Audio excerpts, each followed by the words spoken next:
Confronted by the clever and soft little darling, the four formidable elder brothers expressed disdain and skepticism.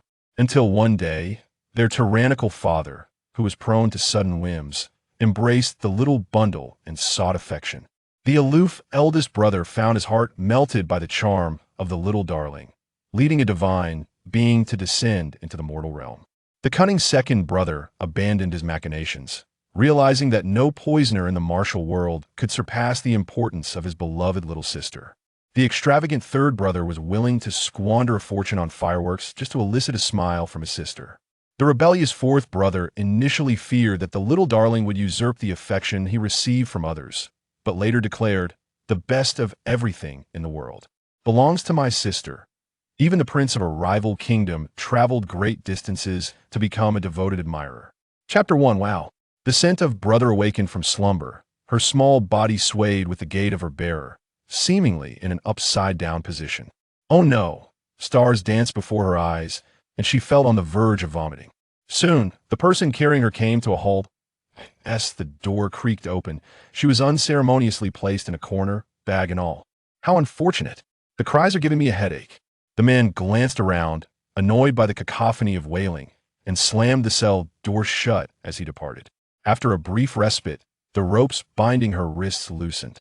She pushed aside the bags, opening and peeked out, her small head surveying the surroundings. The dim, damp, dilapidated room held several similarly aged bald infants who wept feebly. She recalled walking down a dark alley when a plump woman with candy had blocked her path. Instinctively sensing the woman's malicious intent, she had played along, consuming the candy and subsequently being brought here. As she emerged from the bag, the surrounding children halted their cries to watch her. In recent days, more children had been brought here, initially hoping to be rescued by their parents, but now they had grown numb to despair. "Do not be afraid, I will rescue you," the Faranda Halferold boldly promised, patting her chest. A few children sighed, dismissing her as overly ambitious due to her petite stature. Just as she was about to speak, the cell door swung open. "Stop talking, are you seeking death? Quickly hide, someone will come to rescue us," a bald child whispered from a dark corner. Before she could respond, two men entered, laughing. "Oh, look, a little brat has freed herself from her ropes. Those grape-like eyes could fetch a handsome price." As the door opened, light streamed in, causing the children huddled in the corner to shrink back in fear. Perhaps seeing no threat in the room full of infants, the two men appeared unperturbed. However, the little girl was not intimidated. She stepped forward, tilting her head to fix her dark, glistening eyes upon newcomers. The men were bundled up, revealing only their eyes. One of them, noticing the audacious little girl staring at him, approached, bent down, and pinched her chin. "Who would have thought you had such guts?" The child, appearing 3 or 4 years old, wore tattered clothes and had a dirty face, yet her clear, dark eyes captivated those who gazed upon her. With so many little ones to sell, they envisioned piles of silver coins. Where was that damn Yunyang to verify the goods? Money. A fortune was within grasp. Closing her eyes, her fan-like lashes fluttered, she inhaled deeply and perceived a multitude of malevolent thoughts emanating from the man before her. In truth, she was the last pure lotus of the world, destined to cleanse the filth of the mortal realm. She had witnessed many dramas unfold throughout her existence. Presently, she inhabited the identity of the little princess of the Qin Wangfu, abducted 4 years ago by a mysterious figure. Her mission was to purify the world of its impurities, guiding her formidable father and 4 brothers with villainous tendencies onto the righteous path. A fortnight prior, upon the awakening of her soul in this new body, her master from Lianyun Mountain sensed the unfolding mystery, permitting her descent into the mortal realm. The little darling foresaw the grim fate of the children bound to be sold. With her clear eyes snapping open, she raised her chubby little hand and struck the man who had been pinching her chin directly on the face. "Uncle, do not be deceived by my appearance." The swift motion caught him off guard, and before he could react, the little girl had delivered several slaps that left him dazed. In an instant, the man, embarrassed and furious, gritted his teeth. "You little brat, just wait."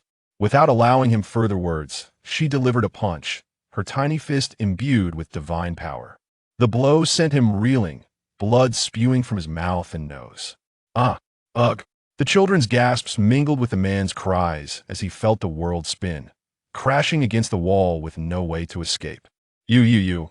Rubbing her sore little hand, she turned around, tilted her head, and smiled, revealing a row of pearly white teeth that seemed innocent. Uncle, do not be afraid. I will be very gentle. The other children in the room stared in disbelief. The second man, rubbing his eyes in disbelief, questioned the bizarre situation. The little girl took a step forward, her short legs moving decisively. You see, I told you I would rescue you. Her gaze met the face of the bald boy in the corner. Wow, woo-woo, so scary. Little heroine is amazing. The scene erupted. The bound children stirred with newfound hope. Despite the absurdity of the situation, how could such a tiny girl possess such strength? The man swallowed hard, glancing nervously at his companion who had just been knocked into the wall, and began to yell. Damn it, this child is not normal. Outside, hurry and come in. Before the little girl could wait for him to finish, she leaped up and kicked him away. Little ropes, hurry and untie, we must not let the bad guys succeed. She panted, muttering, her clear eyes radiating an unnoticed compassion, like a brook flowing gently, washing away all evil thoughts. The tightly bound coarse ropes unraveled on their own. Two more men rushed through the door, and the little girl swiftly approached, delivering a punch to each, knocking them down. Little heroine, we will repay you. After what felt like an eternity without sunlight, the children emerged, overwhelmed with mixed emotions as they cried upon their escape. Only one bald boy paused at the doorway, seeing a defeated man groaning on the ground and the little darling still perched on another's neck. Swinging her fists, he stared in disbelief. You, don't kill him. The little girl merely replied, oh, and glanced down at the bruised man beneath her. With a gentle demeanor, she nodded and sweetly said, all right. The bald boy felt a chill run down his spine as he observed the little darling's cheerful demeanor. When Qin Hanin galloped in, leading his men into the underground cell of the decrepit courtyard, he was met with quite a sight, a seemingly small beggar child riding on the neck of a towering man, delivering punches while the man howled in agony, eventually collapsing into unconsciousness. Qin Hanin, that his subordinates behind him, thought, wow, the scent of brother. The little girl's heart swelled with joy, and her eyes sparkled. She looked up to meet Qin Hanin's complex gaze. Rising to her feet, she bent down to retrieve her bowl, biting her lip with a sweet smile, bouncing toward him like a little rabbit. Brother, I finally found you. Chapter 2. The command is given, and the young princess returns to the manor. Qin Hanin's expression, which had remained unchanged for eons, began to crack ever so slightly, transforming from disbelief at the initial scene to a myriad of emotions in the present moment. Do not be deceived by the little one's short limbs. The speed at which she dashed towards him was astonishing. In the blink of an eye, he felt the presence of a soft weight clinging to his leg. The subordinates behind him widened their eyes in astonishment. Who in the capital was unaware of the eldest son of the Qin Wangfu's serene demeanor? Such audacity from this little one. Brother, are you surprised to see me? Qin Hanin retorted. Where did this little beggar come from? Let go. I am not a beggar, the child replied. Qin Hanin's brows furrowed. Ever since his sister had been abducted at the Bodhi temple 4 years prior, despite their father's relentless search and countless posters plastered throughout the realm, no trace had ever surfaced. In these 4 years, countless impostors claiming to be the young princess of the Qin Wangfu had emerged in the capital. Such scenes of declaring brother upon first meeting were no longer surprising to him. Yet today, this child seemed to know his sister's nickname. Enough. She must be yet another pawn in a sinister game. No, a guard began to lift the child away, but she tightened her grip around Qin Hanin's leg, her lips quivering in a pout, tears brimming in her eyes. At once, he felt a pang of guilt in his heart. Brother, you don't believe me. How can I trust you when you appear out of nowhere? Releasing her hold on his leg, the little one retrieved a longevity lock from around her neck. Qin Hanin's gaze remained steady. A longevity lock was hardly unique, as many impostors wore similar ones. However, when the child deftly unfastened the hidden clasp, splitting the lock in two and revealing the small rabbit charm nestled within, his pupils dilated. This was the very zodiac lock crafted by his father's own hands. Each of the 4 Qin siblings possessed one, but this one was different, as it bore the name of his sister, cherished by their parents for so long. Such a longevity lock was indeed one of a kind. His hand trembled. The little one's soft voice chimed. My master said when she found me, this longevity lock was around my neck. She saw the inscription on the zodiac rabbit and named me Gigi. Listening to the child's animated chatter, Qin Hanin's fingers shook as he turned her small form to face him. He gently tugged at the back of her tattered garment, revealing skin as pale as jade beneath the rags. Below her round shoulder lay a striking red birthmark resembling a crescent moon. Qin Hanin could no longer maintain his icy demeanor, a surge of unspoken emotion flooding his heart. Are you truly my sister? Brother, hold me. Gigi opened her arms, her face radiating with anticipation. A few subordinates rubbed their eyes in disbelief. Was it not the same child who had just been playfully hitting someone from atop his shoulders? Brother, I am so thirsty and hungry. Who could refuse such a soft and adorable little bundle? Qin Hanin closed his eyes, inhaling deeply.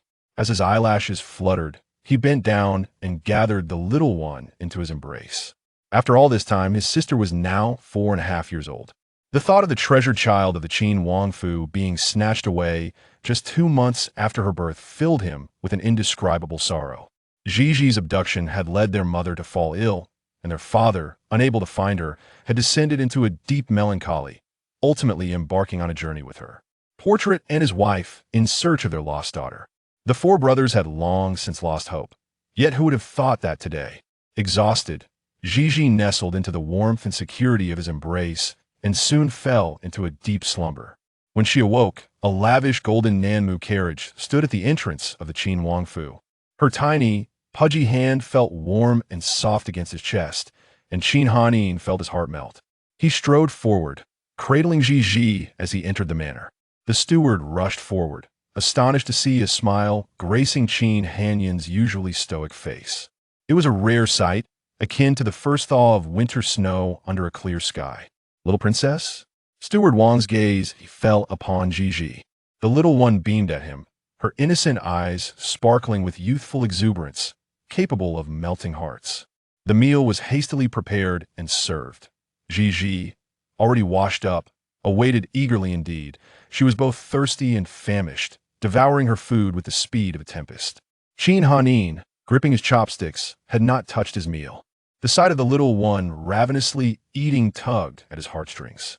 Eat slowly, be careful not to choke. With her cheeks stuffed full of delectable morsels, Gigi caught her brother's gaze and shyly smiled. Her cheeks puffed like a hamster. Big brother, it's so good. After the meal, Qin Hanin instructed someone to help the young princess with her washing.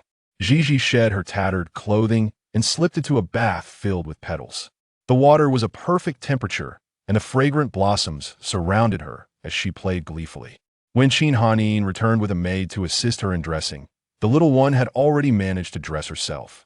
Big brother, I can take care of myself, he waved off the maid, and watching the little one display such independence brought tears to his eyes once more. It was hard to imagine the hardships Gigi had endured while growing up. After her bath, she emerged soft and rosy, her black hair cascading, her white nightgown loosely draped, revealing her chubby little shoulders. One could not resist the urge to squeeze her. Qin Hanin approached and sat on her small bed. Gigi instinctively nestled against his legs. This room had been meticulously arranged by their father and mother, filled with delicate pink hues. Regrettably, Gigi had never experienced such luxury before. Gigi, do you like this room? She nodded. I like it very much. Today, how did you know at first glance that I am your brother? Chapter 3. Brother, do not fear. I shall protect you, logically speaking.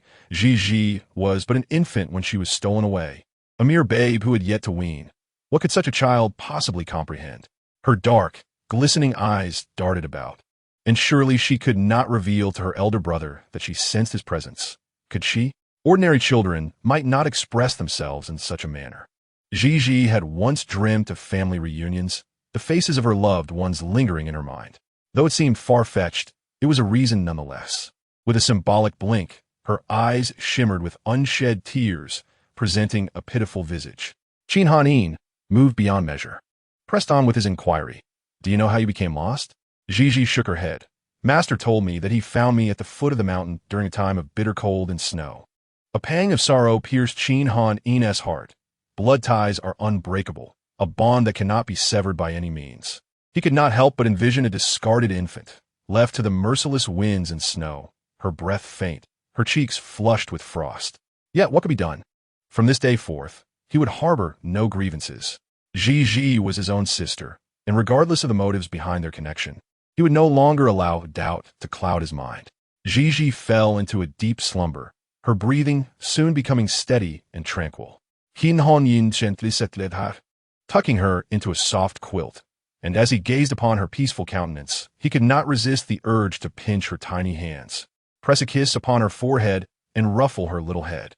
Finally, noticing that his affectionate antics might awaken her, he reluctantly withdrew his hands. Unwilling to leave her to sleep alone, Chinhan Yin took up bedding for himself and laid down on the floor beside her. Gigi slept soundly until she awoke naturally. As she stepped out of the room, a maid curtsied before her. Steward Wang approached with a beaming smile. "Has the little princess awoken?" "Good morning, Steward Wang," she replied. "What would the little princess like to eat?" "The kitchen has prepared a feast. By the way, this is Yunyang, personally assigned by the eldest young master to attend to the little princess's needs." "Where has Big Brother gone?" "The eldest young master has gone to court."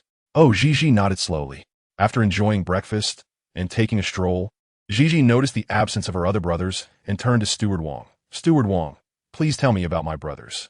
"Of course." Steward Wang proceeded to enlighten Gigi about the 4 young masters of the household. The eldest, Qin Han Yin, she had already met, a youthful general. The second son, Qin Zhao Sun, was disinterested in a career in government and devoted to medicine, operating a clinic in the city. The fourth son, Qin Luobai, was merely 8 years old and studying at the Guozijian. Just as Gigi listened intently, a commotion erupted as someone shouted that the eldest young master was in conflict with the townsfolk in the street, requiring the guards to clear a path. Upon hearing this, Gigi sprang into action, dashing forth, and Steward Wang, unable to stop her, could only send a servant to follow. In the capital city, beneath the emperor's gaze, the citizens thrived in peace and prosperity. Gigi caught sight of the Qin residence as carriage halted amidst the bustling crowd. Being small in stature, she seized the opportunity to slip into the throng unnoticed. Heaven above, open your eyes. Beneath the emperor's feet, such corrupt officials exist. They draw salaries from the court, yet fail to perform their duties. The crowd gathered, clamoring to witness the eldest young master of the Qin residence treat the commoners as fools. Qin Hanin, I ask you this. Did you not swear an oath 3 days prior, promising to find the ringleader of the kidnappers within 3 days and provide us with an explanation? Gigi perked up, her ears alert, and thus she gleaned the essence of the unfolding narrative. It appeared to be connected to the miscreants from the previous day. After a brief pause, a long, fair hand swept aside the curtain of the carriage. A man clad in a pale blue brocade robe emerged, exuding an aura of elegance and grace. As he stepped onto the footboard, his cold brow bore a trace of anger, his gaze piercing through the crowd with a fierce intensity. Damn, these wretched commoners. Were it not for military orders, I would never involve myself in such matters. Yet, fortune smiles upon me, for I have reunited with my sister. Could this not be the hallmark of a villain? Gigi, perceptive as she was, discerned the emotions swirling in her elder brother's eyes, and with a sigh of resignation, she rolled her eyes. Li Yuan Wei, in a fit of rage, ignited the crowd. The people of the Qin residence have long looked down upon us, abusing their royal status for years. We have grown weary of this. Gome, let us show these corrupt officials how united we stand. At this, the citizens rose up, hurling rotten vegetables and foul eggs, as if a divine shower had descended upon them. Qin Hanin swiftly retreated into the carriage, evading the onslaught. Accompanied by but one guard, Qin Han found the situation spiraling out of control as the Qin carriage was disturbed. At that moment, from within the crowd, a small figure clad in a green ruffled dress leapt onto the carriage step, catching a foul egg with her bare hands. Enraged, she shouted, "You rascals! Cease this at once." The citizens, seeing the adorable little girl, held back their force. "You ought to be sensible. My elder brother is no corrupt official. It is you who look down upon others." Inside the carriage, upon hearing Gigi's sweet voice, Qin Han could no longer remain seated. "Do not fear, dear brother. Gigi will protect you." Warmth blossomed within Qin Han's heart as he bent down to leap from the carriage. What if he was unharmed? Yet something happened to the little one. Gigi, why did you come out instead of staying at home? His icy demeanor softened as he met the flushed cheeks of the little girl, and in an instant, he scooped her up in a tender embrace. Gigi joyfully kicked her short legs, affectionately cupping Chin Han In's face and planting kisses upon his cheeks. So adorable, so soft, he thought, utterly smitten. Do not fear, dear brother. Gigi will protect you, she declared, puffing out her cheeks and glaring at Li Yuanwei. With so many of you, why do you not seek the truth before blaming my elder brother? What wrong has he committed? Gigi's unwavering faith in her brother stirred countless warm currents within Chin Han. Yet what was the reality? The emperor had entrusted this case to the eldest young master, who, rather than attending to it, had spent the past nights at Chunxianglu. Just yesterday, had it not been for a little heroine, the children of these citizens would have endured torment and been sold far and wide. Those kidnappers, devoid of conscience, had even shaved the heads of the children to facilitate their escape from the city. Gigi suddenly comprehended the reason behind the children's baldness. Furthermore, her elder brother's appearance in that dilapidated courtyard was indeed an investigation. The citizens had likely heard from their children that it was Gigi who had saved them, and a few had spotted her brother at Chunxianglu, thus drawing the erroneous conclusion that he was neglecting his duties. Li Yuanwei, concluding his tirade, presented a pair of children from behind him, followed by other merchants and citizens. Most of these children sported smooth, bald heads. Li Yuanwei prepared to deliver an impassioned speech to counter the Qin residents' authority. The conduct of the young masters of the Qin family over the years had indeed been intolerable. Gigi recognized one of the children being led by Li Yuanwei. Before she could fully discern the child's identity, the little one exclaimed in delight, "Little heroine, she is our savior. There's a dead person." Without warning, the little bald head's shout ignited a frenzy among the other children, who rushed towards Chin Han, their innocence shining through as they firmly believed Gigi to be their savior. A group of slightly older children mimicked a formal gesture, clasping their hands in gratitude towards Gigi. Warmth enveloped Gigi's heart. The purity of their spirits was refreshing. There were none of the complicated and inscrutable thoughts of adults, and she found it delightful. Chin Han pondered deeply, feeling both amusement and sorrow as images of Gigi fiercely defending herself danced in his mind. Li Yuanwei and the other merchants and citizens exclaimed, "Sure to. Hurry over here and stop your nonsense." The little boy, with a glowing head, exclaimed excitedly, "Father, have you forgotten what I mentioned last night? This is our benefactor, the little heroine. She is the one who saved us. The little heroine is truly remarkable." Li Yuanwei found himself at a loss for words, as his two daughters gazed at the young princess of the Qin Wang Fu with eyes filled with admiration. Wait, the young princess of the Qin Wang Fu? Xiao Shurtu mentioned last night that the little heroine was also captured. Could it be that the little princess is merely bait? Li Yuanwei's mind was agile, and he swiftly conceived a possibility. He wiped the sweat from his forehead and glanced at the little infant nestled in Chin Han's arms. A smirk of triumph played upon his lips, reveling in how swiftly the tables had turned. Her elder brother may be somewhat rough around the edges, yet he is still a young general. I, on the other hand, am the esteemed young princess of the Qin Wang Fu. However, yesterday, I too was among those abducted by the gang. Indeed, several little children nodded vigorously in agreement. Dear uncles and aunts, are you still unaware of the reason why I find myself in the company of your children? With a cheerful smile, a small figure with seemingly insignificant stature possessed a pair of eyes brimming with vitality. Why was it that instead of the officials arriving in a timely manner, it was you, a mere child, who came to the rescue of the little ones? The speaker's voice lacks conviction. It is precisely because I, as a little child, possess extraordinary abilities that my older brother feels assured in entrusting such a significant task to me. At this moment, those who sought to provoke have been rendered speechless. Chin Han, burdened by a tumultuous heart, witnessed the little one weave a lie, an act of self-justification and self-preservation. It is quite poignant to hear such a small child express a desire to protect him. This is the first time he has encountered such a declaration, and it fills him with warmth and emotion. Thus, this farce reaches its conclusion, leaving a few individuals feeling awkward and offering their apologies. Li Yuanwei, unable to swallow his pride, was discomforted by the fact that the young gentlemen of his household had frequently encroached upon his business. Just as he was about to depart, unexpectedly, a little rascal slipped away from his grasp. Little heroine, when you grow up, may I take you as my bride? Chin Han's visage darkened as he suppressed the impulse to deliver a fierce kick to the insufferable brat. If you do not wish to marry, I am willing to become a son-in-law instead. I am willing, father, it hurts. Before the little bald-headed child could finish speaking, he was pulled away by his father by the ear. Chin Han, who had a penchant for cleanliness, cast a disapproving glance at the cart where he had carelessly discarded rotten vegetables and foul-smelling eggs. Elder brother, ride in my carriage, he said with a charming smile as he picked up the little one and climbed aboard another horse-drawn cart.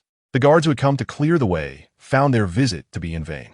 The streets of the capital were excessively vibrant, and as Chin Han held the little bundle in his arms, her insatiable curiosity was piqued by the novel sights around them. She leaned halfway out of the window, captivated by the new experiences. Stop the carriage. With the elder brother here, the little one doesn't need a walk. Chin Han, cradling the small child, noticed her fascination with every object and ensured they were all wrapped up. The little one blinked with excitement, reveling in the feeling of being adored. Little one, are you perhaps hungry? As they passed by a restaurant, Chin Han halted his steps to inquire. The little gourmand, enticed by the delectable aromas wafting from within, was already salivating. Chin Han, wishing to observe the myriad expressions flitting across the child's face, playfully asked once more, I'm so hungry. I long for a delightful meal. Gigi nodded enthusiastically, her eyes sparkling with excitement. As mealtime approached, Hong Yin-Lu became exceedingly crowded. However, upon their entrance, Chin Han was promptly addressed with respect by the waiter, who ushered them into a private room. This establishment, owned by your third elder brother Chin Xiannan, offers Gigi the freedom to indulge in whatever her heart desires. The little dumpling pouted her delicate cherry lips, nearly overwhelmed with happiness. Hong Yin-Lu is the largest restaurant in the capital, renowned for its exquisite dishes. Even without tasting, the mere aroma had Gigi drooling. When the dishes arrived, Gigi focused solely on eating, while Chin Han busied himself wiping the oil from the corners of her mouth, serving her and anxiously watching over her, fearful that she might burn herself or choke. Big brother, you should eat too, the little dumpling urged, offering him a piece of sweet and sour ribs. Seeing her think of him, even while filling her own belly, brought a radiant smile to Chin Hanyan's face. Just as he opened his mouth to partake, a sudden crash resounded as a chair toppled over, followed by the shattering of porcelain teacups. A terrified voice shouted, someone has died. The items in H-Ing-E-N building are poisonous. Some have died after consuming them. As soon as these words were spoken, the patrons in the elegant chambers on the second floor were thrown into a state of alarm. The crowd, filled with trepidation, hastily set down their bowls and chopsticks. Some hurried to test for poison with silver needles, while others rushed to the nearby clinic to ascertain whether they had been poisoned. A piece of sweet and sour pork rib that had been delicately grasped by a pair of chopsticks fell to the ground, and the little girl moved her small mouth slightly. Big brother, the master is not here. Something has happened outside. The anxious innkeeper hurriedly entered the elegant chamber to summon assistance. Chin Han, frowning in irritation, was vexed by the interruption of the little one's meal.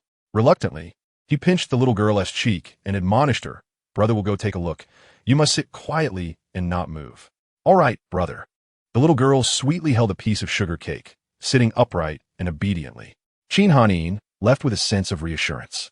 However, scarcely had he departed than the obedient little one followed closely behind. The once bustling tavern was now nearly deserted. Why had the nearby physician not yet arrived? Strangely, 3 individuals lay flat on the ground, exhibiting symptoms of poisoning, yet their conditions seemed to stem from different toxins. One was frothing at the mouth and convulsing. Another had lips darkened to a purplish hue, resembling a corpse, while the last was clutching his chest with a flushed face, as if someone had seized his throat, rendering him unable to breathe. A few scattered onlookers observed in fear, yet none dared to approach. Suddenly, a fair-skinned infant pushed through the crowd and stepped forward. As she crouched down, a commotion erupted behind her, with a large hand gripping her arm and pulling her back. Meanwhile, 3 physicians commenced their treatment for the poisoned individuals on the ground. How terrifying it was. Could it be that they had ingested something harmful while outside?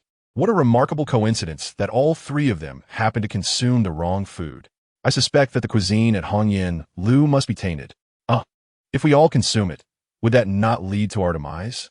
Chapter 5. A sudden desire to seek a mentor upon uttering these words. Several individuals in the vicinity immediately fell into a state of trepidation. Among the crowd, a small figure with twin spirals adorning her hair crossed her arms, her countenance reflecting a profound seriousness. The three physicians, after observing the situation for a moment, sighed repeatedly. Some were administering medicine to the afflicted, while others were administering acupuncture. Yet the condition of the three on the ground showed no signs of improvement. It was imperative that the steward of Hngyen Tower provide an explanation. Such a grave matter concerning human lives could not possibly escape the attention of the authorities. This was untenable. The individual who was previously convulsing on the ground has fallen silent. The venerable physician, with a white beard, shakes his head and sighs. In his decades of medical practice, he has never encountered such a condition. Another individual furrowed his brow in contemplation. The remaining physician racked his brains, ultimately managing to establish a formation. What manner of cruel-hearted individual could possibly devise such a lethal contraption that brings harm to human lives? These three toxins, if any one were spread, would undoubtedly become a great calamity. The needle is inserted 1 inch deep, sequentially targeting Higu, Shangqiu, and Xiaofu acupoints. Upon hearing the words of the doctor who was sequentially removing the needles from the poisoned individual, his body stiffened slightly. The voice was soft and tender, yet bore an air of antiquity. The physician furrowed his brow and turned to see the little figure standing with her arms crossed. Was she instructing him on how to conduct his duties? He scoffed coldly. "You impudent child, spouting nonsense. You are merely indulging in frivolous antics. What does an infant know about acupoints? Dear shopkeeper, it would be prudent to inform your family to prepare for the inevitable." The three physicians exchanged glances, and after a brief moment, they stood up, having spoken their piece. The surrounding individuals sighed in sorrow, their lips pressed together in silence. Time was of the essence, and any further delay could prove too late. She ceased to utter any further words, rolling up her sleeves as she stepped forward. She knelt down directly, retrieving 3 antidote pills from her waist pouch and administering them to the poisoned individual. Alas, this is sheer folly. The second steward of the restaurant, filled with resentment, wished to intervene. However, a spark of insight flickered in his eyes. Nothing was more paramount than saving the person in peril. "Uncle, rather than allowing them to languish in despair, it would be far better for me to make an attempt. Such a tender little child, especially when accompanied by the affectionate term uncle, is simply heartwarming." Upon concluding her words, she disregarded everything else, turning her head to focus on her own tasks. From her small waist pouch, she retrieved silver needles and began the process of detoxifying the poisoned individual. The three physicians were nearly amused to the point of laughter. After all, they had practiced medicine for decades and were esteemed doctors in the capital. How could a mere child, who had yet to be weaned, dare to meddle in matters beyond her comprehension? What a marvel of the world! In this day and age, even a toddler could save lives. They were oblivious to the identity of this child, who truly seemed unaware of her own limitations. One of the doctors was at risk of laughing out loud. They decided to observe what this little girl could possibly achieve. The three physicians exchanged words filled with disdainful mockery.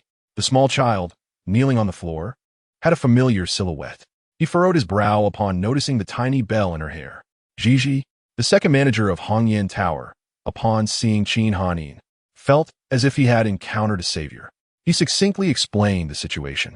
Unaware of Gigi's identity, the manager pointed at the busy little girl, admonishing that the trio had yet to neutralize the poison.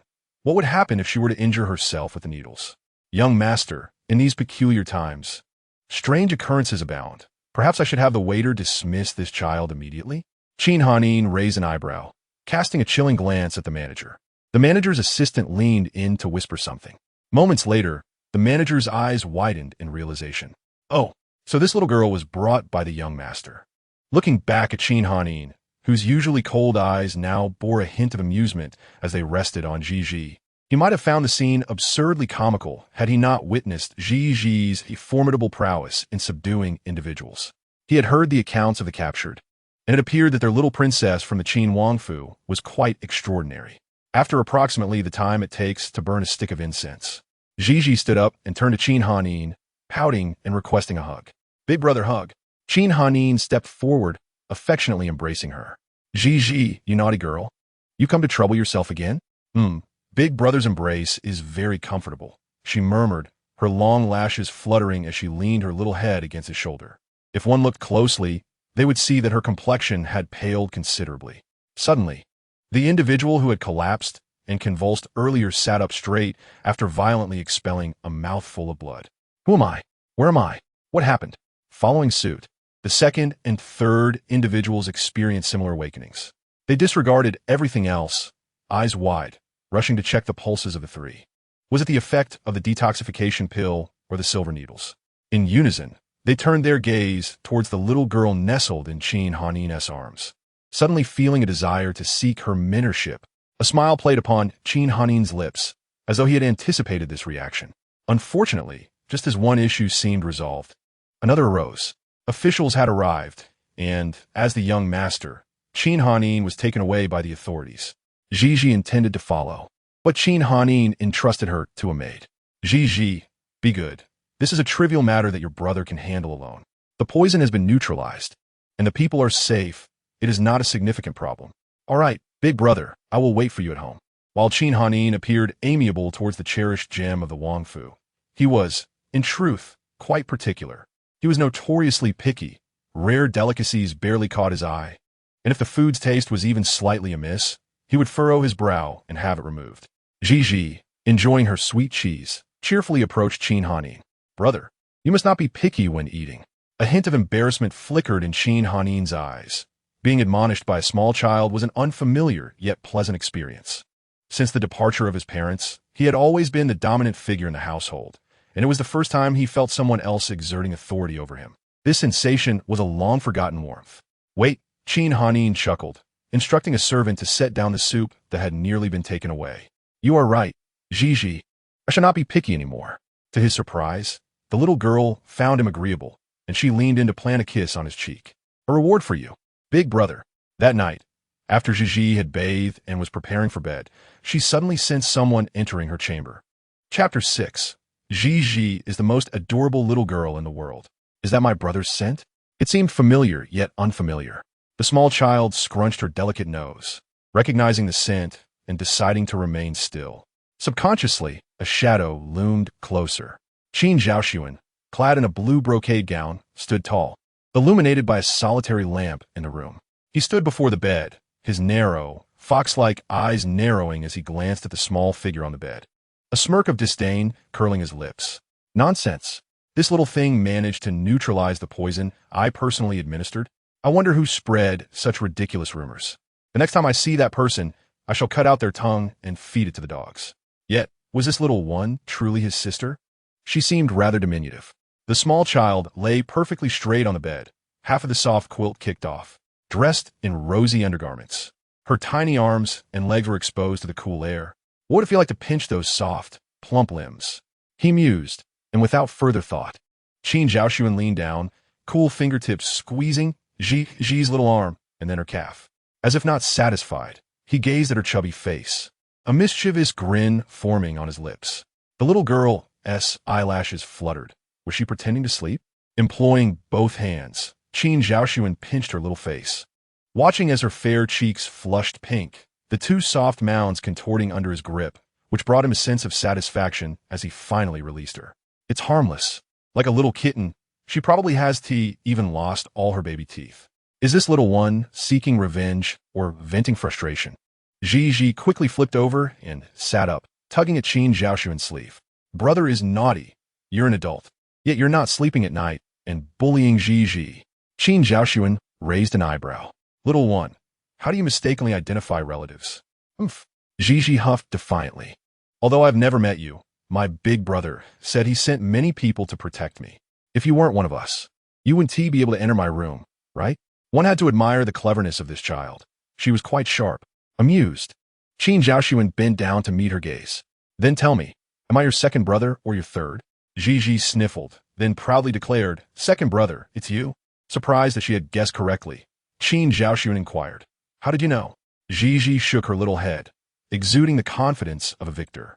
Grandpa's steward told me that the second brother studies medicine while the third brother engages in commerce. So when you entered, I smelled the fragrance of herbs. Therefore, you must be the second brother. Is this child a dog?" Gigi's eyes sparkled with delight, and before she could say anything further, Qin Zhaoxuan playfully tapped her forehead. "Little girls should speak less. It's bedtime." Gigi longed to argue that she wasn't talkative at all, but this person, so adorable, so easy to topple. The next morning, Gigi, rushing out of bed without a care for her appearance, dashed towards the dining hall. From a distance, Qin Hanin spotted his precious little sister running into the dining hall barefoot. His heart ached for her, and he quickly approached to scoop the disheveled girl into his arms. "Gigi, why are you running around so early?" As his words fell, a languid voice drifted in from the doorway. "Elder brother, are you certain this little one is our beloved princess of the Qin Wangfu?" The figure at the entrance, donned in a pale blue brocade robe and casually fanning himself with a white jade folding fan, had long, elegant brows that carried a hint of charm. "It's the second brother." "Hmm?" Qin Hanin turned towards the source of the voice, and, upon seeing Qin Zhaoxuan, felt a sense of confusion.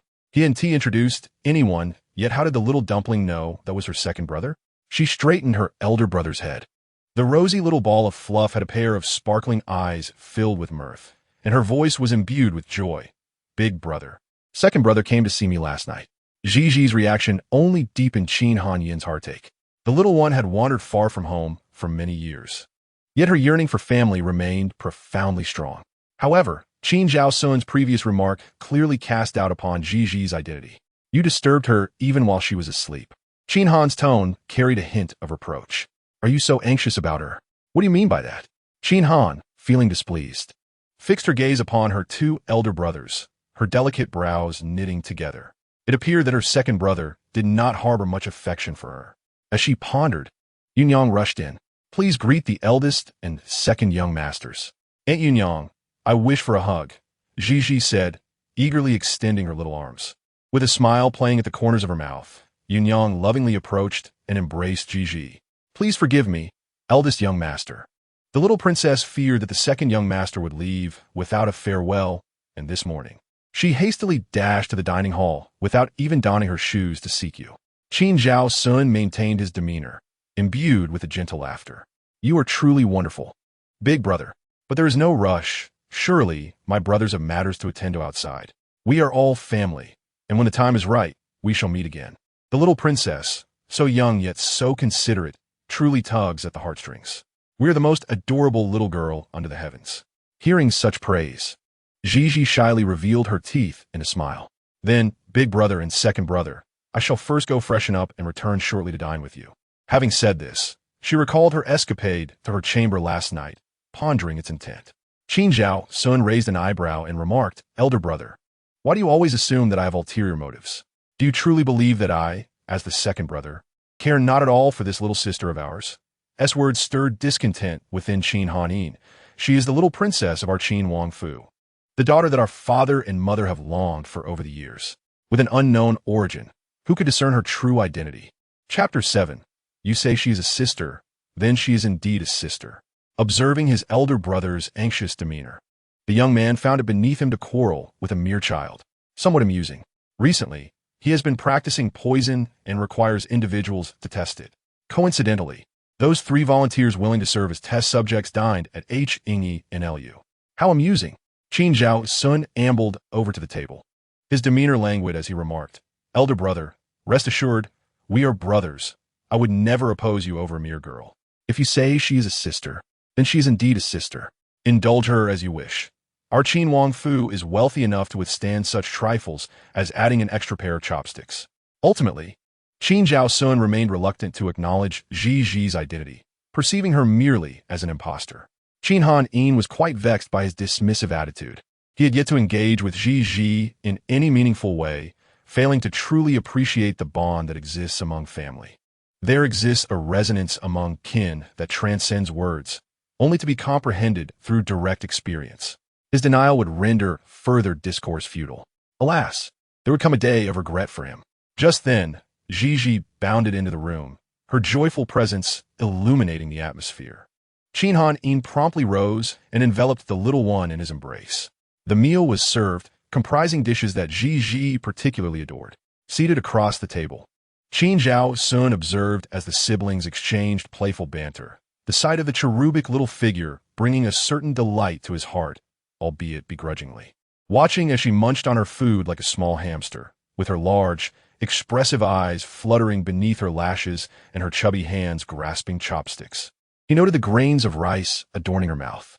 She even offered a piece of sweet and sour fish to Qin Hanin, who, despite his notorious fastidiousness, savored the morsel from the drool-stained chopsticks with evident enjoyment. After the departure of their father and mother, the Qin Wang Fu had inexplicably descended into an atmosphere of profound solitude. Lost in contemplation, he was suddenly jolted by the melodious laughter of Ji, akin to silver bells, wafting from nearby. It seemed that Yunyang and Steward Wang were playfully engaging with her, and her laughter breathed life into the otherwise dreary Qin Wang Fu. The table was adorned with chilled tea and an assortment of exquisite pastries. Third brother has graciously permitted me to venture from the north courtyard to visit the little princess. Why do you still impede my way? The girl speaking possesses a slender physique, her complexion pale and delicate, exuding an air of fragile vulnerability. Upon witnessing her escorting the third young master out, the guard at the entrance took a step back, allowing her passage. The girl let out a gentle sigh, appearing exceedingly demure. Shenyan, she mused, one must be grateful and repay kindness. Many years ago, amidst a heavy snowfall, I was but a beggar. It was the benevolence of third brother that led him to take me into the Wangfu when I was but 5, left to wander aimlessly in the blizzard. Titles and status matter little. As long as I have a place to belong, I shall be content. Yet, the girl remained too kind-hearted. The two, master and servant, exchanged words as they entered the courtyard. Yunyang, who had recently been brought into the fold alongside Ji, remained silent, clearly unaware of the girl's identity. Little princess, if you do not wish to meet anyone, I shall send them away, she proposed. Ji shook her head, nibbling on a snack, stating, since they have come, they are guests. I presume this must be the little princess. I, Bai Shui, have had the honor of meeting you, she said. Ji leaped down from the soft couch, waving her hand dismissively. There is no need for such formalities, dear sister. Please rise. But tell me, are you a resident of the Wangfu? Why have I not seen you these past few days? Little Junju, please forgive me. Our young lady is the most cherished sister of the third young master. I have been residing in Wangfu, and recently, due to some health concerns, I have been recuperating in Beiyuan. Of course, that is not the case. To claim indifference would be disingenuous, having resided in the manor for many years. If the young princess does not mind, may I escort you on a tour around the estate? With a swift turn of her eyes, Ji sweetly replied, all right. Yunyang narrowed her eyes slightly, observing that this Bai Shui young lady appeared delicate and gentle, yet she feared that she might not be easy to get along with. Although she claimed to be visiting the young princess, it was in truth a display of power, and the maid accompanying her seemed equally formidable. What did it mean that she had been in the manor for many years? This statement is laced with barbs. Regrettably, the young princess, in her tender years, remains blissfully unaware of the complexities surrounding her. With an innocent heart, she approached and took Bai Shui's hand, exclaiming, then let us go, Miss Bai Shui. Upon uttering those words, she led Bai Shui forward. Just as they stepped out of the courtyard, Bai Shui feigned an inability to keep pace with Ji, gently extricating her chubby little hand. In a secluded spot, she fervently wiped her hands clean with a handkerchief. Bai Shui, indeed quite perceptive, felt compelled to provide an elaborate narration wherever she ventured. She recounted tales of her childhood, detailing how her second and third elder brothers would indulge her in playful antics, cherishing her as they walked together. Yunyang, listening from the sidelines, felt an unsettling sensation within her heart. Though her understanding was limited, she had pieced together the general narrative. If only the princess had not lost her way during her formative years, all the accolades and happiness would rightfully belong to Junju. It is a pity that the young princess remains oblivious, blissfully following along with a naive smile. Miss Bai Shui, it appears that you are truly fortunate. Were it not for Sango, might you be begging on the streets at this very moment? Chapter 8. You are unworthy of the surname Qin. Leave the Wangfu at once. Bai Shui's previously smug face instantly turned a deep shade of crimson. While Mayer exclaimed in indignation, how can the princess speak in such a manner? Our young lady is now also a member of the Qin Wangfu. Ah, Gigi blinks her large, jet-black eyes. Could it be that Gigi has spoken incorrectly? Indeed, indeed. How could our little princess possibly be mistaken? Indeed, it is the innocent and naive child who speaks without restraint. Yunyang affectionately caressed the little girl's head, acknowledging the young princess's words. If it were not for the third young master, Miss Bai Shui would hardly fare any better. The smile upon Yunyang's face appeared to Bai Shui as profoundly sarcastic. She nodded awkwardly, expressing her gratitude towards Sangongzi. Ji joyfully clapped her little hands together, exclaiming, "Wonderful, wonderful! Sangij is a good person. This is splendid news." In this light, her four brothers, who possess the potential for darkness, are not irredeemably wicked villains. While the fourth brother, Xiao Tuanzi, eagerly wishes to know. The butler grandfather once mentioned that the fourth young master, Qin Luobai, was merely 8 years old and was still studying at the Guozi Academy. Upon the mention of Qin Luobai, Bai Shui's expression twisted into something rather sinister. "The fourth young master is neither my brother nor my younger sibling," she declared. "In fact, he has been engrossed in his studies at the Guozi Academy for quite some time. I seldom have the opportunity to see him." She merely pouted in disappointment. "But soon we shall meet." Suddenly, Bai Shui raised her voice. "Little princess, look! Koi!" The back courtyard of the Wang residence housed a pond of azure waters, where koi fish were swimming in droves towards the shore. Such a sight was rare unless someone was feeding them. Gigi hopped closer to observe. The little koi, frolicking in the water, seemed to greet her with joy. As Gigi approached the bank, Yunyang cautioned her to be careful. Bai Shui exchanged a glance with Manor, who nodded, her mind already formulating a plan. "Ah, sister Yu, one of our young lady's pearl earrings is missing. Please help us find it." "Manor, you should search for yourself. My duty is to care for the little princess, not to assist you in finding lost items." Gigi smiled, feeling a warmth in her heart. However, Bai Shui's gaze turned venomous. In that moment, when their eyes met, all of her thoughts became transparent. "What little princess? The Qin Wangfu has me, not you. You are merely an insignificant girl. Just wait and see how I deal with you. In this world, no one can take away the love that Sange has for me. Aunt, please help him find it." Moments later, just as Yunyang's gaze had strayed, she suddenly heard Gi's exclamation and the sound of someone falling into the water. When she turned around, there was no trace of the little princess on the shore. "Little princess, Mayer Benicht, wasn't it agreed that we would push the little princess into the water?" Young lady. The two ran to the bank, only to see the calm surface of the water rippling, devoid of any figures. Gigi had witnessed it.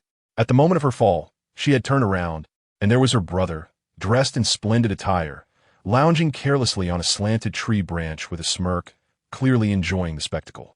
Very well, since this was the case, she would ensure that the spectacle became even more thrilling. Bai Shui was going mad. This was initially a simple plan, targeting a girl from the countryside, unguarded and naive. But why did it seem as though she had foreseen her scheme?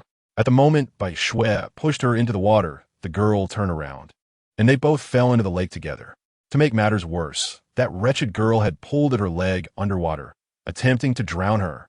Bai Shui struggled desperately, engulfed by relentless fear and dread. How could this happen? How could this happen? The sensation of suffocation pressed down on her. She had exhausted all her strength and was on the brink of death. She had yet to fully enjoy the splendor of the Qin Wangfu and was to perish now. But at that moment, someone grasped her shoulder and pulled her from the water. The crowd on the shore grew larger, with Qin Hanin frantically jumping into the lake to search for her. But there was no sign of her. "Damn it, you are unworthy of the surname Qin. Get out of the Qin Wangfu and do not set foot here again." Qin Hanin's hair was wet, clinging to his ears, and his pale blue robes dripped with water. He was utterly exhausted from his frantic search, and his voice was hoarse. It was merely a small pond, yet they could find no trace of her. He learned of the entire sequence of events. He had heard Yunyang say that Qin Zhaoxuan had pulled another unrelated girl from the water. "You are unworthy to be her brother. How could the little one be so eager to meet you, hoping to win your favor?" His usually composed and dignified elder brother was now furiously gripping his collar, berating him. Qin Zhaoxuan looked bewildered, his long, narrow eyes filled with innocence and confusion. This should not have spiraled out of control. I was supposed to bring that little one up. In such a small pond, how could she just vanish? This was utterly bizarre. Ugh, his face was struck sideways. Very well. His elder brother tightened his fists and delivered a blow. Who dared to strike his face since childhood? Second brother, You had better pray that Ji is unharmed. Otherwise, I will see to it that you pay with your life. Fine. A gentleman may be killed, but not humiliated. Strike my face? Even if it is my own brother, I shall not forgive. The more Qin Zhaoxuan pondered, the angrier he became, and he clenched his fists, charging forward. Thus, the two young masters of the Qin Wangfu began to brawl, while the surrounding servants dared not intervene. Big brother? Just then, amidst their fierce scuffle, a raspy little voice emerged from the crowd. With a hint of grievance, the little girl pouted, her entire figure drenched and muddy, leaving puddles where she stood. Mifine. Ji. Qin Hanin, disregarding everything else, rushed towards the little one. The moment he saw her, his anxiously intertwined heart relaxed. But upon seeing her state, he was filled with overwhelming guilt and sorrow. He rushed forward, regardless of the water droplets that clung to her, enveloping her in his embrace. That tiny arm clung tightly to his broad shoulder. I'm sorry for worrying you again, brother. As soon as the words left her lips, her vision darkened, and her little body went limp, fainting in his arms. Chapter 9. I can heal, let me.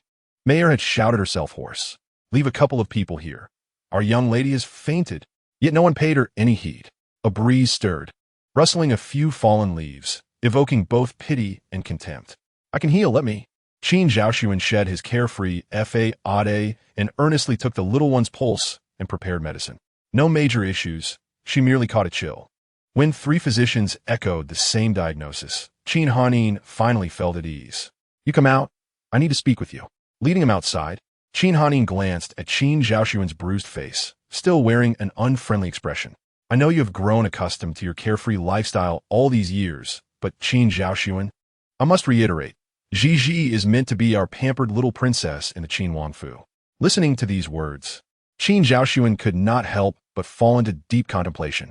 Finally able to breathe easily, Ji, now dressed in dry clothes, sat up, a mischievous smile dancing on her whimsical face. Let second brother only know how to enjoy the show. If he refuses to acknowledge me as his sister, then I shall make him regret it. When Qin Hanin re-entered with the bowl of medicine, Ji was already awake, seemingly thirsty. The pale little one unsteadily approached the table to pour herself a cup of water. Qin Hanin hurried forward, placing the bowl down and gathering the petite figure into his arms. If you're thirsty or hungry, just call out, and your brother will come running to serve you. Why would you get out of bed yourself? Cough, cough, cough. Ji stifled a smile, attempting to speak, but her throat felt as though it were brushed by feathers, leading to an uncontrollable fit of coughing. Ji, are you all right? Qin Hanin's eyes widened in concern as he patted her back to ease her breathing while anxiously summoning the household physician. Brother, I'm fine. Cough, cough, cough. You all can leave.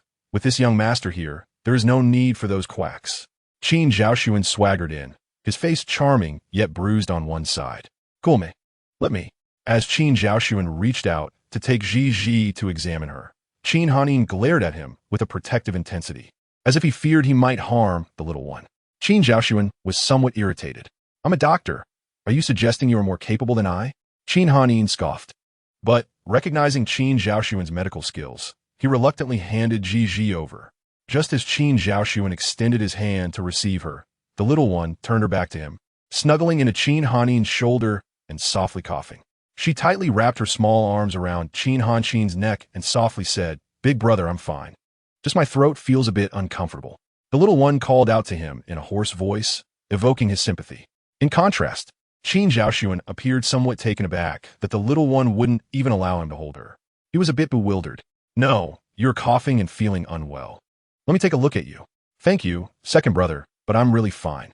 Her polite yet distant tone clearly reflected the moment he had witnessed, pulling her out of the water like a delicate snowflake. Qin Zhaoxuan sighed, very well. Unbeknownst to him, he had taken a piece of candy and approached her, unceremoniously placing it into her mouth. The little one, puzzled by the unfamiliar taste, frowned and was about to spit it out. Qin Zhaoxuan covered her small mouth and admonished her, keep in your mouth, do not spit it out. What did you give her? Qin Han was not pleased either. Qin Zhaoxuan, fanning himself with a handheld fan, replied nonchalantly, the medicine for Qingliang town's cough. Could it be that I would administer poison? Qin Zhaoxuan felt a sense of grievance. No matter the circumstances, he would never stoop so low as to harm a mere 4.5-year-old child. What on earth was happening? Gigi, how do you feel? Are you feeling better?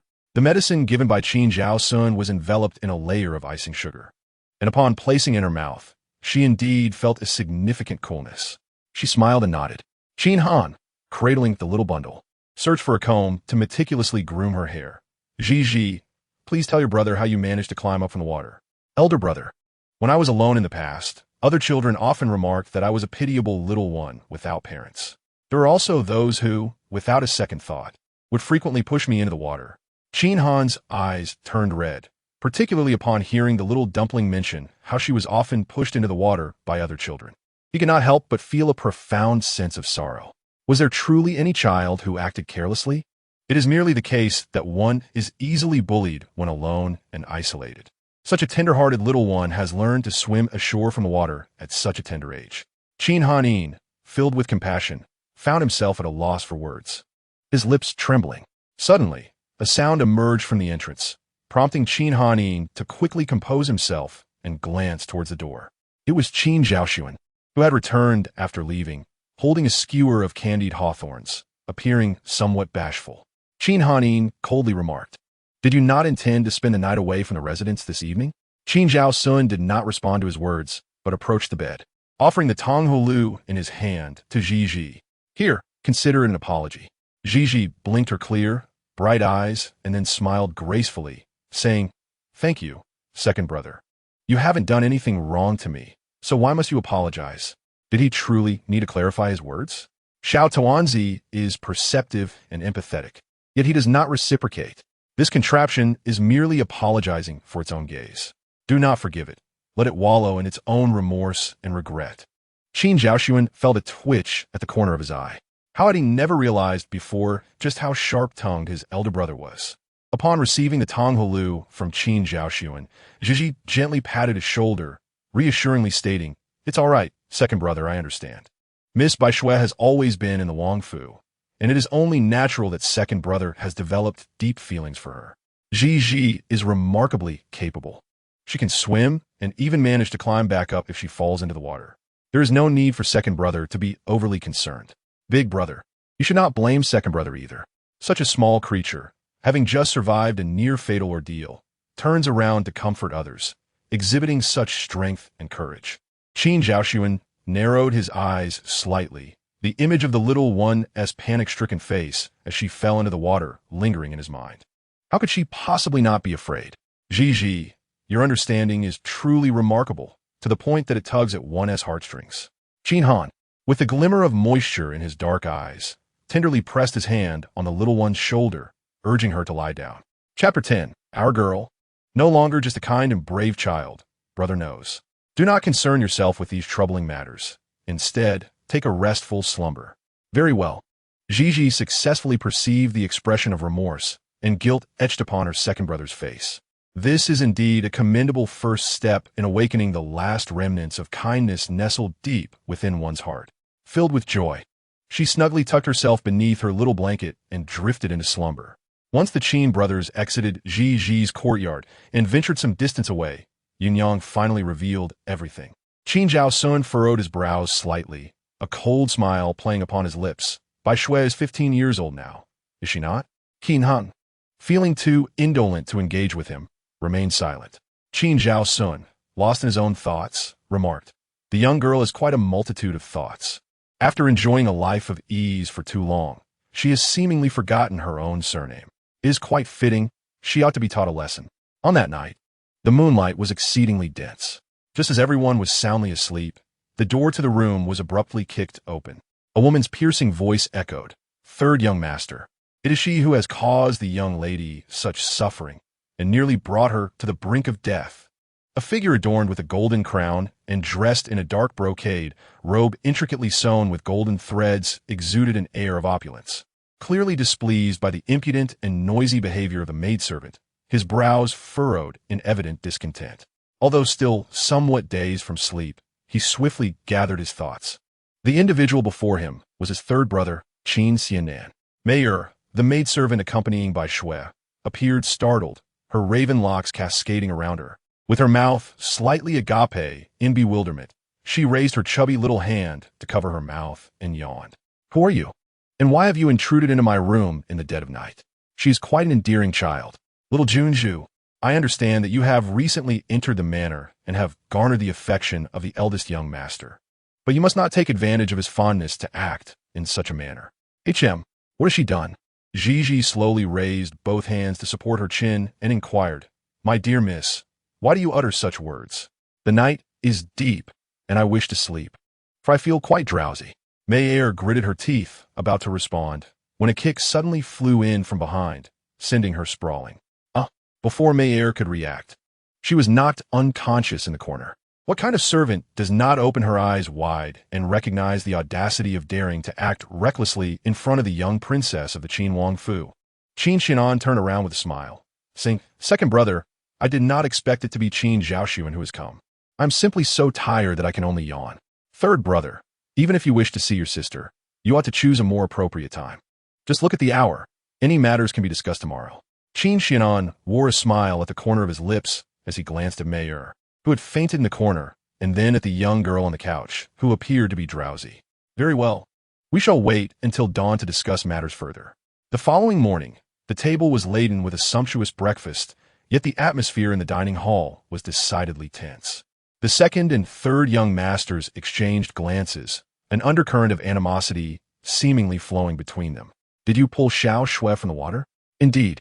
Is it also you who cast her out of the manor at night, forbidding the household physician from providing treatment? Indeed. Qin Zhao Sun. Qin Zhao Sun scoffed coldly, advising her to cease her grim demeanor in an attempt to intimidate him. At her tender age, her intentions were far from pure, and all I did was administer a fitting punishment. Are you implying that Xiao Shui pushed that girl into the water? What do you mean by that girl?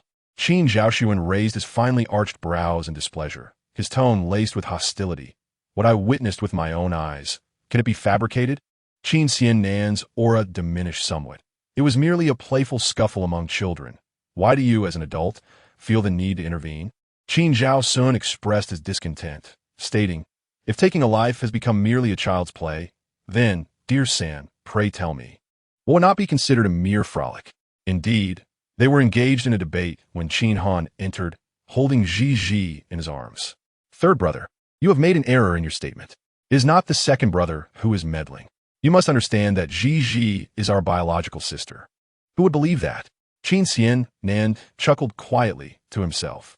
With the addition of the little one, the atmosphere at the dining table gradually became harmonious. Yet, dear one, at your age, why do you insist on sitting in your elder brother's embrace? As Ji was engrossed in her meal, she looked up, her lips smeared with grease. Qin Zhaoxuan extended his hand, admonishing her in a tone befitting an elder, be more considerate. Your elder brother is weary from holding you. Come here. Allow me to carry you for a while.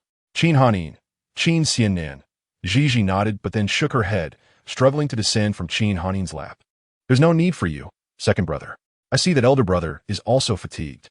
I will sit and eat by myself. Qin Hanin, however, was unwilling to relent. It was, after all, his honor. Do not heed the nonsensical words of the second brother. The elder brother was born to care for Gigi. Young Master San, our young lady is beyond saving. Just as several individuals were indulging in their meal with great joy, Mayer burst in from outside, wailing and lamenting. Upon hearing this, Qin Xiannan immediately rose to his feet, exclaiming, Elder brother, what have you done to Xiao Shui? What have you done? Qin Han, with a cold smile, beckoned, and Yunyang entered, taking the small dumpling away. Gigi understood that her older brother did not wish for her to partake in this matter. But how could she remain a mere observer?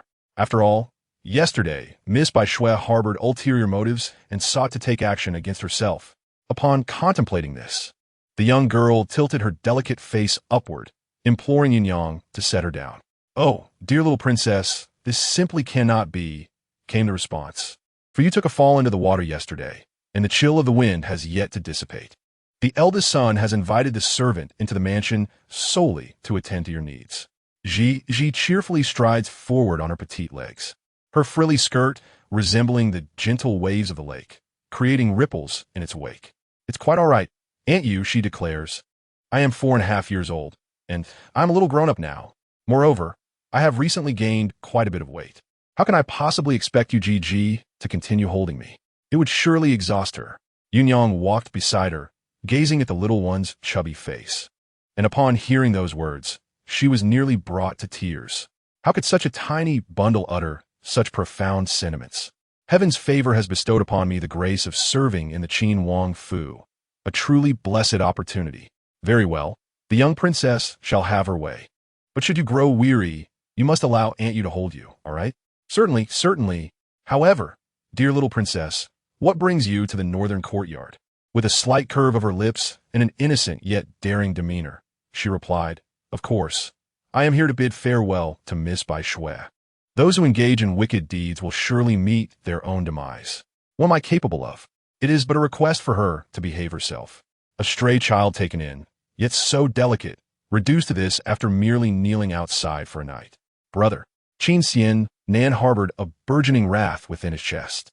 In recent years, the Qin Wang Fu, bereft of their father and mother, had witnessed the four young masters leading disparate lives, each engrossed in their own affairs, with none daring to meddle in another's business. They feigned camaraderie, calling each other brothers, yet beneath the surface, a deep-seated animosity had taken root, rendering their fraternal bonds nearly non-existent. Qin Xian Nan remained perplexed as to what had shattered the delicate equilibrium among them. Regardless of the circumstances, Xiao Shui was brought into the manor by me, and I had cherished her as my own sister throughout the years. Chapter 11. We have only one true sister. How absurd. A wayward son. When did he become your sister? Qin Xian Nan, remember your own identity. Your surname is Qin, and we have but one biological sister. Named Qin Yunji. Qin Han, with a resolute demeanor and a hint of sarcasm in his words, concluded his statement. Qin Xian Nan gained little advantage and ultimately departed in frustration. Observing the scene from the sidelines, Qin Zhao Sun leisurely rose to his feet, fanning himself as he approached Qin Han. Pray tell, elder brother, how long has it been since we, the brothers, last dined together? In a moment of reverie, Qin Hanin recalled a time long past, so distant that the details had become hazy. Residing in the royal mansion, he often dined alone in the dining hall. However, that troublesome lad had been utterly unruly, neglecting his studies and wandering about without a care, leaving the people of the royal mansion devoid of any sight of him. It was high time to discipline that boy. After a brief contemplation, Qin Hanin suddenly declared, Heir, in 3 days, the Qin Wangfu will host a welcoming banquet. You shall be responsible for the preparations. What? After a brief silence, Qin Zhaoshuan slightly parted his lips. Why such a sudden turn? The king and queen remained silent. And it is time for Zhizhi to make a grand entrance before the noble scions. Mayor followed closely behind, and as she and Qin Xian Nan arrived at the entrance of the north courtyard, they immediately spotted a little girl peeking into the yard, her small bottom jutting out. That petite figure, a soft bundle, bent over cautiously, exuding an endearing and amusing charm. Recalling the painful kick delivered by the second young master the previous night. Instinctively, she touched her waist and remarked, Third young master, see, I was right, wasn't I? What a little princess. She is clearly just an unknown wild girl, utterly lacking in refinement and brimming with malice. Upon her arrival, she incited the eldest son to confine the young lady within the northern garden. Yesterday, she feigned distress after falling into the water, deliberately putting on a pitiful display before everyone. Now, she is certainly sneaking around to witness the misfortunes of our young lady. Qin Xian then furrowed his brows, a chilling malice flickering beneath his cold gaze. Not long ago, Mayer was merely a young girl, purchased by someone to be delivered to a brothel, innocent and naive to the world, much like Bai Shui in age, with tear-stained, swollen eyes. Noticing Qin Xian Nan's silence, Mayer mistakenly believed that the third young master concurred with her sentiments. Her spirits soared, and she became increasingly self-satisfied. However, rest assured, third young master, Mayer shall certainly take good care of Miss Bai Shui. Just wait, I shall teach that wild girl a lesson. A chilling sensation enveloped her, causing Mir to tremble. What is your identity? It was as if an enormous hand had invisibly seized her neck, rendering her breathless, her complexion flushed. Among the four young masters of the Wang residence, the temperament of the third master is the most inscrutable. This individual possesses a meticulous mind, characterized by cunning and treachery. He has a profound love for wealth and possessions. Yet, should this person harbor any dissatisfaction towards something he cherishes, its destruction is inevitable. For what in this world is beyond the reach of money? How dare you speak so freely about the esteemed young lady of my Qin Wang Fu in my presence? Tears welled up in the young master's eyes as Mayor felt her legs give way, barely managing to kneel down. Please forgive me, young master. It was I, Mayor, who spoke in error. I am foolish, and I sincerely apologize. Please grant me your mercy, young master. I beg for your forgiveness. A voice, laced with a chilling laughter, floated through the air. The shadowy figure clad in black promptly appeared, kneeling on one knee. This woman, arrogant in her favoritism, was adorned with an abundance of golden leaves, suggesting she was to be discarded at the refugee camp west of the city. The cries for mercy did not resonate within the royal mansion. Instead, as she turned, her gaze fell upon Qin Xiannan.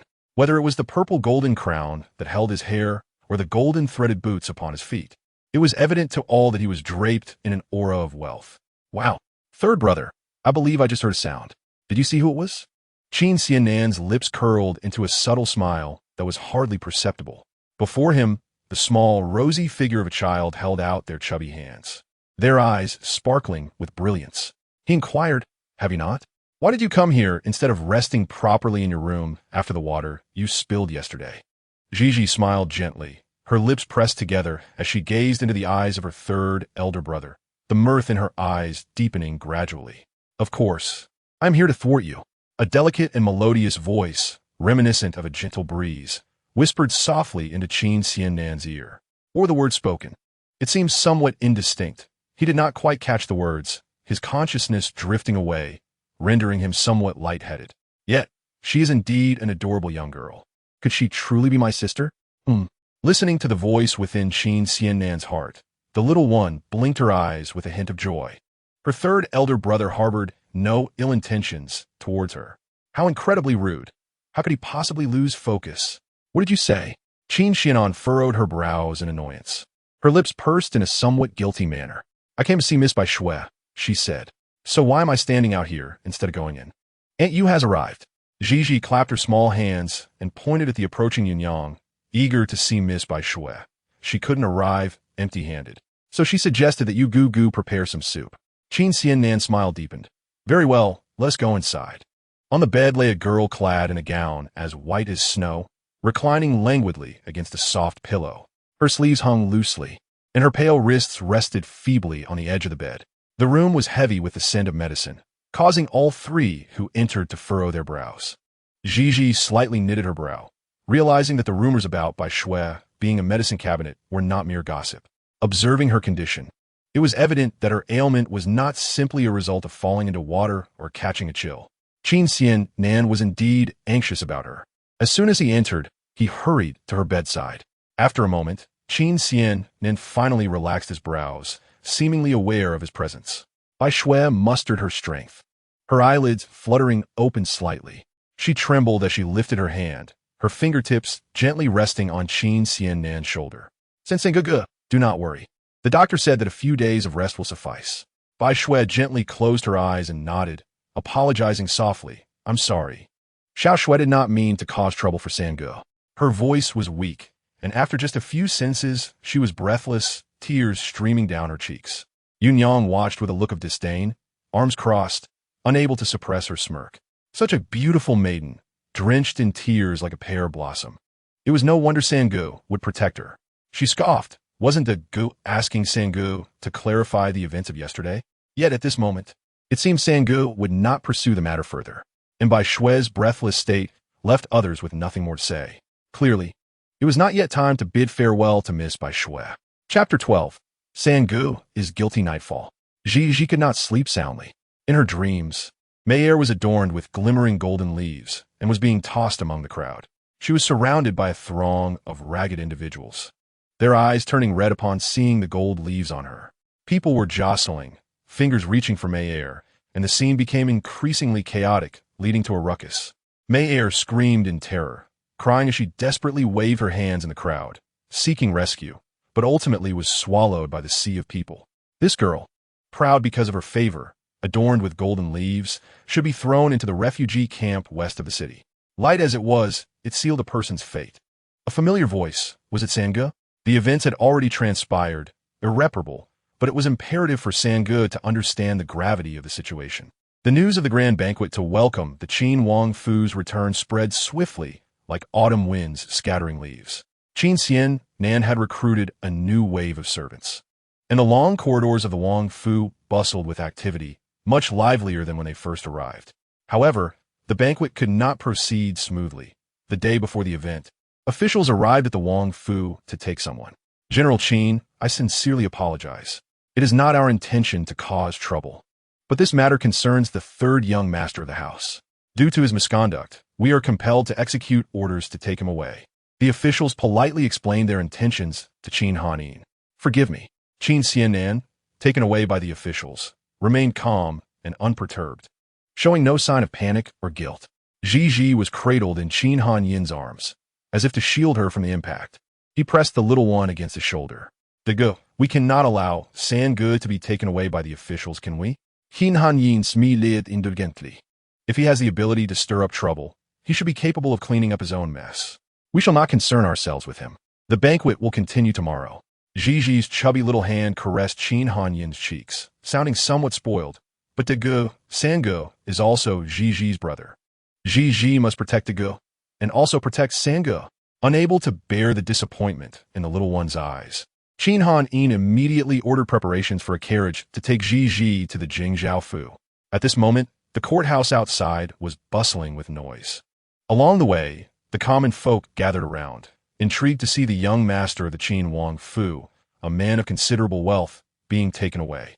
They heard it was a poor scholar who could not bear the sight of the suffering and thus beat the drum to seek justice. After all, this was the third young master of the Qin Wang Fu, wealthy and influential. Perhaps the officials would protect their own, and he would be released without consequence. The incident occurred at the refugee camp west of the city. Who would dare oppose the Qin Wang Fu if it weren't for this naive scholar? Years of mismanagement by the Wang Fu's 4 sons had turned it into chaos while the Wang Fei was away. Servants clear the way, and Qin Han-yin effortlessly led Ji through the crowd. Ji listened to the conversations of the onlookers and understood the situation. Yesterday, for reasons unknown, Qin Xian punished Mei by hanging gold leaves on her and tossing her into the refugee camp. Ji recalled the outstretched hand of Mei in her dream, desperately reaching out in the crowd. Bold. In the courtroom, Qin Xian was confronted. Why do you not kneel before this official? Qin Xian elegantly waved his sleeve, a smile playing on his lips that did not reach his eyes, evoking a chill in those who beheld him. Only the guilty kneel. May I ask, my lord, what crime has this young master committed? The Jingzhou Shun Mo slammed the table with the gavel. Bang! The courtroom fell silent. Qin Sangongzi, we commoners are aware of your distinguished status. Yet, beneath the heavens in this realm, you hung golden leaves on the servants and cast them into the refugee camp, causing panic among the people. 9 individuals from the west side of the city were injured. The speaker was the poor scholar, his hair tied back, dressed in coarse linen. Yet he stood tall and spoke with righteous indignation, clearly intent on seeking justice for the refugees. 9 injured individuals lay either kneeling or sprawled on the ground, the scene grim and heart-wrenching. Qin Xian surveyed the crowd, unhurried and unfazed, waiting for the man to finish before raising an eyebrow at the Jingzhou. This young master has plenty of gold. Seeing the plight of the west side refugees, I generously offered assistance. How is it that this young master is guilty? Then may I ask, my lord, which law states that this young master is guilty of providing aid to the refugees in their time of need? The Jingzhou was at a loss, irritated by the clever rebuttal. Your aid is commendable, but the method you employed was too insidious. He had heard of the events from yesterday. Most of those refugees had fled to escape calamity. The Qin nation had generously offered them sanctuary. They lacked any connections or backgrounds. In the past, such incidents would not have reached the government even if a life or 2 were lost. It was unfortunate for Qin Xian that the incident occurred just as a righteous but naive scholar stumbled upon it, leading to a public outcry. Qin Xian's tone was dismissive, or perhaps he had maintained an air of indifference since entering. He clearly did not take this matter to heart. Ji observed from her perspective, feeling a chill. In Sanji's world, was money truly omnipotent? The Jingzhou exclaimed angrily, those present, be cautious with your words. Even with wealth and power, one should not regard human life as trifling. Does he? If so, do you admit your guilt? Qin Xian Nan laughed coldly. This young master has plenty of gold. The poor scholar's face turned ashen. He clenched his fists, retreating step by step, disbelief etched on his face. He had never encountered someone so shameless, who regarded wealth and power as paramount. He pounded his chest. Fine. If the Jing Zhao Fu cannot grant me the justice I seek, I will appeal to the court. I refuse to believe that there is no justice in this world. Just as his words fell, a small, childish voice suddenly rang out. Sangu, Qin Xianan, relying on his wealth, has shown disdain for others, punishing the servants of the house with crude methods. Therefore, Sangu is guilty. Qin Han Yin looked at the little one who had just climbed down from his embrace. Her expression serious, and his emotions became complex. The clarity and brightness in her eyes created an illusion, as if her presence was meant to correct their wrongs. Chapter 13. Promised to protect brother, but ended up punishing him for the first time in his life. Qin Xian then questioned his existence. The 50 strikes landed upon him, causing pain deep within. Now, even Qin Han Yin was a loss as to why the little one acted in such a manner. They had promised to protect Sangu, yet she had delivered a punishment instead. It seems the grand banquet tomorrow will not proceed. Qin Zhao Sun nodded, resigned to the situation, glancing at Ji Ji beside him.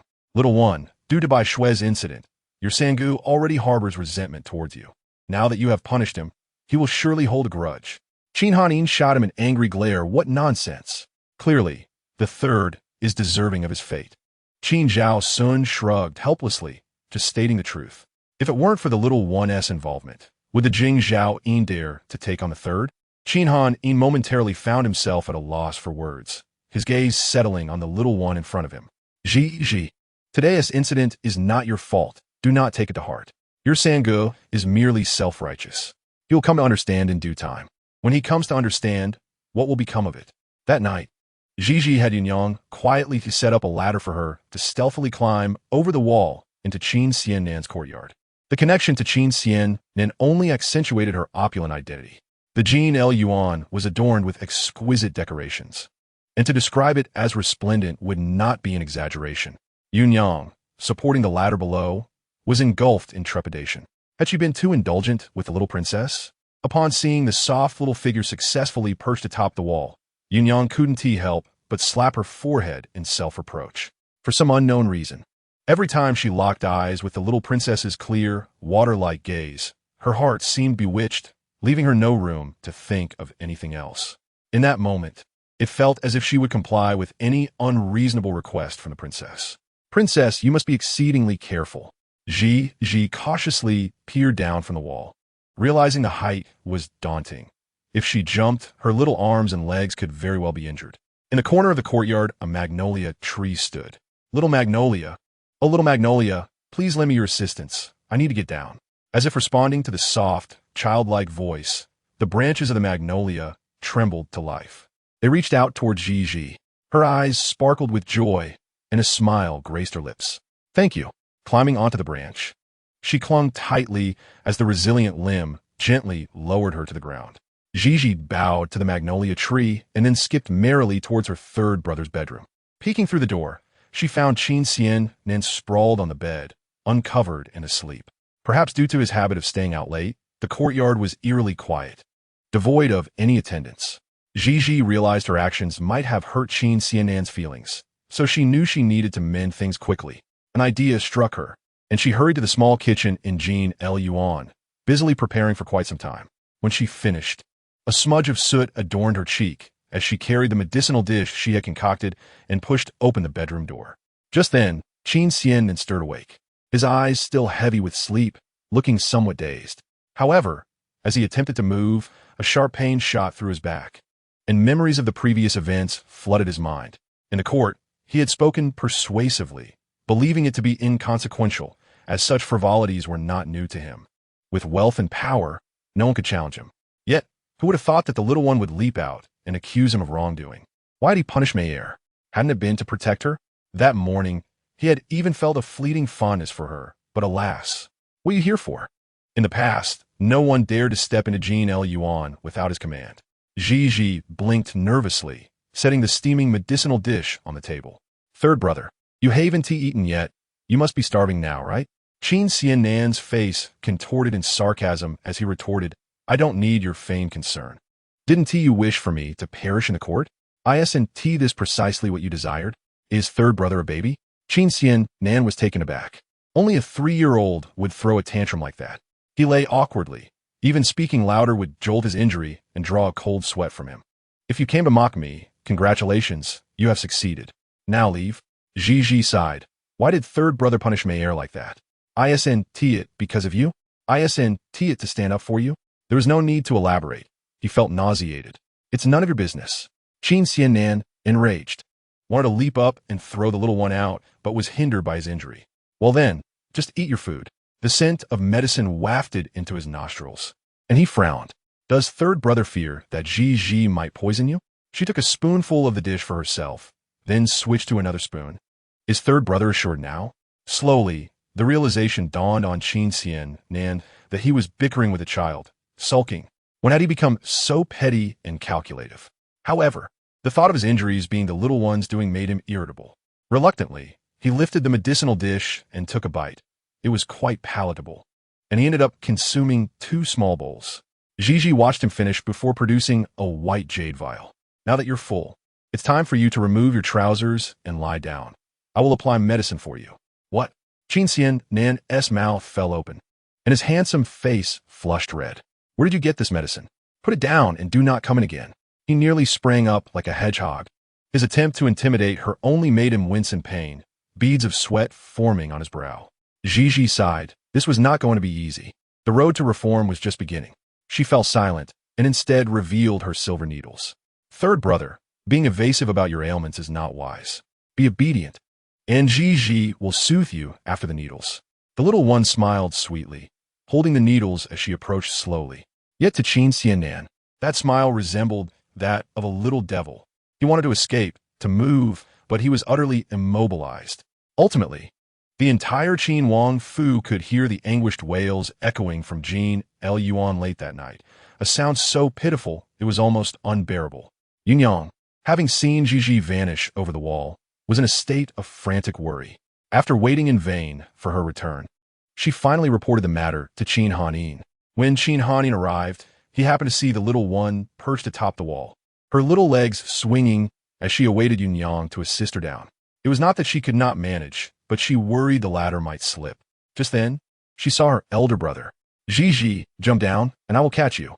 Qin Hanin shouted hoarsely, nearly startling Ji into tumbling off the wall. The little one steadied herself, noticing Qin Hanin had reached the ground beneath her. Silly child, if you wanted to see third brother, you could have just asked him to open the door for you. Why climb so high alone? Qin Zhao Sun also hurried over upon hearing the commotion. Seeing the soft little figure perched on the wall, illuminated by the moonlight, her tiny silhouette stretched long, so fearless and brave. A thought struck him. Yunyang, how could you let your young master do this? Trembling, Yunyang knelt in fear. Second young master, forgive me. It is my fault. I hope you can be lenient. Second brother. Ji gazed at her second brother, his magnificent countenance shining like a celestial being under the moonlight, nearly causing her to swoon. It's my fault. I wanted to climb the wall to see third brother. It has nothing to do with Aunt Yu. Yunyang felt warmth in her heart. Let us not worry about that for now. Ji, don't be afraid. Jump down, and I will catch you. Ji beamed, spreading her arms as she prepared to leap. Suddenly, she heard footsteps behind her. Third brother stumbled out, leaning against the door frame to look at her. You climbed over the wall? Ji nodded enthusiastically, her eyes sparkling. It was so wonderful. Third brother is moved. What nonsense! Observing the little one's delicate arms and legs, Qin Xian Nan felt a swirl of emotions. Part of him wanted to scold her, yet another part longed to embrace her. Turning away, he noticed the thin wisp of smoke rising from the chimney of the small kitchen in his courtyard. Unable to contain the warmth in his heart, he asked, Did you also prepare the medicinal dish? A 4.5-year-old little one, climbing walls and cooking porridge. What a little rascal. Just wait until his injuries healed. He would shower her with affection. Ji tilted her head, with her third brother inside the wall and her elder brothers outside. She felt so happy. Her smile bloomed like a flower, her eyes shimmering with warmth. Yes. Does third brother like it? Remembering the grievances from earlier, She also cherished the memory of climbing the wall to make porridge. Don't forget breakfast tomorrow morning, Qin Xian Nan said awkwardly. All right. Gigi leaped down into a warm and reassuring embrace. Qin Han Yin held her tightly, as if she were a precious treasure, terrified of breaking her. Gigi gently rubbed her tender little face against the side of Qin Han Yin's ear, saying, Big brother, don't worry. Gigi is fine. It's not Aunt Yu's fault. It was Gigi who wanted to climb the wall. Qin Han Yin's heart melted. My little darling, you mustn't act recklessly next time. Big brother was terribly worried. All right. I promise not to make Big brother anxious again. Qin Zhaoxuan stood still, watching Qin Han Yin carry the little bundle away. His brows furrowed, as if he were contemplating the ethereal peaks of Lingquan Xianshan. Such a troublesome little one.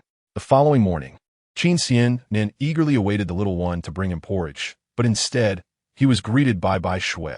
Today, she appeared much improved. Her complexion rosy and her steps steady. I made some porridge for third brother.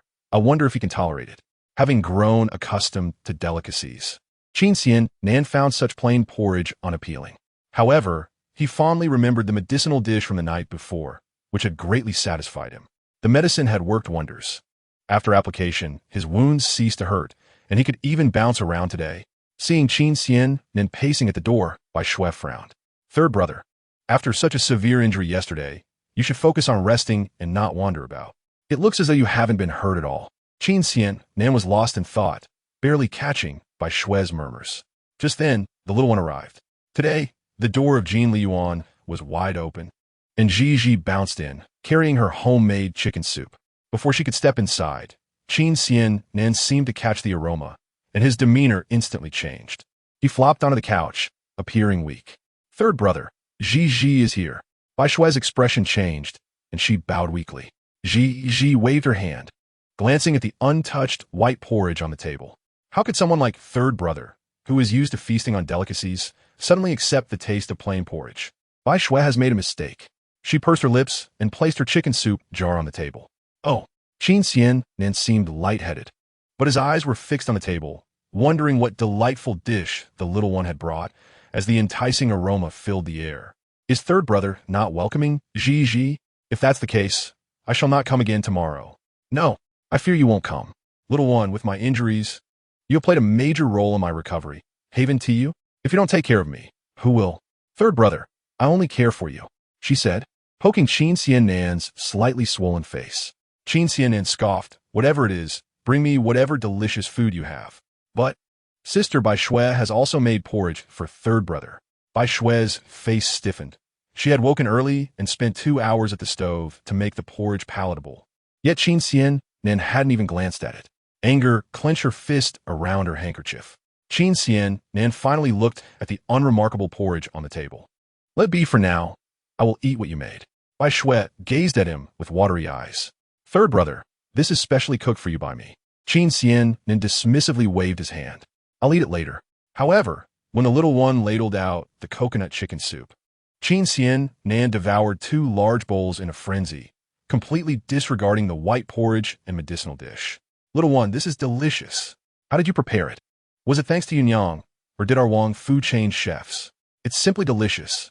Qin Xian Nan wolfed down the food, not caring about his manners, even gnawing on the chicken bones. He clapped his hands in satisfaction, relishing each bite. It's so delectable. Of course it's made by the adorable Gigi. Go ahead and boast.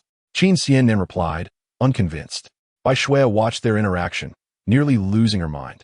When did Qin family's 3 young masters only have eyes for her? How infuriating. Third brother, the porridge before she could finish, Qin Xian Nan patted his belly. With chicken soup, who needs white porridge? Bai Shui's face darkened like coal. Just as Qin Xian Nan was about to speak again and ask the little one for more treats, Yunyang rushed in. Little princess, something has happened. Gigi was carried in the main hall by Yunyang. Qin Han Yin sat in the main seat, his expression grim.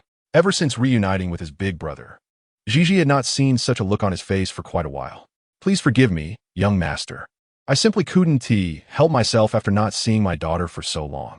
The elderly woman, prostrated on the ground, began to weep sorrowfully after only a few words. Chapter 15. I and your mother have children in old age. The kindness of a woman, they say, is often misunderstood. Our daughter has escaped from both of us. She will now live a life of luxury and comfort. Why can't you understand this? Gigi followed the source of the voice. The elderly man reprimanding the woman was an aged elder. The old woman stopped crying, hesitating to speak, occasionally glancing at Gigi in Yunyang's arms. When Qin Hanin saw Yunyang arrive, he reached out to take Gigi into his embrace. Upon seeing the little one, his brow relaxed. Big brother, what is wrong? Gigi raised her hand and yawned, her rosy lips parting and her round, dark eyes appearing dazed, as if she hadn't expected to yawn and was momentarily bewildered. Qin Hanin was instantly smitten, wishing to cradle the little bundle in his arms forever.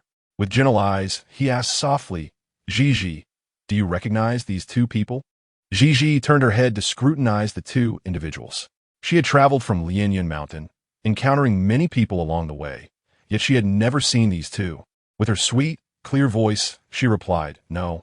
As soon as the little one finished speaking, the elderly woman erupted into loud sobs. It's all your fault, old man. Look, our daughter doesn't even recognize me anymore.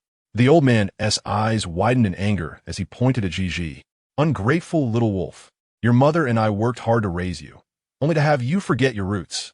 He continued, I originally thought to calm your mother, but now, even if we are old and wicked, we cannot allow you to deceive and trick people anymore. How could such a soft, cute little girl be deceitful? Gigi's head drooped in displeasure. Qin Hanin's expression darkened instantly. This is my little princess of the Qin Wang Fu, and you two have no right to slander her. Forgive us, young master. We are merely compelled by the two elderly people who started this performance. The old woman cried, I am Kai Shi, having lived most of my life, only to have Gigi as my daughter in my old age. I thought it was a blessing from heaven.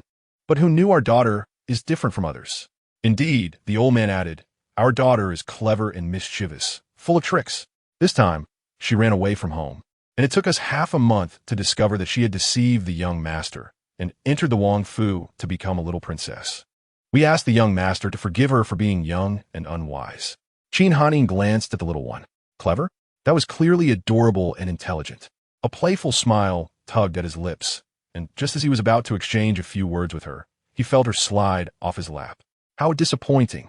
I thought this little princess was genuine. At the entrance, Bai Shui sighed regretfully as she helped Qin Xian Nan walk in, having nearly recovered from his injuries. He had come to see what had transpired in the main hall after hearing Bai Shui's account. He paid no mind to the two kneeling figures and immediately approached the little one. Her identity is false. Should the little one be clinging to him and his brother, weeping and pleading for them to believe her, or collapsing under pressure and confessing her deceit? But it seems she did not react too strongly. Little one, what do you have to say now? Qin Hanin frowned, coldness enveloping his gaze. Do not frighten her. Brother Qin Xian Nan yearned to comprehend what kind of enchantment this little rascal had instilled in his iron-blooded elder brother. The girl's parents had already sought him out. Why did he still shield her? Gigi, who had previously maintained calm eyes, now gazed at Qin Xian Nan with a hint of disappointment. Suddenly, Qin Xian Nan raised his hand to touch his nose. Had he truly uttered anything wrong to feel so guilty? Qin Han stood up and approached the little bundle. Kai Shi, I hope you take responsibility for your words. The two elders shrank back slightly, responding yes. Gigi pouted. Bai Shui approached with feigned gentleness, playfully ruffling Gigi's fluffy head, her eyes glimmering with mirth. Little princess, fear not. Simply speak the truth. Sighing, Qin Xian Nan observed the two elders, then cast a glance at Gigi. No matter how he looked at it, the little one appeared innocent and tender, utterly unrelated to these two individuals. Yet, reality was indeed as such. He had already heard everything on his way here. The two elders, having welcomed a daughter late in life, cherished their only child, unaware that their 4.5-year-old was harboring ulterior motives.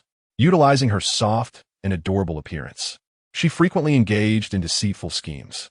Upon learning that the Qin Wang Fu had lost their little princess, she had devised a plan to deceive them, as she happened to be of similar age. But who in the capital dared to brazenly deceive the Qin Wang Fu? Such recklessness. Gigi expressed her gratitude to Bai Shui. Thank you, Miss Bai Shui. I have come to realize my mistake. The two elders reacted. The play has only just begun. How could it end so smoothly? Qin Xian then exclaimed, the little one truly is a deceiver. A flash of malice flickered in Bai Shui's eyes. How could such a small child withstand such pressure? Look, she could not even remember what she had said. realizing her fault was one thing. But she intended to address the little princess, only to twist her words. Little sister, deceiving others is wrong, especially when you deceive the people of the Qin Wang Fu. Do you understand how many feelings you have toyed with? Gigi nodded, her expression conveying genuine remorse. So, what token do you bring to prove that the little sister is your daughter? Bai Shui interjected impatiently, eager to expel the little one. Chapter 16. Villains need no opportunity. They are to be sliced and fed to dogs. The old woman nodded and began recounting Gigi's culinary preferences. The old man added, though we are simple folk, our daughter is remarkably clever and skilled in winning hearts. Their remarkably clear words left not only Qin Xiannan, but also the steward Wang feeling a chill in their hearts. The little princess, so fair and tender, full of understanding and smiles, was beloved by all in the Wang Fu. Even he could not help but leave a piece of his heart with her. Yet, upon hearing this news, it felt as if a bucket of ice water had been poured over him. And what about the birthmark on her bottom? The old woman glared, realizing that the messenger had omitted this crucial detail. She vaguely nodded, yes, indeed there is. Ji tilted her head. Was it on the left or the right? Her seemingly innocent gaze bore down on the two. Qin Han Yin suddenly understood. The little one was cleverly testing them. What birthmark on her bottom? Truly, she embodied the saying that small children can be cunning. Bai Shui's face showed a clear hesitation. Having overlooked such an important piece of information, Gigi waddled over to the old woman, crouching down to poke her delicate fingers at the elder's face. Mama, she elongated her tone, a mischievous smile playing on her lips. You are my mother, having come to love me so dearly. Please do tell. Tell what? The elder stammered. I don't know what to say. This face was one she had seen for the first time today. Oh, little one, she exclaimed. Which parent are you referring to? The old man was at a loss as well. The two, wanting to weep but finding no tears, could not respond. Qin Xiannan sensed an unusual undercurrent. This matter seemed far from simple. Why do you still ask such questions, little princess? Bai Shui, flustered, stepped forward. The elder is old and likely forgetful. Forgetful? Gigi dragged her tone, as if teasing a cat. Then how come my elderly parents are so remarkable? What do you mean? Bai Shui, clench your fists. I just heard that they've been searching for me for over half a month. From where did they come to find me? The little one turned completely around, her small face beaming with a smile, her tone leisurely, directing her question at Bai Shui. Bai Shui's cheeks flushed, her heart racing. She was at a loss for words. You. Bai Shui's breath quickened, suddenly realizing, you should ask them. Why question me? It has nothing to do with me. She was anxious. I never said it had anything to do with you. Gigi grinned, pointing at the two kneeling figures. And all these questions are for them. Bai Shui felt cornered. How could this happen? Why did she feel that this little brat had seen through everything? She was fully aware that she knew nothing. She instinctively glanced at Qin Xiannan, who was observing her with an inscrutable gaze. Third brother. Bai Shui's tone was urgent. It has nothing to do with me. Her frantic demeanor only served to raise suspicion. Qin Xiannan's heart sank. He had an ominous premonition. It was impossible for someone to suddenly emerge claiming kinship without reason. This entire affair was meticulously orchestrated to expel the little one from the Wang Fu. Such a malicious intent. His gaze darkened ominously. The old woman jumped in. Yes. On the left. The old man added, good daughter, now that you mention it, I remember. It was on the left. When you were little, I often held your bottom, admiring that birthmark with great affection. Gigi couldn't suppress her laughter. Help! How could someone hold a bottom to look at it? She stifled her giggles, her delicate brows furrowing. No, the birthmark is on the right. The old woman smacked her forehead. I'm truly forgetful. It is on the right indeed. The old man chimed in. Oh no, it is on the shoulder. The old woman replied. Yes, on the shoulder, on the little shoulder. At that moment, it became evident to all. From the very beginning, this little one had been playing a clever game, demonstrating that she was the true mastermind. The old woman, terrified, hastily tried to interject, but when she realized something was amiss, she had already been kicked away. How dare you toy with me, Qin Xiannan? The old woman clutched her abdomen, wincing in pain. Forgive me, my lord. Please forgive me. Qin Xiannan leapt up, prepared to strike the old man. Gigi spread her arms and approached. Qin Han Yin's pupils constricted as he swiftly rushed forward to embrace the little bundle. Qin Xiannan halted abruptly, akin to a cat whose tail had been stepped on, exclaiming, What are you doing, charging out like that? Are you seeking death?" His tone was harsh, but his heart was filled with apprehension. If the elder brother reacted slowly, or if he failed to halt his steps and inadvertently kicked the little one, it would be utterly cruel. His heart tightened into a knot, and he could hardly bear to contemplate the consequences. Qin Han, with a darkened expression, exclaimed, "Fool! If you injure Ji, I shall take your lives." The elder brother had unwavering faith in Ji from the very beginning. So why did he not offer a warning earlier? Ultimately, it was his tendency to trust others too easily that led to this predicament. At that moment, a small head peeked out. "Big brother, third brother, when someone makes a mistake, they deserve to be punished, right?" "Of course." Qin Xian then interjected eagerly. Qin Han, releasing his anger, cradled Ji in his arms and gently stroked the soft little head. "Today, our Ji has been frightened. Tell Big Brother how you wish to punish the bad guys." Ji replied, "Big Brother, can we give the bad people a chance to atone?" Qin Xian then retorted, "What kind of chance do bad people need?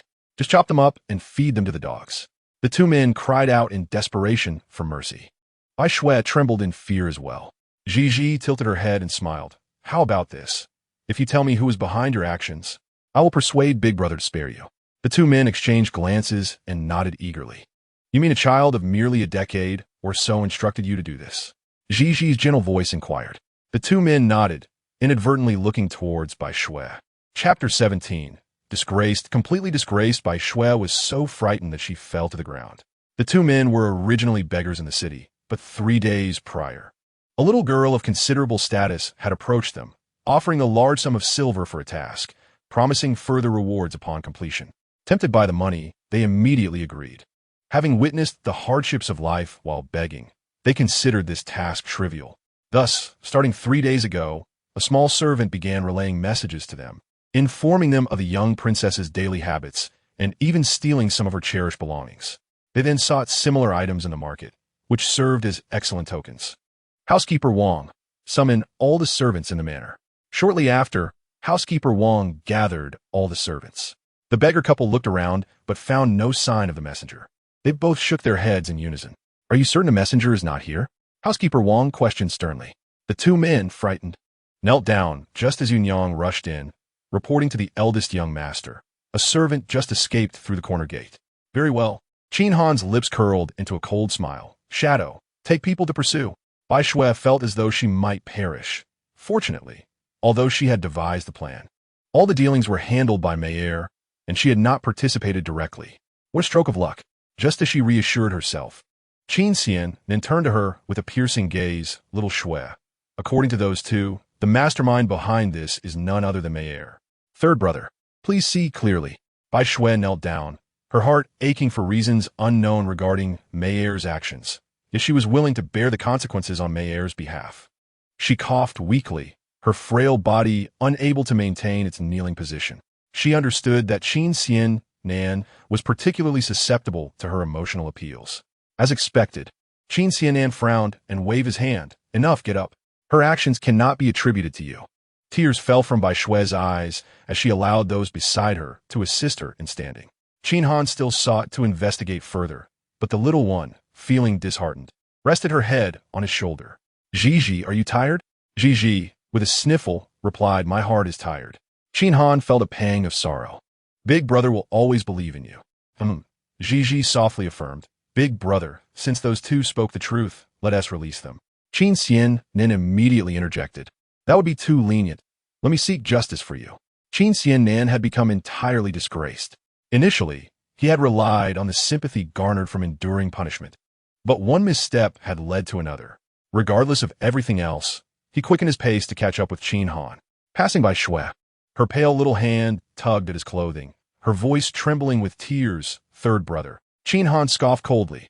"Focus on your dear sister for now." His words carried a sharp edge, and the little one leaned her head against her elder brother's shoulder, her small eyes closed, and her lashes fluttering like fans. At dinner time, Qin Xiannan, supporting his waist, entered the dining hall.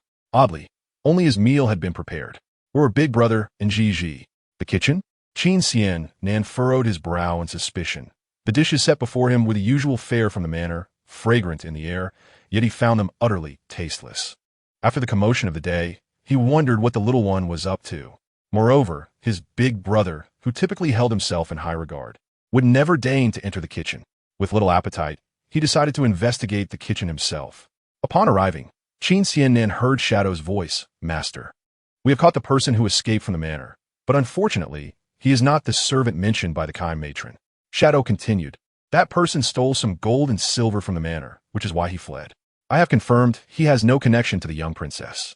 Not surprising, Ji, busy digging in the dirt and stacking small clods, remarked this must be a diversion. Qin Han smiled, reaching out to pat the little one's face, but hesitated, remembering his hands were dirty. "Then tell me, where's that servant?" Ji, with her back to Qin Han, bent down, her chubby cheeks shaking. "Big brother, the most dangerous place is the safest place." Qin Han's lips curled upwards. The little one was remarkably clever. "You know what to do then?" Shadow nodded and swiftly vanished into the courtyard. Qin Han crouched beside Ji, seldom curious about anything. Yet at this moment, his curiosity was piqued. Ji, what are you doing?" Ji, displaying her small white teeth in a sweet smile, replied, "I wanted to make something for Big Brother to taste for a long time, and today I finally have the chance. Don't worry, it will be ready soon." After arranging the clods of dirt, she lit a fire beneath a small mound. Ji was busy and cheerful. Qin Han wanted to ask more, but seeing how seriously she worked, he hesitated. As the fire grew larger, turning all the clods red, Ji added more dirt with a small shovel. Even the well-experienced housekeeper Wang had never encountered such a novel contraption, and he, along with Yunyang, could not help but draw closer. Ji, drenched in sweat, wrapped some marinated ingredients in a layer of thin mud and placed them in the fire. She continued to toss in various ingredients until she finally plopped down to rest. Yunyang laughed heartily, quickly pulling out a handkerchief to wipe Ji's little hands and face. "If the princess wishes to make something delicious, just tell Annie you, and she can do it for you. Look at you, working up a sweat." Housekeeper Wang chimed in. "Is the young princess preparing a treat for the eldest young master?" Qin Han felt warmth enveloping his heart. He witnessed the little one's efforts, and as he watched, his throat tightened and his eyes glimmered with emotion. In the years of wandering, had the little one not been the same? Diligent and self-reliant, she understood gratitude and possessed a kind heart. Ji hugged Yunyang before moving closer to Qin Han. Chapter 18.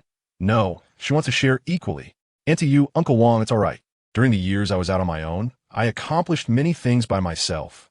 The cheerful and light-hearted tone of the little one stirred a wave of bittersweet emotions in the hearts of those present. Yunyang, what immense suffering must such a small child have endured? Therefore, regardless of what transpires in the future, she will undoubtedly risk her life to protect the little princess.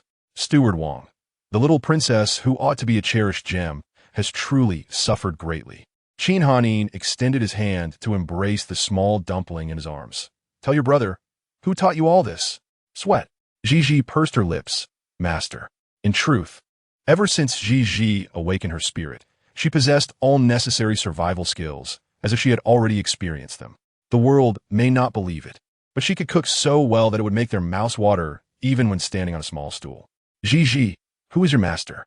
Could it possibly be the mastermind behind the theft of Ji all those years ago? Ji certainly knew what her big brother was thinking, and she playfully winked. "My master is all-powerful, a truly remarkable person, and he taught me all this." It is a pity that her master cannot even hold a spatula steadily. However, to prevent her big brother from viewing her as a monster, her master from Lianyan Mountain must bear the blame. Qin Hanin wished to ask more, but the small dumpling left his embrace to observe the little fire pit. In truth, Qin Hanin did not expect Ji to produce anything particularly impressive. Yet, even if it were poison, he would consume it with tears if it were brought by Ji. As Qin Hanin contemplated this, he acted accordingly, making playful gestures at Yunyang and Steward Wang as the small dumpling turned around. Both Wang and Yunyang were not foolish. They immediately understood. Of course, how could they let down the little princess's heartfelt intentions? However, they never anticipated the slap in the face would come so swiftly.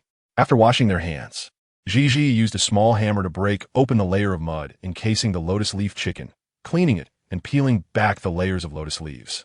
Instantly, a fragrant aroma wafted from the bundle of chicken nestled within the leaves. Qin Hanin swallowed hard. Although he had not felt particularly hungry before, he now found himself ravenous. "Big brother, this is lotus leaf chicken. Gigi prepared fish and sweet potatoes in the same manner. Shall we eat together later? Upon seeing the beautifully arranged dishes on the table, the others felt a surge of excitement. The Qin Wangfu, being of royal lineage, typically served exquisite delicacies. Yet never had a dinner been so hastily prepared, yet filled with such anticipation. Big brother, ain't you Uncle Steward? Let's dig in.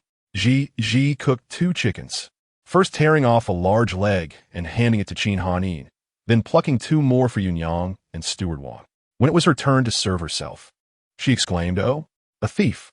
Turning her head, she found Qin Xiannan had swiftly stuffed the chicken leg into his mouth. How unfair. The servants get chicken legs, yet none are left for third brother. It's so hot, but oh, it's delicious. Qin Xiannan quickly devoured the chicken leg, his eyes sparkling as he stared at Gigi. Gigi pursed her lips. Third brother is just a little baby who hasn't grown up. Nonsense. If you weren't a baby, why would you steal my chicken leg? Umph. Who told you not to save any for me? The other 3. What a delightful dish. Regardless of what is said, let us eat. In the end, Gigi only managed to nibble on 2 chicken feet and a roasted sweet potato. The others around the table glanced at the empty plate, feeling a bit embarrassed. Yunyang, I truly did not expect the little princess to possess such culinary skills. Steward Wang, the little princess is indeed a little blessing. I, old Wang, have lived for over half a century without ever tasting such exquisite roast chicken. The chicken, cooked in mud, was tender and juicy, wrapped in layers of fragrant lotus leaves, and seasoned just perfectly to enhance the original flavor without overwhelming it, leaving a hint of lotus aroma. It was genuinely delicious. Qin Hanin could not contain his excitement and scooped Gigi into his arms. How is it that our Gigi is so capable? Hearing her big brother's unreserved praise and having delighted so many, Gigi joyfully nestled her little head into Qin Hanin's embrace. Did big brother eat his fill? I have never felt so content. Gigi, may I prepare porridge for you tomorrow? Qin Hanin, affectionately squeezing the dumpling. Big brother appreciates your kind intentions, but he cannot bear to see our Gigi work so hard. Gigi felt a sweet warmth in her heart. With a bold face, Qin Xiannan turned away, licking his fingertips, which still bore the taste of the seasoning. Gigi, may I carry you to bed? Qin Hanin grew increasingly fond of the small dumpling, unwilling to entrust her to Yunyang's care for fear she might go hungry, and before bed, he fed her a bowl of yogurt. Under the dark sky, Qin Hanin listened to Gigi's even breathing as she fell asleep, yet he heard a faint sound from the window. Always vigilant, he opened his eyes and looked toward the window. A shadowy figure was climbing through. He had thought he was cautious enough, but did not expect there was someone else in the room. Qin Xiannan raised his hand to his forehead, utterly embarrassed. Was he truly so obsessed with the small dumpling's face? Oh, the persistent elder brother. He quietly approached. Qin Hanin recognized him, his eyes widening in anger. Had it not been for the fear of waking the small dumpling, he would have kicked him out. What are you doing here? He gritted through clenched teeth. Qin Xiannan spread out the bedding he had brought with him beside Qin Hanin. Since when did you become blind? It is enough for me to guard Gigi. You should leave. Qin Xiannan gritted his teeth. Brother, do not be so selfish. Did you not always doubt Gigi, believing her to be an imposter? My face turned red from anger. If you saw it clearly today, why did you not remind me? Qin Hanin coldly turned away, sleeping on the other side. Truly, it was absurd to be sharing a bed with him. Qin Xiannan felt uncomfortable as well. If it were not for the small dumpling's sweet fragrance, he would not have bothered. I understand. In the darkness, Qin Xiannan's eyes brightened. You did not tell me then because you were afraid I would steal your affection. Nonsense. You are the one afraid of losing favor. What nonsense? Gigi opened her eyes, feeling somewhat frustrated. How did third brother's words make her feel like the emperor with countless beautiful consorts? Big brother and third brother, competing for the affection of a favored concubine? She shook her little head. She wanted to share the love equally. Chapter 19, Little One. Are you happy to see your brother so joyful? The next morning, Aning was already kneeling at the door, waiting. Qin Hanin emerged in wrinkled clothes. Aning approached to report, Your Highness, I have found the whereabouts of that little servant in the northern courtyard. This was anticipated. Just as Aning spoke, Qin Xiannan was nearby, his hands clenched tightly at his sides. Are you sure? Before Aning could respond, Qin Hanin sneered. Are you questioning Ying's abilities?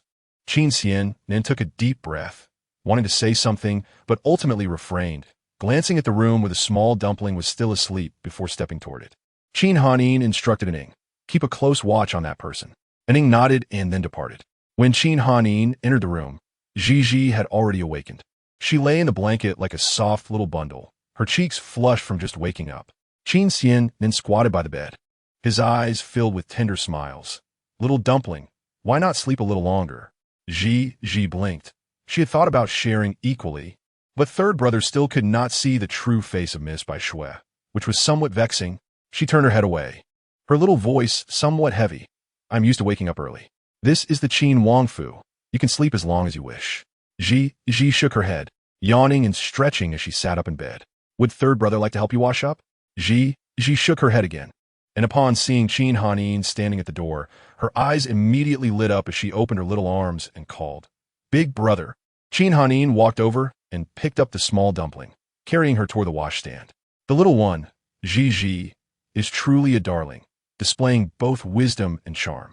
Subsequently, Qin Xiannan observed with a mix of emotions as his elder brother adeptly tended to the little cub's grooming before handing her over to Yunyang. Today, Yunyang dressed the cub in a delicate pink dress and styled her hair into an adorable bun at the vanity. When the lively little one stood upright, her cherubic face elicited an irresistible urge in Qin Xiannan to pinch her cheeks. However, his elder brother acted first, carrying the little cub to the dining hall. He then fixed his serious gaze upon her and inquired, Gigi, we have identified the individuals behind yesterday's chaos. Have you contemplated how to punish them? Gigi pursed her lips and leaned closer to glance at Qin Xiannan, suggesting, let third brother decide. As it turned out, after an extensive interrogation, Bai Shui cleared herself of all wrongdoing. The young scoundrel was revealed to be Mei Er's cousin, who claimed his actions were driven by a desire for revenge on her behalf.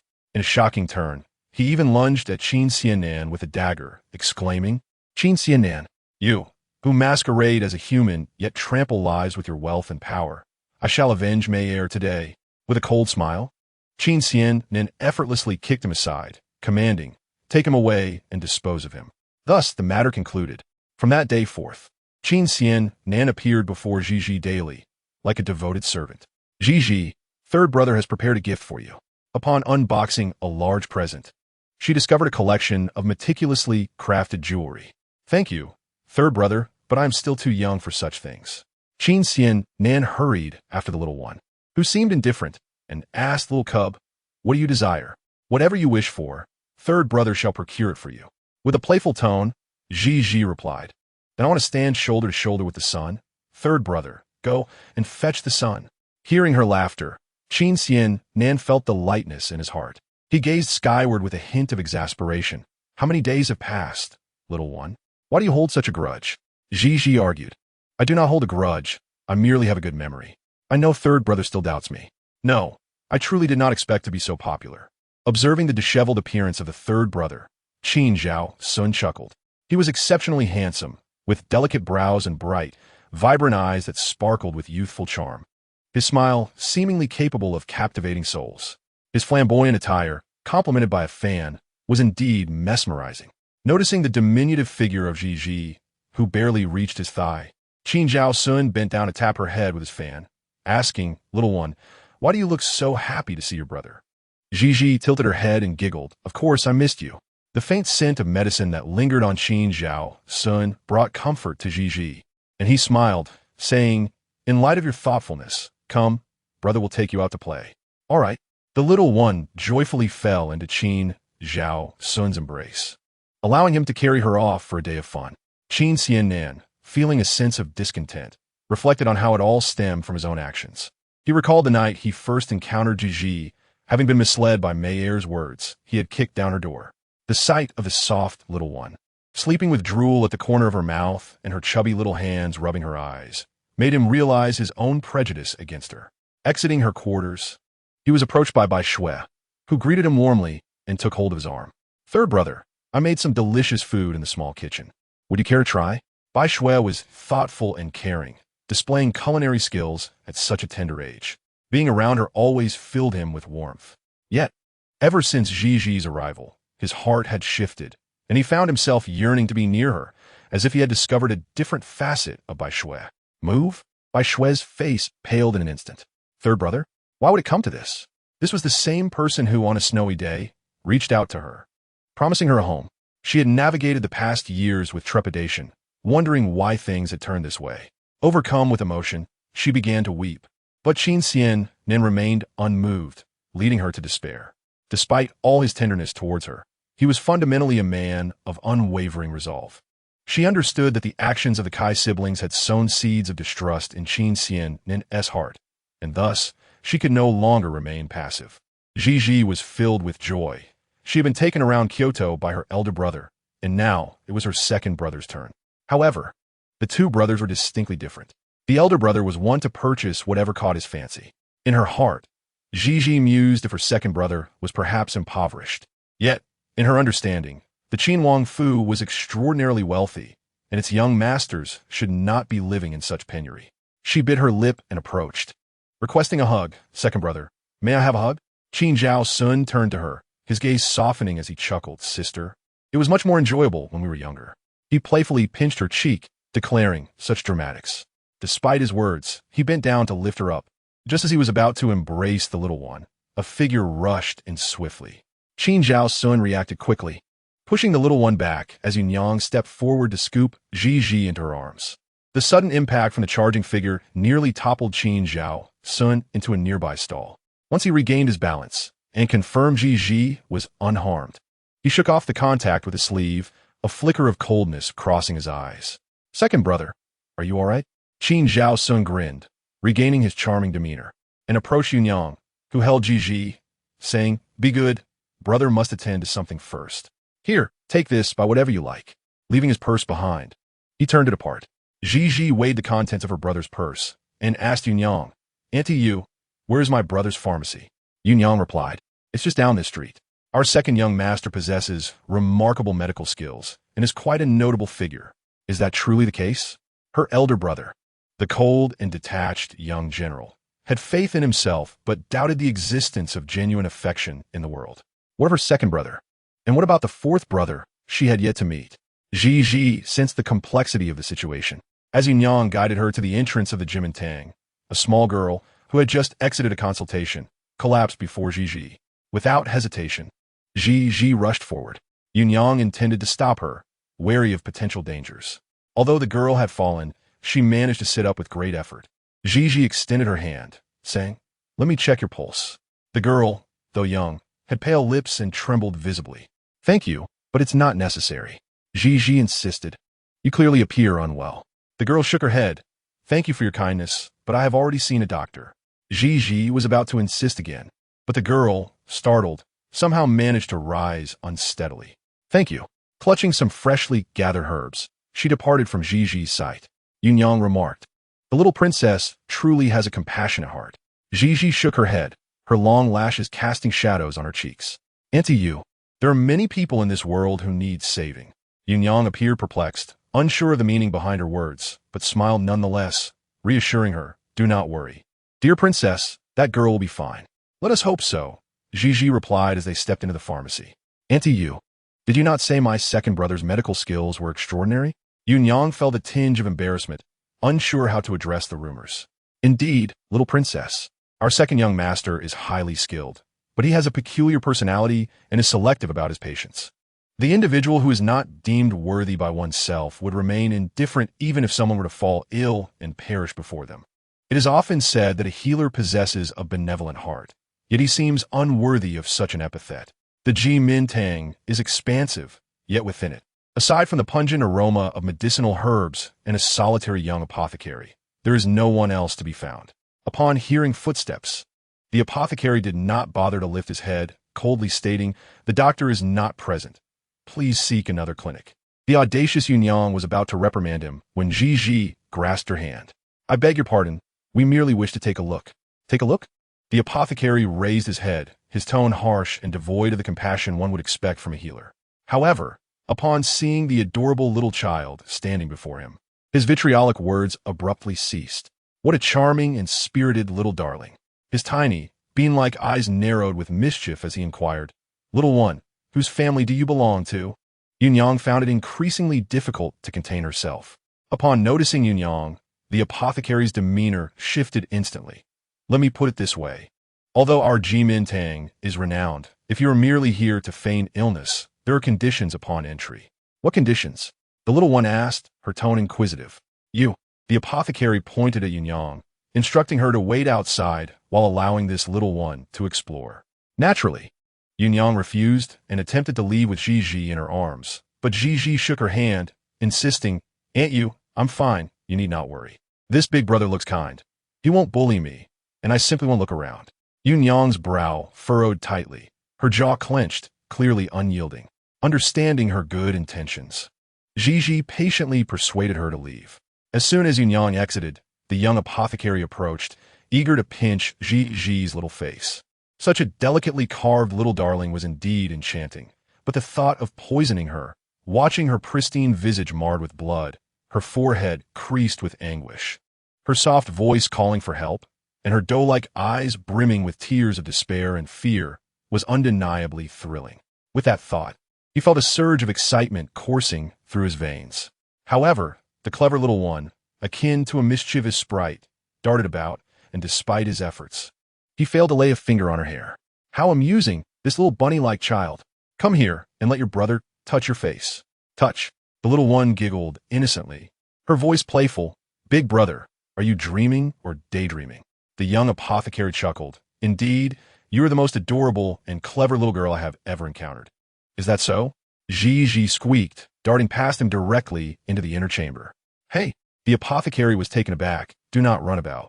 That place is not for just anyone. Yet, Gigi's short legs seemed propelled by the wind, swiftly traversing the secret passage into a small courtyard. The courtyard was simple, adorned with drooping willows and sprawling peach trees. Yet, within this modest space, cages of various sizes were filled with an assortment of poisonous creatures. Birds that flew, beasts that ran, and fish that swam. Everything was there. At first glance, Gigi felt a chill run down her spine. Children truly understand nothing. What are you looking at? Chapter 21. Second brother, let us make a bet. The apothecary grasped Gigi's small shoulder, pulling her back. What a troublesome child. She was as slippery as an eel.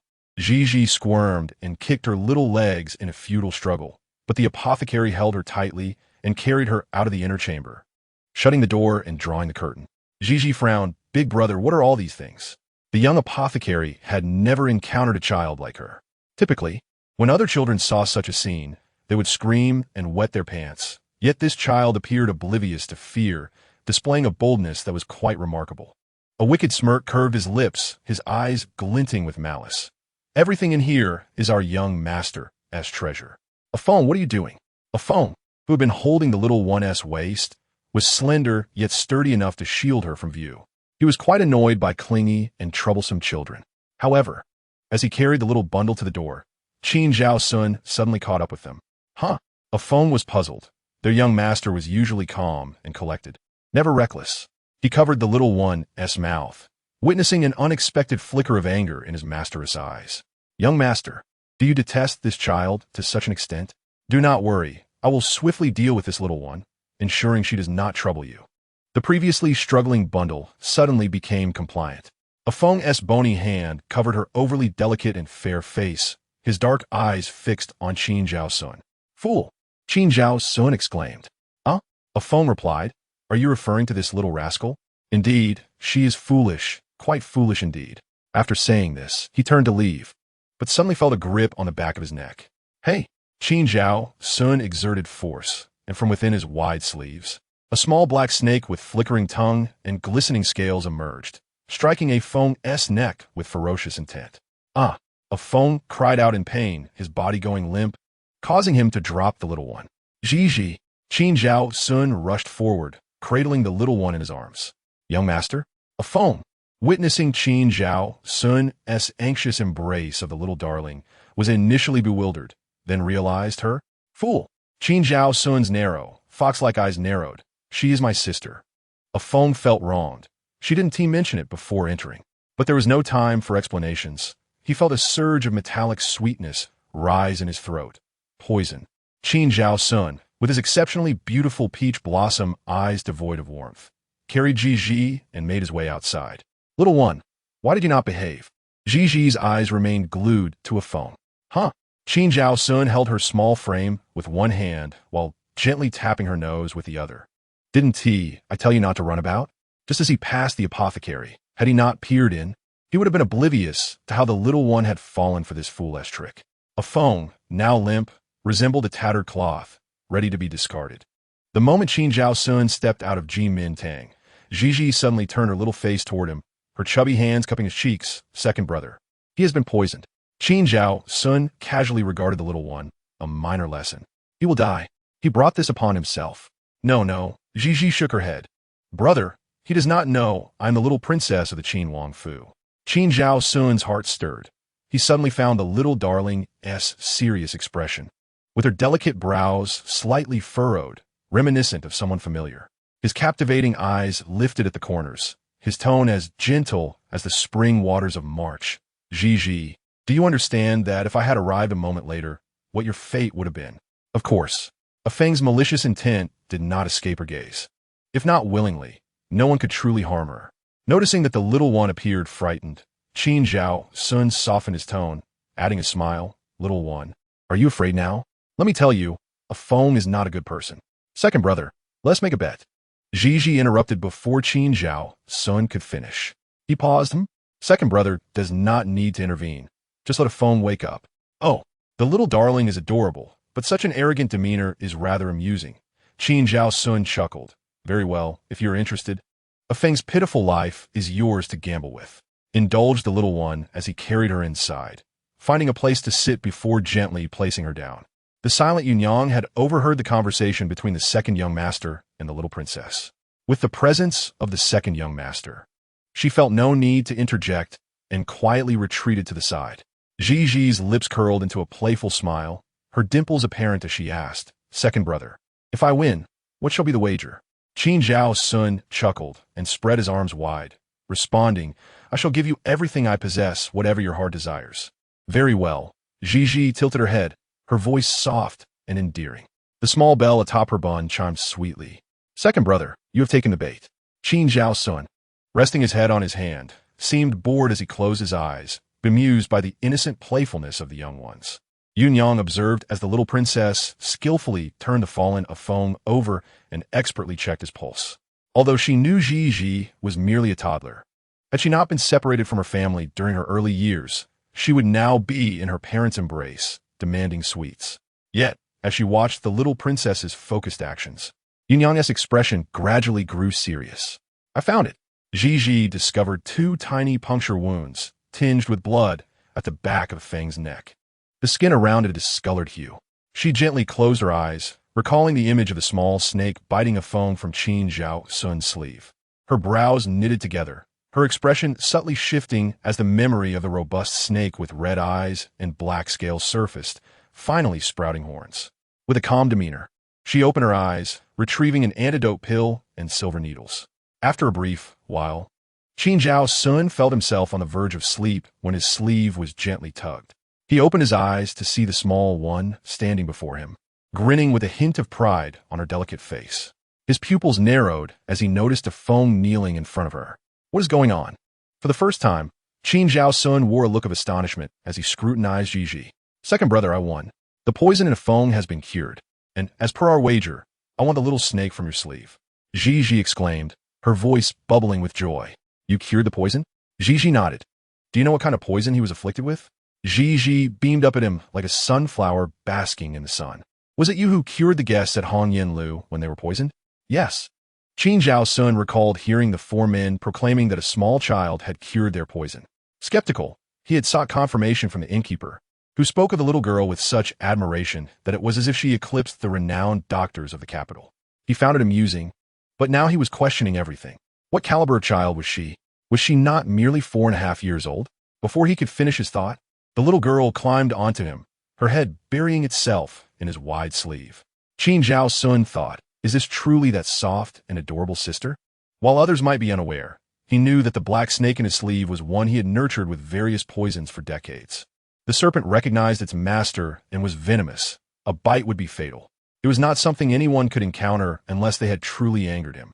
Yet at this moment, he felt a shiver of fear. How peculiar, Gigi said, peeking out with her fluffy little head, her tender hand gripping the snake's midsection. Second brother, I found it. Princess, be careful. Let go, Gigi. In the hall, a Feng's cries echoed intermittently, while Yunyang, witnessing the snake flicking its tongue, felt her legs weaken in fear. Although Gigi had previously placed her head inside, she knew that the snake would not emerge without her command. Why was it now in her hand? Little one, are you courting death? Qin Zhaosun realized his voice had gone hoarse. The black snake's tail coiled around Gigi's wrist, its body swaying in her grasp. Second brother, do not worry. I am not afraid. Gigi reassured him. The snake, however, seemed to plead, little ancestor, please. Do not squeeze my pressure point. Qin Zhaosun steadied his racing heart, still in shock. Observing her expression, he noted that she was not the least bit afraid. In fact, she appeared quite thrilled holding the snake. Well then, my little sister possesses extraordinary courage. I am truly impressed. She effortlessly held the venomous snake he had raised. Gigi then hopped down from Qin Zhaosun and declared, Second brother, a wager is a wager. The snake is mine. She boldly patted the snake on the head in front of the three onlookers. Be good, or I will end you. With that, she tossed the snake into her waist pouch amidst their bewildered expressions. This little one is truly extraordinary. On their way back, Yunyang kept her distance. No need. Ain't you? Moving about is good for health. Yunyang trembled behind her. Little princess, are you certain that snake will not harm anyone? She quickly jumped back. Gigi laughed. It dares not. It fears I will end it. How surprising. The little princess has such a side. With her soft and adorable exterior, she spoke such words in her sweet, melodious voice. Just as they approached the street near the Qinhuang Fu, they suddenly noticed a chaotic crowd gathered nearby. The townsfolk were pointing and whispering, creating quite the commotion. Yunyang grew anxious. She had been led astray by the little princess once again, having assured the second young master that they would wait until the carriage arrived at the Wang Fu before leaving. Now, with the scene in disarray, what would she do if something happened to the little princess? My dear lady, please allow me to lead you around. Let us not venture into the throng. Gigi smiled. It is fine. Ain't you? Trust me. And with that, the little one dove into the crowd. Yunyang could only watch helplessly as she disappeared. Gigi gazed at the fallen girl, recalling the moment she had encountered her at the entrance of Ji Min Tang. Kind-hearted individuals had covered her face with a white cloth. She looked frail, her ankle nearly broken, with a small bell tied around her wrist. There was nothing to be done. Her fate had been sealed. How tragic. It was said that a Lien had succumbed to her illness while trying to care for her ailing mother, wasting away in her prime. Who could she blame? The heavens are unjust. Some are born with a silver spoon, while others must endure the hardships of life, becoming a mere joke. As the townsfolk's murmurs faded, Yunyang released her fear of the snake escaping from the little princess's pouch and gently grasped Gigi's hand. This Lien was a dutiful daughter. Do you know her, ain't you? Gigi asked. I have not seen her in person, but I have heard of her name. It must be her. Lien had a tragic background. Her father was a gambler, and her mother was often ill, leaving her to shoulder the burden of the family. The girl was only 15, such a tender age. Ain't you? She died from poison. Gigi spoke calmly. How do you know this? Gigi smiled, but said nothing. She had witnessed it herself. The poison from Ji Min Tang. Gigi, third brother, has brought delicious peach blossom pastries for you. He entered with a bundle of goodies, his face beaming with joy. Chapter 23. Little one, where are your eyes wandering? The sugary treats from Suji in the west of the city. The peach blossom pastries from the south. The authentic tanghalu from old grandpa's shop. The lotus powder lion's head from Missouri Family Street. Qin Xiannan, bursting with excitement, placed all his treasures on the table, chattering away about the various delicacies he had discovered throughout the city. How is it? Does Sangu treat you well? The eldest can hold the little one at the dining table, and the second can take the little one shopping. What about him? It seems the little one has forgotten him. Qin Xiannan, filled with envy and jealousy, gazes at the scene, where a cunning and shrewd individual reveals a rare glimpse of childlike innocence, even feeling a sense of rivalry. The little hand supports her chin, and her dark, round eyes fixate on Qin Xiannan. Did Sangu send the items he brought me to Miss by Shui as well? Qin Xiannan coughs lightly, touching his nose. How could that be? Everything given to us is truly one of a kind. Sangu is so generous. The little girl's eyes twinkle as she picks up the gifts from Qin Xiannan and tastes them one by one. How is it? How is it? Qin Xiannan watches eagerly, vying for praise. Is it delicious? Delicious, delicious. The world of children is simple. upon tasting something delightful. Her little face beams with a radiant smile. What places did Ergo take you to? The little one munches on a tonghalu. Well, just shopping. And Ergo even gave me his purse. TCH. Qin Xian then rolls his eyes, then takes off his conspicuous money pouch from his waist and places it on the table. What does Ergo have to offer? What I give you is far more valuable. If it's not enough, I can even give you Hong Yen Lu HM. The little one blinks. Hong Yen Lu is Sangu's labor of love. Would he truly part with it? For my sister, there is nothing I wouldn't give. Although Hong Yen Lu was the first and he opened when embarking on his business journey, holding great significance for him. If it brings joy to the little one, it can be given away without hesitation. The little one shakes her head. She doesn't lack money and doesn't need such worldly possessions for now. Yet, Sangu is different for what the rumors say. Everyone claims Sangu loves money and is a miser. Qin Xian Nan glares. Who said that? Just wait until I chop him up and feed him to the dogs. Why does Sangu want to chop someone up upon seeing them? He does speak without restraint, fearing it might frighten the little one. Qin Xian Nan quickly shifts the topic. By the way, where is Yunyang? I often see her closely following you. Why isn't she here today? The little one shakes her head, clearly unaware. It seems Aunt Yu is somewhat afraid of the little snake in her purse today. Thinking this, the little one reaches into her purse and pulls out the little black snake. Look, I won this good thing from Ergo. Just as Qin Xian Nan has both hands resting on the table, the little black snake is casually placed on his palm. Qin Xian Nan, he thought it was some rare trinket. The first glance didn't reveal much, but the second glance startled him, causing him to scream and wildly shake his hands, knocking over the chair behind him. The little one blinks innocently, with a tonghalu still in her mouth. She didn't have time to speak before seeing Qin Xian Nan turn and run away frantically. Sangu, my little snake. On that day, the third young master of the manor, with a little black snake wrapped around his wrist and a face full of terror, was seen running wildly through the Wangfu. Hiding at the door, Yunyang trembled her legs and, after a moment, couldn't help but laugh. She knows well that the young princess is headstrong and has learned to keep her distance. Aunt Yu, where did Sangu run off to? Yunyang points in a direction with a smile. Look, it seems he is heading towards Erji's residence. Qing Feng Yuan is where Qin Zhao Sun resides. Surrounded by 10 miles of green bamboo, resembling an expansive ocean, even the air is imbued with a faint bamboo fragrance. He is a person who cherishes self-cultivation. Although he possesses an allure that could bring calamity, he is also quite ascetic. In his courtyard, aside from 2 servants responsible for cleaning at set times, no one else enters. At this moment, he is soaking in the hot spring pool in the back courtyard. He closes his eyes, his snow-white, sleeping robe dampened, arms gracefully resting on the bank. This water is a gift from the emperor. When the emperor's consorts fell ill and the imperial physician could not treat them, the emperor issued a decree, and Qin Zhao Sun rose to the occasion. Many were at a loss with the ailments, but he cured them effortlessly.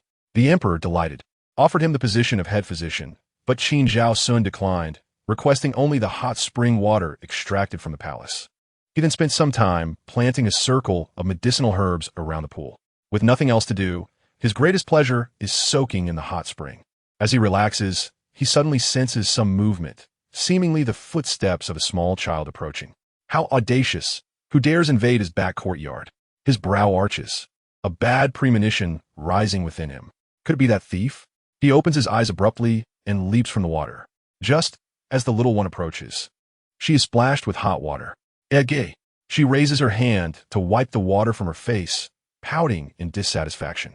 Ergo, it's still early. Why are you playing in the water?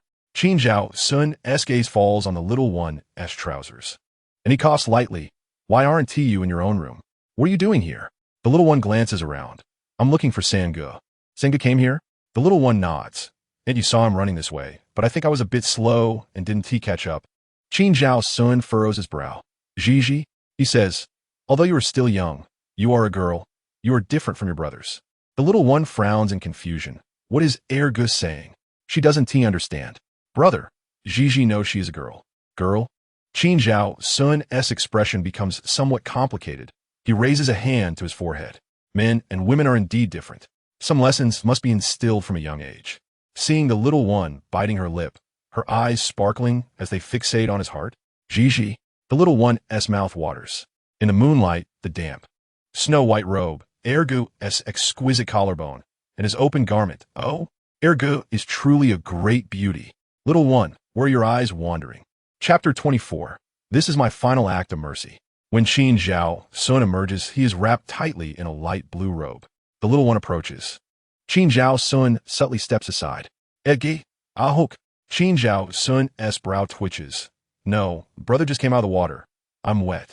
The little one pouts in disappointment. Hearing their footsteps fade away, Qin Xian then finally pulls Bai Shui out by her collar. Now tell me, what do you intend to do appearing in Air Ge's Qing Feng Yuan? Bai Shui's eyes are red, huddling her shoulders in a timid manner. Sangu, let me explain. I didn't do anything. I just felt bored and thought I'd take a stroll, and I accidentally got lost. You dare to lie to me in front of my face? Qin Xian Nan's anger flares, his voice chillingly terrifying. Bai Shui, trembling, kneels. Sangu, believe me, I'm not lying, truly. Bai Shui shivers, quaking without offering a defense. Indeed, everything stemmed from her actions. She had long known that the four young masters of the Qin Wang Fu were not easily fooled. But she hadn't expected that her actions would be so transparent to them. Do you think just because Ji is only 4.5 years old, you can disregard her? Fool, my sister is the smartest girl in the world. She only turns a blind eye to your antics out of respect for me. How could that be? She is just a 4.5-year-old child. But she is 14 now, already understanding how to survive better. She is trying, yet still futile. Fine. I won't hold past grievances against you. After all, Ji is safe, and my eldest brother and ergo also do not intend to pursue it. So what do you want today? Time can effortlessly bring about profound changes in a person. For instance, Bai Shui, who was once weak and powerless, is no longer the same.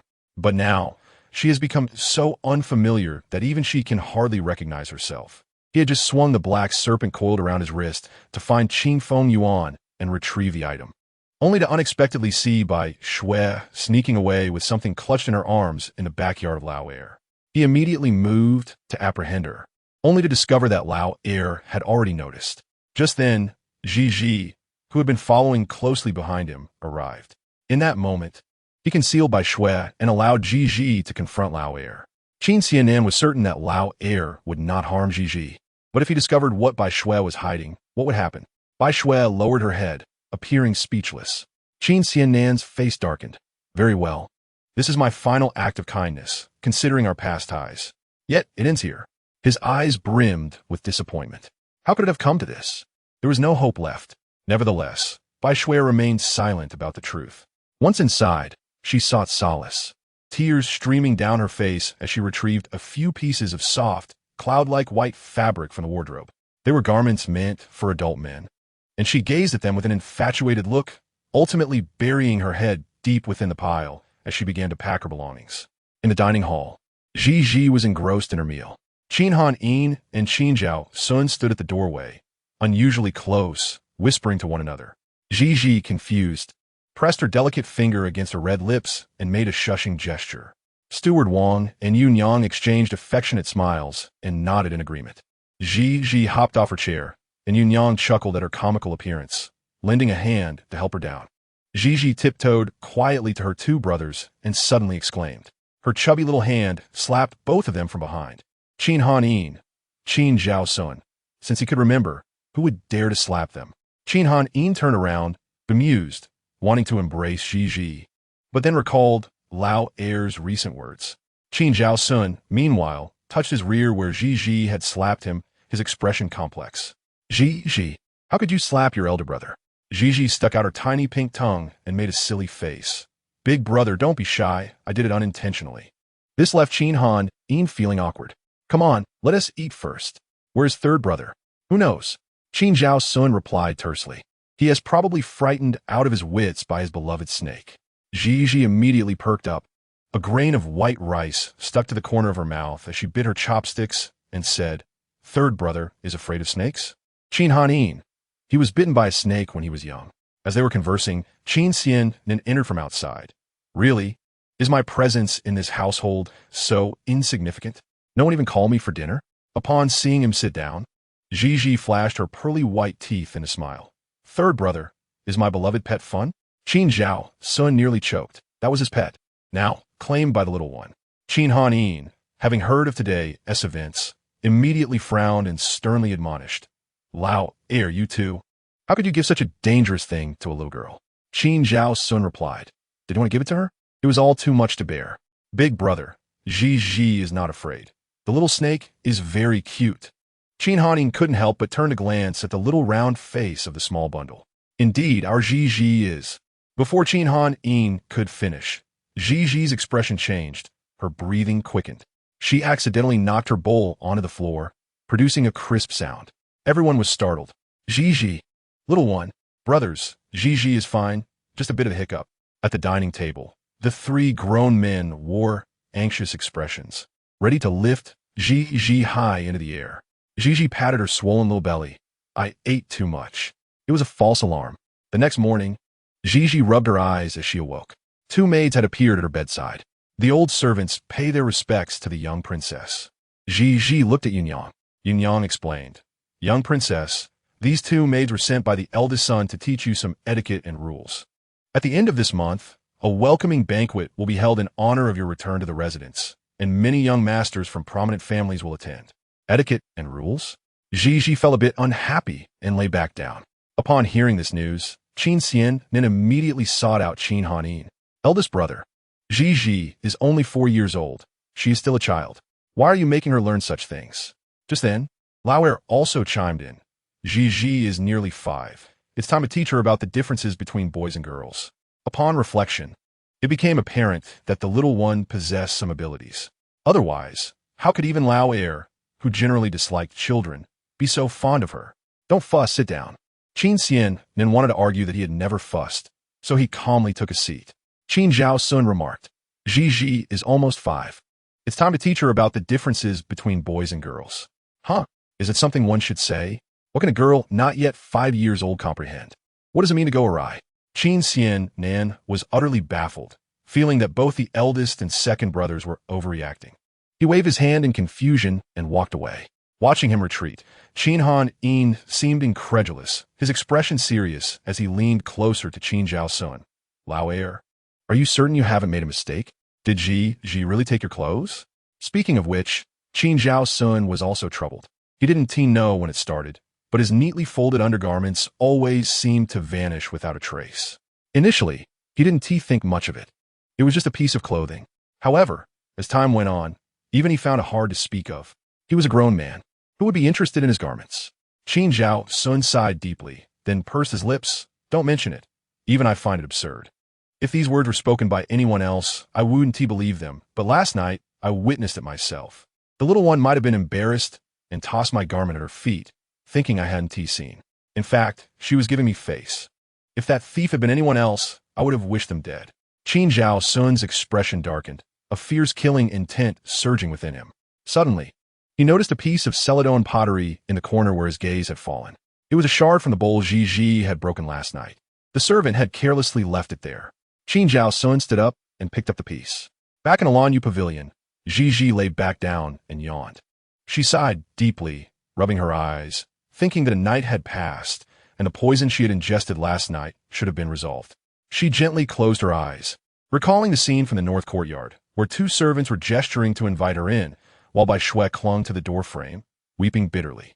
It was a potent poison. She had waited an entire night, and that wretched girl could not possibly be unscathed. The little calculations in her heart did not escape Ji's watchful eyes. The little milk bundle gazed skyward in silence, then rose and headed toward the north courtyard with Yunyang. Some people are always eager for trouble. She skipped along, and Yunyang cautioned, Young princess, please slow down. Ji turned her head and smiled sweetly, acknowledging that she needed to slow down. Otherwise, her body wouldn't be able to handle it. Before she even reached the entrance to the north courtyard, she collided with Bai Shui. The servant responsible for escorting her from the estate bowed to her. Greetings, young princess. Bai Shui, seeing the lively and radiant Ji, initially froze, then her face filled with terror. How could this be? The person in charge reported that she had consumed every last grain of rice from the bowl last night. Are you all right? Ji, bewildered, looked up at Bai Shui with her big, dark eyes, as if to say, do I look like I'm in trouble? Yunyang, however, noticing that Bai Shui did not greet the young princess, but instead blurted out that question, felt annoyed. Miss Bai Shui, are you hoping for something to happen to our young princess? Only then did Bai Shui forcibly calm herself. And no, it's just that autumn has arrived. And I was thinking that the young princess might feel uncomfortable since she has only recently come to the estate. Yunyang scoffed. Our young princess is no ordinary girl. She doesn't appear delicate at all. Bai Shui was left speechless, choked by her emotions. The household had few male members, and even the servants treated her with utmost respect. Though they refer to her as Miss, behind closed doors, she was acknowledged as the princess. Sangu, her third brother, treated her with the greatest kindness, followed by De Gu and Er Gu, who, despite their aloofness, never regarded her as invisible. However, now it seemed that anyone could trample upon her dignity. With her eyes welling with tears, just as she was about to speak, Gigi suddenly stepped forward and took her hand, exclaiming, Miss Bai Shui, are you carrying all those bags because Sangu has expelled you from the manor? How infuriating! Such an inappropriate remark. Even those who came to escort him today only dared to say, Miss, please. How dare this impudent girl speak so bluntly? Little princess, do not take pride in yourself. Perhaps you'll be next. Enough, Yunyang admonished. Our princess is of noble blood, the true young lady of the Qin Wang Fu. Unlike someone like you, who was merely picked up. Who knows, perhaps one day the truth will be revealed, and she might share the same fate as me. Yunyang trembled with anger, unable to fathom how someone could so easily change their demeanor and say such things. She was about to argue, but her little princess, holding Bai Shui's hand, playfully shook it as if seeking to ingratiate herself. Miss Bai Shui, why can't you understand what I'm saying? How about this? I will plead with Sangu to let you stay until the cleansing banquet is over. The little child looked up with her cherubic face, grinning widely, her dimples showing, appearing somewhat foolish. Bai Shui was momentarily taken aback. What was this transformation? Could she truly be so naive? Did she not comprehend Bai Shui's unkind words? Thus, Bai Shui, originally ready to leave with her belongings, found herself inexplicably retained. In her mind, she envisioned the scene in the main hall, facing the slander of the Kai elders, while the little girl effortlessly maneuvered through the conversation, digging pitfalls and burying foes. She was astoundingly astute for a mere 4.5-year-old. However, today, she was uncharacteristically different. Upon hearing the servant's words, Qin Xian Nan hastened to the Lanyu Pavilion. Chapter 26. Heartache beyond breath at that moment. Yunyang was playing shadow games with the little one in the courtyard. The child, dressed in a pink dress, sported 2 little buns atop her head, bobbing in rhythm with her movements. Qin Xian Nan joyfully approached and scooped Ji into his arms. Sangu, pull me down. She cheered, her voice filled with delight. Though she had glimpsed the myriad of worldly affairs before her rebirth, she was still merely a little child, inherently playful. Aside from her 3 affectionate brothers and the loving steward, Aunt Yu, there was only Bai Shui, who harbored a certain disdain for her. With no one to play with, the little one became frustrated when her fun was disrupted by Qin Xian Nan. Seeing her tiny hands squish his face with vigor, Qin Xian Nan reluctantly set her down. What's wrong? Are you angry? Ji crossed her arms, huffing and turning her head away, her cheeks puffed in discontent. Qin Xian Nan found her utterly endearing. How could anyone be so charming? He bent down to ruffle her little buns, teasing her further. Little one, how can you be so adorable? Gigi shot him a quick glance, but upon seeing his smiling face, she turned her head away again. How delightful! He reached out to tousle her hair and pinch her chubby cheeks, which felt soft and fluffy, akin to clouds that one could not help but adore. The more she pouted, the more her eyes narrowed like dark grapes. Realizing he had pushed her too far, Qin Xian Nan quickly lifted her into his arms and began to exit. All right, little one, I was wrong. I won't tease you again. Humph, she replied, laughter bubbling up. Sangu is so naughty. What did I do wrong? You messed up my buns. Fine. Tomorrow, Sangu will fix your hair. All right? Ji appeared skeptical, as if doubting that the formidable elder brother could patiently do her hair. With a tilt of her head, she smiled. Then I'll wait for you, brother. Claiming it was an apology, Qin Xian then led her out of the Wang Fu. He often strolled outside, where a carriage was always ready. Upon his arrival, the young servant quickly knelt down to act as a footstool. Qin Xian Nan placed Ji onto the carriage floor and then comfortably stepped onto the human footrest, causing her eyes to darken. Once he boarded the carriage, she innocently asked, Sangu, why do you step on people to get into the carriage? Qin Xian Nan paused, taken aback by her question. After a moment of contemplation, He replied, naturally, it is to make it easier to board. Oh, she pouted, her voice elongated, but Sangu, while you find it easy, those whom you step on are quite unfortunate. I pay them for their service. They take my money and obey my commands. It is only fair. Is money really that important? Of course, he declared, raising his chin with an air of pride. There is nothing more vital than money in this world. Without it, you have nothing. The carriage rolled steadily along the path, the wheels making a soft sound against the ground. As they entered the bustling streets, Gigi's little buns swayed with her head. Sangu, do you think money is more important than Dagu? Qin Xian Nan was momentarily bewildered. Why do you ask that? Just now when the footstool was on the ground. It was devoid of dignity. I was thinking if I hadn't recognized Dagu, or if Dagu hadn't recognized me, then for the sake of money and survival, I would have to lie beside the carriage, serving as a footstool for the nobles. Thus, it seems that for the sake of money and survival, everyone is the same. With a heavy sigh, she observed Qin Xian Nan's expression while subtly navigating her thoughts. If by chance, today, I were the one lying beside the carriage, with your big foot stepping on my back, I would probably be crushed.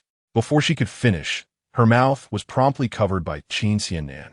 Gazing at the innocent and naive face of the little one, Qin Xian Nan felt an unbearable ache in his heart. What she had said in jest struck a chord within him, as if he had personally experienced it. His dear sister, abducted in her youth, reduced to lying beside a carriage for survival, while he had always lived without remorse. Indeed, witnessing those who toiled for money as footstools was not surprising. He would simply step upon them. Crack! It was as if he heard the sound of Gigi's bones crumbling beneath his foot. Qin Xian Nan felt a powerful grip around his neck, and he held the little one tightly, pressing her against him. Nonsense! How could that happen? It will never happen. We are the Mingyue princess, bestowed by the current emperor, of noble lineage. Such individuals cannot be compared to those wretched commoners. But Sangu, Gigi replied, if I were unaware of my identity, I would also be a wretched commoner. Qin Xian Nan found himself at a loss for words. He sensed an underlying sting in her innocent voice, as if her words were piercing his heart. That would still be impossible. Sangu, Gigi continued, in this life, no one can decide their fate, yet everyone is the same, regardless of status. In fact, mere coins cannot compare to human life. Until they disembarked from the carriage, Qin Xian Nan's mind echoed with her words. How perplexing. What could a 4.5-year-old child possibly understand? How could she articulate thoughts that seemed to hold some truth? Yet, the money acquired through toil remained significant. Those contemptible individuals, disregarding their dignity and well-being, are willing to prostrate themselves like dogs at the feet of the wealthy for a meager sum of silver. Yet, he possesses wealth and pays for their servitude.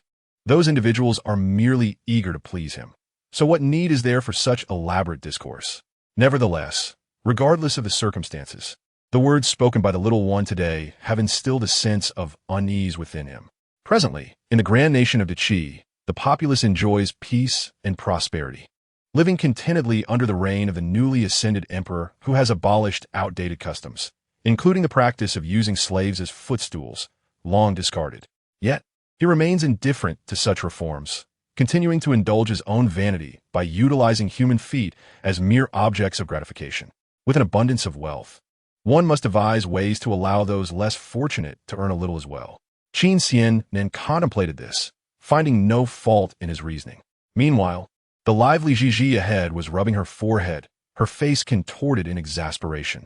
His third brother, emboldened by his riches, had distorted his values to the very depths of Nanxinghua. What headache!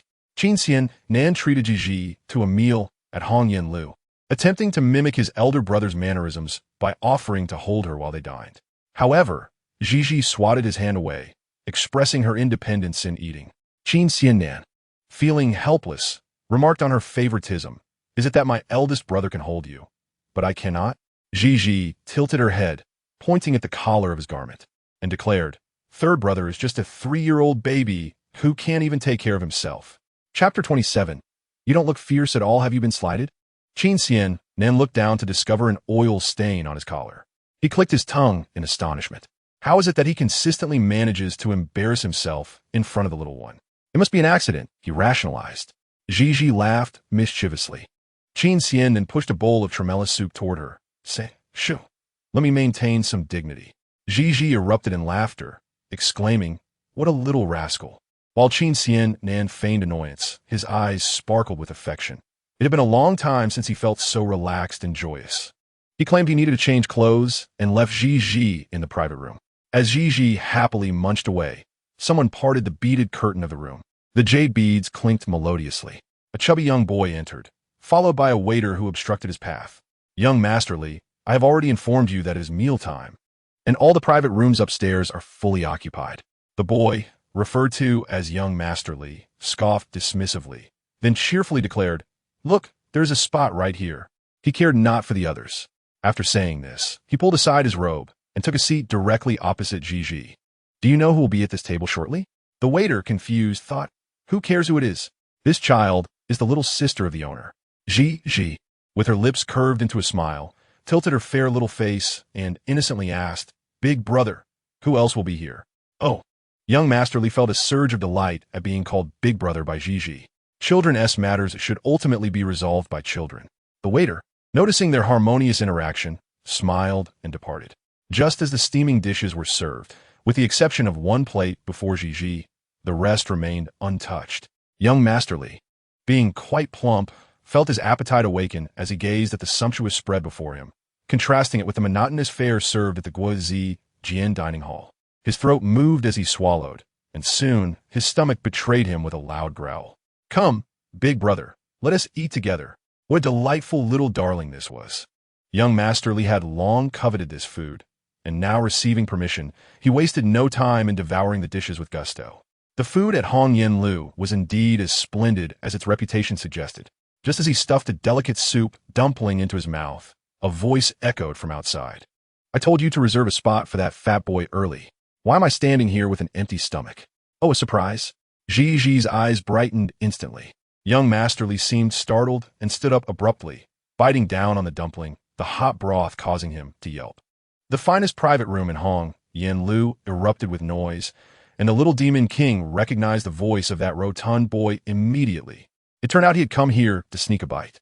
Thus, two boys clad in dirty light blue robes burst through the beaded curtain with great bravado. There was a commotion as they entered. The chubby young Masterly swallowed the dumpling, his face flushing. Older brother, like a mouse confronted by a cat. The previously arrogant boy immediately straightened up, standing at attention.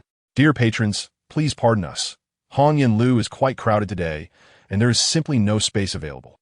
We kindly ask you to wait a moment." Feng Qing Han entered and glanced at the little girl seated at the table. He whistled at young Masterly, laughing. "Chubby boy, where did you find this little girl? She looks quite adorable." Young Masterly shook his head vigorously, casting furtive glances at Qin Luo Bai's expression. "No. She isn't someone I took." Seemingly anxious, he stammered to explain the situation. "Oh," Feng Qing Han observed, despite being so young. "She carries an air of mischief about her." He nodded toward Ji. "Since that is the case, this table is ours now. Little girl, you should go eat elsewhere." What logic is at play here? Ji regarded the still silent little demon king and leisurely picked up a lion's head meatball, placing it in her bowl. "Hey, what is a child like you doing here? Not paying attention." The waiter trembled, saying, "3 young masters, I will ask other guests to make room for you. But please do not disturb the little." "What is it to you?" Feng Qing Han retorted, shooing the waiter away. Go. Find somewhere cool to wait." Truly blind to the situation, how could they not notice that this young master and Qin Shaoxi were present? Upon hearing this, Qin Luo Bai frowned and emitted a cold snort, seemingly displeased with Feng Qing Han's reference to him. Feng Qing Han laughed and jested, "Little sister, this table has caught my eye. Be wise and let your servant take you to another place to eat. Are you perhaps mute?" Feng Qing Han turned to look at Qin Luo Bai. Young Masterly interjected, No, she was just speaking with me. Then she must be frightened." Feng Qing Han felt rather pleased, thinking, a little turnip, seeing Qin Shaoxi's darkened face. Could she not be scared? Yet why was she still smiling? Qin Luo Bai could not withstand the fervent gaze of Ji. He feigned ferocity, baring his teeth. "You little brat, what are you staring at?" Feng Qing Han clapped his hands in approval, recalling their mischievous antics at Guizijian. Intimidation was indeed effective with these young children, but it seemed ineffective with this little girl. She did not even blink, her smile only deepening, revealing charming dimples that resembled the intoxicating spring breeze. Her delicate face and playful pink dress radiating pure joy, made the three boys appear rather menacing in comparison. Qin Luo Bai, who had always looked down upon well-behaved children, clenched his teeth and approached, leaning over the table. Despite some dirt on his face, his features were handsome and well-defined. Once he shed his baby fat, he would undoubtedly grow into a striking young man. However, in this moment, he still resembled a mischievous child. He found himself flustered under Ji's fearless gaze. "Are you mute? Have you been stunned? What are you staring at? If you keep looking, I'll gouge out your eyes." Ji, unfazed, replied, "Big brother, you don't look fierce at all." Finally speaking, her voice was soft and melodious, steady in tone. Qin Luo Bai thought, among the many children at Guizijian, those slightly older than him fear him, yet she claims he is not fierce? This notion caused his chest to heave with frustration, nearly overwhelming him.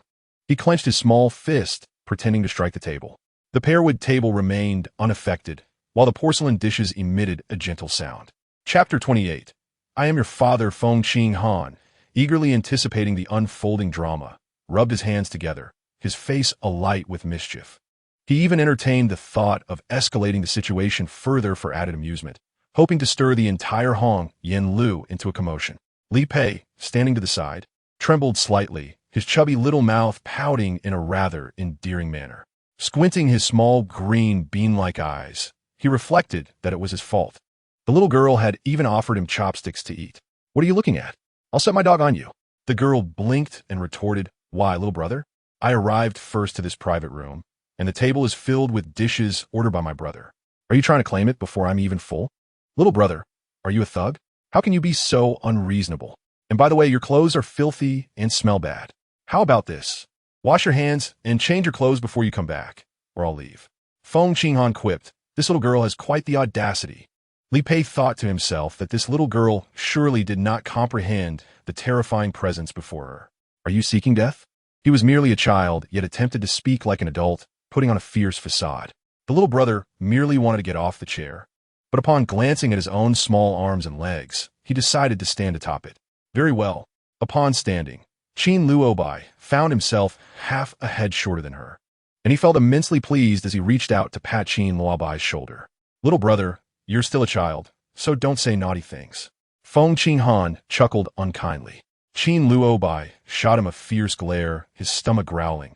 He had always been proud and sensitive about his dignity. But now, in front of his little sidekick Li Pei and his friend Feng Qinghan, this audacious little girl was refusing to give him face and undermining him. Qin Luo Bai's face flushed crimson. "Who are you exactly? Do you believe I want to set my dog on you? Who gave you the audacity to threaten her?" As footsteps approached and the beaded curtain fell, Feng Qinghan and Li Pei quickly realized that a tall figure was striding towards Qin Luo Bai. Ouch! Immediately thereafter, the overly proud Qin Luo Bai found his ears seized by his third brother. "Damn it! Is that blind turtle of a grandson pulling on my ear? Do you see me as that turtle?" Qin Xian Nan squinted, a smile barely concealed, as his seemingly calm voice resonated in Qin Luo Bai's ear. He pressed his face closer to Qin Luo Bai's. "Third brother, look clearly, it's your old man. You rascal, what nonsense were you spouting just now? Do you know who he is? The third master has arrived." Feng Qinghan, ever adaptable, sensed the situation escalating into a family matter and promptly made his exit. Only the Navi Li Pei remained, watching as Qin Xian Nan began to administer a sound thrashing to Qin Luo Bai. The little girl waved at him. "This is none of your business. Hurry and leave." Li Pei hesitated for a moment, then stealthily snatched a chicken leg from the table before fleeing.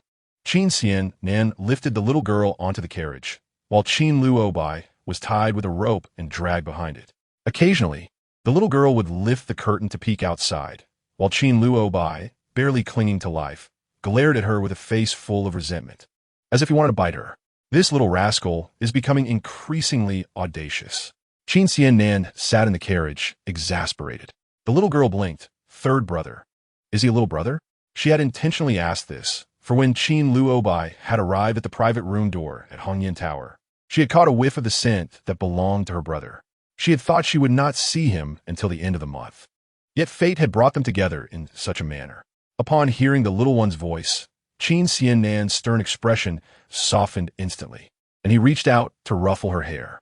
"That clumsy one, his name is Qin Luo Bai. Has Butler Wong mentioned him to you?"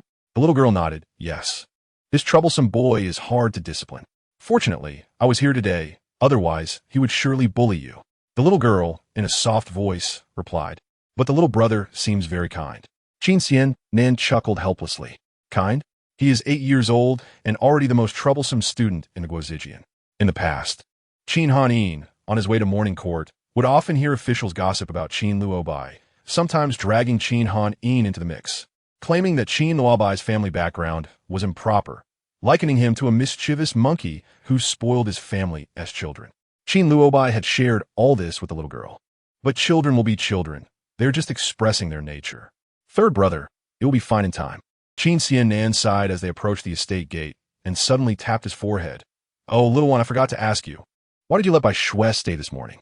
A pang of guilt struck Qin Xian Nan, but she has done many bad things to you. The little girl understood that he was merely shielding Bai Shui. It's all right, it's all in the past. You are too kind, little one. Qin Xian Nan felt increasingly guilty. Once they disembarked from the carriage, the little girl noticed that the footrest serving Qin Xian Nan had been replaced with a footstool, no longer requiring a living servant to bow and kneel at his feet. Noticing her gaze, Qin Xian Nan touched his nose. If you're not used to it, then from now on, third brother won't need anyone to serve as a footrest. The little girl smiled knowingly, thinking him teachable. While Qin Xian Nan held the little girl, Qin Luobai was not so fortunate.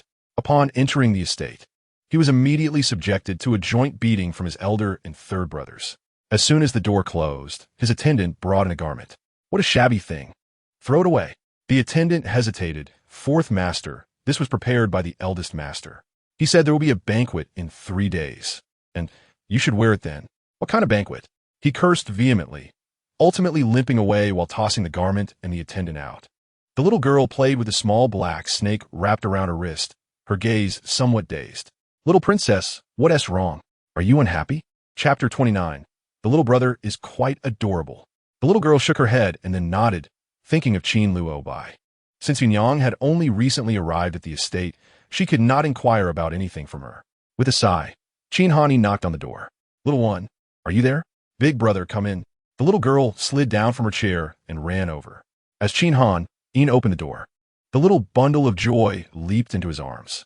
I heard that the third brother took you out today. The little girl nodded. Third brother took me to Hanyin Tower. Did you meet the little fourth? The little girl clung to Qin Hanyin's neck. Big brother, what kind of person is the little brother? Mentioning Qin Luobai made Qin Hanyin's head ache. That troublesome boy, impossible to discipline, just like Qin Xian Nan. However, the little girl felt reassured that her big brother would teach him well and not let him frighten her like today. She waved her hand. It's all right, big brother. I think the little brother is quite adorable. People typically described Qin Luobai as detestable and hateful. So where did this notion of adorableness come from? Qin Han Yin Huklid. You don't understand him yet. If you spend more time with him, he will surely give you headaches. Qin Han Yin was taking the little girl to dine. Today, they had managed to gather quite a crowd. However, when the meal was served, Qin Luobai was absent. This rascal. Qin Han Yin suppressed his anger. The attendant merely relayed the message and now knelt, somewhat fearful. Ultimately, the meal was not the reunion they had hoped for. Meanwhile, the little girl, after leaving the dining hall, headed to the small kitchen. Soon, a small shadow appeared in the kitchen under the thick moonlight. According to the little girl, there was nothing readily available to eat in the small kitchen. Qin Luobai rummaged through every corner but found nothing edible. His stomach growled in hunger. And when one is hungry, their temper usually wanes. He paced angrily in the courtyard, cursing his 3 brothers, and inadvertently included the little girl in his tirade. Upon hearing this, the little girl appeared at the door with a roasted chicken in hand. The aroma of the chicken tantalized his hungry belly. Qin Luobai's eyes brightened, and he unconsciously stepped forward.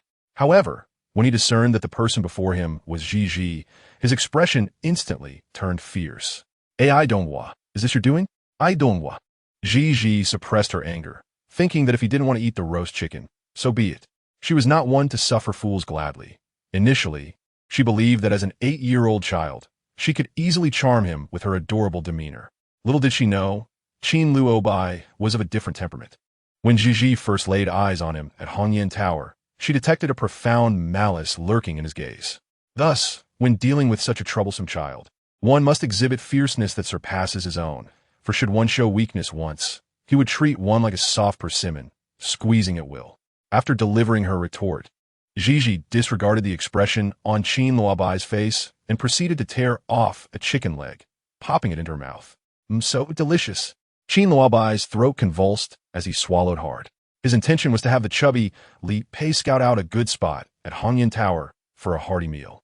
But he unexpectedly encountered this troublesome girl and his third brother. After returning home, he received a beating, and out of spite, he refused to go to the dining hall. His elder brother had even commanded that meals be kept from his courtyard. This was nothing new. He had grown accustomed to it, having endured similar treatment when he had angered his brother before. Yet every time he visited the kitchen, he could always manage to snag some food. But today, watching Gigi munching on the chicken leg with her cheeks puffed out, the grease glistening at the corners of her mouth under the moonlight, Qin Luobai felt both embarrassed and furious. He clenched his fist and slammed it down.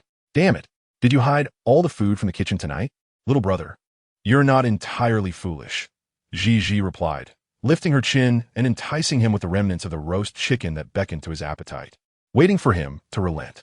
Of course, although Qin Luobai had raised his fist, it was merely a scare tactic, and that punch landed against the wall beside Gigi's ear. Ouch! That hurt, he exclaimed. I detest you, you wretched girl. Gigi frowned. Why, little brother, I am Qin Yinji, your sister. I have no sister like you. Really? The elongated tone was soft and sweet, carrying a hint of seduction. For reasons unknown, Qin Luobai suddenly felt his autonomy slip away. The light in his pupils dimmed. What nonsense about having a sister. He had no such thing. Why was she here? She was nothing but a calamity. Her royal father and mother were gone, and she had lost her home.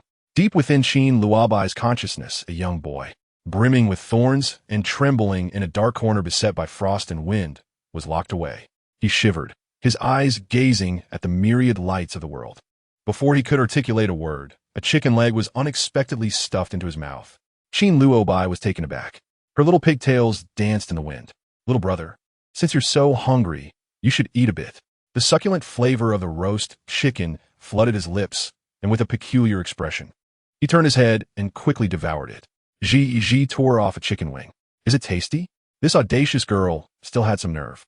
He had frightened her at Hongyan Tower without her knowing his identity, and now, even with his fist clenched, she did not cry. If it were any other young child, they would likely have burst into tears at the first sight of his gaze. All right, since little brother doesn't like me, I won't disturb you anymore. Goodbye. Gigi waved her hand, stuffing the remaining half of the roast chicken into Qin Luobai's hands before departing. Not far away on the rooftop, Qin Hanin poured himself a drink from the wine jug he held, tilting his head back to swallow it down. Standing beside him, Qin Xian then extended his empty cup. Eldest brother, how did you know Gigi would come here tonight to keep watch over Shaoxi? Qin Hanin replied, although Gigi is still young, she is more intelligent than any of us. Moreover, she yearns for her family's affection, and knowing this, she will certainly take action. Chapter 30. Why should such an adorable creature be afraid? Qin Hanin drank a potent wine, a stark contrast to his cool demeanor. The icy liquid slid down his throat, almost overwhelming him. In the realm of feasting and merriment, Qin Xian Nan was the most indulgent. With one sip, he discerned the origin of the wine. Listening to Qin Hanin, he couldn't help but turn his head for a glance. No way. That wretched boy is feasting on the chicken made by the little one. Yet he has given her nothing but disdain. I must go down and give him a good thrashing. Don't. Qin Hanin restrained him. Do not cause further chaos. Am I to simply stand by and let him bully the little one? Bully? Upon hearing this word, a slight smirk graced Qin Hanin's lips. Third brother likely has yet to witness Gigi's combat prowess firsthand. I have inquired with her, and she stated that we should not interfere in this matter. Since that is her wish, we shall respect her decision. At that moment, with no one accompanying her, her small figure wandered down a winding path. Fortune favored her. She took out her little black snake from her sleeve to play with. Little Black, that little brother truly dislikes me. The black snake hissed, what a silly name. You only just realized he doesn't like you? As the black snake coiled around Gigi's fair wrist, its sharp fangs transformed into a pet snake in her hands. That little brother is holding a grudge against me. I suddenly wished to know who it was that stole me away back then. As Gigi pondered, the little black snake flicked its bright red tongue. Gigi caught sight of a shadow swiftly vanishing at the entrance of the Wangfu under the moonlight. Little Black, let us follow and see. With the black snake tucked into her waist pouch, she hastened to keep pace. Gigi lost sight of the figure at the mouth of an alley. As she ventured deeper, an overwhelming scent of blood struck her senses. The alley was narrow, and the surrounding walls loomed high, with the moonlight barely penetrating. She lit a firecracker, casting flickering sparks ahead. It was too late. He had bled from all 7 orifices. Lifeless, yet his limbs retained warmth. His time had run out, and she could not intervene to save him.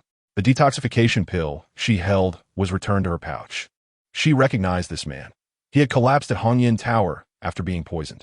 The following day, as Gigi finished her breakfast, she encountered Qin Luobai at the entrance.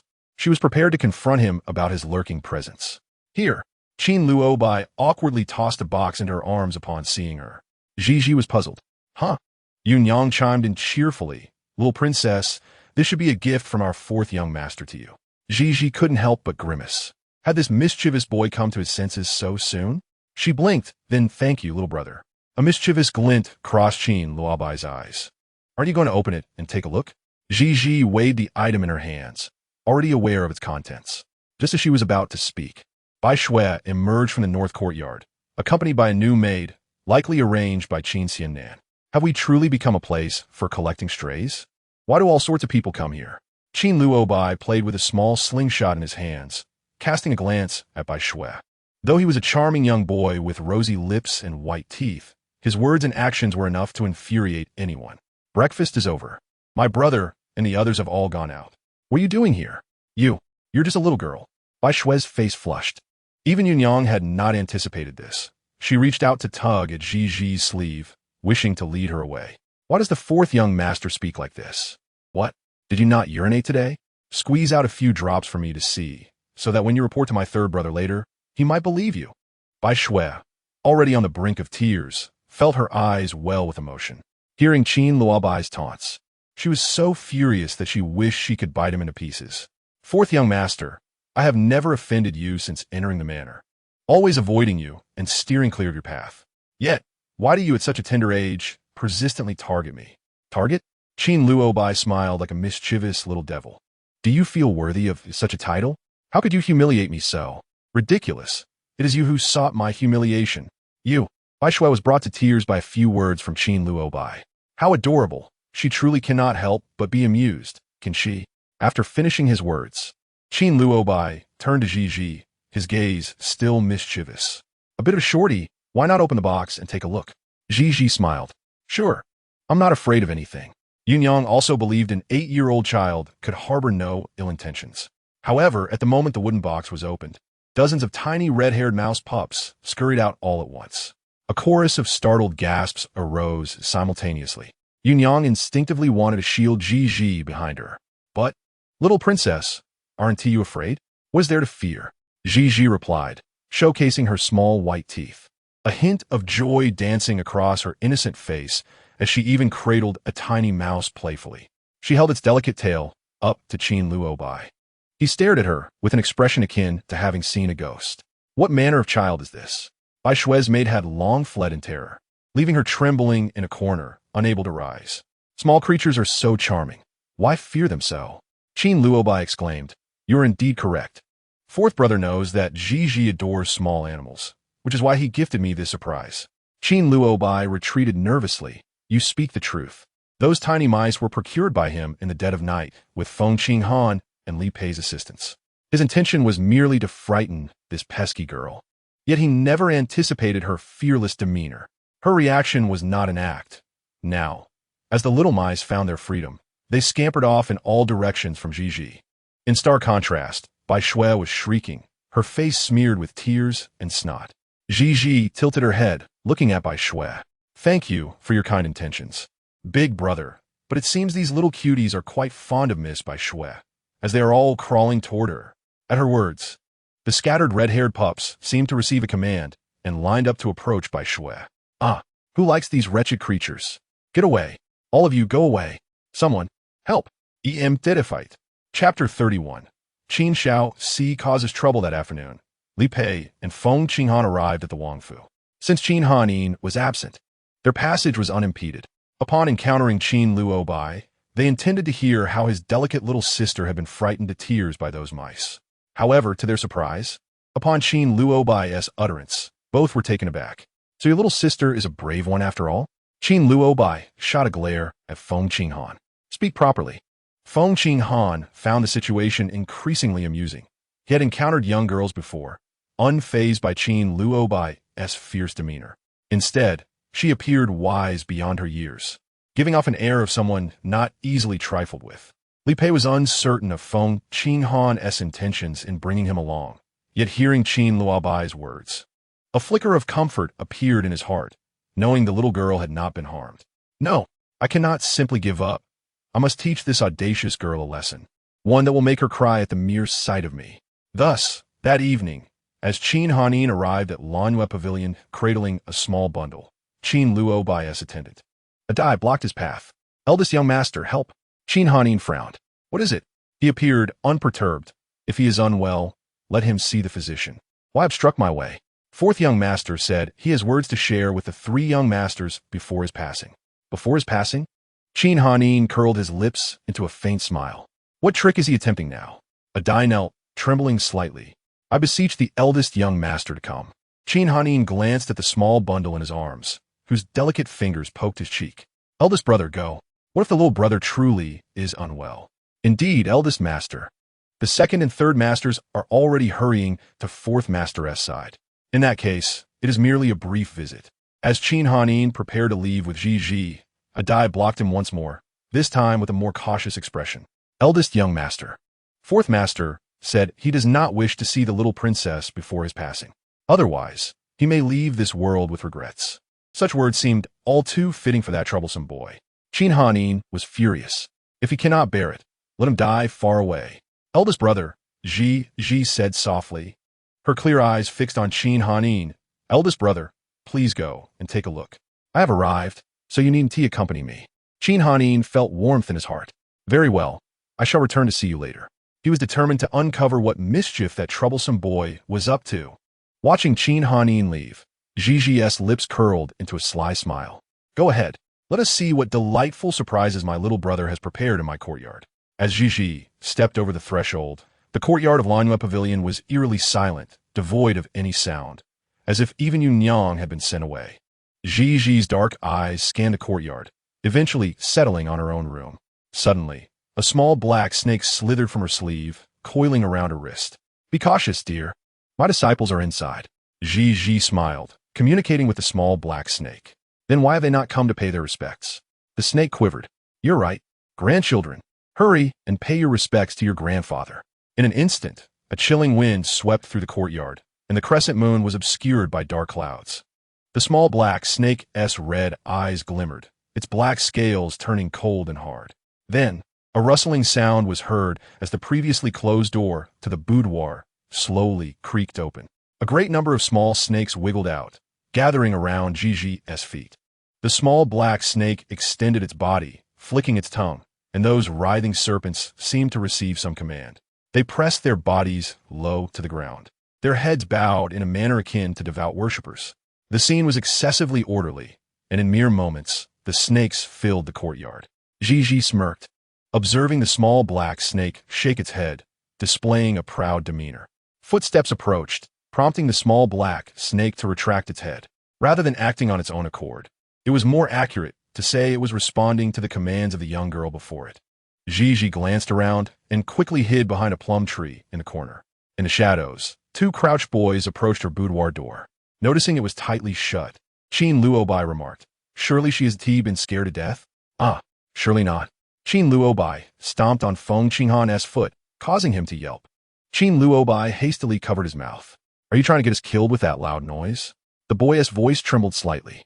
Qin Shaoxi, do you think we might be a bit too cruel? She is but a little girl. What if she has truly been frightened to death? You jinx. Qin Luobai's legs trembled, yet he maintained his composure and kicked Feng Qinghan again. You go, push the door open and see if she is well. Feng Qinghan wore a mournful expression.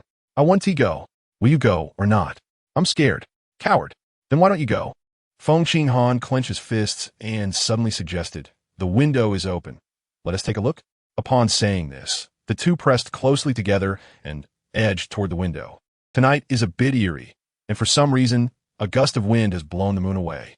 Qin Luobai pressed his lips tightly together. straining to widen his eyes to peer into the dark room. Yet it was too dim to discern anything. Qin Shaoxi, it seems we have landed ourselves in trouble. Qin Luobai's breath quickened. Shall we run?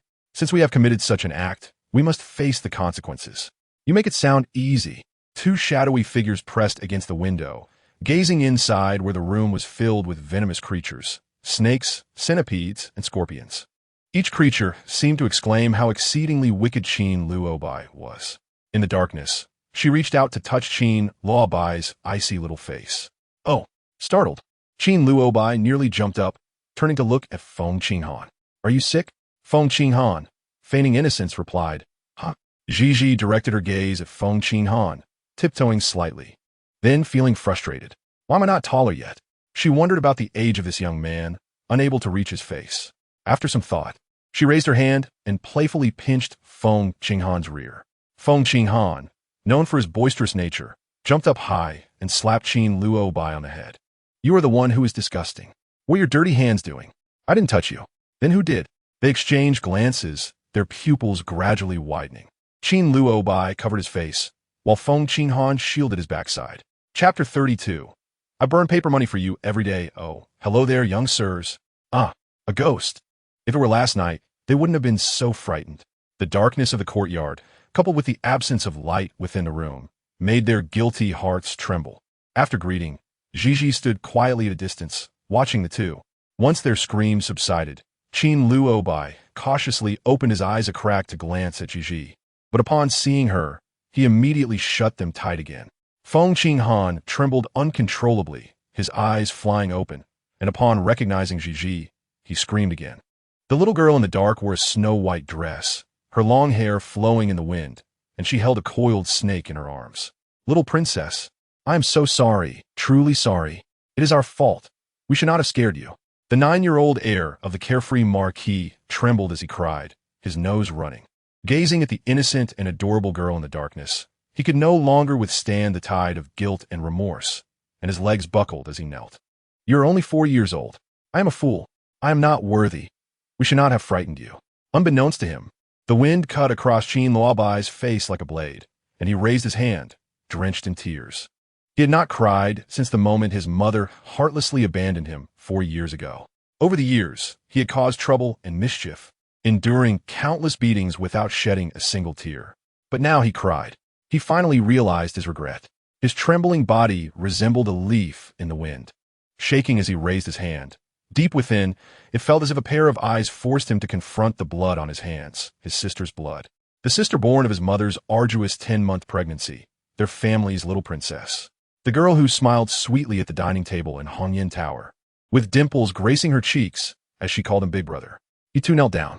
Feng Qinghan continued to wail, Since you are gone, then go well. I, Feng Qinghan, will burn paper for you every day, seek high monks to bless you, and ensure you do not descend into hell, but ascend to heaven. His tears mixed with snot, and he spoke in a daze, likely still frightened. Meanwhile, Qin Luobai simply widened his eyes at Gigi, silently shedding tears, his small shoulders shaking. After all, they were merely children of 8 or 9 years. What pretenses could they maintain? In a moment, their faces were etched with remorse and sorrow. Gigi observed them and, with a flick of her delicate brows, stepped toward the two. Little princess, the snake is mine. Go ahead, choke me. Though Feng Qinghan was troublesome, he possessed a sense of responsibility, and he offered his neck forward. With a chuckle, Gigi found the moment amusing. Qin Luobai, steeling himself, closed his eyes and, mimicking Feng Qinghan, exposed his delicate neck to the air. Both boys trembled with closed eyes, goosebumps rising as cold sweat trickled down their bodies. Gigi reached out her hand, contemplating whether to use a set of fake nails for added realism. A smile played on her lips as her hand merely brushed against their necks. Feng Qinghan, in his fright, abandoned all pretense, crying out loudly as if he were already doomed to hell. Qin Luobai, influenced by the atmosphere, could not maintain his composure either. He plopped down onto the ground the moment Gigi's cool fingers brushed against his neck. All right, open your eyes. Gigi finally spoke. The two young men, you two, your appearance today will be etched in my memory for a lifetime. After a moment of stunned silence, they slowly opened their eyes. Gigi crossed her arms, declaring, Thanks to you both, I'm still alive.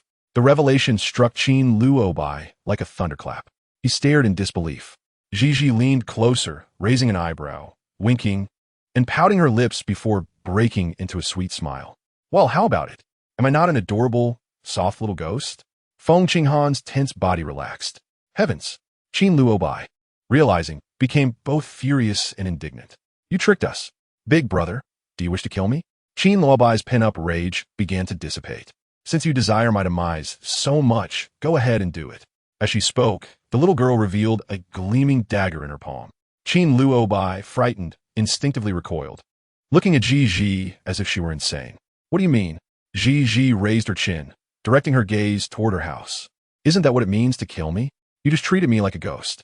Qin Luobai took a deep breath, feeling dazed. I was merely trying to scare you.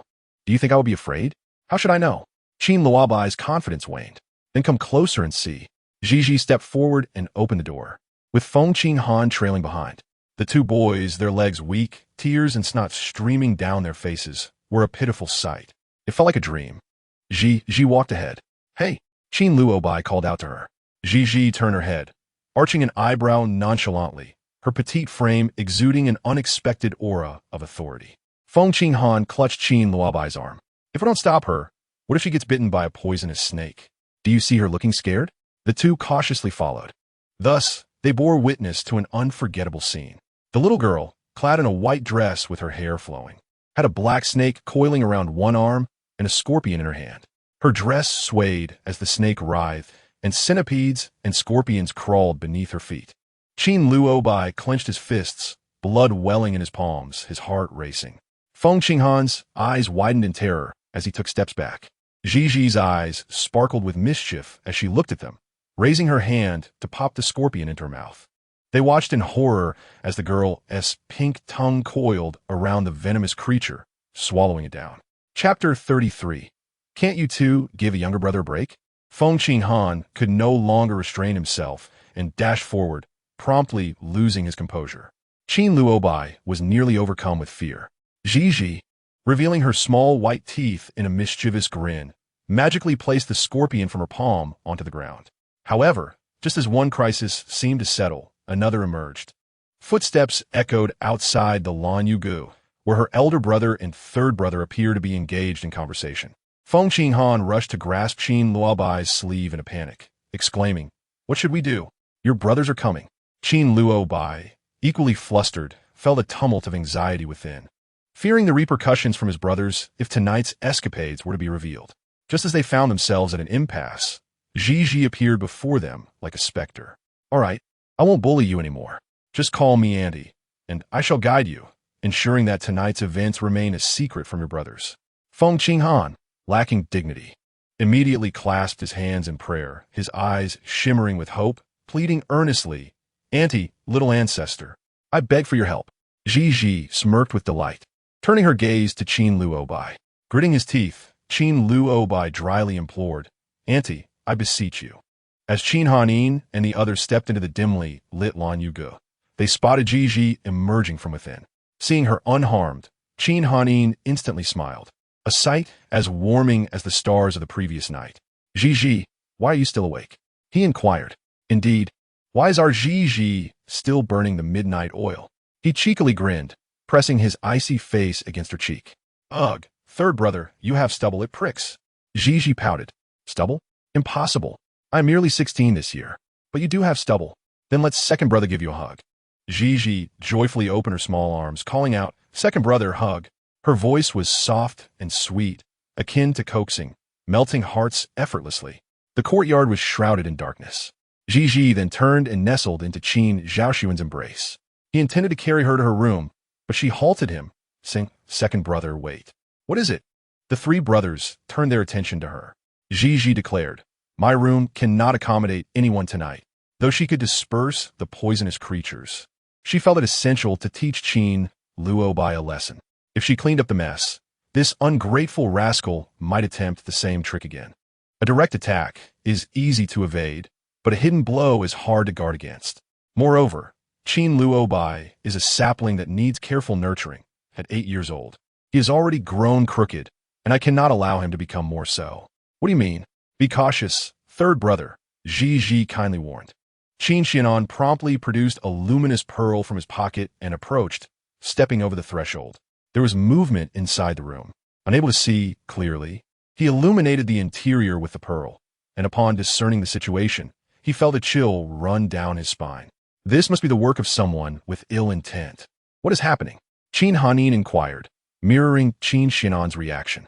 Investigate. Thoroughly investigate. Find the culprit and execute them. Qin Hanin's voice was chillingly cold, like shards of ice. Startling Ji, Qin Zhaoxuan readied a vial of poison to eliminate the creatures, but Ji pressed down on his hand, her usually bright and clear eyes now glistening with unshed tears. Qin Zhaoxuan's heart suddenly ached unbearably. Little one, do not fear. Your brothers are here to protect you. Please, do not be afraid, all right? He believed she was frightened.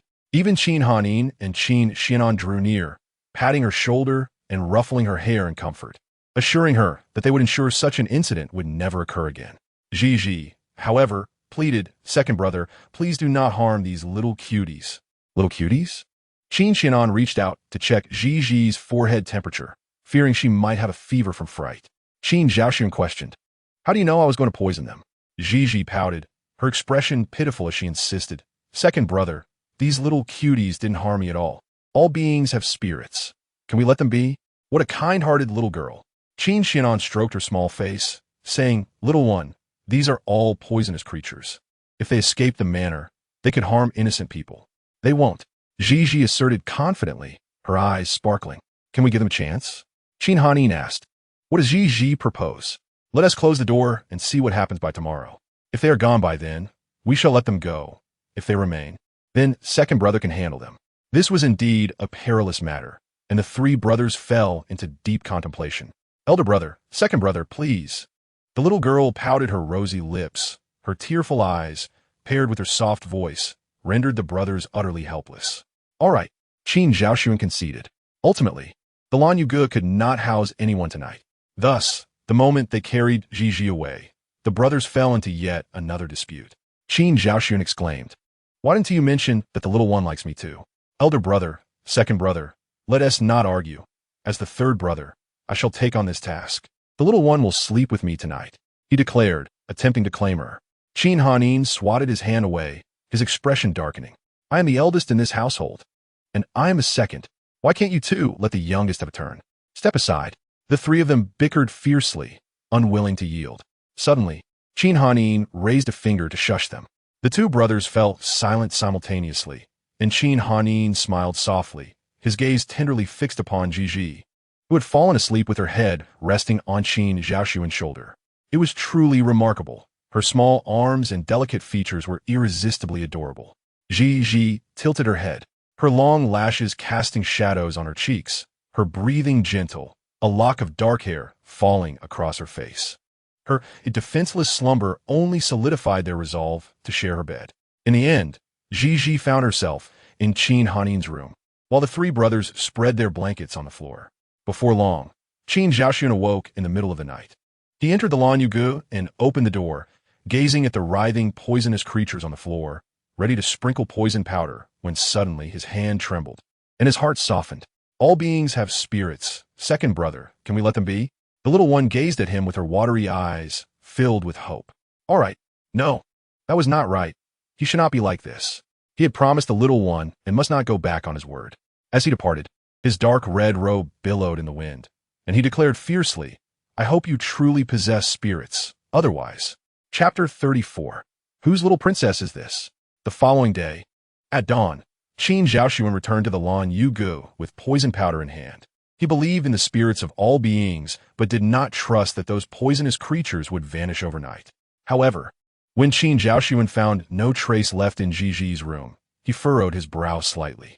Even upon leaving the Lan Yuge, he would not allow those poisonous creatures to lurk in any corner of the Qin Wangfu.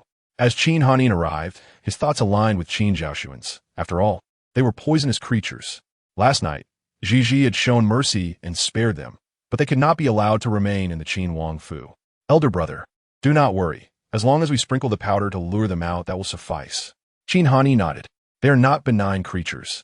If anyone in the manor encounters them, it could lead to panic and potential harm. Elder brother, second brother, those snakes are not poisonous. They are harmless. Gigi had also risen early. How do you know? Qin Zhaoxuan scrutinized the area where he had scattered the powder. Those creatures favored dark and damp places, so logically, there should be traces in the back garden. Qin Zhaoxuan was still busy, but upon hearing Gigi's words, he looked towards the little one. Yes, yes. Gigi lifted her face and explained, elder brother, second brother, those snakes were purchased from the market. They are domesticated snakes. Although they appear frightening, they lack any real aggression. In summary, regardless of the type of snake, it is exceedingly sinister, and countless items have simply vanished without a trace. It is not just the Qin Wang Fu. Even the entire street where the Wang Fu is situated remains eerily quiet. A few individuals had just finished their breakfast in the dining hall when A Dai came to relay the news that the fourth young master had inexplicably developed a high fever, leaving him in a daze, continuously rambling incoherently. Upon hearing this, Qin Xian Nan recalled the events of the previous night, realizing they had all been played for fools. Qin Zhao Sun, fanning himself leisurely, remarked, last night at the Lan Yugu, such a commotion ensued, and while we were all frightened, we were scattered, including Yunyang. Qin Xian Nan clenched his teeth, his expression one of exasperation. The three brothers were not foolish. They could easily surmise the situation. The fourth young master truly deserved a good scolding. Qin Han Yin suggested, we should call the physician to examine him. Tomorrow is the welcoming banquet for Gigi. We cannot afford any mistakes. Big brother, I will go, A Dai was about to respond when unexpectedly the young princess volunteered. Qin Zhao Sun warned, little one, you have spent too little time with the fourth young master and do not yet understand his temperament. Best to heed my advice. He is not someone you should provoke. Recalling the events from the previous night at the Lan Yugu sent a shiver down Qin Xian Nan's spine. Your second brother is correct. There is no need to go. His mischievous nature requires proper correction. Then I shall go, Gigi declared. What? The two brothers assumed Qin Han Yin had misspoken. Turning to look, they found Qin Han Yin's expression calm, devoid of any jest. Qin Xian Nan wished to say more, but Gigi had already departed with A Dai. The courtyard of Mou Xian was wide open. A Dai, having accompanied Qin Luo by for nearly 4 years, felt a surge of resentment towards Qin Han Yin for the first time. This was his younger brother, and at such a critical juncture of his serious illness, how could he allow a mere child to meddle? Regardless of his grievances, he dared not voice them, letting his displeasure show on his face. If the young princess wished to play, she should do so promptly, lest she delay the fourth young master, who must be in considerable discomfort and unable to indulge in frivolities. Gigi raised an eyebrow, as if to question, what? Do you look down on me? She struggled to step over the threshold with her little legs, feeling a bit disdainful of herself. In her current state, A Dai's thoughts were quite understandable. Don't go over there. It's not me. I didn't do anything. You are so heartless, abandoning me. Indeed, as A Dai had predicted, on the bed, the young man lay with his eyes tightly shut, his complexion pale, and his lips cracked and peeling. As A Dai listened to Qin Luo Bai's ramblings, anxiety overwhelmed him. He wiped the thin sweat from his forehead with a handkerchief, murmuring, Fourth master, just hold on a bit longer. You will get through this, I promise. Gigi wasted no time, promptly checking his pulse and needling him while covering him with an additional blanket. After completing these tasks, she casually wrote out a prescription and handed it to A Dai. A Dai was momentarily stunned. Everything that had transpired felt like a magic trick, and he was slow to react. After a brief pause, he reached out to take the prescription. How is this possible? A child of merely 4.5 years can write a prescription? He immediately thought of seeking the physician for a thorough inquiry. But before he could speak, the physician, upon seeing the prescription, widened his eyes in disbelief. Grasping A Dai's arm and repeatedly asking who had penned such a prescription, A Dai, didn't he, the eldest brother, prohibit the physician from examining me? The expression on the eldest young master's face had never been so frigid. He recounted the visit of Gigi faithfully. Upon hearing the title of the young princess, Qin Luo Bai took a moment to process, his pupils involuntarily narrowing, followed by a slight shudder of his shoulders. She possesses such capabilities. The long-awaited welcoming banquet was set to proceed as scheduled at the end of the month. On this day, the entrance of the Qin Wang Fu, which had not seen such liveliness in years, was filled with carriages arriving one after another, as dignitaries from the court were invited. It was significant, as this was the long-lost young princess of the Qin Wang Fu. Unfortunately, the Wang Yi and Wang Fei were absent. Otherwise, it would have made for a splendid tale. Ji was adorned in a garment crafted by the finest embroiderer in the tailor shop, a creation that Qin Xiannan had painstakingly arranged. He had poured countless efforts into this attire. When he first saw the young girl emerge in the light blue gauze dress, he was filled with excitement, rushing forward to embrace her, showering her with kisses. Whose little princess is this? So beautiful. Ji cupped Qin Xiannan's face and declared, of course, I am from the Qin family. Qin Xiannan's smile widened, utterly pleased. Such a charming little one was a true delight to present to the world. Though he often appeared irritable and unreliable, in the eyes of outsiders, the three young masters of the Qin family each had their own merits. In the absence of the Wang Yi and Wang Fei over the years, the three of them had supported the Qin Wang Fu, preventing its decline. Chapter 35. Mingyue Junju. My sister. Upon hearing these words, the crowd raised skeptical eyebrows. Gossipers seized the opportunity to huddle together, discussing before the banquet had even commenced. Previously, the Wang Fu had seen a number of impostors claiming to be the young princess, and it was said that they were all fakes. Could this one be an impostor as well? They speculated. If this were true, should the truth come to light one day, today's welcoming banquet would become a laughingstock. A sigh escaped a bystander, lamenting the situation, as it was indeed a pity for the eldest young master to have gone to such lengths to invite everyone. Just then, Qin Xiannan, carrying Ji, had just passed through the courtyard when he overheard this remark. His brow furrowed with irritation, a hint of menace flickering in his eyes. The three young men felt a lump in their throats. How could their sister, the young princess of the Qin Wang Fu, have fallen to such depths? Looking at Ji, who was usually so sensible and capable, their hearts ached even more. As the third young master of the Qin Wang Fu, with properties sprawling across the land, he could boast that half of the shops in the capital were under his name, nearly monopolizing the entire commercial circle. Yet, without these privileges, he felt empty and devoid of worth.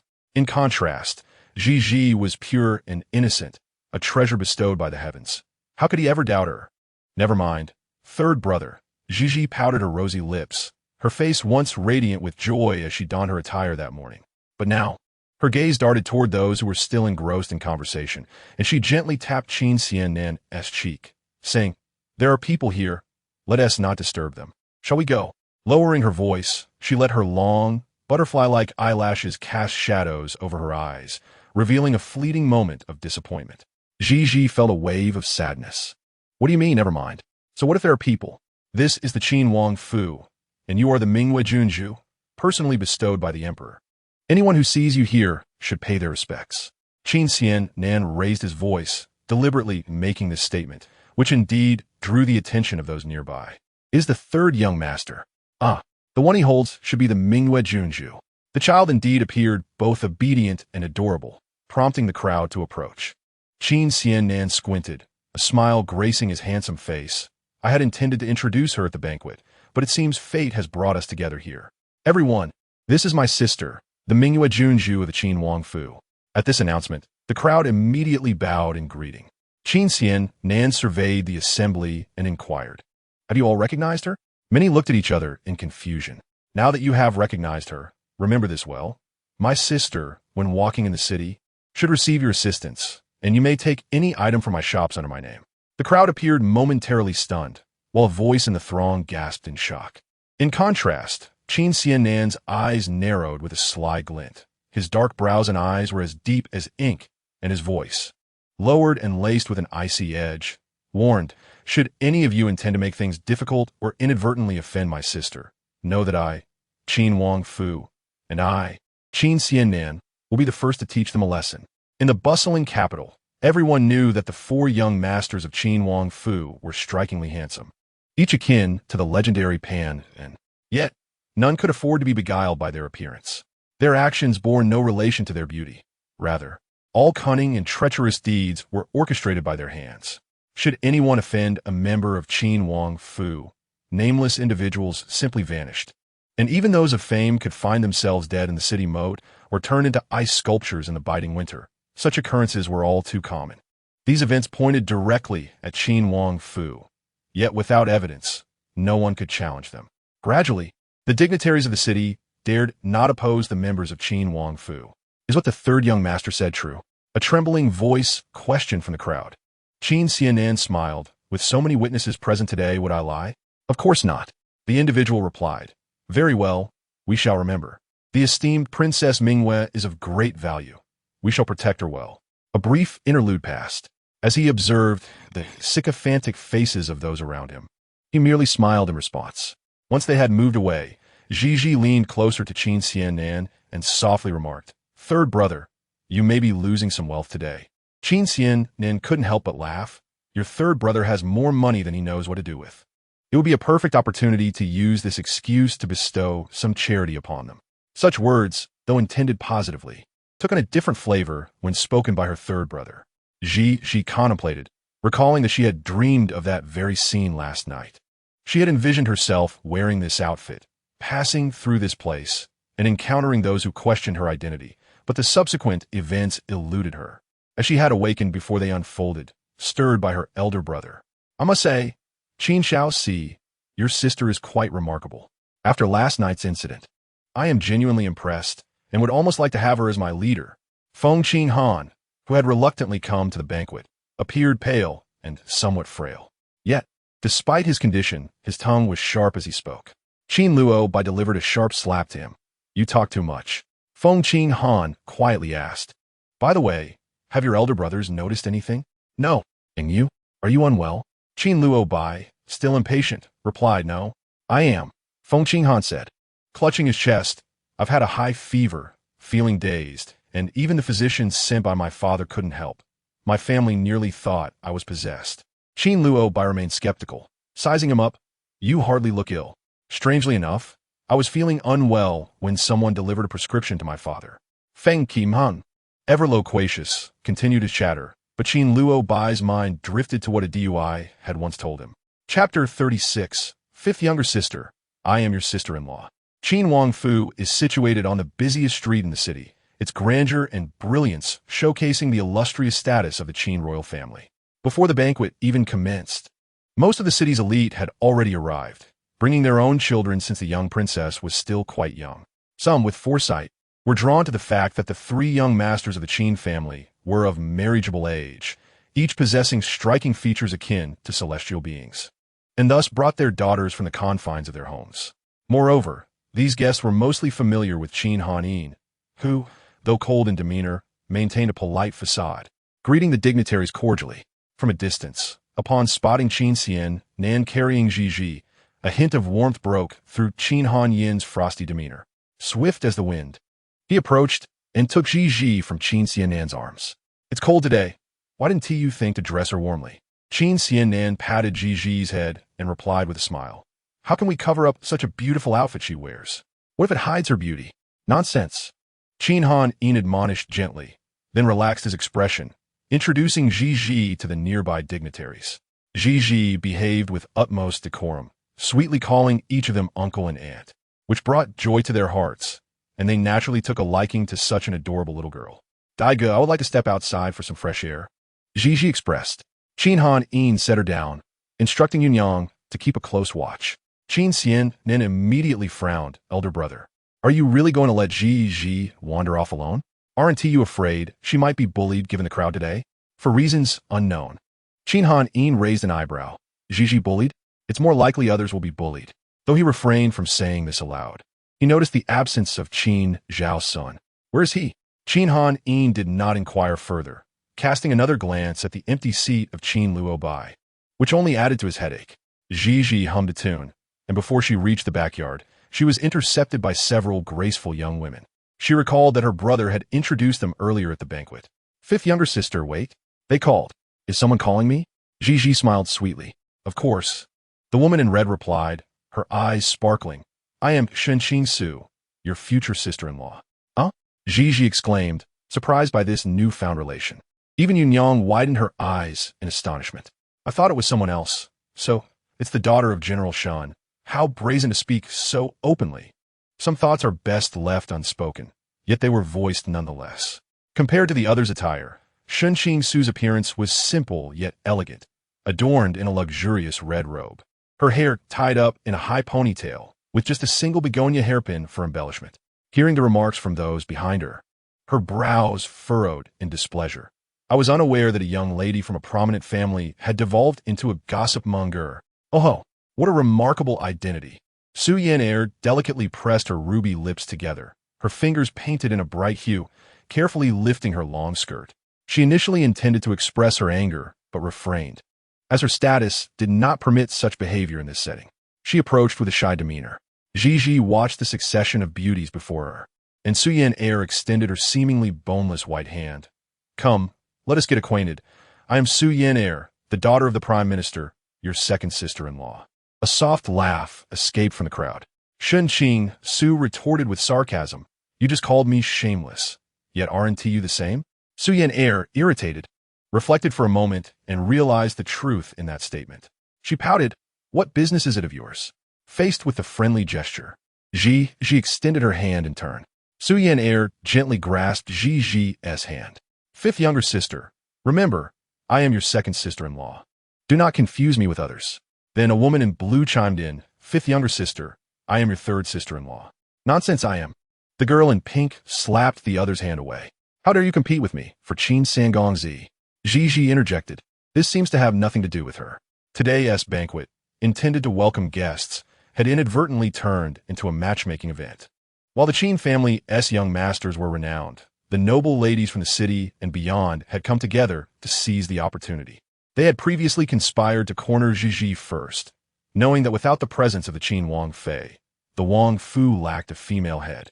If one aspired to become the mistress of Qin Wang Fu, the first step was to win over the younger siblings of the three young masters.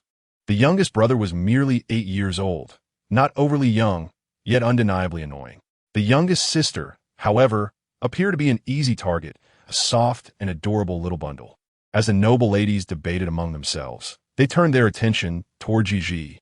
Fifth younger sister, what do you think of me as your third sister-in-law? Fifth younger sister, she is quite uncultured. Look at me. Pay attention to me. WMIMEA. GGSC ISH ZU HSH NS ODA are NSUN. UNIing open her arms to block ZH. ZH raised her hand to smooth the disheveled little tutu on her head, contemplating how to escape from the situation. Suddenly, a voice emerged from the crowd, low and subdued. Shio 11 OJNZH WNGF RG NG NYSH with autumnal glimmers in my eyes. I have long cherished feelings for you. Might I have the fortune to request the esteemed introduction from the little JNZH? I do nothing but gaze from a distance, finding satisfaction in mere glimpses. A flicker of curiosity compels me to part the crowd and direct my attention towards the source of that sound. Before me stands a resplendent woman adorned in jewels, and behind her, a timid little head peeks out, casting a hesitant glance in my direction.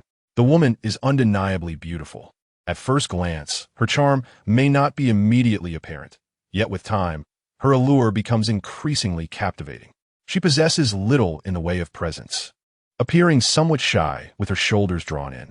Clad in a moon-white dress, her long hair cascades down, and her fingers fidget restlessly, while her pair of watery eyes fixate on me, as if seeking answers within my gaze.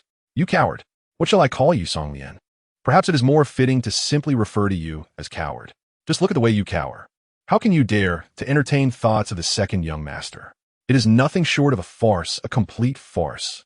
Before she could even inquire, Isu yene sharply ridiculed here. Why must Miss Su be so cruel? What difference is there between what I say and what you say? As the daughter of a high-ranking official in the Dali Temple, do you dare to compare yourself to my esteemed residents? You are truly unaware of the consequences. Chapter 37. Such a handsome brother belongs to her. Sister Yenner spoke, and, as the crowd watched the performance, another individual unexpectedly joined the ranks. The moment Bai Shui beheld these individuals, her entire being trembled with excitement and fervor, her eyes glimmering with a brilliant light. In her earlier years, she had gone to great lengths to curry favor with these powerful figures in order to establish her position within the royal residence. Now, the moment was opportune. Su Yenner had not seen Bai Shui for some time. Suddenly hearing her deliberately ingratiating tone, she could not help but frown.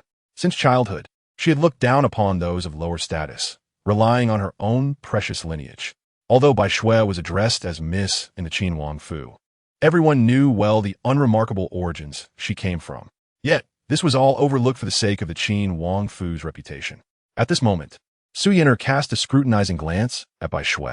Bai Shui stepped forward and took her hand, saying, "Sister Yinar, with your noble birth and beauty that could make fish sink and birds fall, only someone like you could be a match for the young masters of the Qin Wang Fu. But why did she dare to hold this young lady's hand?" Su Yinar was on the verge of losing her temper, but Bai Shui, with her endearing address of Sister Yinar and a plethora of compliments, instantly made her feel as though her spirits were soaring to the heavens. "It has been quite some time since I last saw you." Bai Shui responded with a gentle smile. "I have been unwell lately. My third brother has advised me to take good care of myself." "Oh, so you concur with my sentiments, do you? This is natural." Su Yinar smiled as she pointed at Song Lian, saying, "Be sensible. Such gatherings are not meant for you." With a soft sigh, Song Lian ultimately turned and walked away. Upon encountering Bai Shui, the group eagerly engaged her in conversation, primarily inquiring about the preferences of several young masters within the estate. As Bai Shui faced these individuals, a sense of familiarity enveloped her, prompting her to respond with remarkable eloquence, even casting a proud glance toward Ji. Yunyang, unable to bear the sight of her demeanor, clutched Ji and attempted to leave. However, the little one, with a glimmer of joy in her eyes, pointed towards the nearby thicket, exclaiming, "Gij."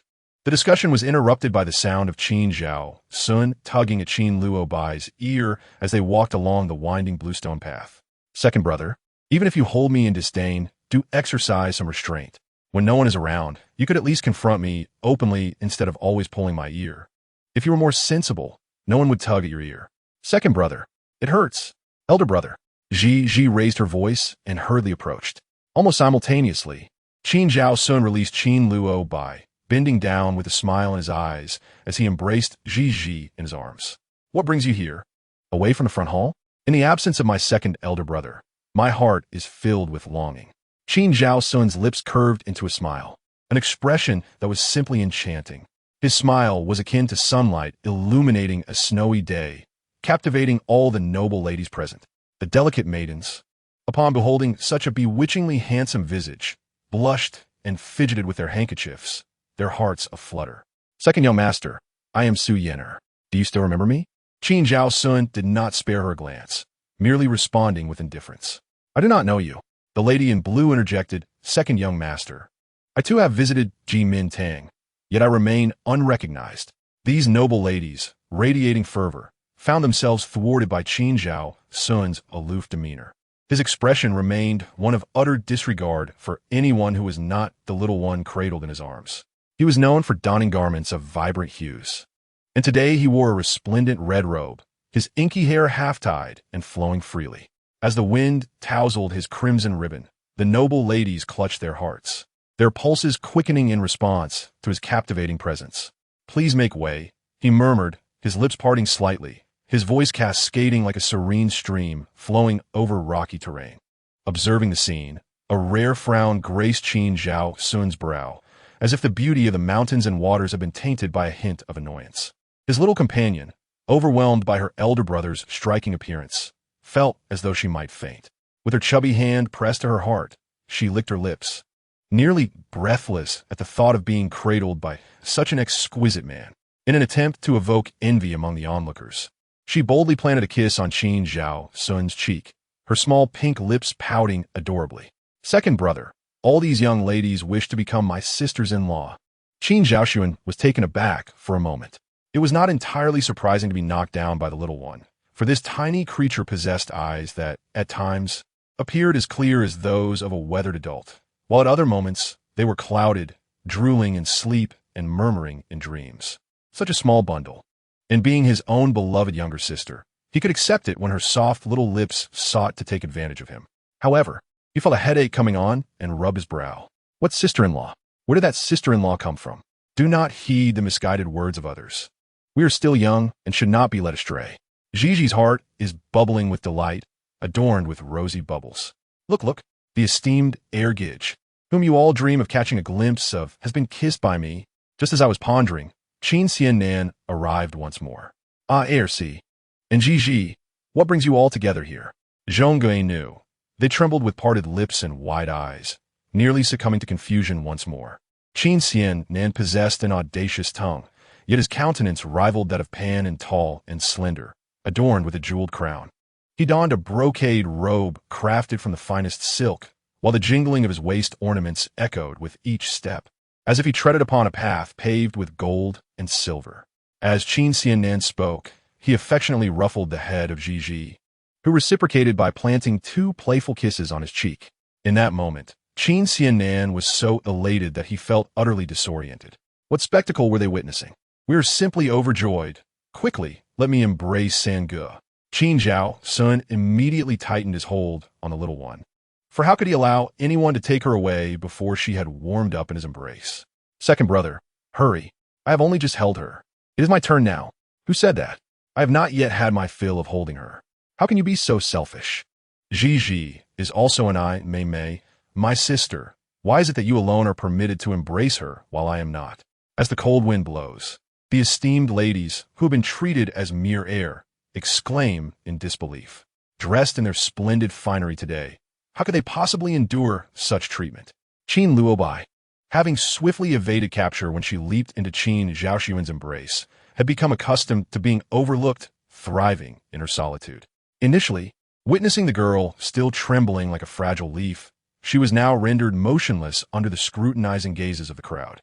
Yet, the haunting image of that night lingered vividly in her mind. Qin Luobai shook her head vigorously, attempting to cast aside the memories of that tragic event. Suddenly, the girl resting on her second brother's shoulder lifted her head languidly. Qin Luobai exclaimed, "Ah," as the girl flashed a radiant smile, revealing her pearly white teeth, and returned a friendly gesture. Chapter 38. You? Fit for this? What a joke. He painstakingly managed to compose himself, striving to convince himself not to be afraid. However, to his astonishment, a scream erupted from behind. The crowd was taken aback. Qin Luobai immediately turned his head, facing Feng Qinhan, who had followed him. His mouth was agape, still shouting, which caused Qin Luobai to feel embarrassed, compelling him to step forward and firmly cover Feng Qinhan's mouth. Ji blinked innocently and inquired, "Little brother, what troubles you?"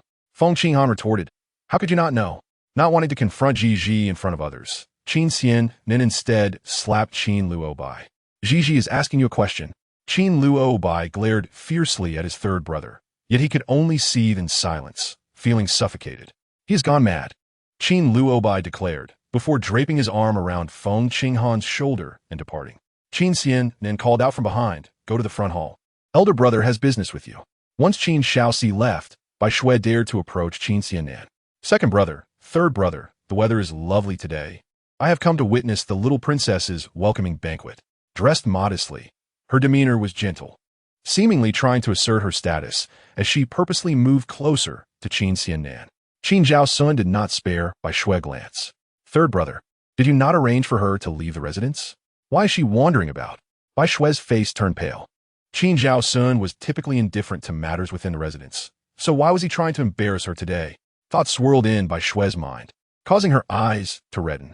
The other noble ladies caught wind of the situation immediately.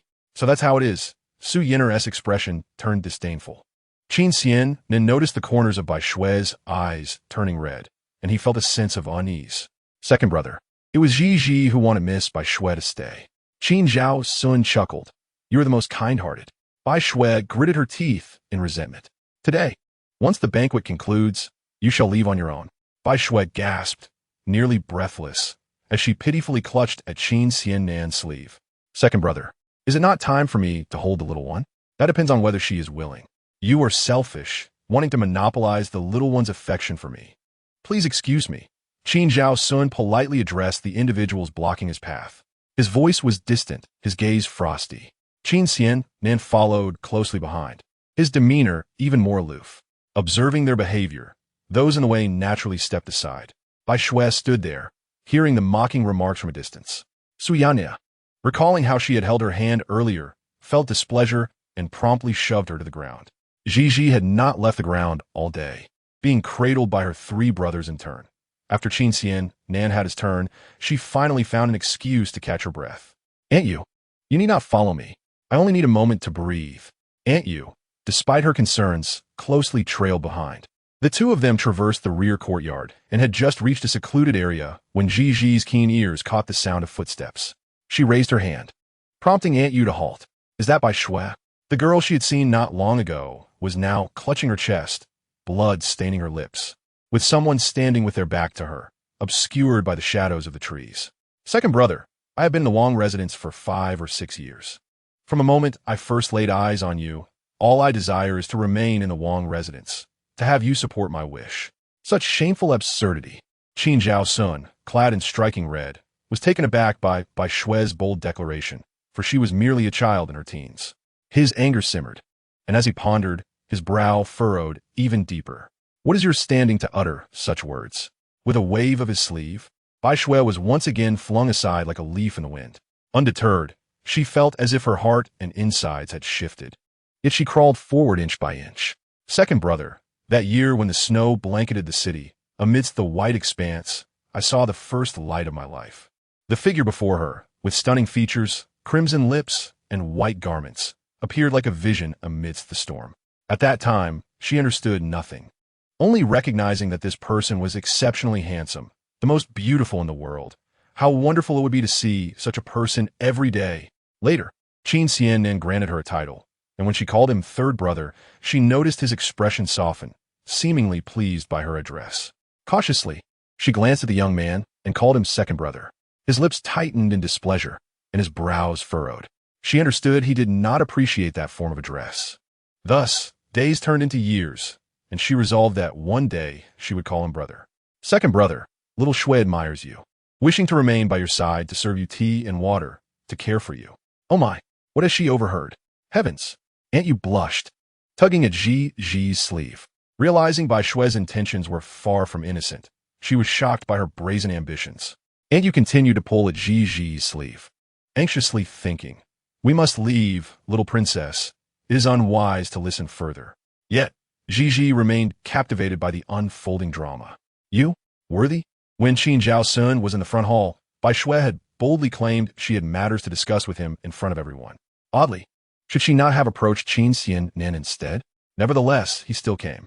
To his astonishment, she was clutching one of his nightgowns, a dreamy smile playing on her lips, nearly causing Qin Zhao Sun to choke with rage. He had wronged the little one. The thief of his garment was none other than her. Subsequently, Bai Shui rambled on incoherently. His anger flared, inflicting emotional wounds upon her, yet she remained resolute, insisting, I am to be expelled from the Wong residence. What shall I do? If I leave, I fear I shall never see you again. Upon hearing this, Gigi tactfully turned to leave. Aunt Yu followed her closely, saying, Little princess, do not dwell on such thoughts. Miss Bai Shui may be bewitched, and we must not let her lead you astray. Gigi settled into the coolness of the pavilion in the rear courtyard, her gaze distant as she stared at the shimmering surface of the azure lake. Aunt Yu, is this the nature of human desire? Huh? Secretly harboring unspoken thoughts, knowing the path was forbidden yet still pursuing it. Is this not the essence of desire? Aunt Yu fell silent. Gigi had already witnessed Bai Shui stealing the nightgown that night she intruded upon Qingzhou Garden. At that time, upon hearing the voice of the third brother, Bai Shui had hesitated, leaving the garment behind as she was taken away by him. Chapter 39. The Thief of Second Brother's Nightgown. Later, Gigi held the nightgown, frozen for a moment, unable to fathom Bai Shui's intentions.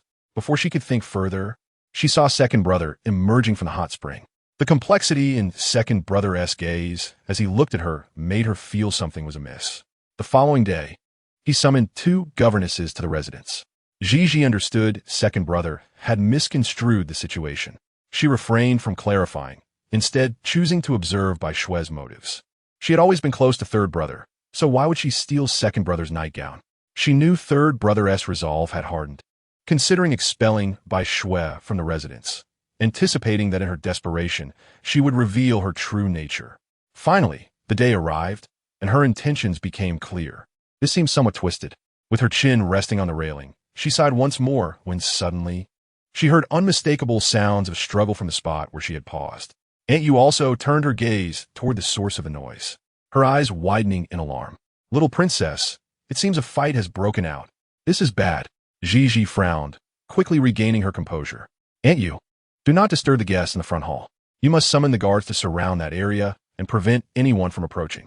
Then, send someone to find elder brother, ensuring they inform him carefully that I have fallen." Anku hesitated. Words from a child often lacked weight, and some servants disregarded the young mistress. Yet, for reasons unknown, as she met Gigi's earnest gaze, a strange feeling bloomed in her heart, and without a moment's hesitation, she turned to comply. The sounds of conflict continued to echo from the other side as Gigi quickly approached, her little legs moving swiftly. As she neared the commotion, she noticed a group of noble ladies who had been leisurely visiting the Wangfu, now making their way toward her. Frowning, Gigi could vaguely surmise what had transpired. The guards had yet to arrive, and wishing to prevent the situation from escalating, she straightened her petite frame and stepped forward, arms outstretched to shield the crowd. "Sisters from a Shun family, Sister Su and Miss Song, please hold on a moment." Several noble girls stood tall and proud, and had it not been for the sound, they might not have noticed the little figure who suddenly darted out. Su Yin'er instantly laughed. "Little princess, weren't you whisked away by your brothers? How come you're here again?" Gigi realized her earlier display of affection towards her second and third brothers had unsettled these ladies. Unperturbed, she tilted her head back to catch a glimpse of them, her dark eyes landing on Su Yin'er. "Of course, it's because you're so beautiful that I wanted to see you again." Having wandered away from home as a child, Gigi had encountered many people, yet none had captivated her as much as this lady. Su Yin'er pursed her lips, a smile blooming at the corners. "You truly are quite the charmer." However, this remark caused discontent among the other young ladies. "So, based on your words, we are to believe that among us, Su Yin'er is the most beautiful?" "Of course not," Gigi exclaimed, her voice sweet and innocent, her chubby cheeks vibrating with each syllable. "All the young ladies who came to the Wangfu today are beautiful, like the vibrant flowers competing for attention in a garden, charming and lovely, exuding sweetness. You ladies are the flowers, and I am but a little butterfly, destined to rest upon your blossoms." The noble girls struck poses, feeling a bit bashful from the little one's flattery. Yet among them, Shun Qingshu remained preoccupied, her tall figure standing out among the colorful crowd. "Have we forgotten why we came here?" she remarked. "Indeed," Su Yin'er exclaimed, holding her fingers delicately. "We came because we heard the sounds of fighting." "Little princess, did you hear anything?" Not far away, Yunyang arrived with the guards. Gigi's smile deepened. "Of course I heard. What happened?" "Since we are so close, let us go and see for ourselves," Shun Qingshu suggested, leading the way. But they could not advance, as footsteps approached from behind. Gigi curved her lips. "Ladies, let us play in the front courtyard instead." "What does this mean?" As they noticed the guards forming a tight barrier to block their path, Su Yin'er was the first to express her displeasure. "What is happening? Why are the guards obstructing us? Where is the steward of the Qin Wangfu?" The household was understaffed, and all matters, large and small, were managed by Steward Wang. He had been focused on the front courtyard until Yunyang alerted him of trouble in the back. Upon hearing Su Yin'er's name, he hurried forward. "Miss Su, I apologize. It is not safe to pass this way. Let us detour to the front courtyard." "What do you mean it's not safe? We just came through here," and only decided to return upon hearing the sounds of conflict. The others echoed their agreement. "Yes, why the sudden obstruction?" "Steward Wang, could there be an incident in the estate?" These aristocratic families were rarely peaceful in their inner quarters. If it had been another household, one might assume it was the result of concubines vying for favor, but such an explanation was untenable for the Qin Wangfu. Just as Steward Wang was about to concoct a response, Gigi stepped forward, rolling up her sleeve to reveal a swollen, bruised arm. Steward Wang and Yunyang were immediately taken aback. "Little princess, what has happened to you?" Gigi addressed the noble ladies. "Just now, my third brother dropped me while holding me, and my second brother is seeking justice for me." Oh, the crowd suddenly understood, though they felt an odd discomfort. They could not articulate why. Su Yin'er stepped forward again, but Gigi abruptly exclaimed, "A snake. There's a snake. Sister Su, there's a snake." Su Yanya, ever curious, glanced down only to see a black serpent flicking its tongue in her direction, causing her to jump back in fright. The other noble girls, raised in sheltered environments, also panicked and scattered at the sight of the snake. Only Shun Qingshu stood calmly at a distance. Gigi approached her. "Sister Shun, are you not afraid of snakes? I am more curious about the scene of your second and third brothers fighting." Shun Qingshu attempted to step forward, but Gigi's expression turned cold. "Sister Shun, this is the Qin Wangfu." The small, delicately crafted figure with her soft voice made Shun Qingshu feel a chill run down her spine, as if she sensed that any further advance would result in a swift rebuke from this little one. Chapter 40. Little one, do not open your eyes, little princess. What exactly has transpired? As Shun Qingshu departed, Steward Wang leaned in to inquire quietly. Ji shook her head. Uncle Steward, where's my eldest brother? The banquet had concluded, and the eldest young master was currently searching for the second and third young masters to accompany guests. All right, Ji turned. I will go in and take a look first. Uncle Steward, ensure the guards remain vigilant. No one is to approach except for my eldest brother. Steward Wang nodded vigorously. The sounds of conflict in the forest gradually faded, and the air, fragrant with bamboo leaves, was tinged with a hint of blood. Ji furrowed her brow, gently closing her eyes. Upon reopening them, a profound sorrow filled her gaze. Life had reached its end. Fate dictated thus. Treading upon the bamboo, leaves beneath her feet, she walked inward step by step, her eyes reflecting a stark crimson. The once fragile girl she had encountered now lay on the ground, a smile gracing her lips, unaware that she would meet her demise this day. In the forest, a clearing had formed, furnished with a stone table and 4 stone stools. Qin Zhao Sun, clad in vibrant red, lounged lazily at one end, while Qin Xiannan lay sprawled on the ground beside him. Ji took 2 steps closer to check Qin Xiannan's pulse, panic rising within her. Second brother, what has happened to third brother? Yes, Qin Xiannan has been poisoned, and it is a potent toxin. Within a mere moment, the insidious poison had coursed through his veins. Qin Zhao Sun smiled faintly. His eyes, usually bright with springtime, now tinged with red. As you can see, I killed her. Ji's eyes glistened with tears. Following the sound, Qin Zhao Sun's heart softened considerably. The iron will forged over the years could not bear to act harshly towards her. The once beautiful Bai Shui lay lifeless, her blood pooling beneath her. Yet, Qin Zhao Sun bore no trace of bloodshed. He remained strikingly composed, as if the events around him did not concern him. He rose and crouched beside Ji, covering her eyes with his hand. Feeling the dampness of her tears, he could not help but smile. Earlier, he had wondered what kind of fears could possibly trouble Ji, who was unafraid of the heavens or the earth. Today, he seemed to understand. Ji's small shoulders trembled slightly, and her delicate nose turned pink. Second brother, did you also kill third brother? Qin Zhao Sun pinched a small pill between his fingers, seemingly wishing to tease her. A smile played at the corners of his mouth. If I killed third brother, how would you feel?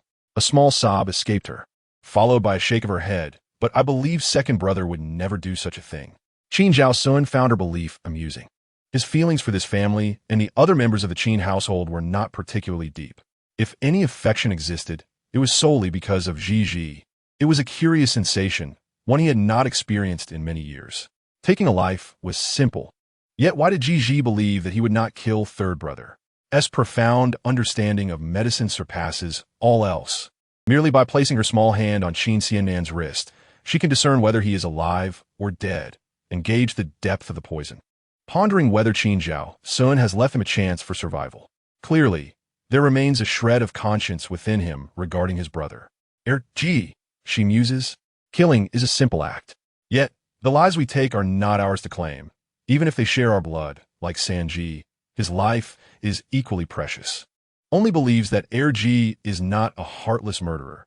He would not slay Sanji, for he is not only your brother, but also her brother. Qin Zhao Sun raises an eyebrow, listening with an air of nonchalance. One hand covers Ji's eyes while the other deftly places a pill in a Qin Xiannan's mouth. As footsteps approach, Qin Hanin arrives just in time.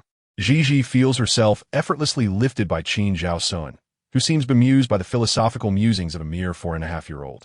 Qin Zhao Sun chuckles, a gentle sound that resonates pleasingly in the air, his warm breath brushing against Ji's ear as he commands her, do not open your eyes. When Qin Hanin arrives at the bamboo grove, he finds Qin Xiannan, already awakened, pale-faced and resembling a ghost, cradling the bloodied Bai Shui in his arms as he exits the grove. Qin Xiannan, what has transpired? Qin Xiannan continues his stride, his face betraying no emotion. His voice low, Bai Shui is dead. Qin Hanin understands the significance of Bai Shui to Qin Xiannan. He refrains from probing further, instead summoning Yunyang and Butler Wang to clarify the entire situation. According to Yun Yang, an hour prior, she had witnessed a quarrel between Er and Bai Shui in the bamboo grove, followed by the sounds of a struggle, and then the young princess dispatched a servant to summon the guards to contain the scene, ensuring no outsiders would learn of the incident. Butler Wang added that before the guards arrived, several noble women had insisted on entering the bamboo grove, but the young princess cleverly thwarted their attempts. Pondering their accounts, Qin Han Ying gains a clearer understanding of the day's events and waves his hand dismissively. You may leave. Big brother, has the banquet concluded? What appeared to be a lively gathering had been fraught with turmoil.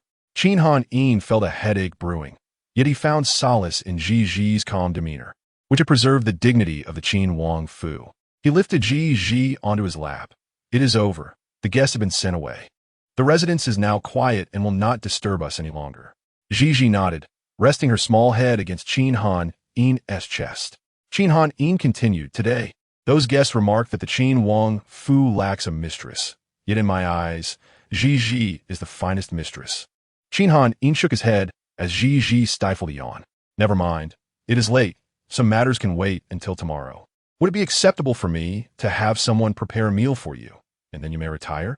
Ji Ji nodded in agreement.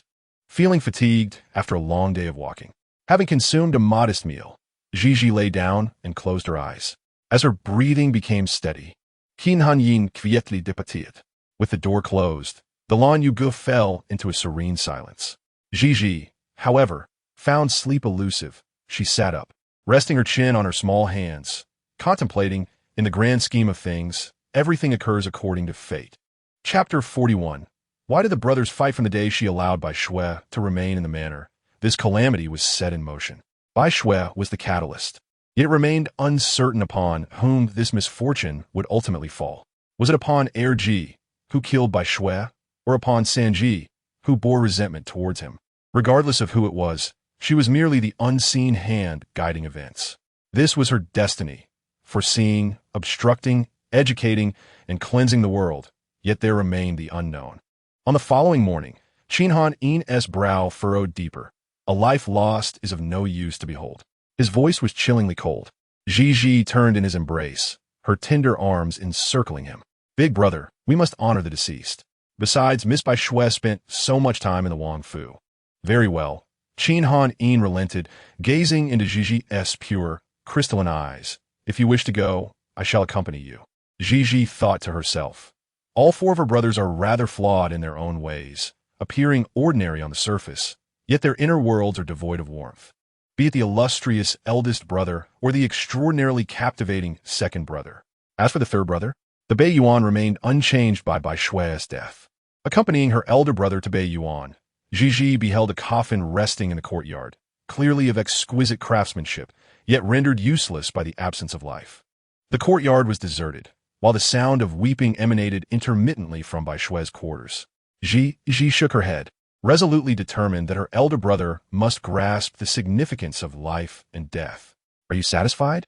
Ji nodded. After wandering the courtyard without spotting Qin Xiannan, she allowed Qin Han Ying to lead her out of Bei Yuan. She had not been mistaken. The anguished sobbing she had heard in Bai Shui's room belonged to Mei Er. Qin Han Ying recognized her too, his expression darkening. But he said nothing in front of Ji Ji. In the dead of night, once all were asleep, Ji Ji slipped out of Lan Yuge and made her way to Bei Yuan, then hurried to Jin Luge. From a distance, she spotted Qin Xiannan perched atop a wall, his silhouette appearing solitary and desolate in the moonlight. Sanji, Ji called out, waving towards him. Qin Xiannan sighed as he leaped down from the wall, covering the distance to her in 2 strides. It's late. Why are you out? Aren't you afraid of catching a chill? Ji shook her head, her dark hair cascading over her cheeks, giving her cherubic face a more delicate appearance. Noticing her weariness, he crouched down and tucked her stray hairs behind her ear. With your hair down, aren't you afraid of frightening Sanji? Knowing it's Ji, what is there to fear? He replied, you clever little sprite, what brings you here? Ji extended her hand, offering him a handful of candied fruit. Brother, if you're feeling down, a bit of sweetness will surely lift your spirits. Qin Xiannan scooped her up into his arms. Where did you hear that? Ji furrowed her brow, tilting her head in thought. I don't know. It was merely a feeling she had, leading her to bring the candied fruit from the table. I knew you wouldn't be able to articulate it. With the wind howling outside, Qin Xian Nan carried her into the room. His chamber was adorned in opulence, a dazzling sight that could overwhelm an unaccustomed visitor. Sanji has heard that if it weren't for you yesterday, I might have perished at the hands of Erji. That's impossible, Ji protested. Erji would never kill Sanji. What does a little one know? He said, on a dark and stormy night, little one. You're not planning to sneak into Sanji's bed, are you? That would be acceptable. Thus, Gigi found herself seated upon his pearwood bed. The bedding was soft and cloud-like, and she delightedly jumped up and down, reveling in the experience. Soon, she was flushed and panting. Sanji, this is so much fun. Watching Gigi's innocent joy, Qin Xiannan felt warmth in his heart. Do you truly enjoy this bed? I do. Tomorrow, I will have it moved to Lan Yuge. All right. Qin Xiannan's bed was spacious. He drew a curtain in the middle, ensuring that Gigi would not fall off as he placed her safely on the inner side. Due to her exuberance during play, the little girl's dark, glimmering eyes sparkled, and her cheeks were flushed with a rosy hue as she restlessly parted the curtain. Third brother, why must you draw the curtain? Qin Xiannan then moved a bedding to place between them. Men and women are different. Haven't the elder brother assigned a tutor to you? The little girl shook her head in confusion. I do not understand. The two tutors were excessively verbose, constantly uttering phrases that eluded her comprehension, prompting her to devise schemes to distract them. Qin Xiannan could not help but chuckle, his eyes brimming with affection. Little one, you are still young. You will understand when you grow up. Aside from your brothers, you are not permitted to share a bed with anyone else. Your brothers may embrace you, but if it were another man, that is forbidden. Do you understand? She blinked, aware that she possessed both knowledge and ignorance in equal measure. This was her first experience as a human. Listening to Qin Xiannan, she nodded. As night fell, she obediently closed her eyes to sleep. She shook her head and extended a hand from behind the curtain to touch Qin Xiannan's forehead. Sister Bai Shui has passed away. Are you not very sad? Sad? It was a foreign word to him. He smiled. Why should I be sad? When someone who has been by your side for so long departs, do you not feel sorrow? Qin Xiannan's expression was sincere as he replied, life and death are but natural occurrences. There is nothing to be sad about. Then why did you fight with second brother over Bai Shui yesterday? He damaged my belongings. Naturally, I had to stand my ground. Is that all? That is all. The little girl suddenly felt a wave of desolation. She could acutely sense Qin Xiannan's emotions were distant and devoid of fluctuation. But you bought her a fine coffin. Qin Xiannan flicked her forehead lightly. Sleep now. The following day, Bai Shui's coffin was hastily buried, and along with her, manor was interred. Why? Why must it be this way? Qin Xiannan, you are inhuman. You cannot do this. You will descend into hell. The coffin was cold, and the workers were heartless. She cried, her voice tearing, a metallic taste rising in her throat, an endless fear that no one would pity her. The lofty man cast a condescending glance at her. The path you chose is yours alone. No one else is to blame. Hatred and regret consumed her. Had she known this would be the outcome, she would not have acted so foolishly. She had escaped from the refugee camp in the west of the city, embarking on a new life. Yet this path of death was also of her own choosing. She should not have foolishly intercepted Qin Xiannan yesterday, nor should she have followed him to the North Garden to fulfill Bai Shui's last wish. It was her own demise she sought, and she could blame no one else. Manor was buried alive, watching the dirt slowly engulf her, darkness consuming her until her breath ceased. Qin Xiannan indifferently observed as the pit was filled before turning to leave. From that moment on, Qin Zhaosun's Ji Mintang frequently faced troubles, with unidentified individuals arriving with hoes and knives, wreaking havoc. Qin Zhaosun remained impassive, often turning a blind eye. However, on the third day, when those individuals returned, the now mute little pharmacist, filled with rage, hid in the apothecary at the back of Qin Zhaosun's courtyard. It was filled with toxic substances, and outsiders dared not enter. Thus he narrowly escaped calamity. Grievances have their roots, debts have their owners. It is only natural to transact with money. Dr. Qin, if you harbor resentment, you may address it with the person who hired us to come here, the leading man stated. And seeing that Qin Zhaosun showed no intention of retaliating, they left, both wary and relieved.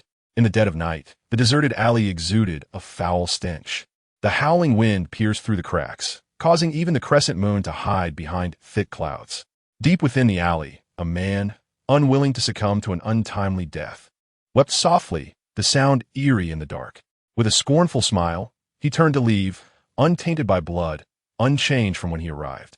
On the seventh night following Bai Shui's death, the little girl, drowsy, could not ignore the sound of the wind against the window, and the room suddenly turned cold. In the darkness, she opened her eyes slightly and turned to see two white figures floating in the air. It is you, all of you. You are the cause of this.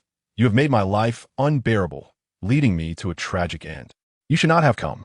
It would have been better had you died, for 4 years have passed, yet your spirits remain. Why? Indeed, it would be better had you died. How much better it would be. The little girl rose, her clear eyes fixated upon the two shadowless figures hovering in the air. You should not be here. Her voice, usually soft and childlike, transformed into that of a weary adult. Begone. Bai Shui and manor, their long hair trailing the ground, floated towards her as if devoid of bones. They extended their fingers, their mouths gaping, blood surging forth like a spring. In a flash, they lunged at her. In that instant, she closed her eyes and, with a snap of her fingers, a myriad of golden light burst forth from within her. The wailing cries of the two souls echoed through the heavens. The two ethereal figures were suspended mid-air. The little girl stood, a mere child, yet behind her, a blooming lotus flower formed. The lotus was green, its stem swaying gently, the bud delicate.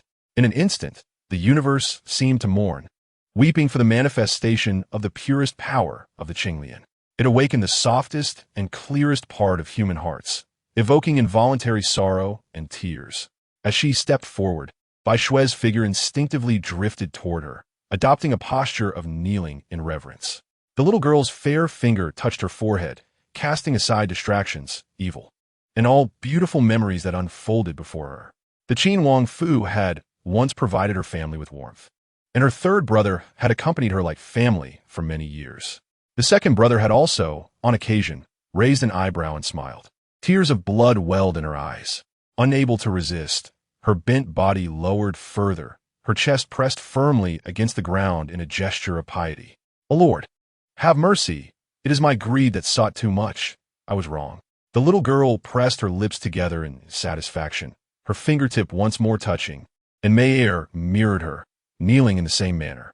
Over the years, she had profited greatly while remaining by Bai Shui's side. The treasures she had pilfered from the Wang Fu were sufficient to purchase a residence in the city. The refugee camp in the west was supposed to be her final trial, yet her greed led her to a path of self-destruction, and though the heavens spared her life, it was her own desire for death. She had deceived Qin Xiannan, claiming that Bai Shui had a last wish, hoping that one day the treasures hidden in her home would serve as burial items. She used the pretense of fulfilling Bai Shui's last wish to retrieve those burial items, fully aware that Bai Shui had hoarded wealth over the years, thus taking advantage of the situation. Yet, who could have known that in the moment she was driven by greed to intercept Qin Xiannan, her doom had already arrived. Being buried alive was a choice she made. Having attained understanding, she declared, "Begone." With another snap of her fingers, the two figures vanished from the room, and all that had transpired felt as if it had never happened. The surroundings fell silent. The wind outside ceased its howling, and the moon hung high in the clouds, casting its radiant light upon the earth. Alas, things were well not long ago. Why has the city been so tumultuous of late? I heard that 3 more people perished at the alley's entrance last night. Yunyang gently combed the little girl's hair, her gaze falling upon the girl's sleepy visage, and she smiled. "Little princess, you are exceedingly tired. Look, you are nearly asleep again." The little girl kept her eyes closed, only speaking, "Aunt you, do you know how those people died?" Yunyang paused. "I am unaware. I only heard that their deaths were strange and quite terrifying." "How outrageous! The little girl is still young. How can you discuss such matters before her?" As soon as Yunyang finished speaking, Qin Xiannan, who had just entered, scolded her. Yunyang was so startled that she immediately knelt. Having grown accustomed to being close to the little girl, she thought this child was quite mature and understanding of the world, and in a moment of carelessness, she had spoken too much. "Third young master, please forgive me. It was my indiscretion." Gigi cast a glance of disdain at Qin Xinan, then rose from the chair to assist Yunyang. "Why are you kneeling, you goo-goo? You have done nothing wrong." Chapter 43. The little princess in a sweat, seeing Gigi protectively stand by Yunyang's side, Qin Xianan felt an immediate surge of displeasure. Why does this little rascal show no sign of temperament? Is this how they behave with everyone? He immediately felt that a significant portion of his affection had been taken away. How could she be at fault? She spent her days listening to gossip, constantly speaking such things in front of him. That was not the case at all. Anqiu speaks nothing but the truth. How could it possibly be mere hearsay? Furthermore, it is only permissible for you Gugu to express such sentiments. Naturally, Gigi must also be informed of certain occurrences outside. Very well, very well. Qin Xianan reached out to gently rub the tuft of hair atop Gigi's head. Third brother cannot argue with you. It is only natural for you to protect your own.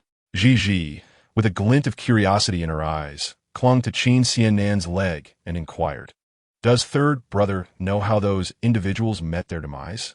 Qin Xianan felt a sudden jolt in his heart. The little cub clinging to his leg looked up with her tiny head, her seemingly soft voice unexpectedly accompanied by a gaze that made one hesitant to meet her eyes. Qin Xianan patted his chest, seated himself beside the table, and effortlessly gathered the little cub into his embrace. What business does a young girl have with such matters? This matter is not for you to concern yourself with. A murder has occurred in the city, particularly beneath the feet of the emperor, and naturally, the officials will investigate it thoroughly. Gigi turned her head to gently caress Qin Xianan's face and remarked, "However, it has been said that those three individuals frequently trouble my second brother at Jimintang." "How do you know this?" Yunyang could not help but glance over at Gigi, who replied, "What is so difficult about this? In the morning, after inquiring around, one would soon find out."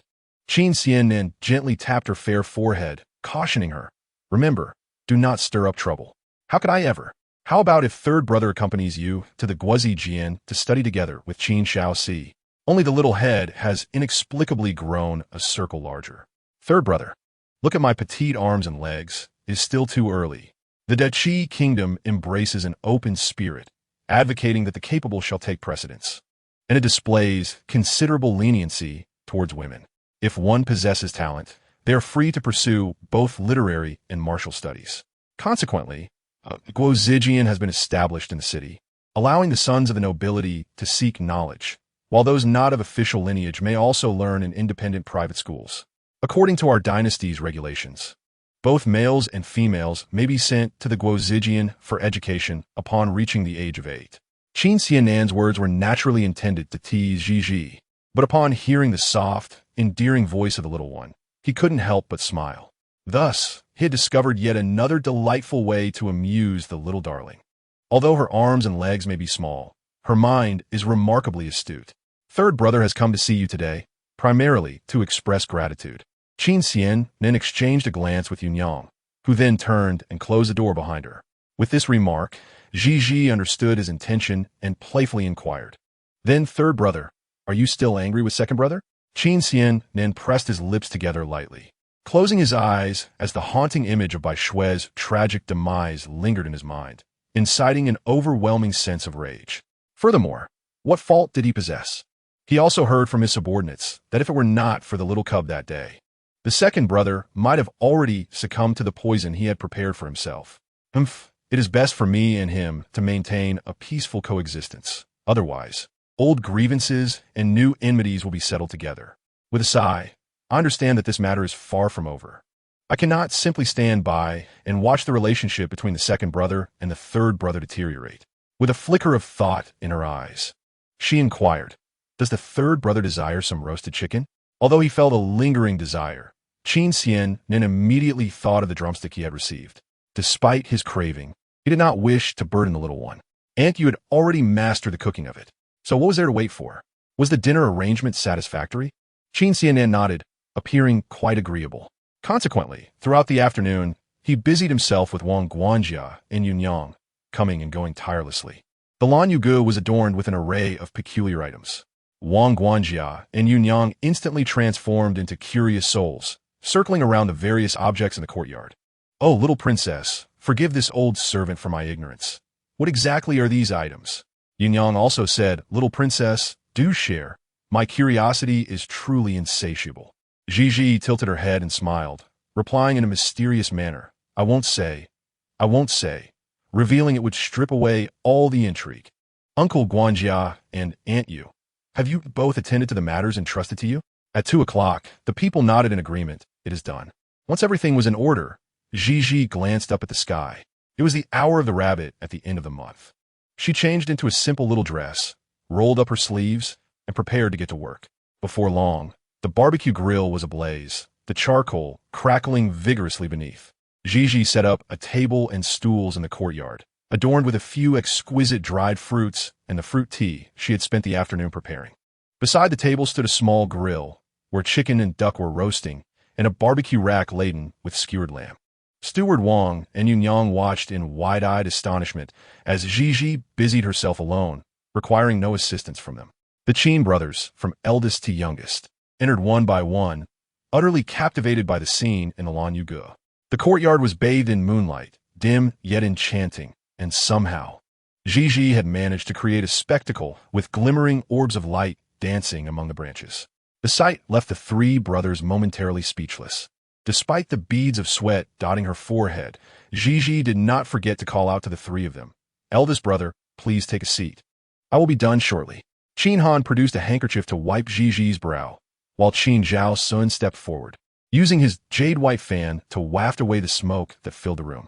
The aroma of the skewered meat wafted through the air, and the drippings from the roasting meat cascaded into the charcoal, first producing wisps of white smoke, followed swiftly by flickering flames.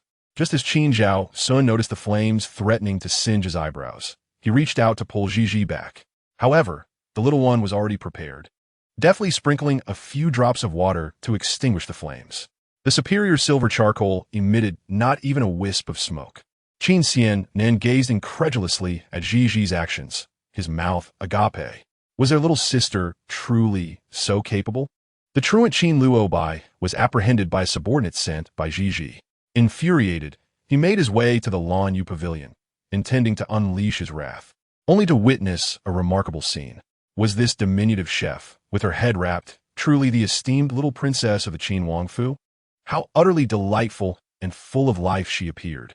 Simply perfect. After tirelessly attending to her tasks, Gigi found herself surrounded by a multitude of people. Qin Han, holding a handkerchief, while Qin Zhao Sun and Qin Xian Nan carefully carried water basins, were anxious that the Lan Yu pavilion might catch fire, leaving them insufficient time to extinguish the flames. Brothers, please take a seat. I have everything prepared. The table is adorned with exquisite and peculiar trinkets, each one proudly displaying its unique charm. Each little creation confidently raises its tiny head and declares, there is no need for doubt. I am the one who crafted them all. Dried fruits, fruit teas, delectable desserts, and large, thin pastries adorned with a sprinkle of sesame. Each dish was complemented by the beautifully roasted chicken and duck, meticulously arranged on the table, culminating in a presentation of my own barbecue creations. Everything was prepared by me. Go ahead and indulge. Qin Han inquired, where did these roasted chicken and duck come from? Qin Zhaoxuan, what is the origin of the skewered meat and vegetable being grilled? Qin Shinan, how did the table come to be adorned with an array of colorful beverages? Chapter 44. Qin Shaoxi endures a beating in Yang. The young princess mentioned that the roasted chicken and duck racks, along with the meat skewers, were custom made a few days ago in the West Market. Butler Wang. The young princess referred to these colorful items as fruit juice, extracted from a variety of fresh fruits. The four brothers of the Qin family took their seats, gazing at the lavish spread before them, their expressions laden with complexity. Qin Han, with slightly reddened eyes, turned his gaze towards Gigi. At this moment, he would not hesitate to ascend to the heavens to pluck the moon, should she desire it. Qin Zhao Sun, rarely putting down his white jade folding fan, delicately picked up a skewer of golden brown roasted meat and savored it. The marinated spices melded beautifully with the meat, which was charred on the outside yet tender within, delivering a delightful texture. The others followed suit, indulging in the feast.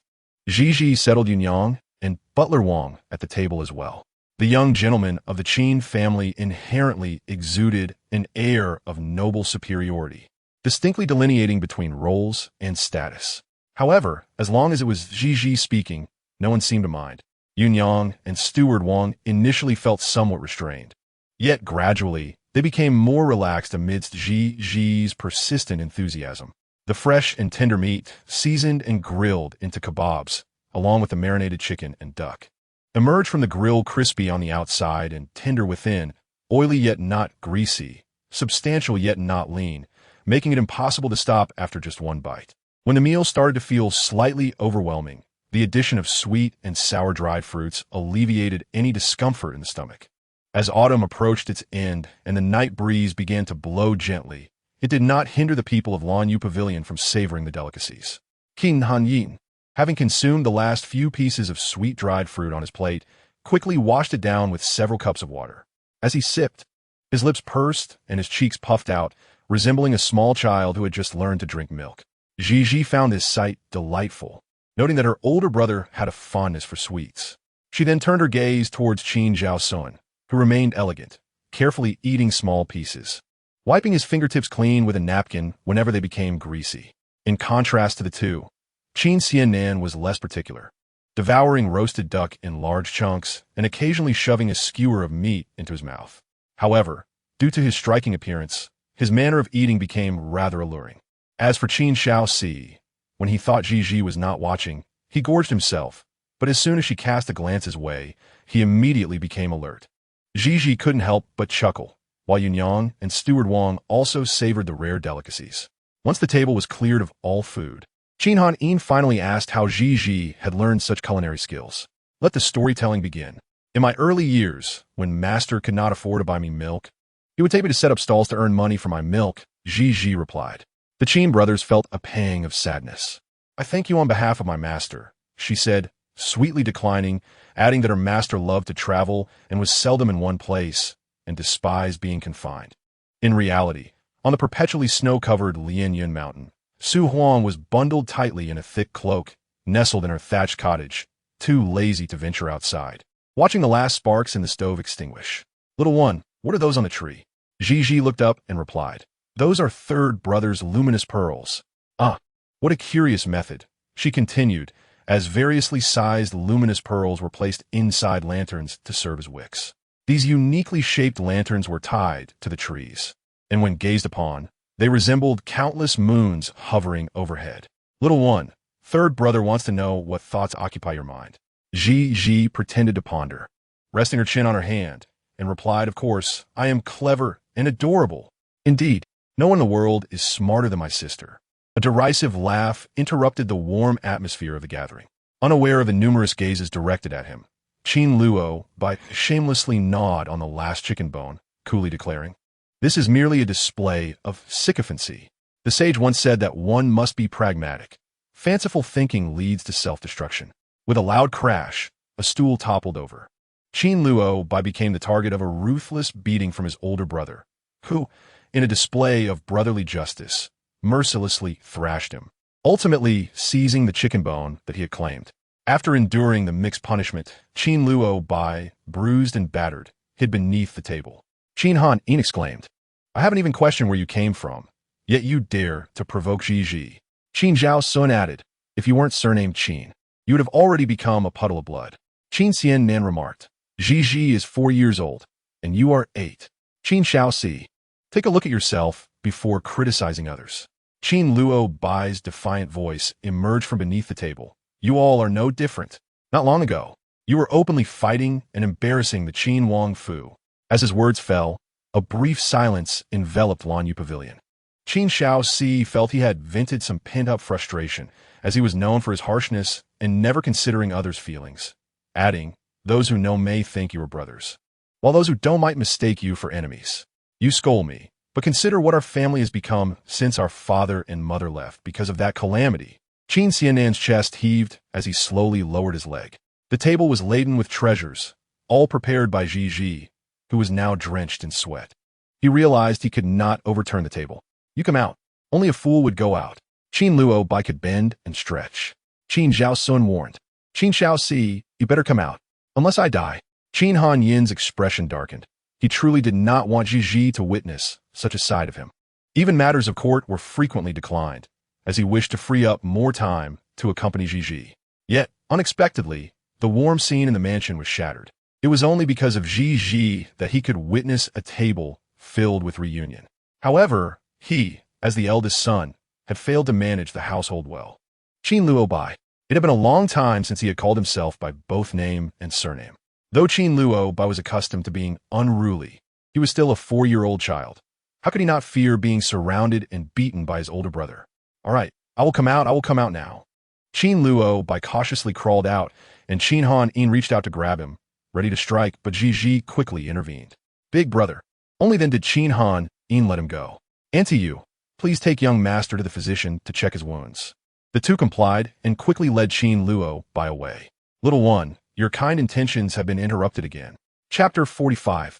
Everyone come to mediate. What interruption? Third brother was wrong. Unruly children need discipline. Qin Xiannan sighed. You've been troubled. Let big brother take you to rest. Third brother has matters to attend to. Qin Zhao Sun picked up his fan and approached, gently rubbing Ji's small face before preparing to leave. Second brother, third brother. Ji stepped forward to block the doorway. The two were not foolish and naturally understood she had something to say. I'm not at fault. Qin Xiannan retorted angrily. Qin Zhao Sun coldly laughed. Only a treacherous servant has met her demise. The Qin Wang Fu has granted her more than a decade of luxury. That is already her great fortune. Indeed, Qin Xiannan's eyes nearly blazed with fury. He loathed Qin Zhao Sun's demeanor, so calm and indifferent as if nothing mattered to him. But she called me third brother. Fool, mistaking fish eyes for pearls. You always say that. If I am a fool, then what are you? Qin Xiannan pretended to lunge at Qin Zhao Sun. You, with your frivolous and vulgar demeanor. Know nothing of substance. Ji leaned in and whispered something in Qin Han Yin's ear, prompting him to set her down. Second brother, third brother. You are the closest to each other. Why must you speak such hurtful words? Listening to her soft, innocent voice, their tempers cooled slightly.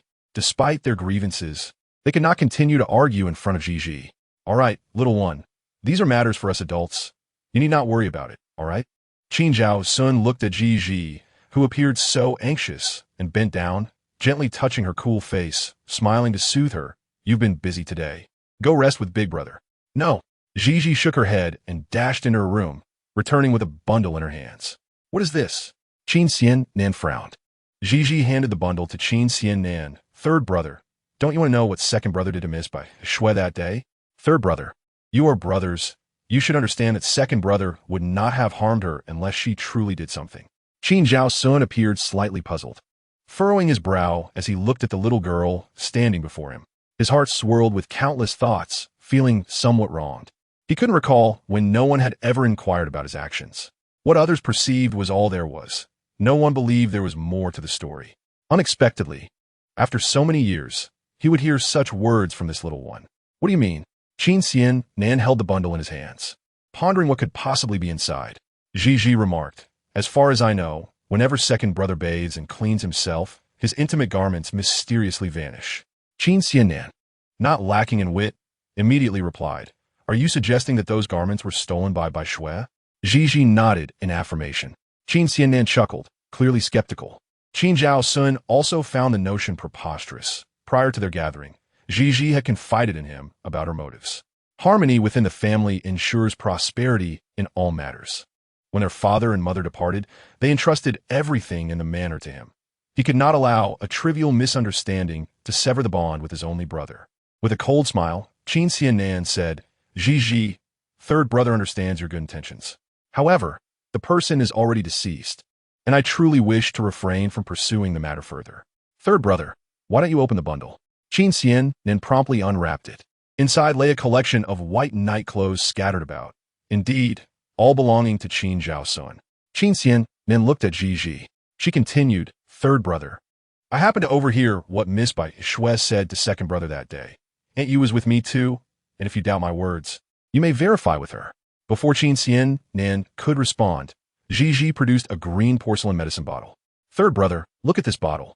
It contains the very poison that Miss Bai Shui had been taking while she was alive. It is a slow-acting toxin. Initially, the user appears frail and pale, but over time, the poison seeps into the bones, leading to a final overdose that results in bruises and sores all over. When those sores burst, it is nothing but blood, just like how Bai Shui lay on the ground that day, her white garments stained with blood, a sight that is utterly shocking. If third brother still harbors doubts, you may visit the physician who attended to Miss Bai Shui tomorrow. Qin Xian Nan was momentarily stunned before softly stating, "What you are implying is that Bai Shui deserved her fate, and that she was not killed by second brother. Am I correct?" Qin Zhao Sun was instantly enraged, taking a swift step forward to tightly grasp Qin Xian Nan's collar. Qin Xian Nan had not considered it in that light. He merely regarded it as an excuse, unwilling to believe. Yet he did not expect Qin Zhao Sun to defend Zhiji so fiercely, and his dismissive attitude only served to ignite Qin Zhao Sun's ire. "Second brother, hold your hand." Qin Han Yin intervened. Zhiji added, "Second brother, third brother simply has not accepted the reality yet." Qin Zhao Sun let out a cold laugh, suddenly grinning with a hint of bloodlust in his eyes. He pulled out a handkerchief from his pocket, within which was wrapped a shard of porcelain. "Qin Xiannan, do you believe Bai Shui to be some noble being? She nearly caused harm to Zhiji, and you still protect her? Do you not wish for peace in the household, even after she is gone?" "What do you mean?" Qin Xiannan murmured. He unfurled the handkerchief to reveal the porcelain shard, which struck a familiar chord, yet he could not place it. "Eldest brother, if you had a better memory, you would recall that during the Last Supper, Zhiji accidentally knocked over a bowl and nearly fell as well." Qin Hanin, protective of Zhiji, noted that her demeanor was unusual that night. Her complexion had changed while eating, although she later claimed to have merely overeaten and burped. He remained worried for a long time until he saw her well and forgot about it. Yet, he had not realized that second brother had known all along. Zhiji blinked and smiled. "Eldest brother, you are so clever." Qin Zhao Sun's gaze softened. "Little one, if something like that happens again, you must tell your brother. Understood?" Zhiji nodded. "Oh, I really like how gentle you are when you speak, second brother." Zhiji obediently covered herself with the quilt up to her chin, her large eyes fixed on Qin Zhao Sun as she listened attentively, nodding in agreement. "Little one, I am quite puzzled," he began. Zhiji responded, "What puzzles you, second brother? On the day Bai Shui tragically died, anyone who witnessed the scene would consider me a murderer. How did you know she merely succumbed to the poison, rather than being killed by me? Thanks to the late Bai Shui Mayer, Zhiji had an extraordinary outburst that night, coincidentally witnessing Bai Shui spitting blood. Her eyes filled with pus, and her garments stained with blood. Zhiji would never express it that way. Her clear, innocent eyes gazed unwaveringly at Qin Zhao Sun. "Second brother, have you forgotten? I have said it before. You are not a cold-blooded killer. You are the second son of the Qin family, my brother, who would never unjustly take a life." Qin Zhao Sun smiled wryly at her words. Such sentiments were but the naive musings of a child. However, seeing the complete trust reflected in Zhiji's face, a trust so sincere, it pierced his heart. Perhaps, he thought, he was not as noble as she believed. Nonsense. Brother is good, the best. Ultimately, as Zhiji watched Qin Zhao Sun depart, she wore a look of lingering apprehension. This situation was perilous. Bai Shui was the cause. Third brother ignited the spark, and second brother committed the act in the shadows. These three lives intertwined, culminating in a tragic conclusion. The following day, Zhiji awoke to a startled face looming before her. "I'll hit." She swung her tiny fist, but alas, her strength was lacking. Her soft little fist was enveloped by Qin Xian Nan's larger hand amidst his laughter. Though small in stature, her spirit was fierce. "Third brother, you scared me." All right, it was third brother's fault. Should I announce my arrival next time?" Zhiji, still half asleep, was lifted by Qin Xian Nan and awaited the servant to dress her, while Qin Xian Nan lingered by the vanity. "Third brother, what are you doing? Little one, have you forgotten that I promised to style your hair beautifully?" Zhiji, half convinced, sat down and allowed Qin Xian Nan to braid her hair. Moments later, he indeed fashioned two adorable little buns atop her head, securing them with a pink ribbon under the guidance of the servant. "How's it look, little one? Do you like it?" Zhiji gazed into the bronze mirror at her reflection, her face lighting up with joy. "Thank you, third brother. We are indeed quite understanding. Of course, the most essential quality in a person is good character, is it not, third brother?" It remains uncertain whether Qin Xian Nan, who has always prided himself on his reprehensible character in the capital, truly comprehends the situation. "Indeed," she remarked, "we are the future hope of the Qin Wangfu." With a hint of exasperation, she rolled her eyes. Is it truly that simple for her? From time to time, I find myself weary from the task of realigning the perspectives of my four elder brothers. To their dismay, none of the four elder brothers realized the extent of their own malevolence. After having breakfast, Qin Xianan set out with Ji Ji from the manor. He mentioned that there were new dishes available at Hongyan Lu, and he intended to take Ji Ji to savor them. However, as they exited the estate, Qin Xianan was nearly knocked over by a small beggar running towards him. Instantly, he bared his teeth in anger and unleashed a torrent of scolding upon the boy. Ji Ji, overwhelmed by embarrassment, rolled her eyes in resignation, feeling utterly humiliated. She attempted to persuade Qin Xianan to calm down, but he unceremoniously shoved her into the carriage. Ji Ji exclaimed in frustration, "What a ridiculous endeavor to eat!" As more and more common folk gathered at the entrance of Wangfu, Ji Ji stealthily slipped through the corner gate. From a distance, before reaching Lanyuego, she spotted a familiar figure. Feng Qinghan, holding onto the Huang, was glancing about, while the already climbed Qin Luobai scolded, "How cowardly! Hurry and bring the dog inside. I already told you I explored ahead for you." Laosan took her out, and there is no one at Lanyuego. The chilling wind cannot erase the memory of that night when I was utterly terrified, crying uncontrollably, my nose running and tears streaming down my face as I called out for that little darling. I find myself somewhat hesitant, a coward indeed. King Xiaoxi, if you continue to call me a coward, I shall truly be enraged. Qin Luobai snorted coldly. Feng Qinghan, you call me a coward. Yet have you reflected upon your own character? Young man, you are warmly invited to visit. Feng Qinghan exclaimed in surprise, retreating a considerable distance. What's wrong with you? Where are you going? The wind was sharp and cold, almost bringing tears to his eyes. From the tree, Qin Luobai urged him, Fool, why are you crying? Release the hounds. Chapter 47. Oh, so you prefer others to address you as grandfather. Oh, all right. Feng Qinghan, holding a lengthy dog leash in one hand, finally realized the situation as he listened to Qin Luobai's words and subsequently loosened his grip on the leash. Woof, woof, woof, woof. There stood a large yellow dog which, upon the slackening of its leash, rushed forth barking furiously at the two, with a slight smirk at the corner of his mouth. Ji Ji felt tempted to engage them in play.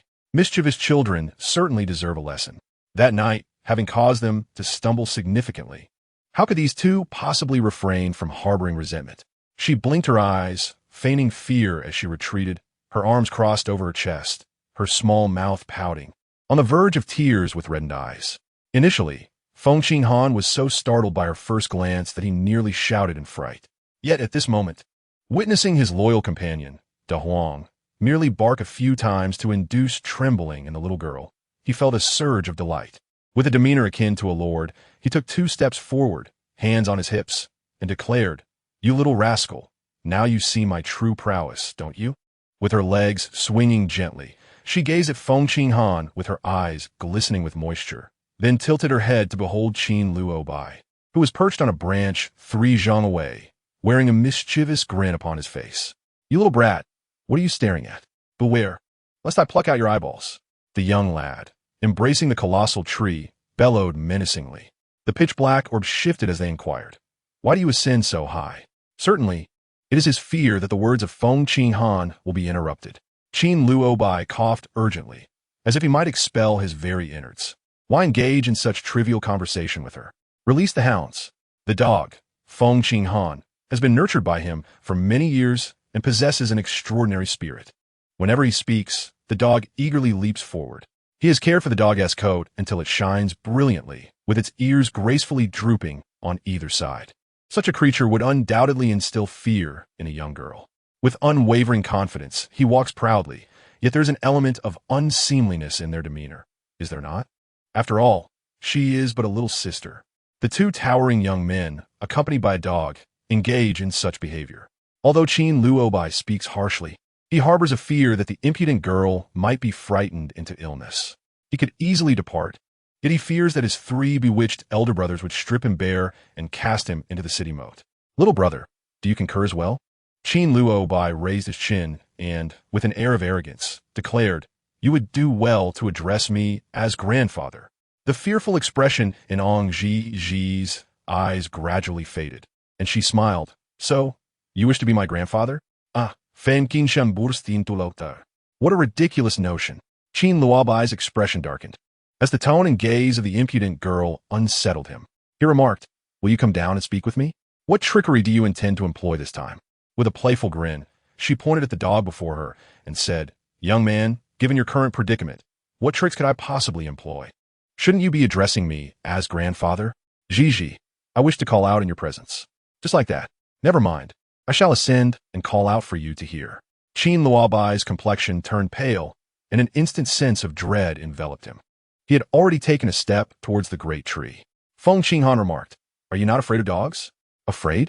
She gently reached out to touch the dog's head, smiling warmly as she said, "Oh dear dog, I fear you so much." Woof woof. The large yellow dog, previously fierce and barking at strangers, suddenly became docile as it felt a gentle hand stroke its head. Feng Qinghan widened his eyes, staring in astonishment at the little girl who had just been trembling with fear. With a smile gracing her lips, she skipped past the dog, reaching out to affectionately pat its head. Qin Luobai, observing the scene as the girl approached, anxiously shouted, "Feng Qinghan, for heaven's sake, snap out of it and let the dog go." "Ah, Dada Huang, rise up and pounce upon her, taking a bite." Wang Dahuang appeared quite feeble, standing still as he called out. Gigi tilted her head while contemplating the most convenient way to ascend a tree. After pondering for a moment, she rolled up her sleeves and began her climb. Qin Luobai shouted, "You wild girl, you are not allowed to come up." "Gigi, little brother, are you not eager to hear me call you grandfather?" "Qin Luobai, do not come up." "Gigi, come up and call you grandfather."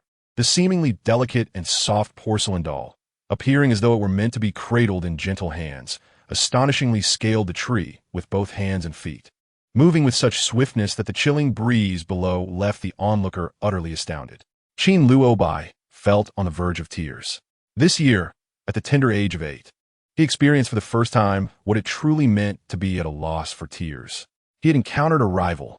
"You fiend, you are nothing but an aberration of humanity." This is a statement that Qin Luobai uttered after exhausting all his thoughts as he watched Gigi inching closer. Gigi, heedless of everything, continued to climb and was on the verge of standing shoulder to shoulder with Qin Luobai. Qin Luobai exclaimed, "Feng Qinghan, you worthless fool, where's your dog?" Feng Qinghan, "Brother, it is not that I am ineffectual. Rather, the dog has chosen not to heed my commands." "What purpose do you serve then?"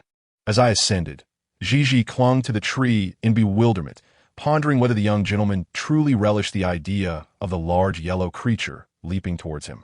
Qin Luobai replied, "Then let Gigi fulfill this wish of the young gentleman." Qin Luobai, "The dog is obedient, come up quickly. The young man wishes to play with you. He has been thinking about you all along." "No, don't. He hasn't tea." However, the great yellow dog, nurtured by Feng Qinghan, seemed to receive some unseen command upon hearing that soft, melodious voice, and wagging its tail, it rushed over. Qin Luobai began to feel a sense of unease. Fortunately, he was aware of Feng Qinghan's unreliability and had climbed the tree early on. Yet, I almost forgot. Dogs cannot climb trees. "Do not fret, let me teach you. Like this, pull your body upward, your little arms should press against the trunk." A miraculous scene unfolded. The dog, which had been circling beneath the tree, seemed to comprehend human speech. Following the instructions, it placed its front paws against the trunk and began to ascend. Qin Luobai found himself trapped upon a branch, unable to advance or retreat as the troublesome girl drew near. More terrifying still, the dog was swiftly climbing up as well. Qin Luobai had always harbored a profound fear of dogs. He never anticipated that he would end up injuring himself with a stone he had intended to throw. "Feng Qinghan, you must remove this creature at once." He bellowed from his perch in the tree.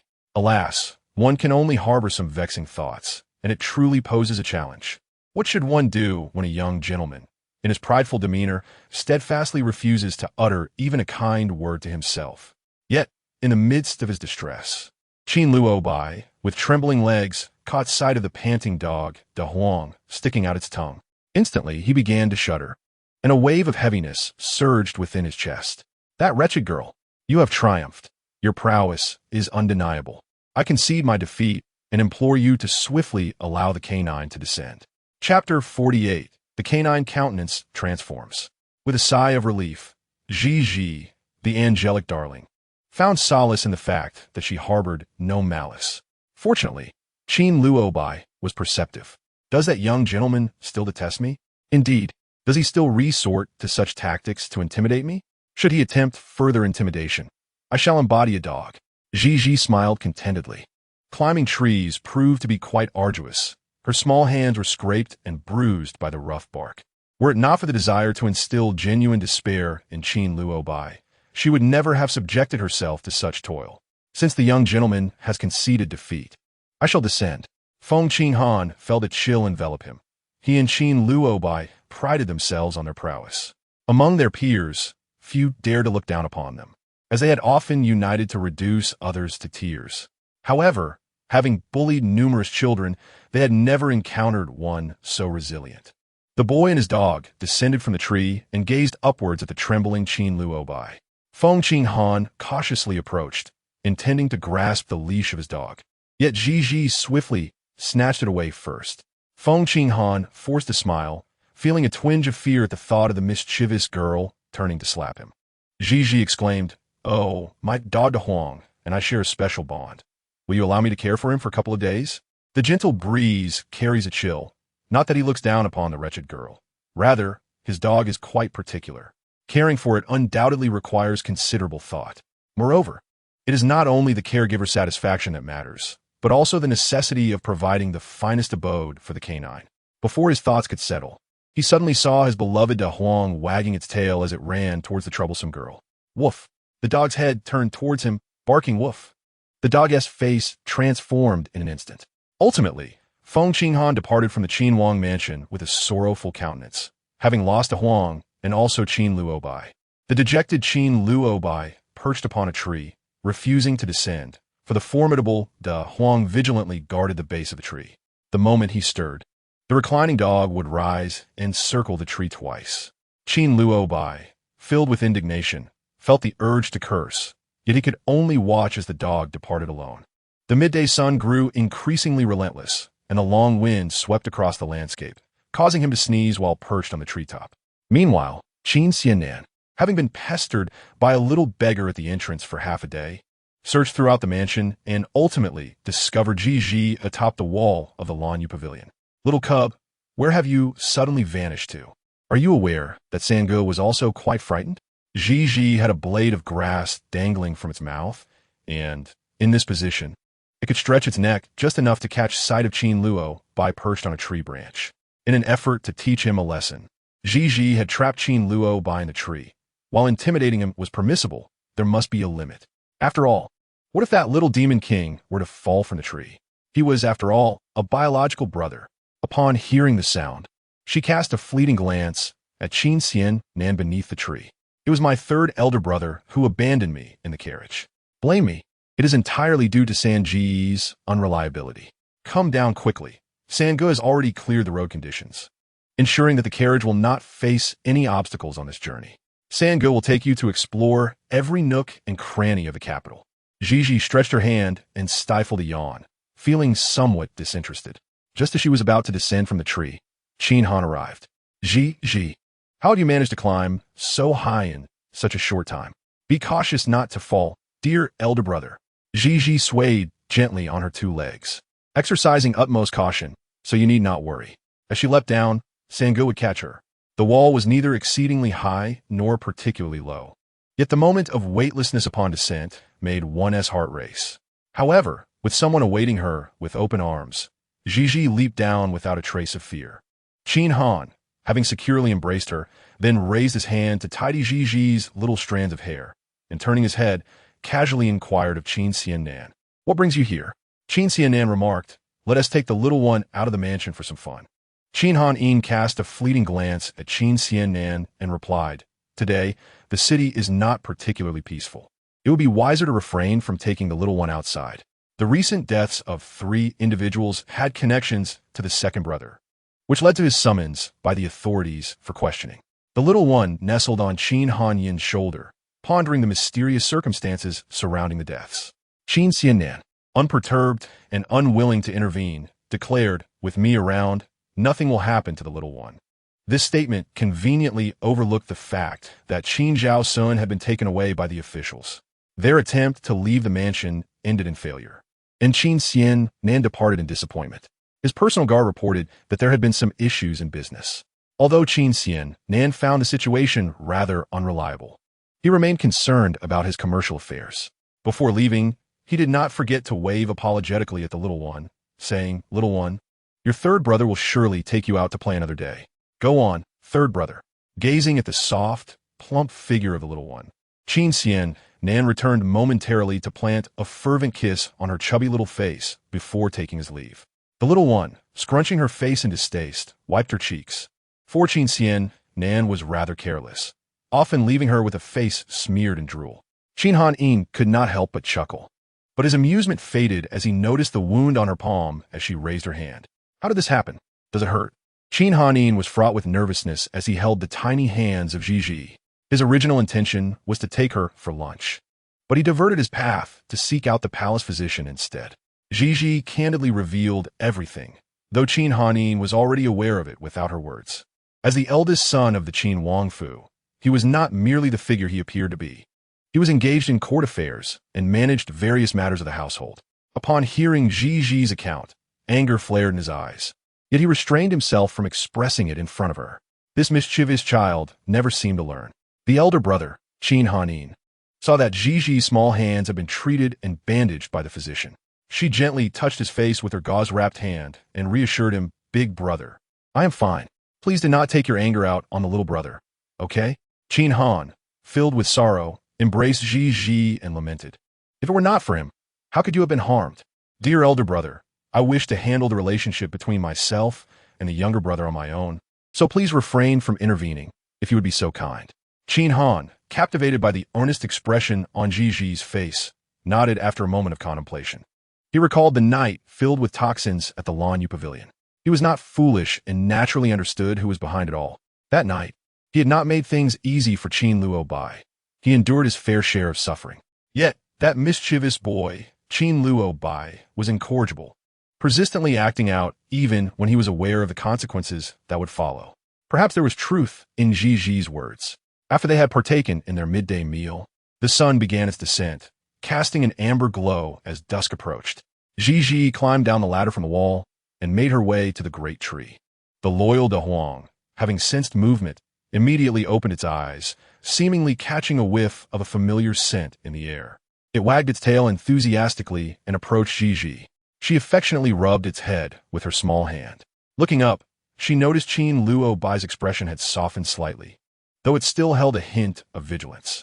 The young man, clad in a deep blue brocade robe with his hair tied back in a high ponytail, possessed lips as red as coral and teeth as white as snow. Were it not for the frequent scowl adorning his face, he would undoubtedly be considered an endearing child. At this moment, however, Qin Luo Bai pressed his lips tightly together, his brows furrowed in a deep frown. Chapter 49. Do you wish to be my father and discipline me? Young man, how does it feel to be the subject of prank? Qin Luo Bai pressed his lips together in silence. The girl beneath the tree possessed a charming visage yet was, in truth, a devil. He was utterly incapable of contending with her. Young master, as a student of the Guozi Jian, your esteemed teacher must have imparted to you the wisdom of treating others as you wish to be treated, has he not? Qin Luo Bai had no desire whatsoever to listen to the insipid prattle of the annoying girl. It was utterly exasperating. He was on the verge of collapsing. Fortunately, this tree was sufficiently robust, allowing him to lean the majority of his weight against it to prevent himself from falling. However, he had already reached his limit. With his thick brows slightly furrowed, he continued to listen to the obnoxious girl. "Dear brother," she said, "human nature is inherently good, and I believe you are as well. You have merely strayed from the right path. However, I firmly believe that the young gentleman will surely sprout anew and ultimately grow into a towering tree." Qin Luo Bai could not suppress a cold snort. "Are you attempting to take on the role of my father and discipline me?" The young man misinterpreted the situation. "I am here to assume the role of a younger sister. However, I do not require a younger sister. Yet, you are in need of someone who can nurture your growth." Qin Luo Bai, entirely disdainful, possessed an inherent pride and stubbornness, rendering him impervious to any counsel. Accustomed to acting according to his whims, he would resort to his fists to teach a lesson to anyone or anything that displeased him. Nevertheless, his gaze lowered with earnestness, ultimately scrutinizing the figure beneath the dancing shadows of the trees. The impudent girl was rather diminutive, requiring considerable effort to tilt her head back in order to see him. Her crimson lips moved rhythmically as she continued, Young man, during the 2 hours you've been ensnared by the great yellow creature in the tree, have you found time to reflect on anything? Qin Luobai disdainfully averted his gaze. Young man, today I stand here as a victor. Yet there have been countless occasions when you and Feng Qinghan have bullied the feeble. Do you grasp the true purpose of a man's existence? Spare me your prattle and take your leave. I am well aware that you are seeking vengeance against me. Ever since he learned that a young princess had arrived from the Qin Wangfu, he has been in a state of discontent. Whether it was during his last visit or this one, his sole purpose for descending the mountain was to ensure that this instigator was sent packing from the royal residence in disgrace. However, he did not anticipate that this insufferable girl would be such a source of turmoil. Under the tree, she let out a sigh, feeling somewhat helpless. For unruly children are difficult to discipline. She glanced around and finally climbed up to sit on the high flower bed. Looking up at Qin Luobai, she rested her chin on her small hands and asked, "Young man, why do you believe I am seeking revenge on you? What pretentiousness does this wretched girl feign? What does she consider herself to be? She merely seeks to elicit sympathy and vie for favor in front of the elder brothers." Gigi waved her hand dismissively, saying, "Young man, you appear quite astute, yet in reality, you are nothing but a fool." Qin Luobai's emotions were once again stirred. Were it not for De Huang, he would have descended from the tree at that very moment to deliver a severe reprimand to the insufferable girl. If I wished to portray myself as a victim before the elder brother, why would I not reveal that it was you and Feng Qinghan who filled the Lanyu pavilion with poison that night? Qin Luobai took a breath, momentarily stunned. Although her elder brother had beaten her that night, he had also assured her that he had not revealed her involvement in those matters. She extended her palm towards Qin Luobai, her small hand wrapped tightly in layers of fabric, with faint traces of blood seeping through. If I truly wished to evoke sympathy, why would I not inform my elder brother that you and Feng Qinghan intended to unleash your dogs upon me? The unrestrained fury within Qin Luobai began to subside somewhat. Piece by piece, he articulated, "Moreover, why should I vie for favor? Whether it is the eldest brother, the second brother, or even the third brother, they all hold a deep affection for this younger sister. Is that not unusual for you? Oh, look at your diminutive appearance, unafraid of snakes, scorpions, or centipedes. Even the formidable big yellow does not instill fear in you. What else could you be but a creature of the extraordinary? The young man, you're merely quibbling." Gigi earnestly declared that Gigi is not a monster, but rather a person who has spent too long in the vastness of space and has encountered too many such entities, thus rendering fear obsolete. Qin Luobai, though skeptical, recalled the night when his elder brother nearly beat him to death, ultimately lamenting with heartfelt words, "Qin Shaoxi, suppress those wicked thoughts of yours." Gigi was abducted while still in swaddling clothes, and that abduction lasted 4 long years. While you reside in the Qin Wangfu, living in luxury and with impunity. What of her? Throughout this journey, she has encountered countless adversities. So diminutive, so tender and endearing, she ought to have been cradled in our hands as she grew. Yet, Qin Shaoxi, despite her tender years, has endured immense suffering. Do you have any idea how much she has endured to see us? Qin Shaoxi, regardless of your disdain for Gigi, should I discover that you harbor any ill intentions towards her, our Qin Wangfu would not hesitate to welcome an additional young master who is crippled and confined to a bed. Qin Han felt a chill run down his spine upon hearing those words. He abruptly lowered his gaze once more, his heart inexplicably tightening. "Never mind, dear brother. You may descend now. Today has been sufficient. A few hours in the tree are ample time for reflection. A sapling cannot grow into a towering tree overnight. Patience is essential." After Gigi finished speaking, she led De Huang away, turning to leave.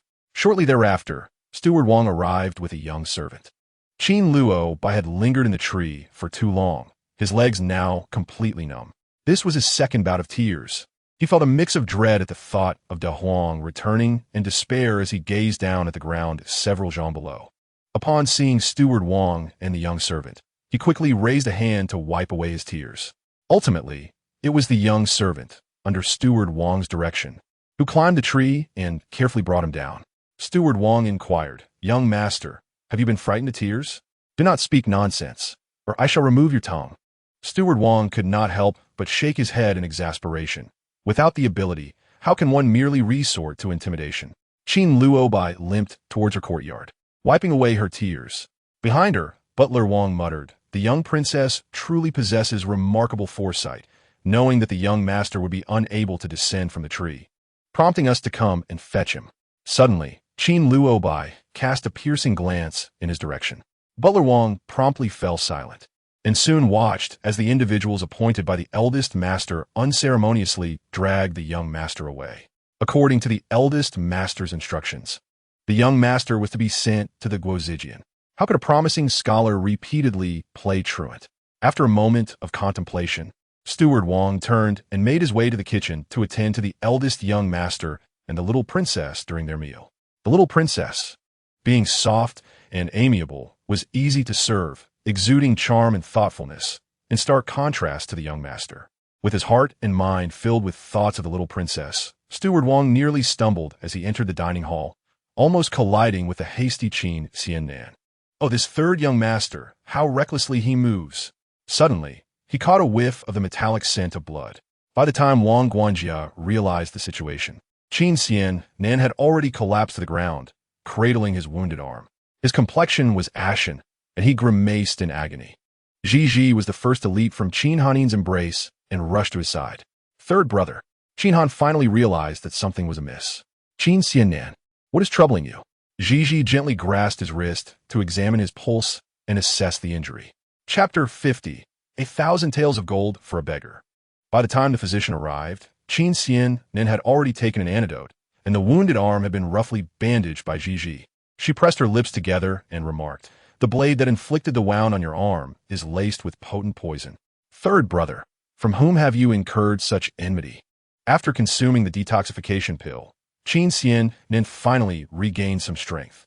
Gritting his teeth, he remarked, "Merely a wretched beggar, filthy and reeking. How can I ascertain the origins of my enmity with him? That rascal lunged at me the moment he saw me. I paid little attention, only to find myself unexpectedly subjected to a fierce attack. It was as though a thought struck him. He raised an eyebrow and said, 'Third brother, have you forgotten that at noon yesterday you were supposed to take me to Hingi in Lu, but instead encountered that little beggar at the entrance?' Qin Xiannan's eyes widened slightly, as if he had suddenly recalled something. After a moment, he exclaimed, 'I remember now. It is that insufferable brat.' It is hardly surprising that such events transpire. Qin Xiannan has always been a merciless businessman, driven solely by profit. His shops have managed to establish a foothold within the city, but over the years he has undoubtedly offended countless individuals, both overtly and covertly. Every grievance has its origin, and every debt has its debtor. No one would recklessly risk exposing themselves to danger by stabbing you in the back without reason. It is your own unscrupulous actions that have drawn their attention." Qin Han remarked without mercy. Qin Xiannan felt wronged. Moreover, during their last encounter in the carriage, the little one had spoken to him like a miniature adult, discussing interests and consequences, instilling within him a subconscious sense of guilt. Yet that little beggar, how infuriating! Even if he has offended someone, it should be within the realm of business or among fellow professionals. How could he possibly attract the attention of a mere beggar? This cannot stand. How could I, Qin Xiannan, possibly be deceived by others? This feeling is simply unbearable. I must ensure that the little rascal pays a price for his actions. That night, I fell into a restless slumber and suddenly found myself immersed in a dream. The dream unfolds in a dim, filthy alley, flanked by heaps of refuse and debris, with a faint, unpleasant odor wafting through the air. It feels as though one is submerged in layers of fog, with only a small, frail figure visible at the end of the alley, crouching in a corner, trembling and stifling soft sobs. Beside this diminutive silhouette lies a tattered mat covering a cold corpse, from which the foul stench seems to emanate. "Mother, oh mother," the scene abruptly halts, and upon opening her eyes, she finds the day brightening outside, accompanied by the sounds of a large yellow creature grunting. The once pampered creature is now confined within a cage, originally intended to subdue Qin Luobai, but unexpectedly, the elder brother had promptly dispatched the little demon to the Guozijian. Yunyang enters, carrying toiletries. "Ah, the little princess has awakened so swiftly. No need for Aunt Yu to call you." Ji turns her gaze towards the doorway, blinking sleepily. "Aunt Yu, is third brother still in the residence?" A sense of unease stirs within Ji, as she suspects third brother may be up to some foolishness. Sure enough, that afternoon, while Gigi plays with the large yellow creature in the courtyard, Yunyang arrives bearing gossip. Little princess, I have heard that third young master left the residence this morning to commission a portrait of a small beggar, which he intends to post everywhere in search of this child. Gigi furrows her brow, stroking the head of the large yellow creature. Isn't that pushing someone toward a dead end? After contemplating, she becomes restless, greets Qin Hanin, entrusts the large yellow creature to Steward Wang, and departs the residence with Yunyang and several attendants. In the carriage, Gigi observes numerous beggars along the way, likely drawn by the portrait. After all, Qin Xian Nan had proclaimed that anyone who finds the beggar depicted would be rewarded with 10,000 taels of gold. Such a tantalizing temptation to seek out a mere beggar is bound to attract the entire city's beggars. Suddenly, the carriage halts. What has happened? Gigi inquires. The driver replies, Little princess, someone is blocking the carriage. Gigi lifts the curtain to look outside and sees Su Yin heir, whom she encountered on the day of the clearing feast, still dressed in flamboyant attire, accompanied by a retinue of servants. Before Gigi can speak, Su Yin heir exclaims, Little princess of the Qin Wang mansion, come out, I shall accompany you around. Gigi contemplates, for Su Yin heir is a potential sister-in-law. She nods and disembarks the carriage. However, along the way, Gigi feels as though Su Yin heir is intentionally trying to trip her. Su Yin heir is quite clever, always managing to evade Gigi's movements before she can react. Initially, Su Yin heir feigns casual conversation with Gigi, but gradually, her frustration becomes apparent. The two are not particularly familiar, and the age gap renders their dialogue sparse. Gigi turns to Su Yana. Sister Su, do you have something to say? Su Yin heir impatiently shakes her head, then stops and leans in to whisper something to her companion. Gigi's eyes widen. She realizes this is Su Yin heir's true intention. Su Yin heir clumsily pretends to pull Gigi aside to avoid an oncoming person, only to fall awkwardly to the side. Her numerous attendants rush forward in alarm, offering help and concern. Gigi watches coldly as Yunyang leans in to whisper, Little princess, she did that on purpose. Anyone present who is not blind can see through a ruse. Once Su Yin heir is helped up, her eyes gleam as she points to a fabric shop a few steps away. Em mifine. But what about you, little princess? Do you know who owns this fabric shop? Gigi shakes her head. Su Yin heir affectionately links her arm with Gigi's and leads her into the shop, a smile plastered on her face. This belongs to Xian Nan. The deliberate intimacy in her tone leaves Gigi momentarily bewildered until she realizes who Su Yin is referring to. Ah, she exclaims. And Su Yin heir finally reveals her purpose for the day. Didn't Xian Nan promise in front of everyone at the clearing feast that anything the little princess wanted from the shop he owns, she could take? So, Su Yin heir brazenly declares, I have been waiting by the gates of the Wang mansion for days for this opportunity. I cannot let it slip by. She is indeed quite determined. Yet, one must wonder what a daughter of the prime minister could desire that money cannot buy, that she must seek from Gigi. In the fabric shop, Mr. Tang, the shopkeeper, groans upon hearing her voice. The daughter of the prime minister is demanding and unreasonable. He has explained many times that the prized lotus silk is reserved for third young master, who brought it from the south with great effort, and will not be sold to anyone else. Miss Su, I have reiterated this numerous times. That piece of lotus silk is not for sale. This explanation has become all too familiar, yet today he remains patient and gently pushes Gigi forward. I understand it is not for public sale, but what if it is for the little princess of the Qin Wang mansion? Gigi interjects, Mr. Tang, since Sister Su desires it so much, let her have it. Third brother previously promised that if I were to receive assistance from them, I could take one item from his shop. He cannot go back on his word. This little girl is remarkably astute. Su Yin heir is nearly moved to tears. Yes, this is what your third young master himself said. Throughout her life, Su Yin heir has never failed to obtain what she desires. The lotus silk is no exception. No matter how precious, it becomes trivial in her hands, especially since it is something she covets. Hearing that the little princess of the Qin Wang mansion has arrived, Mr. Tang approaches Gigi from behind the counter. Thanks to third young master, he visits the shop daily, often with a smile, casually mentioning his affection for his younger sister. Descriptions of her as a soft, adorable little doll, as lovely and ethereal as clouds, make it clear to Mr. Tang that Gigi is undoubtedly the little princess. In contrast to his demeanor towards Su Yin Air, Mr. Tang greets Ji with warmth and even inquires gently about her well-being. Su Yin Air grows impatient and leans over the counter, trying to catch a glimpse of the lotus silk, which has seemingly vanished from the display. Mr. Tang's expression turns troubled. He is well aware of third young master's orders. Although not necessarily a good person, he is a man of his word, having issued directives to his shops immediately following the clearing feast. However, now Mr. Tang spreads his hands, realizing that mere words cannot clarify the situation, and instructs someone to bring out the finished product. The soft, cloud-like fabric of the lotus silk is displayed, fashioned into a light blue outfit, suitable for the approaching winter chill. Su Yin Air, in disbelief, stares with red-rimmed eyes, struggling to comprehend before she erupts, pointing an accusing finger at Mr. Tang. How can this be? I have coveted this lotus silk for so long, and now it has been fashioned into such a small garment? Mr. Tang maintains his composure, responding. At this point, third young master is not one to break his promises.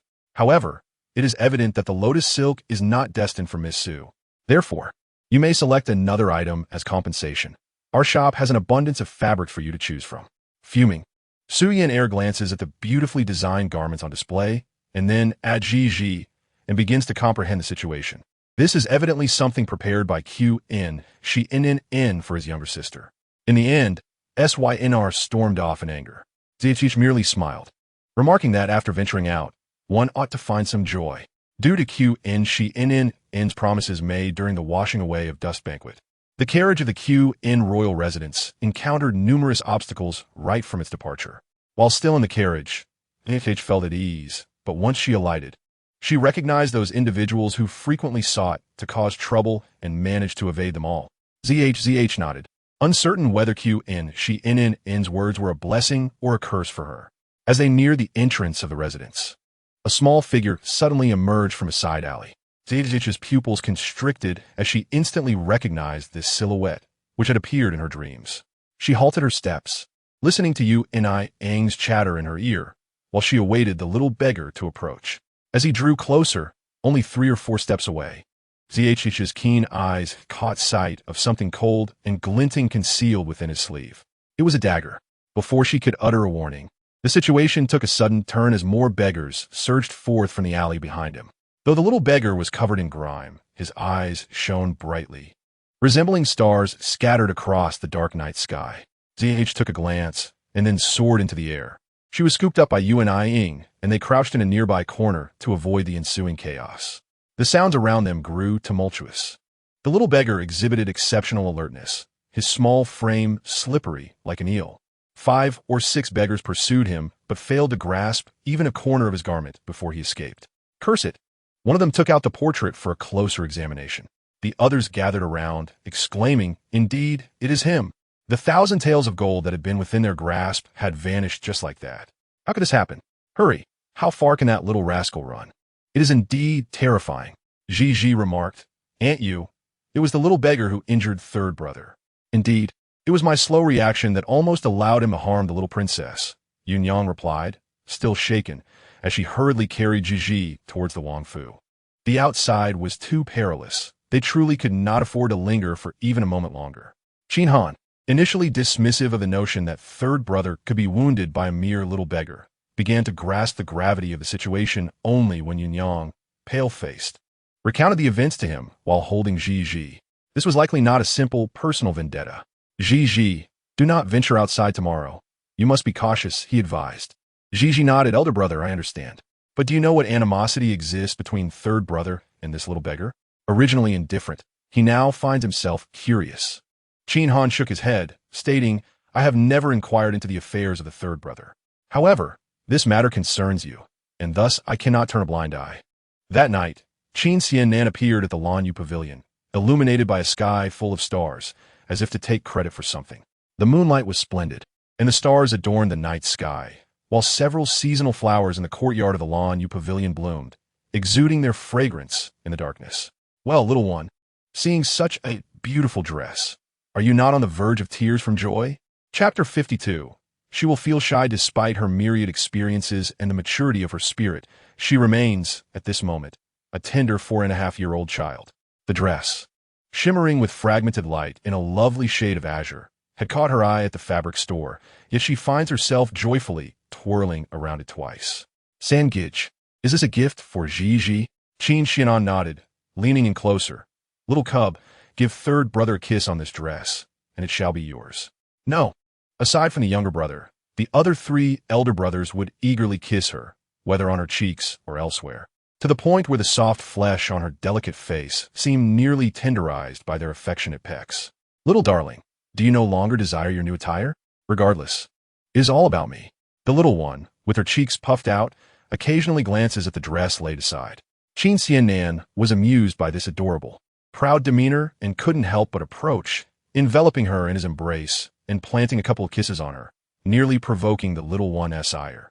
When Yunyang assisted the little one in changing into her attire and emerged, Qin Xianan's gaze was captivated once more. The little girl was simply exquisite. At merely 4 years old, she exuded an ethereal charm, sweet and endearing.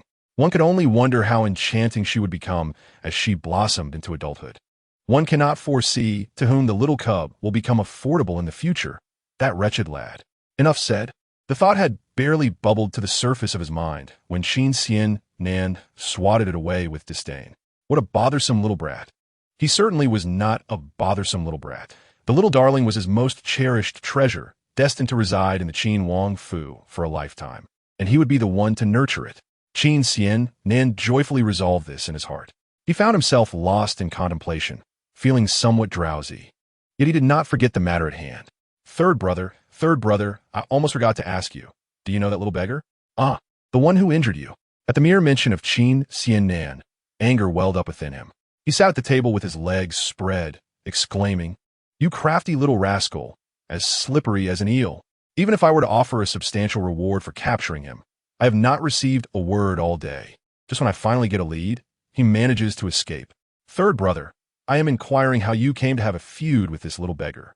Qin Xianan exclaimed in indignation, "I have never felt so wronged in my life. It would be one thing if an enemy were seeking revenge, but what enmity could I possibly hold against a mere beggar? Are you truly unfamiliar with him?" Qin Xianan shook his head repeatedly, recalling that it was only thanks to Xiao Zai's reminder that he remembered the little beggar. "To be honest, the day I led you out of the mansion was when Qin Xianan pondered deeply, yet it was not I who offended him. Rather, he had intentionally sought vengeance, blocking the entrance as if to provoke a confrontation." Just as Gigi was listening intently, the sudden sound of hurried footsteps outside caught her attention. By the time Gigi and Qin Xianan stepped outside, a squad of guards had already stormed into the Lang Yu pavilion. Qin Han spoke up, revealing that they had traced the little beggar's whereabouts, but according to the shadow guards, he had fled to the Qin Wang Fu. The atmosphere in Lang Yu pavilion instantly grew tense, and even Gigi began to glance around anxiously. Yunyang, panting, remarked that today was indeed peculiar.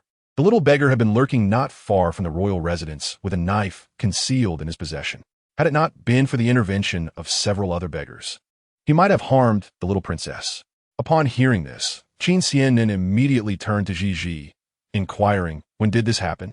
Why was I unaware?" Qin Han recounted the entire sequence of events. Were it not for the fact that this matter involved Gigi, he would not have hastily orchestrated a search by the shadow guards to locate the little beggar's whereabouts within the span of merely 2 hours. Although the young beggar was but a child, his cunning nature was remarkable. Many in the city sought him based on the likeness provided, yet he skillfully evaded capture amidst the throngs of people, akin to a rat, impossible to ensnare. Fortunately, he was eventually located by the shadow guards, but he swiftly darted into the royal residence. How infuriating! If there is any matter, let it come to me instead. How could one dare to direct such intentions towards Gigi? The eldest young master is neither at Qing Fengyuan nor at Jin Lvge. Not within the boundaries of Beiyuan. The Qin Wang Fu is vast, with numerous lofts and courtyards, amounting to more than a dozen. Despite the thorough search conducted by the guards, the little beggar remained elusive.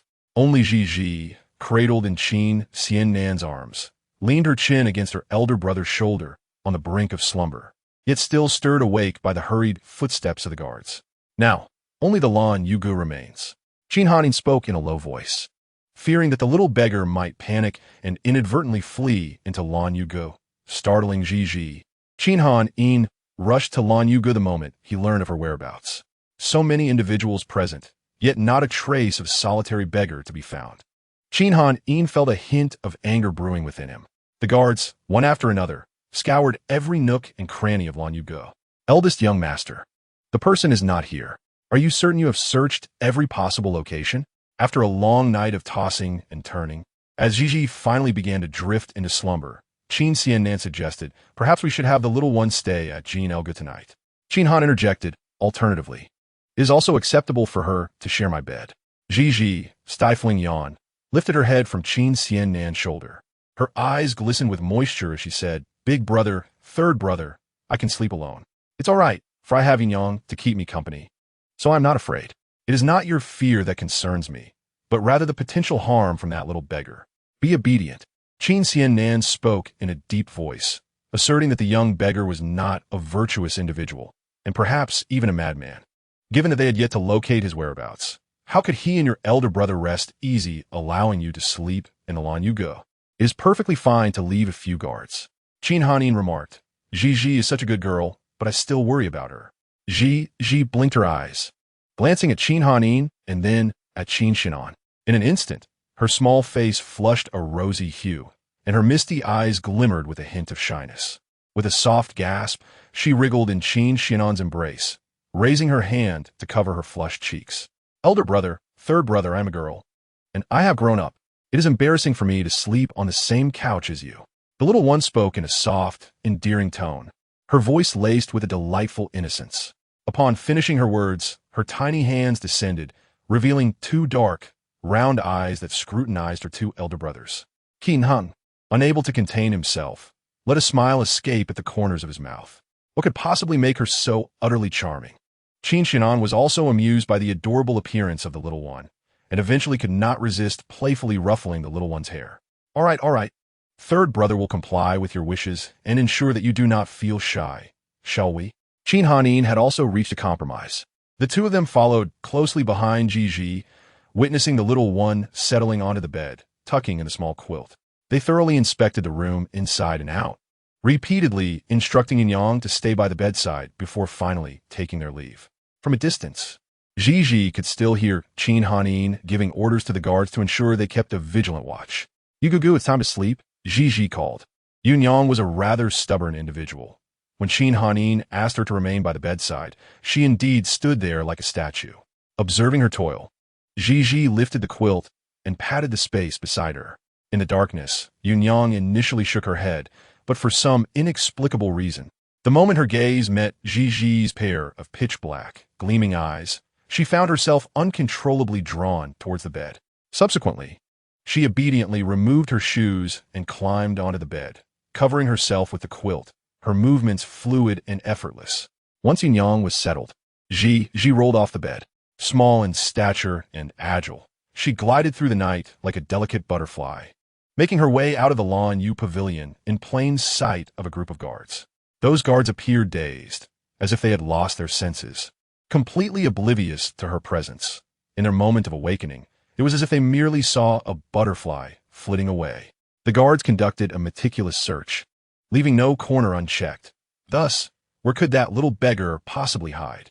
Upon exiting the LNUG, Zietchich wandered aimlessly until a sudden spark of inspiration caused her to pause beneath a grand tree. The tranquil night enveloped her, with a gentle breeze rustling the leaves above, creating a soft symphony of whispers. Lowering her gaze, she observed how the moonlight elongated the shadow of the tree, while the dark silhouette atop it shrank into a modest cluster. Such resilience hinted at a promising future. Contemplating this, a smile involuntarily graced her lips, as she found herself curious to see how long this little beggar could endure. The following day, Steward W. Ing hurriedly reported that the kitchen had been robbed the previous night, resulting in a significant loss of provisions. At that moment, HH and the others were dining, and upon hearing this news, QNHN immediately erupted in fury. The remaining implications were unnecessary to articulate. A sharp crack resounded. Qin Xianan slammed the table, expressing his profound irritation as he exclaimed, "What manner of little beggar is he? Could he possibly be a mouse digging a burrow?" Qin Hanin remarked, "He is likely still within the manor. If we do not extract him, there may be endless repercussions. His tone was dismissive, yet upon seeing Gigi enter, he joyfully opened his arms. Although Qin Zhaoxuan's words were laced with disdain, the moment he beheld Gigi's enchanting peach blossom eyes light up with a deep smile, he stepped forward and embraced her. The truth behind Bai Shui's demise was indeed revealed, yet it was rooted in her own unscrupulous intentions. At this moment, with the siblings gathered together, Qin Hanin exchanged a glance with Gigi. They exchanged a blink, both anticipating the unfolding drama. Qin Xian then interjected, "One should refrain from making sarcastic remarks if one lacks capability. Indeed, I may lack ability, but it is certainly not to the extent of being so foolish as to only realize the danger when adversaries come knocking, causing Gigi to endure fear and anxiety. You." Qin Xiannan's cheeks flushed slightly with anger, as if you had no enemies at all. "Me?" Qin Zhaoxuan raised an eyebrow, his every expression imbued with an alluring charm. He remarked, "If I were to have enemies, they would have long since descended into hell." In that fleeting moment, a palpable aura of menace enveloped Qin Zhaoxuan. As she gently patted his cheek, she promptly intervened to prevent any further bickering between the two. "Does second brother have any strategies?"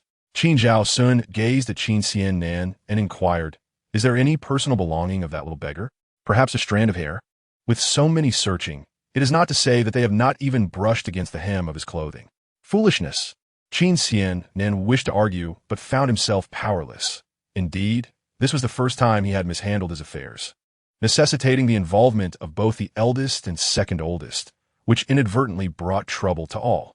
"That day, when he harmed you, was there not some weapon involved?" Qin Xiannan hesitated, prompting his servant to bring forth a dagger.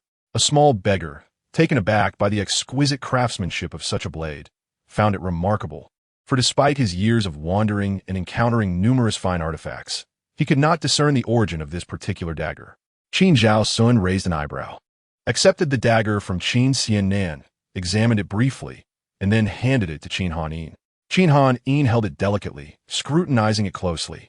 The dagger was crafted entirely from pure mithril, its blade adorned with intricate engravings, while the hilt featured a totem, at the center of which was set a purple gemstone.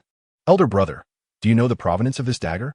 Qin Zhaoxun spoke up, and Qin Han replied nonchalantly, "This totem appears to belong to the Beiyu kingdom." The dagger, laced with potent poison, was cautiously grasped by Qin Zhaoxun, who then led the group to the Lanyu pavilion. This dog was indeed quite useful at this moment. However, feeling a sense of urgency and uncertainty about Qin Zhaoxun's intentions, they immediately obstructed the path before De Huang. "Second brother, one must not behave in such a manner. Though dogs are incapable of speech, they are nonetheless vibrant beings of life."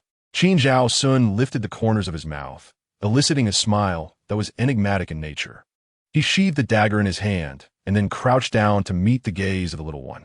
"Did you not assert that second brother is not a person of irredeemable wickedness? Yet, I can only speculate about the intentions of QNZHOXN. Her concern has led her to a state of confusion. Coincidentally, QNZHOXN wields a deadly dagger and has made a point of inquiring about Di Huang's whereabouts." At this moment, seizing the opportunity, a pair of eyes gazes intently into the depths of QNZHOXN's eyes. "Alas, have I revealed a fierce demeanor before the little one? The little one has misconstrued my intentions, causing a slight pang in my heart. Has the little one perceived me as a villain?" Qin Zhaoxun appears indifferent to everything on the surface, yet harbors a tumultuous inner world. Gigi refrains from delving deeper, as it would be utterly unethical. "Second brother, have I misjudged? My apologies. Alas, why bother quarreling with a mere child?" With a gentle embrace from his beloved, Qin Zhaoxun felt an overwhelming warmth enveloping his heart, rendering everything else insignificant. He had his own means, extracting a single pill from his sleeve to administer to De Huang, subsequently presenting the poisoned dagger before the creature to let it savor the scent. Qin Xiannan stood by, arms crossed, continuing to utter sardonic remarks. "I ask you, my dear second brother, are you quite certain this will be effective?" Qin Zhaoxun let out a cold snort and refrained from engaging in conversation. Qin Han took a couple of steps forward and inquired, "What is the purpose of this pill?" Qin Zhaoxun reflected on the remarkable olfactory abilities of canines. Although this dog had not been trained, its innate instincts remained unaltered. "The pill I possess merely enhances its capacity for scent recognition. facilitating the eventual discovery of that little beggar. This notion seemed quite plausible. Perhaps sensing the unease of Gigi, Qin Zhao Sun turned his head, the corner of his dark red robe billowing in the breeze, and assured her, the pill is harmless. Gigi, feeling somewhat sheepish, lowered her gaze, for she had misunderstood earlier. At this moment, Qin Xiannan found himself at a loss for words. Seizing the opportunity, he leaned closer to Gigi and whispered to her. The two siblings shared a secret conversation, and Gigi burst into peals of laughter, her melodious, innocent voice resonating in the air. At that time, he was solely devoted to Gigi, and Xiao Tuanzi's gaze was fixated only on her elder brother. Now, in Chapter 54, if she continues to gain weight, she will become a ball. Qin Han, observing the carefree and boisterous laughter of Qin Xiannan, turned his gaze toward Qin Zhao Sun. Never mind. He was not the only one harboring feelings of jealousy. It seemed that the second brother felt the same way at this moment. Qin Zhao Sun, holding on to Da Huang, watched as the dog, with its head drooping, diligently sniffed the scent it had just memorized, all the while making soft grunting noises. After circling around twice, Da Huang appeared to have suddenly sensed something. The dog, which had been eagerly running forward to follow the scent, now came to a slow halt. With nothing else to occupy their time, the family decided to follow Da Huang. And upon seeing the dog stop, they all gathered around it. Could it be that this dog truly possessed some remarkable ability? Qin Xiannan, with a vigilant expression, glanced left and right. This was precisely the essential path leading to the Lan Yugo, a secluded trail that wound its way to the main courtyard. Surrounding the path were seasonal greenery, ensuring that even in winter, the estate would not succumb to a desolate appearance. In such a confined area, how could one possibly fail to find it? As they approached the grand tree, Da Huang suddenly barked, "Woof!" Gigi followed closely behind Da Huang, amusement bubbling within her heart. Although she had the situation firmly in her grasp, she could not help but feel a twinge of anxiety for the little thief perched upon the tree. Achoo! As all eyes were fixed upon Da Huang, Gigi suddenly let out a sneeze. In an instant, several gazes shifted towards her. Had it not been previously mentioned that one ought to don more garments as nightfall approached? Was it not the negligence of those around her? Qin Han, with a casual remark, caused Yunyang to tremble and kneel before him. Qin Zhao Sun removed his cloak and draped it over Gigi. With no opportunity to showcase his own emotions, Qin Xiannan leaned closer to Gigi, gently probing her forehead and caressing her soft little face. "Little cub, do you feel unwell?" With her eyes partially opened, Gigi feigned discomfort, yet her little head swayed playfully. Qin Han stepped forward with determination and lifted Gigi into his arms. What can a mere child possibly comprehend? "Come, dear elder brother, shall take you to see the esteemed physician." As the night winds began to stir, Da Huang stood beneath the tree, his long tongue lolling as he paced restlessly. However, the hearts of the three brothers were completely captivated by the soft little cub, and none of them noticed Da Huang's agitation. While they were anxiously fussing over the little one, Gigi, resting her small head on Qin Hanin's shoulder, tilted it to the side, a sly smile flickering in her eyes. With a delicate, pale finger, she beckoned towards Da Huang beneath the tree. It was as if Da Huang had received a command. Despite his earlier restlessness, he fell in a step with Qin Hanin at that moment. In an instant, the sound of the wind ceased. Though Qin Xiannan was still softly inquiring about something, Gigi seized that moment to glance up, her gaze fixed directly upon the small, huddled black shadow in the tree. With Qin Zhaoxuan present, what need was there for the esteemed physician? It is said that there is no significant ailment, yet only a brief exposure to the wind has left Gigi afflicted by a chill. Nestled warmly in her bed, she gazes at the three individuals surrounding her bedside and, with a smile revealing her small white teeth, exclaims, "Brothers, I am perfectly fine, yet, having succumbed to a chill. How could it possibly be true that she isn't scathed?" Qin Xiannan furrowed his brow as he spoke, crouching down to slip his hand into the little one's bedding. It was all due to the caregiver's lack of consideration. The little cub's face had grown so gaunt. Qin Han remarked, "I've been feeding him at every meal." Qin Zhao Sun questioned, "Why then does he not appear to gain weight?" With a sense of helplessness, Gigi pinched the flesh on both sides of her cheeks, exclaiming, "Look, the flesh has grown on my face. If I gain more weight, I will turn into a ball." Her words elicited laughter from a few, dissipating the previously tense atmosphere. As Qin Xian Nan recalled the matter at hand and was about to inquire about the outcome, he turned only to discover that Da Huang had followed him into the room, seeking a warm spot to lie down. What an unreliable creature. For the first time in his life, Qin Zhao Sun felt a sense of defeat, his sorrowful gaze directed at Da Huang, who had curled up into a ball, completely forgetting its mission. Qin Hanin remarked, "As long as Gigi is unharmed, there's no need to rush. We can take our time. I shall assign more guards to protect the Lanyu Pavilion." For now, this was all they could do. In the warm embrace of the bedding, Qin Xiannan's hand unexpectedly brushed against something cold. In that instant, he nearly forgot how to breathe.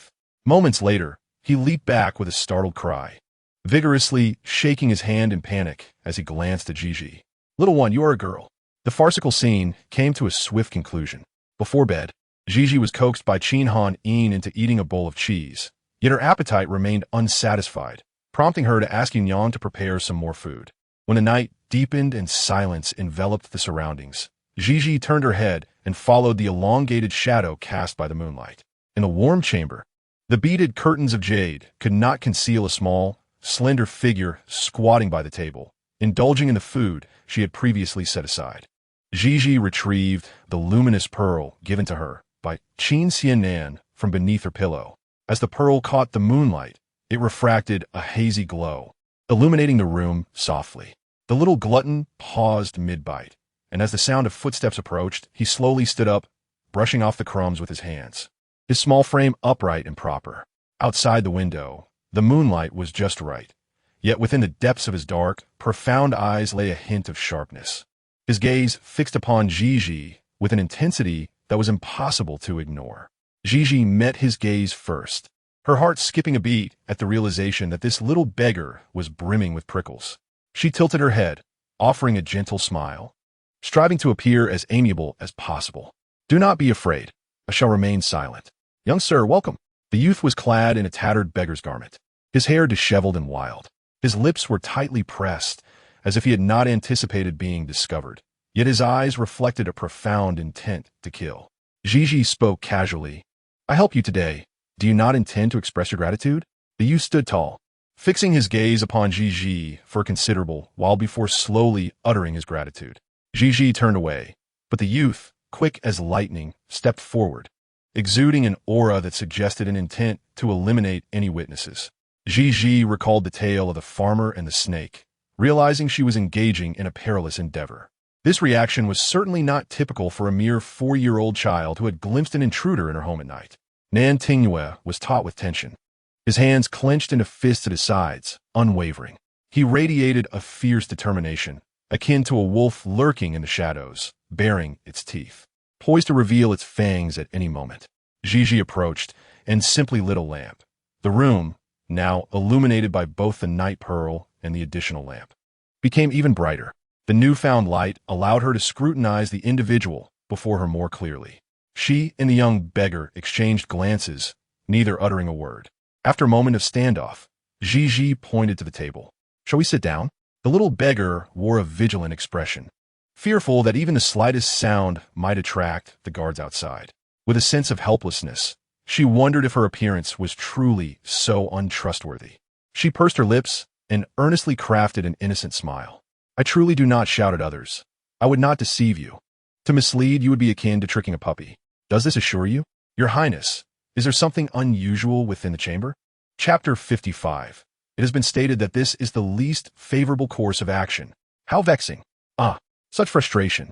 Only with great difficulty did Gigi observe the little beggar relax his guard and cautiously approach, when suddenly footsteps echoed from outside, accompanied by the anxious inquiries of the guards.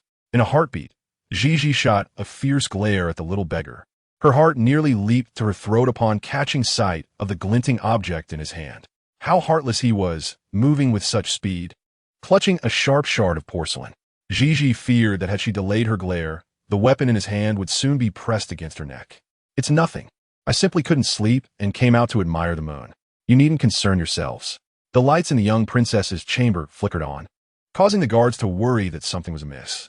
Were it not for the ladies' private quarters, they would have barged in without hesitation. However, upon hearing Gigi's voice, they felt reassured. "I apologize for the intrusion. Should there be any trouble within, The young princess may call for assistance. Gigi could only roll her eyes in exasperation. What use were they now that they had already intruded? Though she felt a surge of resentment within, her lips still curled into a sweet smile as she replied, I understand. NNT, Ingyu listened intently. Her ears perked up and sighed in relief only when the footsteps outside faded away. Her gaze fixated on Gigi, who brazenly tucked a piece of porcelain into her sleeve. Come and sit, Gigi urged, lowering her voice. NNT, Ingyu, visibly less guarded now, shuffled over to take a seat.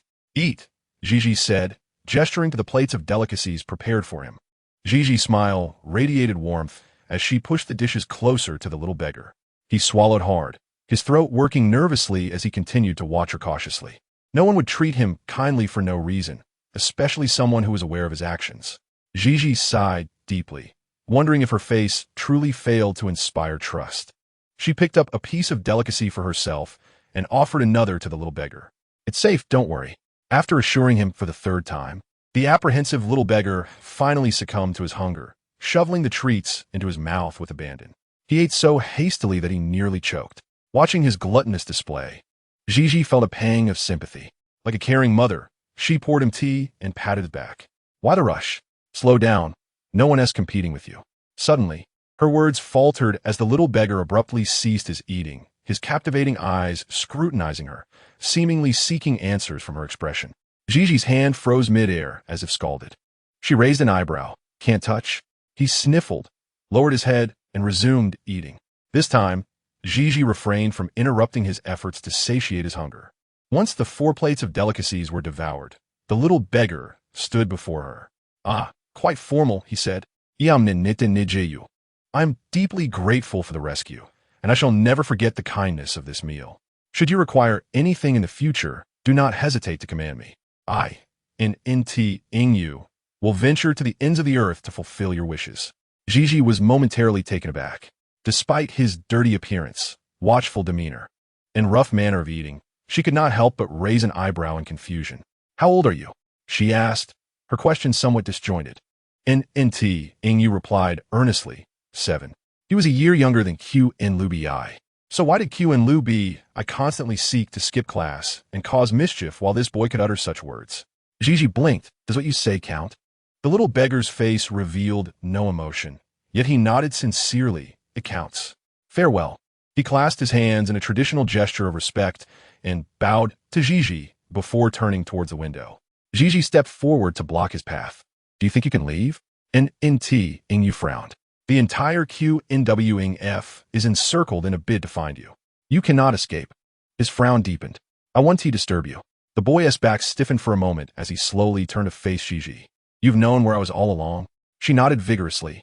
It was I who helped you deceive Di Huing.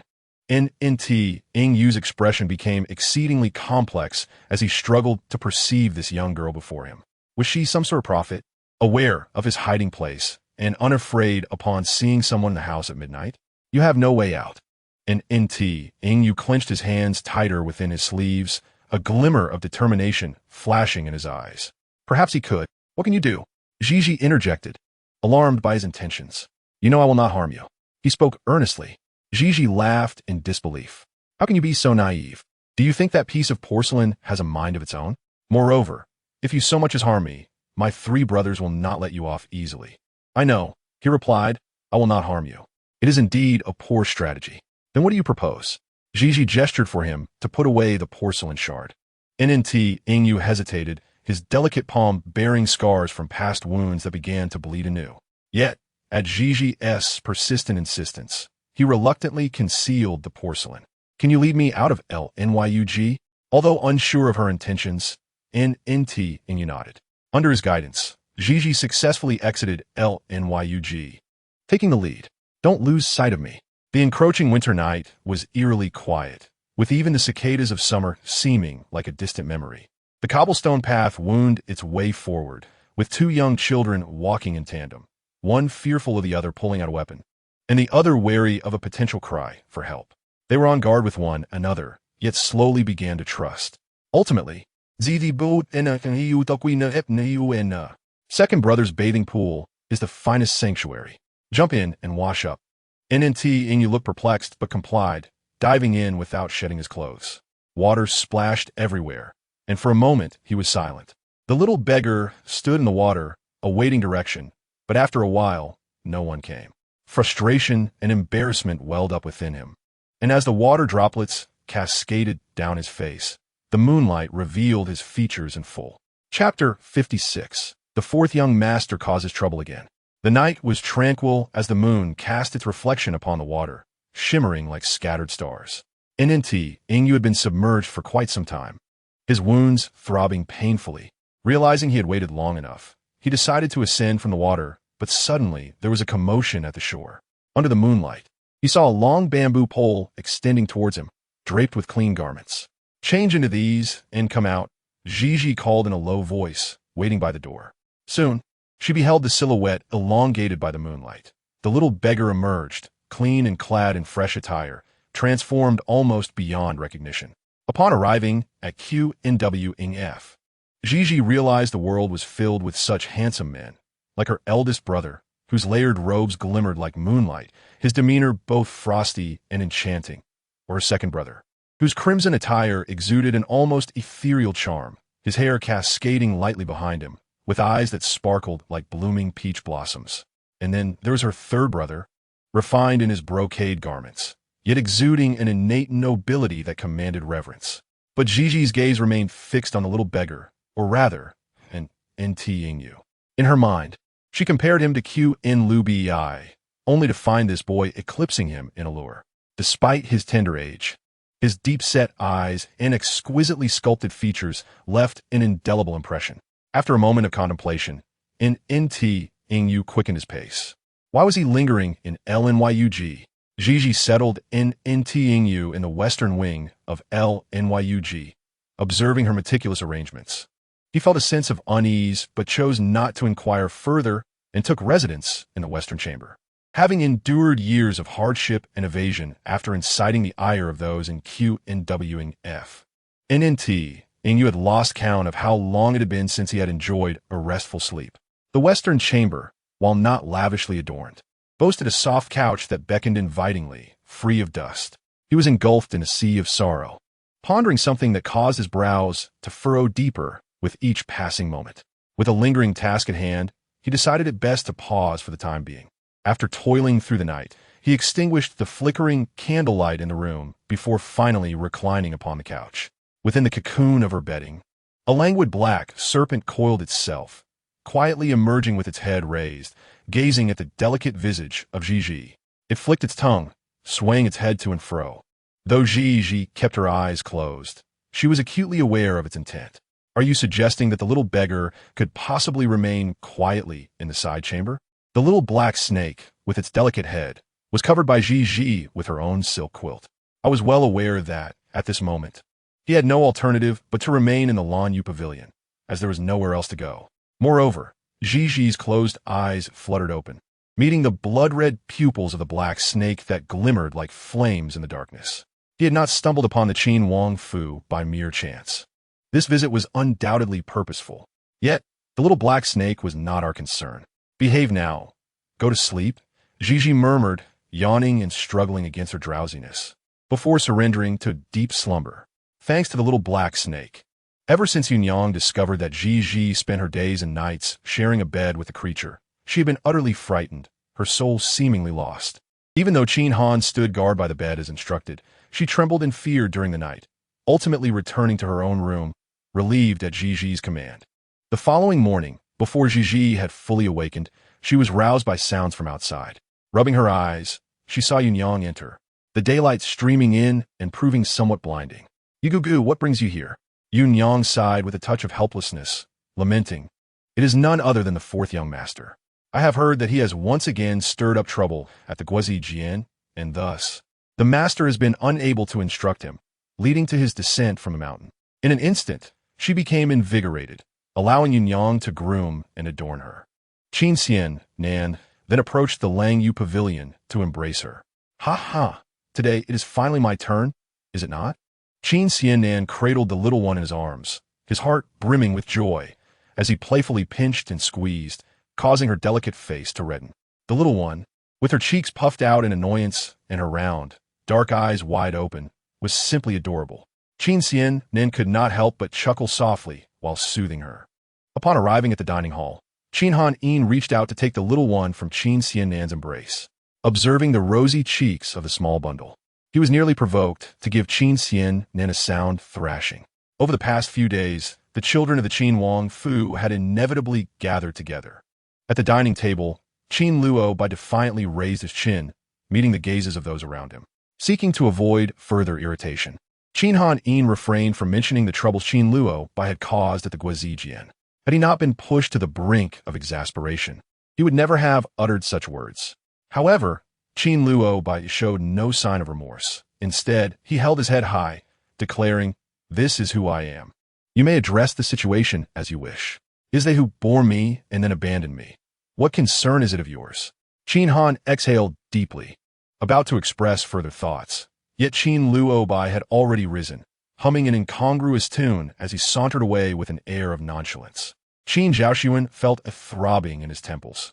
While the world deemed him good-natured, it was evident that his patience had been worn thin by Qin Luo's antics. In my view, such unruliness should be met with a hands-off approach. Qin Xian Yin concurred, rubbing his forehead in exasperation. Were it not for the little rascal's presence, he would have given Qin Xiaoxi a sound thrashing, leaving him utterly disoriented.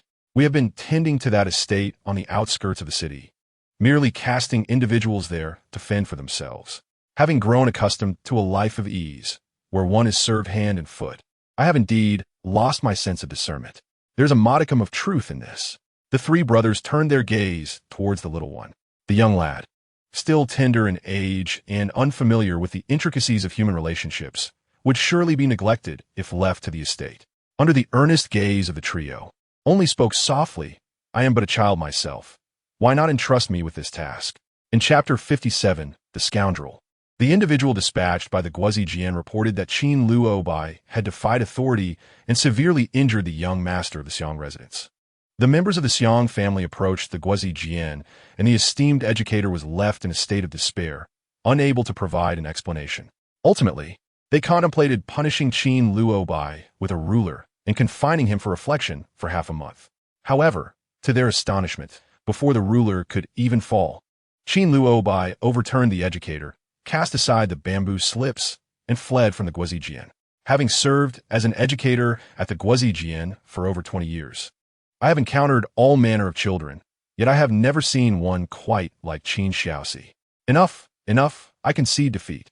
Such impudent children are beyond my capacity to teach, beyond my capacity. This is a message conveyed to Qin Hanin by the esteemed Confucius from the distant Guozijian. As soon as one foot crossed the threshold, a hand swiftly covered the mouth and pulled him inside, a sharp weapon pressing against his neck. With a deep breath, he steeled himself and forcefully stamped down on the instep of the person behind him. The hand that covered his mouth loosened, and Nan Tingwei stumbled back a couple of steps, unable to suppress a gasp. It seemed he had just come to his senses, a hint of regret flickering in his eyes. A dog biting El Dongbin. "And you spoke foul, Iapolit." Her gaze fell, landing on the food cradled in ZHZH's arms. With a huff of annoyance, approached and unceremoniously placed the food she had brought onto the table, glaring fiercely as she remarked, "Little beggar, you appear so guilty. Just how many misdeeds have you committed?" And Nt Ingyu remained silent. Her attractive lips pressed tightly into a straight line. Unlike her brothers, her complexion was somewhat darker, perhaps a consequence of enduring the elements over the years. After all, she was but a little beggar. Never mind. She would finish her words and depart. She led Di Hu Ying from the courtyard and made her way to find Q in Lu Bi. The courtyard of Q in Lu Bi was adorned with the essence of spring. Although the leaves were not yet green, the melodious chirping of birds filled the air, offering a refreshing ambience. As Ichdish entered the courtyard, she glanced around and noticed that the barren branches were adorned with bird cages, each containing a variety of small birds. She recalled that during her last visit, she had yet to see any birds. Naughty girl, naughty girl. As she turned her gaze towards the sound, she beheld a parrot perched upon the horizontal bamboo, its beak opening and closing, uttering the word "stupid girl." Unable to contain her laughter, she skipped forward, eager to reach out and touch it. However, she soon noticed Qin Luo dashing out from her courtyard, his expression still exuding a mischievous defiance. "Do not touch it. It is unattainable for me to reach her. Her petite stature is simply too diminutive." Qin Luobai originally intended to approach, but upon noticing the dog held by Gigi, his steps faltered and a sense of dread began to manifest in his eyes. Sensing his apprehension, Gigi kindly tightened the leash, bringing the dog closer to her side, assuring him, "Do not fear, it does not bite." Though trembling with fear, Qin Luobai stubbornly retorted, "Who said I was afraid?" All right, there's no need to be afraid. Just a little apprehensive."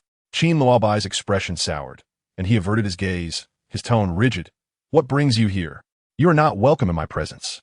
Take your dog and leave." Gigi sighed, her small face momentarily clouded with regret.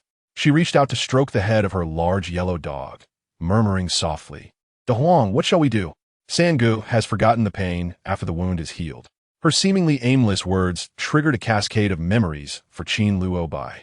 He recalled that night at the Lanyu Pavilion, surrounded by treachery, where he was forced to call out to his aunt amidst mockery, and the hours he spent clinging to the tree trunk, enduring torment. A sense of dread washed over him, and instinctively, he cast a wary glance at De Huang, the dog at Gigi's feet. The creature, imbued with an uncanny awareness, barked loudly as soon as Qin Luobai's gaze met it. Had the leash not been firmly grasped by the troublesome girl, the dog likely would have lunged at him. His fear of the dog stemmed from the depths of his being, an uncontrollable instinct. For years, he had lived untamed and unrestrained, with no one to hold him accountable, rendering him invincible in his own mind. Yet, this individual before him and the dog evoked an inexplicable sense of trepidation in the merely 8-year-old Qin Luobai. "Are you threatening me?" Gigi, seemingly indifferent to him, tilted her head, her brows gently lowered, continuing her conversation with De Huang. "Oh, De Huang, Gigi has not done anything wrong. Yet why does the young gentleman always seem to harbor an aversion towards her?" Sighing once more, she gazed with eyes that usually sparkled with laughter, now shimmering with fragments of unshed tears. "Ultimately, it seems I am indeed a source of annoyance. Orphaned from birth, I finally found a semblance of home, only for the rest of my words to falter in my ears." Gigi, with an unyielding grip on De Huang, departed. Qin Luobai stood dazed, uncertain of Qin Yun's true purpose in this venture. As he drifted into thought, a pebble struck his foot, prompting him to look up and see a youth on the wall, slingshot in hand, launching small stones at him. Realizing he had garnered Qin Luobai's attention, Feng Qinghan leaped down from the wall and approached him. "What brings you here?" Qin Luobai inquired. Feng Qinghan casually draped an arm over Qin Luobai's shoulder. "To seek revenge for you. I incurred the wrath of the teacher and was thus expelled." "Serves you right. You lack compassion." The mere thought of that spirited dog, ever watchful of him, made Qin Luobai shudder. "Come with me," Feng Qinghan urged. Qin Luobai responded with a cold laugh. Having just sent that troublesome girl away, it felt wholly inappropriate to invite trouble back into his life. "Go by yourself." Feng Qinghan, unrelenting, retorted, "Are you afraid of people or of dogs?" Qin Luobai kicked out in frustration. "I fear your father." Ultimately, he could not persuade Qin Luobai to accompany him. Feng Qinghan, accompanied by 4 attendants, initially sought to bolster his courage. Yet as they reached the entrance of Lan Yugu, trepidation took hold.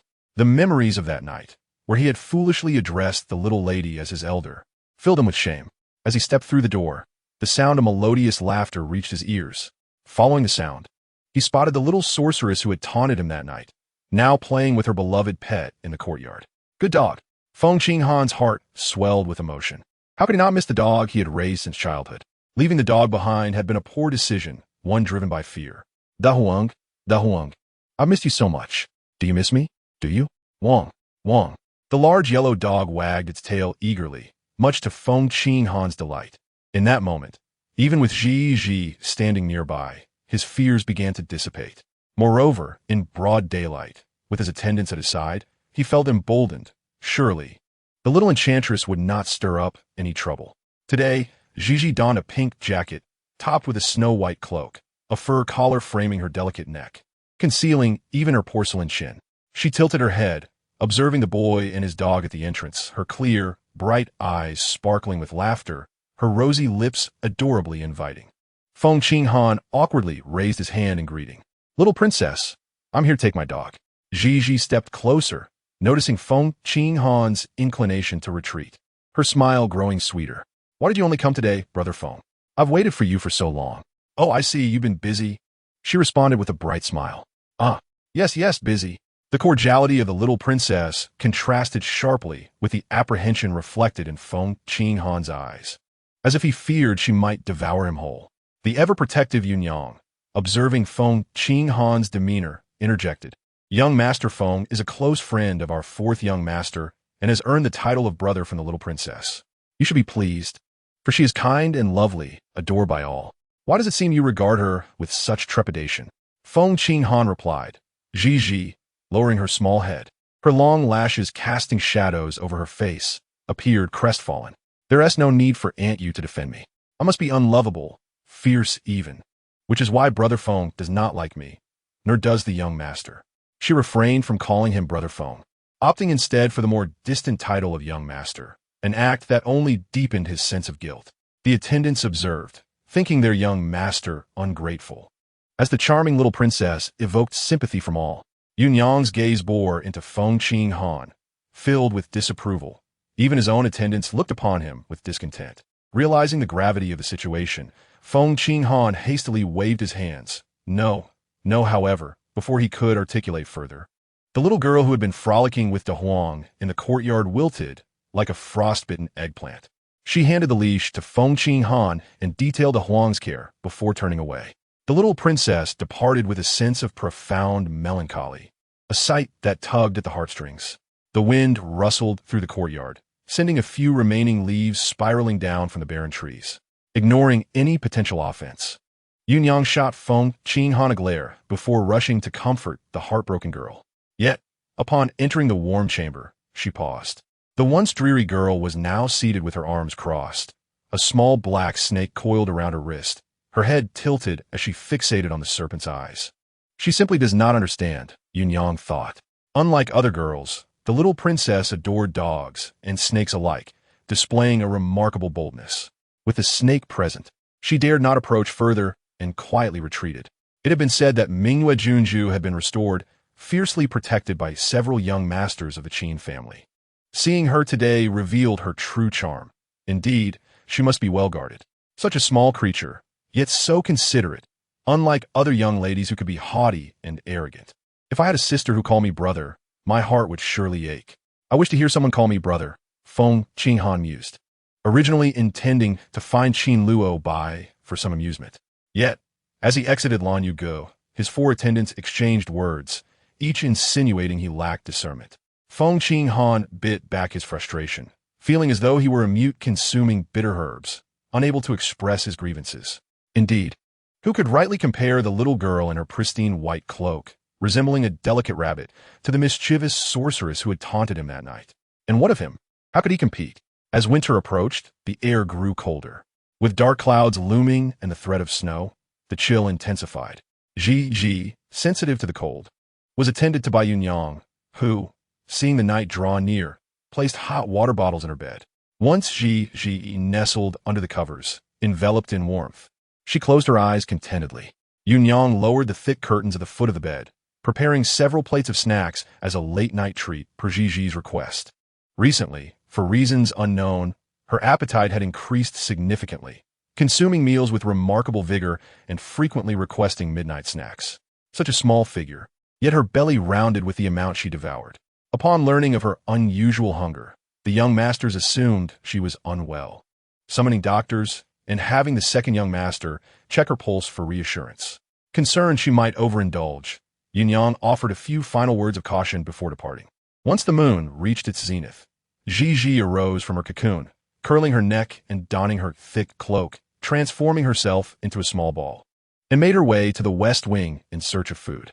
The little beggar remained elusive, leaving her third brother feeling quite dejected. In any case, the Qin residents had been thoroughly searched, leaving no hiding places, leading him to believe the little beggar had cunningly slipped away, prompting the guards to withdraw. This was preferable. No longer would they need to tread carefully. Unlike previous encounters, the little beggar was now unarmed. Yet, each time Ji opened the door, she would find him on high alert, his deep, dark eyes sharp and piercing, like a hawk. I come bearing food for you. In Nt Ing stepped forward, graciously accepting the food from Zh's hands with a word of thanks. He was not one for conversation, remaining remarkably quiet. The frantic hunger he had displayed for the first time was nowhere to be seen now. Given that sleep eluded her, H entertained this notion and sat opposite him, observing as he ate. Displeased with the dimness of the room, she had left a luminous pearl in the western chamber, which now rested upon the table. The two little figures sat around the table, with the radiant pearl emanating a warm glow between them. After a moment of contemplation, H inquired, "Where does the young master in reside?" Chapter 59. The intricacies of human emotion. The little beggar has been settled in the western wing for several days now. However, during this time, he has been exceedingly cautious. Aside from delivering food to him each night, she has refrained from any other actions or inquiries. Yet today, she decided to ask him a question. After extending her goodwill for so long, it was time for him to be forthcoming. Was it not? The wandering child, devoid of a home. Though I had already suspected as much, hearing him articulate it brought forth a sense of sorrow. Had he been born into a good family, he might have had a bright future ahead. Yet, it is not entirely bleak, for he has encountered someone like me. Do you still have any relatives? Upon the mention of this, Nantingyue's action of savoring the delicacies suddenly halted. A flicker of resentment surged within his deep, tranquil black eyes. Gigi meticulously captured the rare subtlety of his expression, perhaps due to her heightened vigilance, as the look in his eyes swiftly returned to its usual state. There is no deceit, Gigi concluded. Oh, she cradled her chin with both hands, her innocent visage resembling that of a child who had just found someone to converse with. Then why did you wound my third brother? This question has indeed been posed again. She has kept him for several days, hoping to uncover the underlying reasons. To her surprise, Nantingyue merely pursed his lips in silence, fixated intently on her, and uttered 3 words. They deserve death. It was not he who deserved such a fate, but rather they. Her brows furrowed even deeper as her desire to discern the reasons intensified. Thus, amidst the warm glow of the luminous pearl, she fixed her gaze upon Nantingyue. In that moment, her voice seemed to stretch, becoming distant, as if it lingered near her ear yet remained elusive. Nantingyue met the gaze of the young girl, a mixture of confusion and scrutiny evident in his eyes. He recognized her intelligence and surmised that she sought to inquire about something, yet he wondered why she suddenly called his name in such a manner. And Nt Ingyu, somewhat perplexed, gazed at her with increased earnestness. As if to unveil his sincerity, he even set aside the peach blossom pastry he was holding, awaiting her command. Could it be that he sought to repay a debt of gratitude? She was utterly perplexed, surrounded by a crystalline brilliance, and she could even see her own reflection in the pupils of Nantingyue. With her lips slightly parted, she appeared dazed and bewildered. No, what exactly had gone awry? She found herself unable to hear his innermost thoughts. Startled by the sudden realization, she knocked over a stool and nearly stumbled. Nantingyue approached her, awaiting further explanation, equally perplexed. She called out his full name, yet remained silent. Unyielding, she waited for a moment before calling out again. This time, her tone was remarkably earnest. Even under the bewildered gaze of the young beggar, she stepped closer, narrowing the distance between them, her eyes penetrating into his. Yet, nothing could be heard. Only a sense of panic arose within her. This was her essential skill for survival. How could I have failed her? What could be the reason? Princess, what is the matter? He rarely spoke up to inquire. With a heart full of questions, he nonetheless managed to pull the corners of his mouth upwards and said, "It feels unfamiliar to call you by name, little beggar. From now on, I shall refer to you as a you, shall I? Indeed, a you, let be a you. The night grows late. I shall retire to slumber." For countless centuries, no being has managed to elude the gaze of her heart's mirror. When the heart's mirror awakens, their every thought and innermost whisper cannot escape her sight. How could this be? The little black snake lay languidly nestled in its cozy den, yet was unceremoniously roused from its slumber by a relentless grip on its head. The little black snake inquired. Only the red eyes were fixated upon it. Goodness, how dare she disturb my hibernation, were it not for her true form suppression? How could I, a majestic true dragon, possibly be at her mercy? I said, "Xiao Yinlian, isn't that enough?"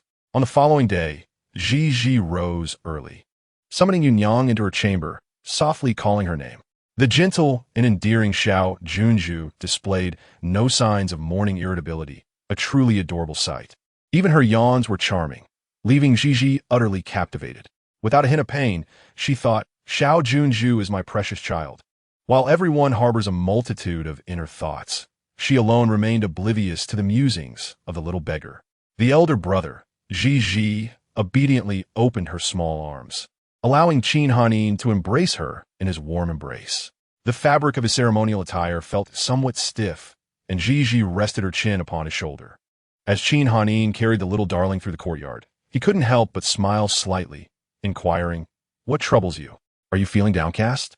Has Xiao Si caused you any distress?" She shook her head, unable to articulate her feelings at that moment, and merely attributed her discomfort to a nightmare she had last night. In recent days, Qin Xian Nan had been absent, having been summoned to the Eastern Palace as a close friend and study companion of the Crown Prince.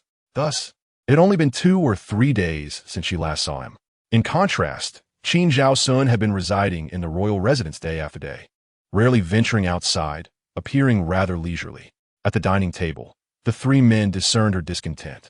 Naturally, Qin Luo Bai became the outlet for her frustration. "King Xiaosi, have you completed the assignments I assigned yesterday?" Qin Luo Bai, despite being inherently rebellious and resistant to discipline, possesses remarkable intelligence. Had he been diligent in his studies, he would undoubtedly be a person of great talent. Regrettably, he merely nodded in response. Qin Han continued, "For this half-month of reflection in seclusion, you are not permitted to leave. Otherwise, I shall break your legs." Enraged, Qin Luo Bai cast down his chopsticks and retorted, "If you wish to strike me, then do so. It would please me greatly if you were to render me incapacitated." "You." Qin Zhao Sun gently patted Qin Han Yin on the shoulder, urging him to be more amiable and to partake in a meal. After they had finished dining, Qin Han Yin cast a glance at Qin Zhao Sun. Understanding the unspoken message, Qin Zhao Sun delicately poked the face of Gigi with his slender, ivory fingers. "Little one, if anyone has upset you, confide in your second elder brother. I shall stand up for you." Gigi shook her head, her voice muffled. "I am fine. There's no need for second elder brother to worry." The innocence of childhood rendered her emotions plainly visible upon her countenance.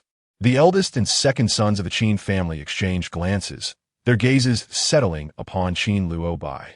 Qin Luo Bai found himself in a precarious situation. Qin Hanin remarked, "I initially believed your temperament was simply a result of lax discipline, yet I never anticipated your utter lack of awareness." Qin Zhao Sun added, "We had originally contemplated sending you beyond the city to fend for yourself, but Gigi vouched for you, asserting that you are just a child, lacking understanding, and that, given time, you would surely amend your ways." Qin Han Yin continued, "She calls you big brother so affectionately, yet what of you?" Chapter 60.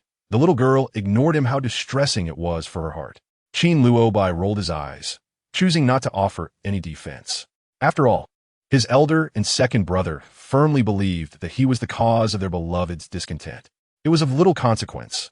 A barrage of scolding rained down upon him. He retorted with indignation, "Her unhappiness has nothing to do with me. Why must they shift the blame onto me?" Qin Han, with a furrowed brow, recounted, "Last night, she took Da Huang to seek you, yet you turned her away at the threshold, refusing even to allow her to touch your beloved Xiaoba." Xiaoba refers to the parrot nurtured by Qin Luo Bai. Qin Zhao Sun continued, "This morning, Feng Qing Han came to take Da Huang, calling out to him with enthusiasm, yet he recoiled from her as if she were a venomous serpent. His elder brothers are well aware of the situation. Their reluctance to intervene stems from a desire for her to resolve the matter on her own. However, it is imperative that you go and apologize." Luo Bujian was cheered up. Qin Han glared at him with a cold and indifferent gaze. Qin Zhao Sun wore a smile that exuded danger. Although Qin Luo Bai was mischievous, he was acutely aware that opposing them at this moment could lead to dire consequences. After all, he was made of flesh, and a beating from his elder brother could leave him in pain for half a month, while his second brother, with a grin, had myriad ways to torment him. In the end, Qin Luo Bai steeled himself and entered the Lanyue. The unexpected appearance of Qin Luo Bai at Lanyue Pavilion caught everyone off guard. Yunyang gazed at his face, fearful that he might be up to some mischief. Even Steward Wang lingered daily at Lanyue Pavilion, waiting for an opportunity to embrace the soft and gentle little princess. With a frown, he inquired, "Young master, do you have no lessons today? Why have you come to Lanyue Pavilion?" Qin Luobai shot him an impatient glare, asserting, I am of the Qin family, and within this vast Qin Wangfu, I shall go wherever I please and do as I wish. No one can dictate my actions, not even you. Be off with you. Feeling displeased, Steward Wang retreated to a corner.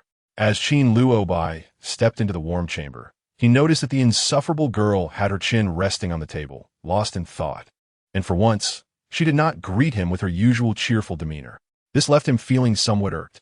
To capture her attention, he stomped his foot on the floor forcefully. Yet, the commotion did little to rouse her. How infuriating! The girl was ignoring him. Qin Yunji grumbled, whoever has upset you, go seek them out. Why show such a long face so early in the morning, causing me unnecessary distress? Her small face bore a look of disdain as she glanced at Qin Luobai before lowering her head again, mumbling an apology. What kind of attitude is that? Qin Luobai retorted, puzzled by her reaction. Qin Yunji replied, my affairs have nothing to do with the fourth young master, right? A sudden sense of crisis surged within Qin Luobai. Why had she stopped calling him little brother? Why? He resolved, I am a man of stature. I shall not bicker with a mere girl. Seemingly coming to a conclusion, his displeasure softened slightly. His previously scrunched features relaxed, and he muttered a soft, my apologies, barely audible. Maintaining one's dignity was crucial, even if he had already lost face before her. Yet, having lowered himself to seek reconciliation, he wondered why she continued to ignore him. Hey, Qin Yunji, Qin Xiao. His frustration mounted. After a moment of daydreaming, the girl finally lifted her gaze to him. Her demeanor markedly different from their previous encounters, devoid of anger, as if she had lost her spirit. Fourth young master, what troubles you? Why are you suddenly addressing me as fourth young master? She asked, her small face serious. You do not recognize me as your sister, nor do you like it when I call you little brother. Qin Luobai found himself a loss for words, clearing his throat awkwardly as he feigned nonchalance. Ahem, very well. You may still call me little brother. Did he not grant her some leeway? Surely, she would not continue to sulk. To his surprise, she shook her head vigorously, appearing quite docile. No, thank you. I am self-aware enough to know that the fourth young master has never liked me. She recounted their first meeting. You gifted me a present filled with mice. Even in subsequent encounters, it was clear you do not favor me. Why should I cling to you as a brother? Qin Luobai's complexion paled, his heart swirling with mixed emotions. Why did her slightly melancholic tone evoke a sense of discomfort within him? She spoke the truth. He did not possess fondness for his sister, regardless of who she was. Had it not been for her, his family would not have languished in such solitude, and his mother would not have left it behind. Reflecting on this, Qin Luobai felt somewhat relieved. He snorted in disdain, preparing to speak when a voice from outside interrupted. Third brother, the girl who had seemed lost just moments ago, sprang to life, dashing towards the door with her short legs. What delightful sight! Qin Xiannan's eyes crinkled with joy. It was rare to see her this animated. Surely, her excitement stemmed from his absence. With that thought, he hurried his pace, enveloping her in a warm embrace. The soft, cuddly little bundle was irresistibly charming, banishing all worries from his heart. His grin stretched from ear to ear as he twirled her around before gently setting her down. Little one, did you miss your brother? I knew it. I have gathered many treasures for you. Look, do you like them? He gestured to a collection of delightful trinkets placed on the table, all of which were sure to please her. Her eyes sparkled as she rushed forward, spotting windmills, plush toys, and an array of sugary treats. So many delightful things, she exclaimed, nodding enthusiastically, her bright eyes gleaming with joy. Third brother, you are the best. I love you. She planted a kiss on his cheek, her lips still sticky from the candy. Qin Xiannan felt as if he were intoxicated by sweetness, and he produced a warm, wrapped sweet potato he had kept close to his heart. I hope you like this. She cradled it in her hands, the sweet aroma wafting through the air, tantalizing her senses. Thank you, third brother. Why are you being so polite? There will be even better gifts in the future, he replied jovially. Okay, third brother. You are the best. Meanwhile, Qin Luobai, feeling somewhat overlooked, watched the warm scene unfold in the chamber, his heart brimming with resentment. Especially when he noticed the girl as previously vacant eyes now alight with joy at the sight of her third brother. A feeling of jealousy stirred within him. Little brother. Hello, I am Qin Yunji. In a strange twist of fate, he suddenly found himself haunted by echoes of the girl's previous affectionate calls. It seemed he was the only one who was never addressed as brother. Yet, unbeknownst to him, he was also a brother. And how had he suddenly become merely the fourth young master overnight? Qin Luobai's pride faltered as he reflected on this. Just then, a chubby little hand reached out to him. Here, fourth young master, the sweet potato is very sweet. I shall share half with you. Why not call me little brother? Qin Luobai stared at the half-sweet potato she offered, realizing she was willing to share her prized possession with him. Hey, Qin Xiaoxi, what are you dawdling for? Take it. Just as he felt touched, his third brother playfully smacked him on the back of the head, nearly knocking him off balance. Qin Luobai gritted his teeth in irritation. Oof, who needs a measly sweet potato? With that, he stormed off in a huff. Yunji held her hand aloft, still half raised. As Qin Xian Nen scolded Qin Luobai's retreating figure, he took the majority of the sweet potato from her hand, feeding it to her. That ungrateful boy. We shall ignore him. This sweet and fragrant sweet potato is all for you, my dear. As she savored the treat, her mood lifted, her previous sulkiness dissipating entirely. Oh, it worked. Little brother, you're no match for me. Seeing Qin Xian Nan's beaming face, Yunji asked, Third brother, aren't you supposed to be at the East Palace? Why do you have a time to visit today? Her heart felt warm as she gently tugged on Qin Xian Nan's handsome face, pride swelling within her. Qin Xian Nan remained at the Wangfu for lunch, and once the meal was finished, he and Yunji set out together. During their meal, he had noticed her keenly, and now that they had left the estate, he finally broached the topic. Yunji, does Qin Xiaoxi have something he wishes to say to you? He had seen him gazing intently at her throughout lunch, though he had refrained from speaking. Today had been unusually peaceful, as Qin Xiaoxi had behaved himself. Yunji, fully aware of the dynamics, chose not to divulge anything, simply stating, Third brother, I wish to collect a little brother. Qin Xian Nen chuckled softly as the carriage swayed gently. He kept his palm resting on Gigi's nape, concerned that she might bump her head. How fortunate is that lad to have such a remarkable companion as Gigi. Only Gigi smiled mysteriously at him, revealing not a hint of her thoughts. The agreed location was at Hongyan Lu Feng Qinghan, today dressed meticulously in a blue long robe with her hair neatly tied in a high ponytail. Was accompanied by Li Pei. Upon seeing Gigi, both of them widened their eyes slightly. At this moment, Feng Qinghan regretted her decision to invite the little enchantress. In a moment of impulsiveness, provoked by the incessant chatter of several servants, she had acted as if bewitched. Before she arrived, her voice had already reached the elegant chamber. As the sound of her footsteps approached the door, De Huang, who had been lying at Feng Qinghan's feet, suddenly sprang up with excitement and dashed towards the entrance. Yunyang had not yet lifted the beaded curtain when she was startled by De Huang's sudden movement. It's all right, Yugugu, De Huang just misses me, Gigi said as she squatted down to stroke the dog's head, engaging in a delightful exchange with her furry companion. De Huang, miss you. Gigi, how about becoming my dog? De Huang shook his canine head. This dog vows by his head to remain steadfastly loyal to his young master. Gigi squinted her eyes at Da Huang, a faint dimple appearing at the corner of her lips. Da Huang exclaimed, No. In contrast, following the little master allows for a life of indulgence. Yet this dog prefers to remain a lazy one. Li Pei and Feng Qinghan stood on either side, with the seat of honor already prepared. The dishes on the table had also been ordered. Gigi appeared rather perplexed. Feng Qinghan exclaimed, Ha, welcome, little princess. Li Pei joined in with a chuckle, his eyes narrowing into slits, his chin trembling with mirth. Ha, welcome, little princess. Yunyang smiled broadly, unable to contain her delight. The innocence of childhood is indeed charming. Gigi could not help but observe the two, her small face adorned with a sweet expression as she extended her delicate hand. Brother Feng, Brother Li Pei, you are older than me. Would you mind if I called you brothers? The two individuals, taken aback by the unexpected warmth, gently placed their hands upon the back of the other's hand. No need for formality, my friends. Let's not be constrained.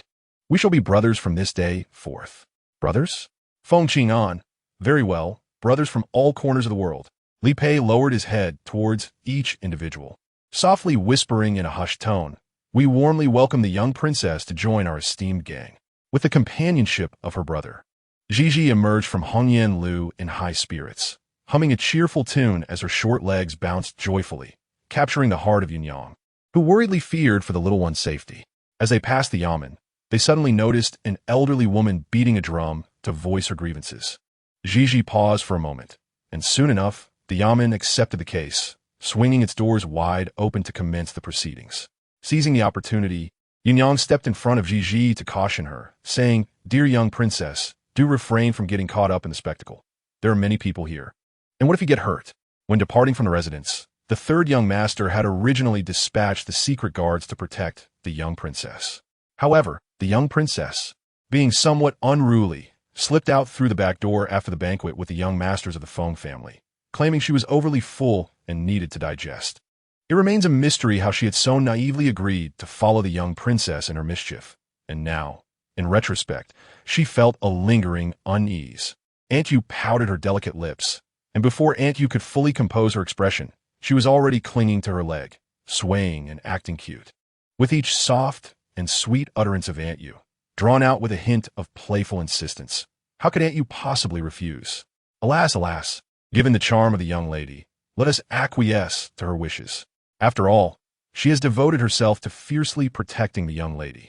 Thus, Yunyang embraced Gigi, squeezing into the throng of onlookers at the doorway. Gigi gently caressed Yunyang's face, while the chief magistrate of Jingzhou, after striking the wooden bench several times, finally unraveled the intricacies of this case. The young lady's predicament, it seems, is entwined with our second young master. Yunyang lowered her voice to convey this. Gigi nodded, her expression turning somewhat grave. Even second brother has been implicated. Shaking her head, Gigi remarked that the prolonged nature of this case suggested it might ultimately be resolved without conclusion. Suddenly recalling something, she exclaimed, "I saw a little beggar." Yunyang gasped and looked around, finding the streets teeming with people. Gigi chuckled softly. "I promised him he would no longer suffer from hunger or cold." Chapter 62. I still need a companion. Would you care to join? At the entrance to the alley in the Western District, 3 lives were tragically lost.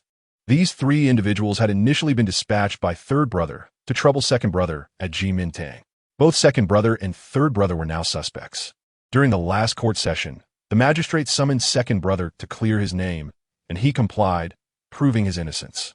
However, third brother did not attend. The investigation is still ongoing, and as 6 or 7 days swiftly passed, the families of the deceased could no longer remain silent. They came forth to beat the drum in protest, seeking justice from the Jingzhou prefecture, only to find the magistrate reiterating the same statements as before.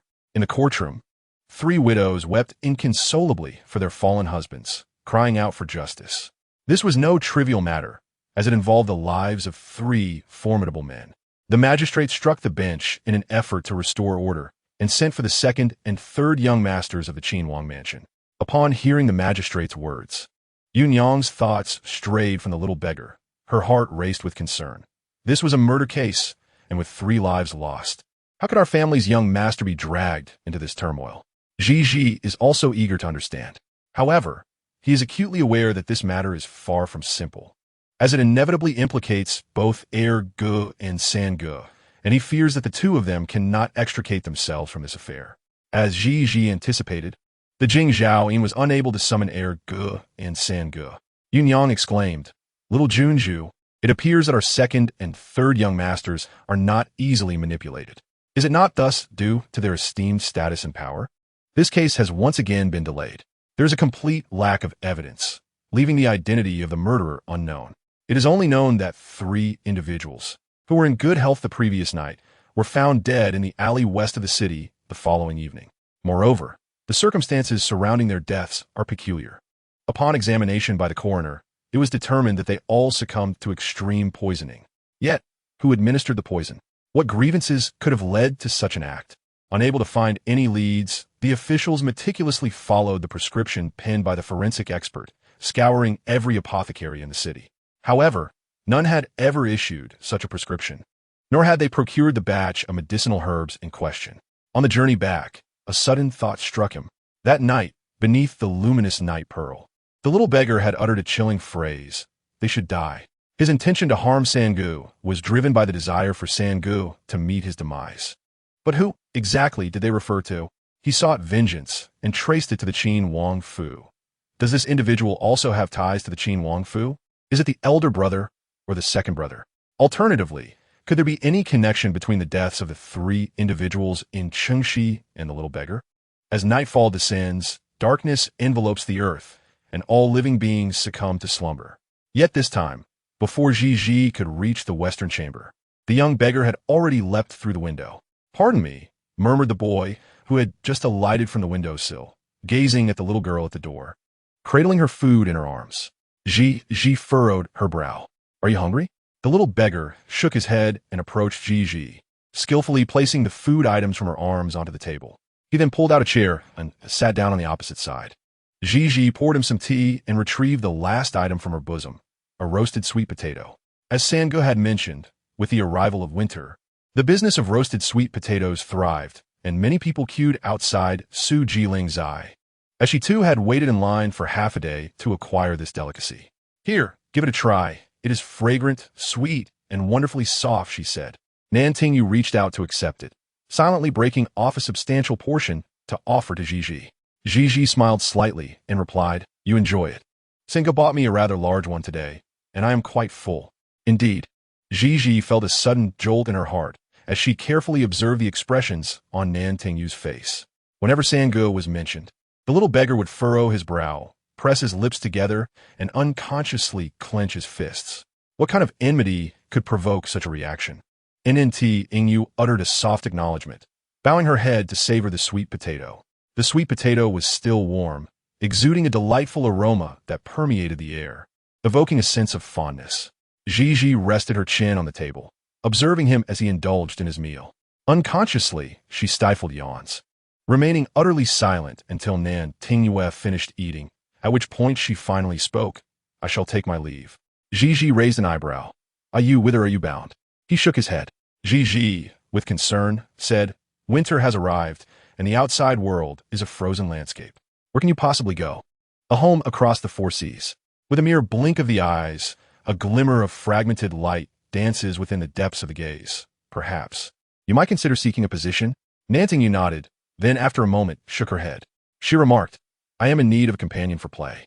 Why not stay with me?" The little beggar across the way momentarily lit up with a glint in his eyes, then pressed his lips together, declaring, "I am rather foolish. That is of no consequence, for I possess wisdom. I am incapable of accomplishing this.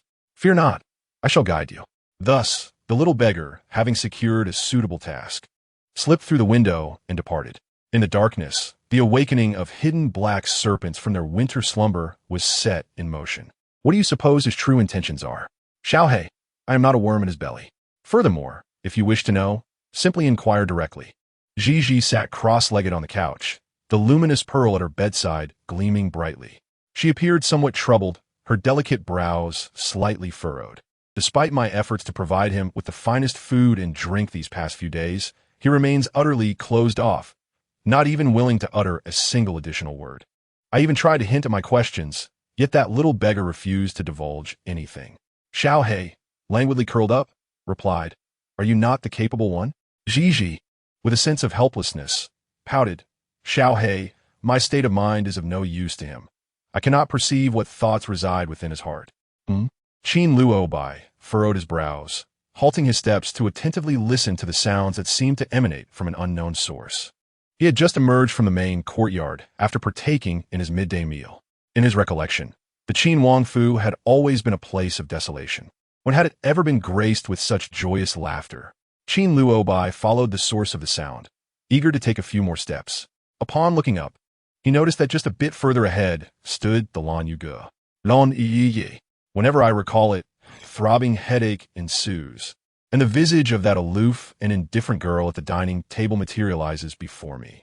She beams radiantly at my elder brothers, sweetly addressing them as brother, elevating them to celestial heights. Yet when it comes to me, she merely refers to me as the fourth young master, all politeness and frosty detachment, as if I were not a member of the Wang residence.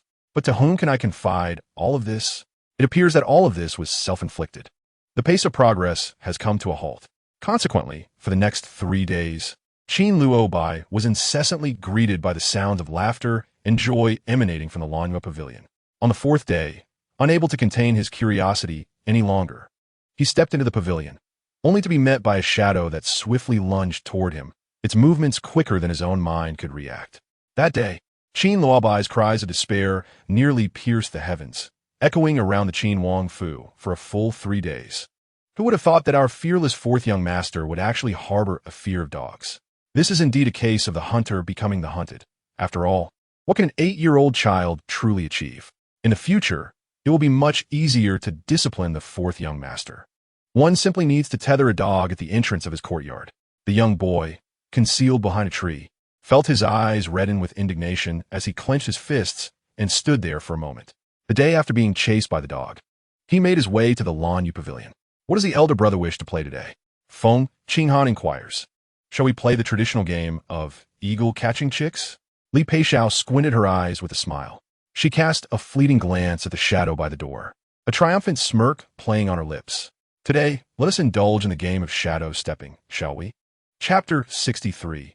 Fourth brother fainted from anger. The weather today is splendid, with a clear sky, and even the winter breeze feels pleasantly warm. The shadows of 3 individuals stand side by side at the Ganyu Pavilion. Qin Luobai stands before them with a grim expression. Feng Qinghan, ever cheerful, remarks, Qin Xiaoxi. I have long wished to invite you to join us for some fun, but Xiao Wu said you might not enjoy her company, fearing it would dampen your spirits. We refrain from calling you. Li Pei appears somewhat anxious, glancing at Qin Luobai with a hint of trepidation. Boss. He now has 2 superiors. One is utterly unreliable, while the other is so dependable it feels life-threatening. Qin Luobai flashed a grin, revealing a mouthful of gleaming white teeth, nearly on the verge of tears for frustration. His fingers fidgeted, and his peripheral vision swept anxiously across the various corners of the Lanyu Pavilion, fearing that a large yellow dog might suddenly emerge from one of those shadows. That would truly be disastrous. What kind of superior does she think she is? A chill breeze stirs, and an awkward cough escapes. Oh, leader indeed. Great sister, guide us to conquer the world. What a farcical notion of conquest. Qin Luobai's face alternated between pale and flushed with rage as he contemplated expelling Feng Qinghan. He glared at Li Pei and exclaimed, So you have all betrayed me, have you? No, no, no.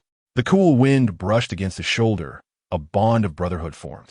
Steward Wang and Yunyang observed from the side, struggling to contain their laughter to the point of near suffocation. Ji, feeling quite wounded, fluttered her eyelashes as she took a step back. Young Master C, please do not blame Brother Feng and Brother Li Pei. It is merely that Ji wishes to be their brother and to play together. Noting Ji's timid and dejected demeanor, Qin Luobai softened his voice slightly. What do you call them? When did these 3 individuals become entangled with one another? At what point did they grow so intimate? And calling oneself brother in such a manner. You foolish girl, do you not recognize your own worth? On this particular day, Qin Luobai was rendered faint with anger. Despite the winter season having firmly settled in, a rare warm breeze graced the courtyard today, as Qin Zhaoxuan was also present at the manor. Thus, Qin Hanin saw companions for a game of chess. The pavilion was constructed by the water's edge, surrounded by shimmering reflections, with willows swaying gracefully and the wind creating ripples upon the surface. Qin Hanin, with his fingers poised over the white pieces, emanated a chilling aura, clad in white garments and a black cloak, exuding an indescribable air of nobility. In contrast, Qin Zhaoxuan, adorned in a crimson robe and a white cloak, possessed eyes that sparkled with the essence of spring, his ink-black hair flowing like satin, appearing as if a celestial being had descended upon the earth. How was the 4th brother faring? Qin Zhaoxuan rarely inquired about Qin Luobai's circumstances. Qin Hanin, having placed a white piece on the chessboard, spoke softly. He was rendered unconscious by anger. A gentle smile graced Qin Zhaoxuan's lips as she languidly remarked, only the little one could subdue him. Speaking of the little one, a hint of mirth flickered in Qin Hanin's frosty gaze. Every creature has its master. I had not anticipated that our little one possessed such capability. Suddenly, lost in thought, Qin Zhaoxuan furrowed her brow and, distracted, made a move that allowed Qin Hanin to seize the advantage. In a best-of-3 match, she succumbed to defeat. My elder brother's chess skills are remarkable. I am indeed inferior. Qin Hanin chuckled. You were distracted. The smile on Qin Zhaoxuan's lips faded as she spoke solemnly. Elder brother, you have unwavering faith in the origins of the little one. Qin Hanin raised his gaze, his eyes strikingly clear, his tone leaving no room for doubt. Qin Zhaoxuan suddenly found amusement in her thoughts, realizing she had been overly concerned. Nevertheless, the suspicions remained plentiful. She recalled Qin Hanin's account of the little one's extraordinary recognition of him, a stranger, at merely 4.5 years old. It was indeed extraordinary. The little one was no ordinary child. Qin Hanin was not foolish. How could he remain unaware? In the underground dungeon on the outskirts of the city, a small figure perched atop a towering steed, amidst the chaos of the populace rising in revolt and casting blame upon him. At that moment, a man who boldly caught eggs with his bare hands resolutely declared his intent to protect his little lady. Reflecting on the day when she appeared before him, carrying a large bowl with a significant crack, Qin Han felt a warm wave of emotion surge within him. A smile involuntarily graced his lips. Yet beneath it lingered a profound sorrow. Over the years, she had endured countless hardships while wandering alone, without a trace of resolve. How could she have navigated the path to safeguard herself? Qin Han paused momentarily, gazing intently at Qin Zhaoxuan as he spoke each word with earnest conviction. Therefore, regardless of what secrets Jiji may harbor or the nature of her character, she is my sister, the little princess of the Qin Wangfu. Qin Han unwaveringly believed in Jiji. Suddenly, a grave expression crossed his face, and after a long pause, he shook his head. It had been half a year since their father and mother had vanished without a trace. As the hour of high approached, the night sky was adorned with a myriad of stars. Jiji, clutching a pot containing the previously stewed chicken and mushrooms, hurried towards Yinzhongju. Although Qin Luobai was somewhat unhinged, his residence within the royal manor was remarkably unique. Upon entering the courtyard, one could hear the melodious chirping of birds. A parrot perched on a branch greeted Jiji with a cheeky remark, "Naughty girl." Jiji felt somewhat helpless, although she could not hold a grudge against the parrot. She certainly knew how to deal with it. She stepped forward a few paces, tilting her head to gaze at the parrot perched upon the branches. Her eyes clear and glistening, imbued with a subtle smile. Initially, the parrot was poised to call her a bothersome little girl, yet for reasons unknown.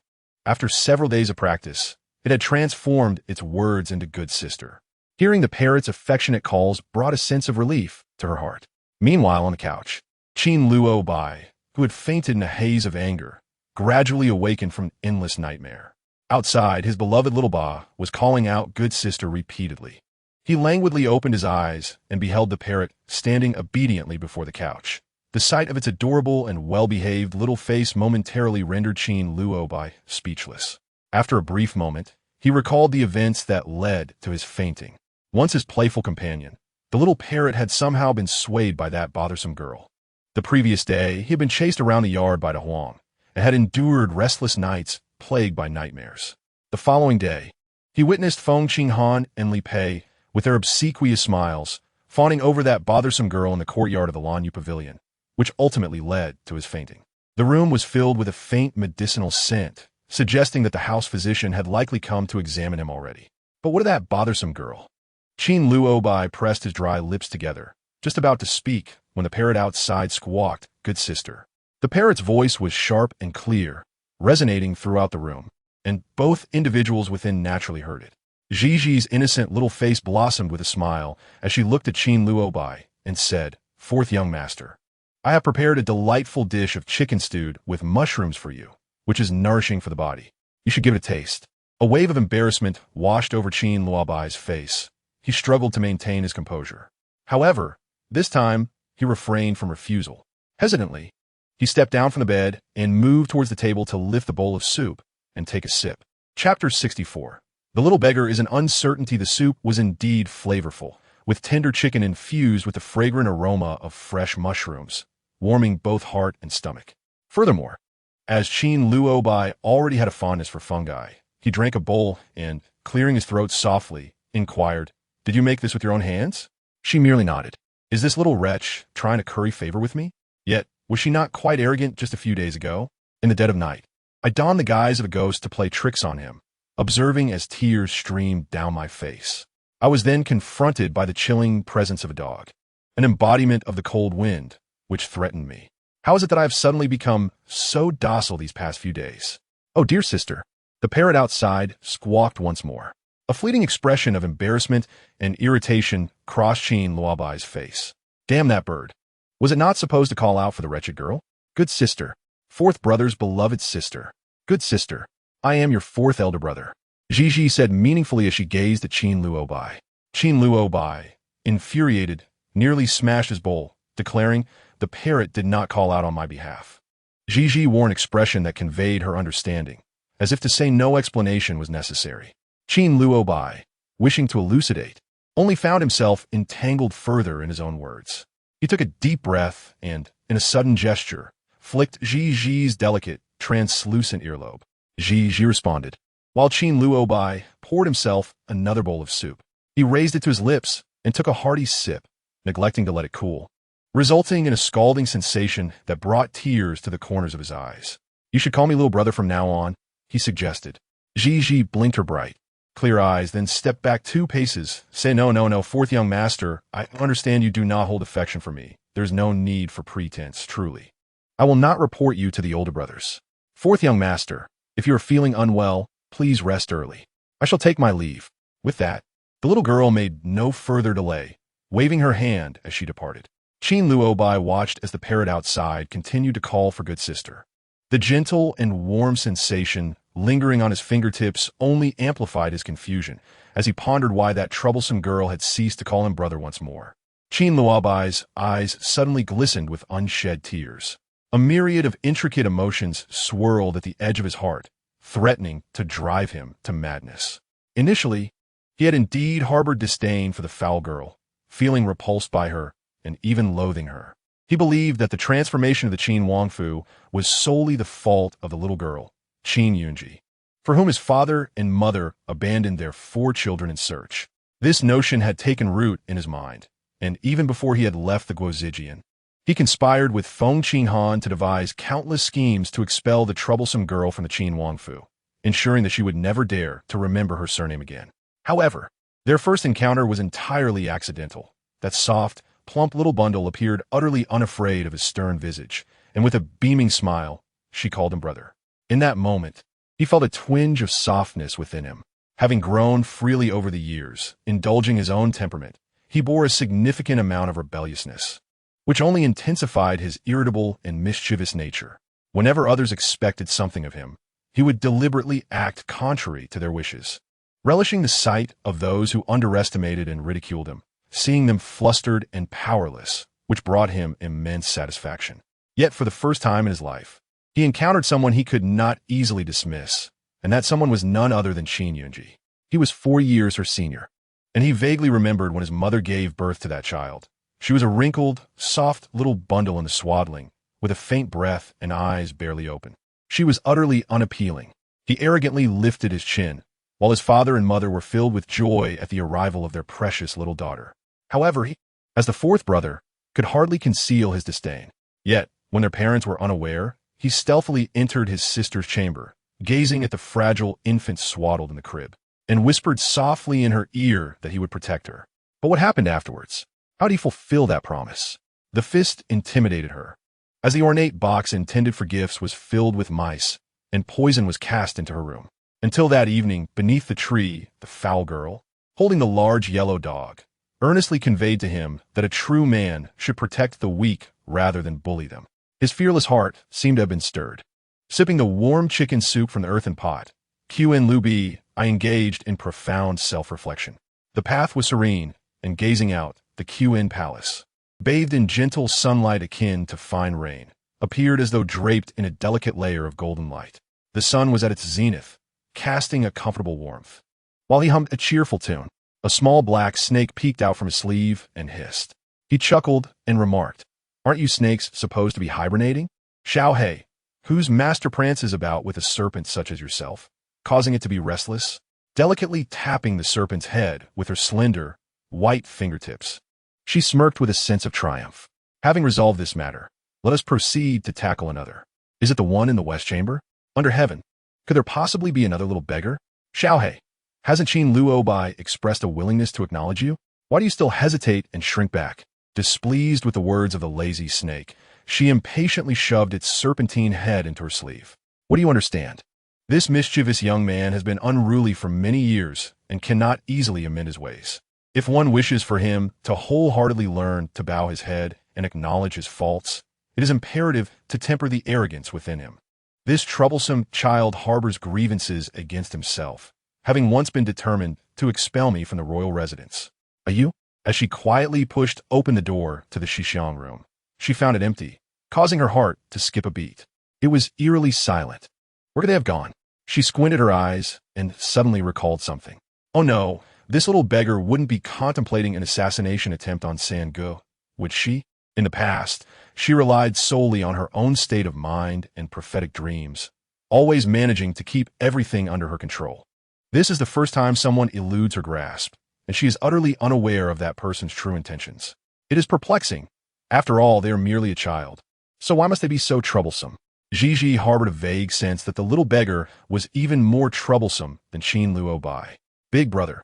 I wish to go to Hong Yin Lu. Qin Hanin was perusing the household roster in his study, noticing with dismay that there were no maids to manage affairs in the main courtyard. As he contemplated instructing Butler Wang to summon a new batch of servants, he heard the sound of a little one approaching before seeing her. A subtle smile illuminated Qin Hanin's otherwise indifferent features, and before the child could push the door open, he took the initiative to swing it wide and embraced the short-legged darling in his arms. After gently weighing her, Qin Hanin's brows knitted slightly. According to Yunyang's reports about the child's recent condition, he was aware that she had been consuming copious amounts of food, especially during late-night snacks, devouring 3 or 4 plates of delicacies and an entire roasted chicken in one night. Yet, why was it that he only witnessed her eating without seeing any weight gain? Temporarily setting aside his innermost thoughts, he chuckled softly and remarked, "Is your desire to visit H. Ingi and Lu born from a longing for S. and GG? How could one dare to admit their concern for S. N. GG's safety?" The little beggar hidden in the Shixiang room has stealthily slipped away. The cunning little beggar is an enigma. Before him, her emotional state becomes mere decoration. How could she not be anxious? In her heart, thoughts swirl like a tempest. Yet her face displays a sweet smile, her eyes bright and graceful, perhaps yearning for the new dishes at H. Ingi and Lu. It was mentioned by LOSN that H. Ingi and Lu had introduced new delicacies. If that is the case, then I shall accompany you, dear brother. Inside the carriage, she overheard Q and H and YN discussing the need to summon servants. During the last wash-up banquet, the household was clearly understaffed, and given that LOR had caused a mishap, had it not been for her prior arrangements to intercept the guards and cleverly alert her elder brother, the Q and Wang F would have suffered a loss of face that day. Those in the know need not be informed, but for those unaware, the rumor could tarnish the reputation of the Wang F. She was merely considering the greater picture. Her elder brother must have forgotten to commend her. The carriage jolted along the bumpy road, while vendors braved the biting cold, stamping their feet to keep warm. The weather had been dreary lately, hinting at the impending snow. After listening to QNHNYN, she chuckled, her dimples enchanting. "Brother, we are family. I shall certainly consider the dignity of the Wang F." QNHNYN smiled gently, watching as she poked her head out of the window again. Unable to resist, he pulled her back, for it was chilly outside. After a brief gust of wind, her delicate nose flushed a rosy hue. His heart ached for her. The little darling wore a pink coat adorned with a fluffy collar and a festive tiger hat, her small ears hidden beneath it, and her eyes dark and bright. "Look, you're freezing," she giggled, her innocence disarming any reprimand. "Brother, I simply adore the hustle and bustle." Though her winter clothes had filled her wardrobe to capacity, she nonetheless acquiesced to his words. The carriage halted at the entrance of H. Ingi and Lu. Ascending to the second-floor private room, the jade curtains swayed, and a small head peeked through the door. It was as if a feather brushed across the heartstrings. The call of SNG warmed QN's heart. Though he claimed to be observing the establishment's business, he was actually indulging himself. The table was laden with exquisite dishes. Upon spotting the little one in her tiger hat, QN eagerly kicked aside his stool and rushed forward. "My dear, it's freezing outside. Why have you come?" With arms wide open to embrace her, he was thwarted by his elder brother, who swiftly lifted her away. QN sulked, a hint of displeasure on his face. "Elder brother, why must you always snatch her away?" "Must I?" QNHNYN replied leisurely, unfazed, showing no shame for his quick reflexes when fearing for the little one's safety. Only when she was in his arms did he feel a sense of relief. Casting Qin, she in a look that said, "What do you do about it?" Qin, Xian, in was on the verge of exploding with frustration. His elder brother had never been this lively before. What had changed? He decided to let it go, inquiring about the little one and his elder brother's intentions to try the new dishes. Just in time. Did our little darling follow the scent here? How does her little nose detect it so well? As he spoke, the waiter entered with the last bowl of soup. Here. Qin, Xian, pointed to the table filled with freshly prepared new dishes, expected to debut at the beginning of the month. The aroma of culinary delights wafted through the air. Without further ado, the two brothers began to serve the little one. The stir-fried meat was not tender enough, lacking essential marination. The sweet dumplings were not sufficiently sweet, having skimped on the sugar. The 5-spice cake was decent, but the ratio was 2-8. Clearly a case of misplaced priorities. The little one's chopsticks moved swiftly. With each dish she tasted, she accurately identified the name and cooking method. Flavors that eluded others were discernible to her. Qin, Xian, and In even called for the waiter to take notes, diligently recording her observations. Just as he was about to finish writing and lift his thumb in praise, he suddenly clutched his stomach, grimacing in pain. SNG. She was the first to notice something amiss, rushing forward, but Qin, Xian, and In had already collapsed in agony. QNHNYN, usually inflappable. Felt a surge of anxiety at this unexpected turn of events. What happened? She began to check his pulse. Gazing into Qin, she In's half-open eyes for a moment before closing her own, sensing nothing. Her mind was a blank slate, save for the sounds of his suffering. Poisoned, she uttered, quickly placing an antidote pill into his mouth. QNHNYN immediately called for the waiter. Brother, there's no need to summon a doctor. Seal off HNENLU and find a culprit. As footsteps became chaotic around them, Qin, Xian, In felt a flicker of fear. The pain was unbearable.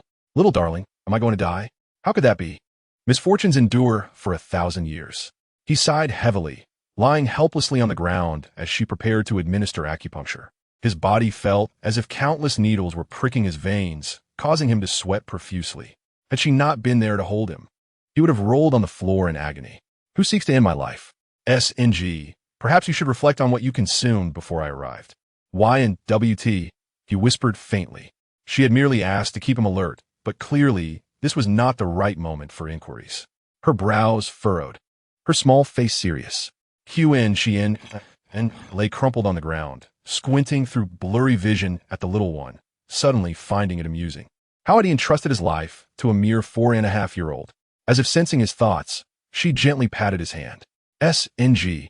Do you trust me? I trust you. He replied weakly. SNG will be fine. The pain was immense. Exhaustion overwhelmed him, and the light before his eyes dimmed until he could no longer hold on. His eyelids heavy as he succumbed to unconsciousness. Footsteps echoed behind them. She wiped the sweat from her forehead as QNHNYN helped her to her feet. What's the situation? Is it serious? Should we summon a doctor? Her expression was grave. At any moment, she was the picture of cheerfulness, but now she bore the weight of responsibility. The poisoner had already fled. It was anticipated. Though she had not witnessed it firsthand, she had a vague idea of who was behind the poisoning. Brother, SNG's life hangs by a thread. If I had been even a moment late, the events that transpired left a lingering sense of dread that could not be shaken off. She felt an uneasy flutter in her heart. What had caused this unexpected turn of events? She understood completely that even if her elder brother trusted her implicitly, he would never gamble with SNG's life. It was human nature. Her elder brother still possessed compassion. Fatigued, she pushed open the door to the west wing, finding the little beggar present. The hour was late, and the stars twinkled in the night sky. Unlike before, the little beggar rose from her jade-inlaid bed upon hearing the commotion. JNZH, where did you go this afternoon? I could not find you. You maintained a calm demeanor. Yet as she observed the little girl in the tiger hat, she raised her hand to touch her ear. I went for a stroll. You, she suddenly called, taking a few steps closer. You clenched his fists. Accustomed to wielding a weapon for protection, he now felt uneasy without one. The glint in his eyes sharpened as he regarded the little girl. Useless. He was indeed the variable she encountered. It's nothing. All is predestined. She turned and exited the west wing, the black serpent slithering from her sleeve. Do you suspect the little beggar is the poisoner? Is there any doubt? The little beggar's anxious demeanor is unmistakable. Xiaohei, it is better to strike first. Let's eliminate him. Ji, eliminate? Xiaohei, give him a stab. Ji rolled her eyes helplessly. She is the purest Qinglian, not a Halian from Jinulch. After taking the pulse, Qin Zhao Sun's brows gradually relaxed. How is it? Qin Han Yin inquired. Qin Zhao Sun replied, I am indeed quite interested in meeting the little one's master. Is the third brother unwell? Qin Zhao Sun shrugged, appearing languid and indifferent. Yet he continued to wave his white jade fan. As the little one mentioned, though life hangs by a thread, the timely treatment has preserved a life. That little beggar again. Oh, Qin Zhao Sun's teasing tone turned slightly serious. What enmity could warrant such repeated attempts on the third brother's life? Qin Han shook his head. I do not know.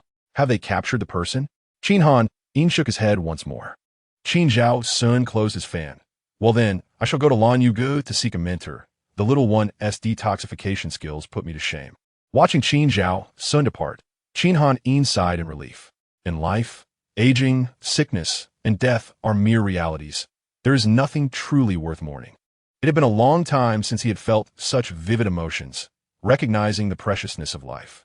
In earlier years, with the foundation of the Qi kingdom unstable and the surrounding four nations not yet in equilibrium, the borderlands were rife with conflict. Qin Han rose to fame at a young age, accompanying the king of Qin into battle at merely 11. At that tender age, he bore witness to the battlefield's harshness, observing countless lives extinguished without a flicker of emotion. Those vibrant lives, mere moments before, would bleed, stiffen, and grow cold, ultimately becoming lifeless corpses. Humanity is insignificant, life's fragility undeniable. It has always been thus. He felt little about it. He had never grieved for the loss of those around him, only considering tears to be a cheap expression. Yet today, in that fleeting moment when Qin Xian then clutched his abdomen and collapsed in pain, he saw the soft, innocent child in his arms instinctively rush to Qin Xiannan's side, calling for third brother. In that moment, his heart was profoundly stirred. In the warm chamber, Qin Zhao Sun raised his slender brows, a smile curling at the corners of his eyes, the flickering candlelight casting a gentle glow on his face and rosy lips. He closed his fan and squatted before the couch, gazing at the small face buried in the pristine beast fur. Why is the little one sleeping like this? Is she unaware that her soft cheeks are being pressed and distorted? He set down the fan and adjusted the small figure, ensuring she lay comfortably, tucking the exquisite quilt around her snugly, then lowered his gaze to the sweetly sleeping child. She was simply adorable. What made such a little being so extraordinary? How could she suppress such a venomous poison so effectively? A multitude of questions lingered in his mind. However, as his elder brother had remarked, regardless of the little one's nature, she remained the Mingyue princess of the Qin Wangfu, their little fifth sister. A deeper smile graced Qin Zhao Sun's lips as he couldn't resist giving Ji's small face another gentle squeeze before departing. Unhappily awakened from her pleasant dreams, Ji frowned, muttering, second brother is so naughty. Let me sleep. Qin Zhao Sun chuckled softly, his voice low, cautious not to disturb her. Little one, were you dreaming of your second brother? The following day, as dawn broke brightly, the people from Jinulch and Yunzhongju arrived together. Adai, unaware of why the third young master as shadow guards had come, recognized that his young master was up to mischief. Little princess, it would be best to visit Yunzhongju first. Our young master seems quite confused. Standing like a pine tree, the shadow guard, Jining, frowned deeply. Little princess. Without needing further elaboration, Ji understood who truly needed her visit. She turned to Adai. Go find a house physician. Third brother is quite ill. I will head to Jinulch first.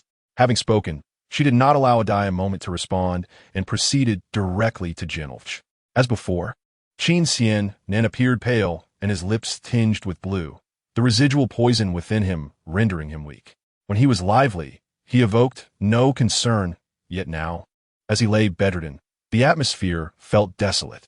Third brother, you must recover quickly. Do you understand? Qin Zhao Sun hurriedly arrived, intent on this very matter. Ji, do you know what poison your third brother was afflicted with? Tiansha. For reasons unknown, Ji could sense that Qin Zhao Sun was harboring a suppressed breath. Second brother. I have not heard of it. Naturally, Qin Zhao Sun's eyes shimmered as he recounted the poison that had been expressly forbidden by the emperor 5 years ago, long before Ji's birth. The Tiansha poison is exceedingly tyrannical and lacks an antidote. If the poisoned individual does not expel the toxin within 2 hours, they would meet a gruesome demise, their bodies horrifically disfigured. Due to the absence of an antidote, it was discovered by physicians and named Tiansha, leading to a royal decree prohibiting its presence in the capital within a month. However, now Qin Zhao Sun pursed his lips in a helpless smile, the unspoken words hanging in the air. It was likely that there was more to this than met the eye. So, second brother, do you know who administered the poison? Qin Zhao Sun laughed heartily, his red robes and dark hair lending him an extraordinary charm. Naturally, it was that little beggar. Chapter 67. I am waiting for you. The little beggar, though silent in evading pursuit, took refuge under the guise of Lan Yuge. Unbeknownst to others, he had quietly entered the Qin Wangfu. Yet, he could not erase his presence. Several store attendants from Hongyan Lu confirmed that during those days, there was always a scruffy, dirt-streaked little beggar who had taken advantage of the chaos to enter.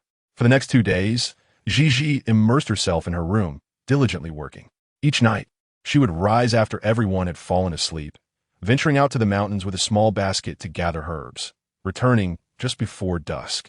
As she prepared the final medicinal ingredient, the small black snake in her sleeve lazily raised its crimson eyes to observe her. Have you truly concocted an antidote for Tiansha? Ji raised an eyebrow, her expression undeniably serious. The small black snake recoiled.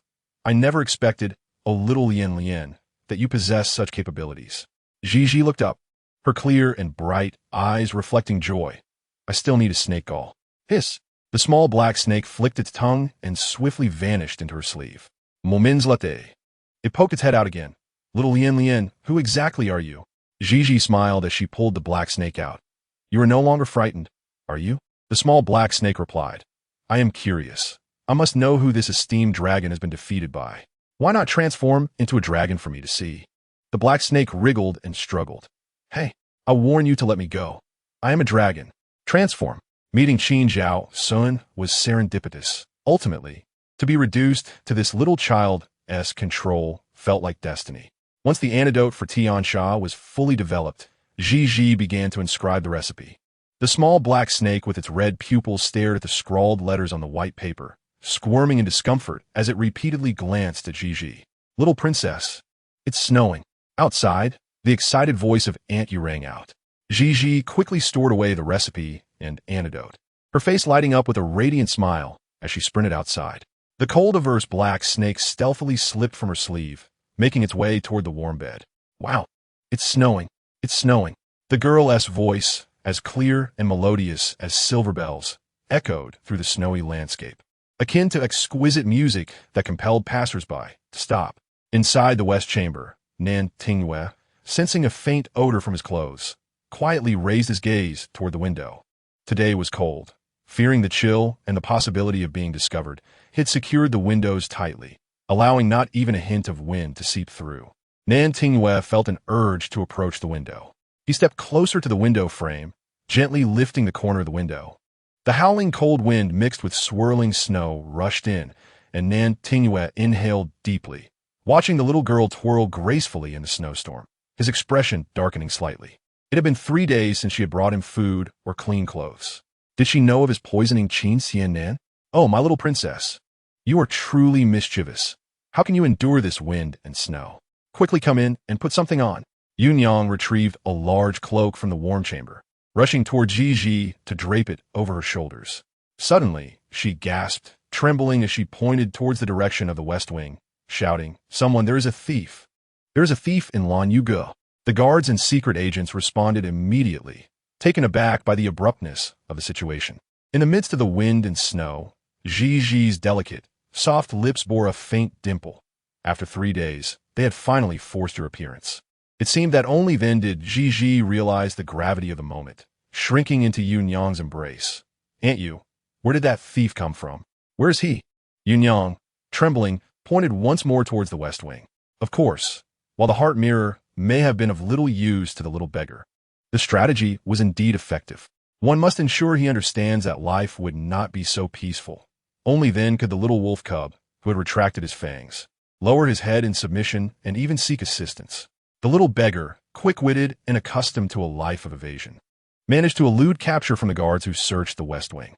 Qin Han Yin arrived shortly thereafter at Lan Yuge. Yunyang, are you certain that your eyes are not deceiving you? Yunyang folded her hands in front of her, her expression grave, fearing that her words might not be convincing enough. She looked intently at Qin Han Yin. Eldest young master, my eyesight is sharp, I would not be mistaken. The West Wing has always been quiet, but today, perhaps it was the laughter of the little princess that drew someone out. That person opened the window and looked out. Their gaze was dark, and they did not appear to be a good person, which frightened me greatly. Having been in the manor for a while, Yunyang was not one to lie. Hearing her words, Qin Han Yin stepped forward to inspect the West Wing once more, inside and out. No one was there. The guards searched repeatedly, nearly turning Lan Yuge upside down, yet found nothing. In such a small courtyard, where else could this person hide? Gigi pondered where this individual might conceal themselves as the hours passed. After dinner, she once again concealed food in her arms, heading towards the West Wing. Upon seeing the person waiting at the door, she was taken aback. The place had just been turned inside out today. The little beggar had considerable courage. How could he still dare to hide here? Yet, the most dangerous place is often the safest. You nearly got discovered today, you. Nanting closed the door behind him and walked towards the table. Were you frightened? He caught a glimpse of the panic on the young girl's face through the window's gap. Gigi honestly nodded. I did not expect you to peek out the window, especially during the day. The princess has not sent food for 3 days. Did you not go to the kitchen yourself? I was waiting for you. These 4 simple words stirred feelings of guilt within Gigi. Yet, who could blame the little beggar for harming her third brother right before her eyes? Although third brother was not a good person, he was still her kin. Her responsibility was to guide the future little demon, not to allow others to deal with him before she could. With a heavy sigh, Gigi rested her chin on the table, fatigue evident in her demeanor. My third brother has been poisoned and is on the brink of death. I nearly forgot these past few days. Is he dead? She asked bluntly. You poisoned him. Nanting replied coolly. Did you not already suspect as much? Although she had long known the truth, Gigi's face still reflected anger. He is my brother. To harm him is to harm me. But he deserves to die. Do you think that evildoers should continue to live among us? You, who among us is perfect? Who has not erred? In this world, there are good people who stray. Why should we not allow the wicked a chance to reform? Thus, did the princess intend to defend her brother? Gigi gazed intently at Nanting, perplexed by this unexpected turn of events. I simply wished to uncover the truth. A growing animosity filled her eyes, a simmering rage swirling in her chest. Yet, all this wrongdoing was not instigated by the person before her. If the princess wishes to know, then I shall show you. I will reveal the true nature of your so-called brothers. Nanting, having roamed the world for many years and witnessed much suffering, harbored a deep-seated resentment towards the Qin family. From the eldest brother to the youngest, he recounted each misdeed they had committed. Qin Han Yin was not so bad. Though proud and aloof, he had once fought valiantly. But when it came to Qin Zhao Sun, Nanting Yu's eyes darkened further. A 7-year-old child, dressed in rags, who bore a fierce hatred in his gaze. Gigi had heard the rumors that Qin Zhao Sun killed without blinking, a skilled doctor who also dabbled in poison, responsible for countless deaths, each more horrific than the last. Then there was Qin Xiannan, a cunning merchant who had wronged many for his business, employing countless deceitful tactics that left a trail of despair in his wake. As for Qin Luobai, he merely sighed, likely seeing him as a mere child of similar age, offering little more than a casual remark. Ji Mintang is a name with a noble meaning, yet it is nothing more than a den of devouring wolves. My mother only visited once and emerged bleeding from all 7 orifices. Gigi stood quietly, unsure of what more to say, and gently patted his shoulder. Since you believe your second brother is the one who killed your mother, why then do you seek to harm your third brother? They are all the same. He caused me to lose my only family, so I must make him feel the same pain. In the end, Qin Xiannan was merely a supporting character in this tale. So, your intention that night was to kill me? Nanting Yu did not deny it.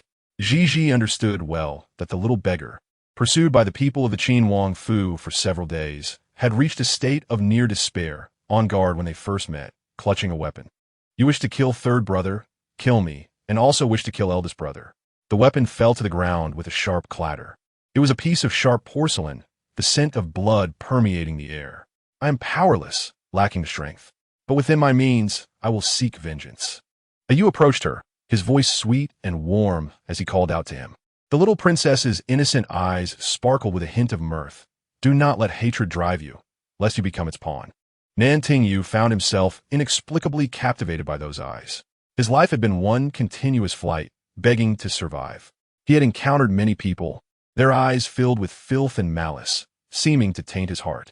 In this moment, the little child's eyes are pure and clear, resembling a crystal-clear spring, gently washing away the darkest corners of his heart. Eliminate him. That man, lost in debauchery, reeking of copper. Employ the most malicious means. Here, take this poison, ensuring he suffers without a sliver of hope, consumed by desire for death. Destroy him. That fiend who operates the Ji Min Tang, yet mercilessly takes lives with packets of poison, a villain trapped in a wretched shell. In her life, what a little princess. Merely a wretched creature. The Qin family deserves demise, all of them. Standing at the precipice, those malevolent, terrifying eyes resemble a cold, venomous serpent, exuding a foul stench, greed transforming into a monstrous hand dragging him into the abyss. Eliminate him. Eliminate them. Annihilate all. Huh. Are you? Nanting Iue suddenly awakens. Disbelief washing over him as he gazes at the little girl before him, her soft and adorable visage. Are you? She calls his name. The princess, Nantingyu, lowers her head in apology. It is not your fault. Only vaguely aware of something, she offers him a sweet smile, promising to unveil the truth. Clad in a tiger head hat and a fur-lined cloak, the little princess steps into the wind and snow outside. As the door closes, the warmth within dissipates.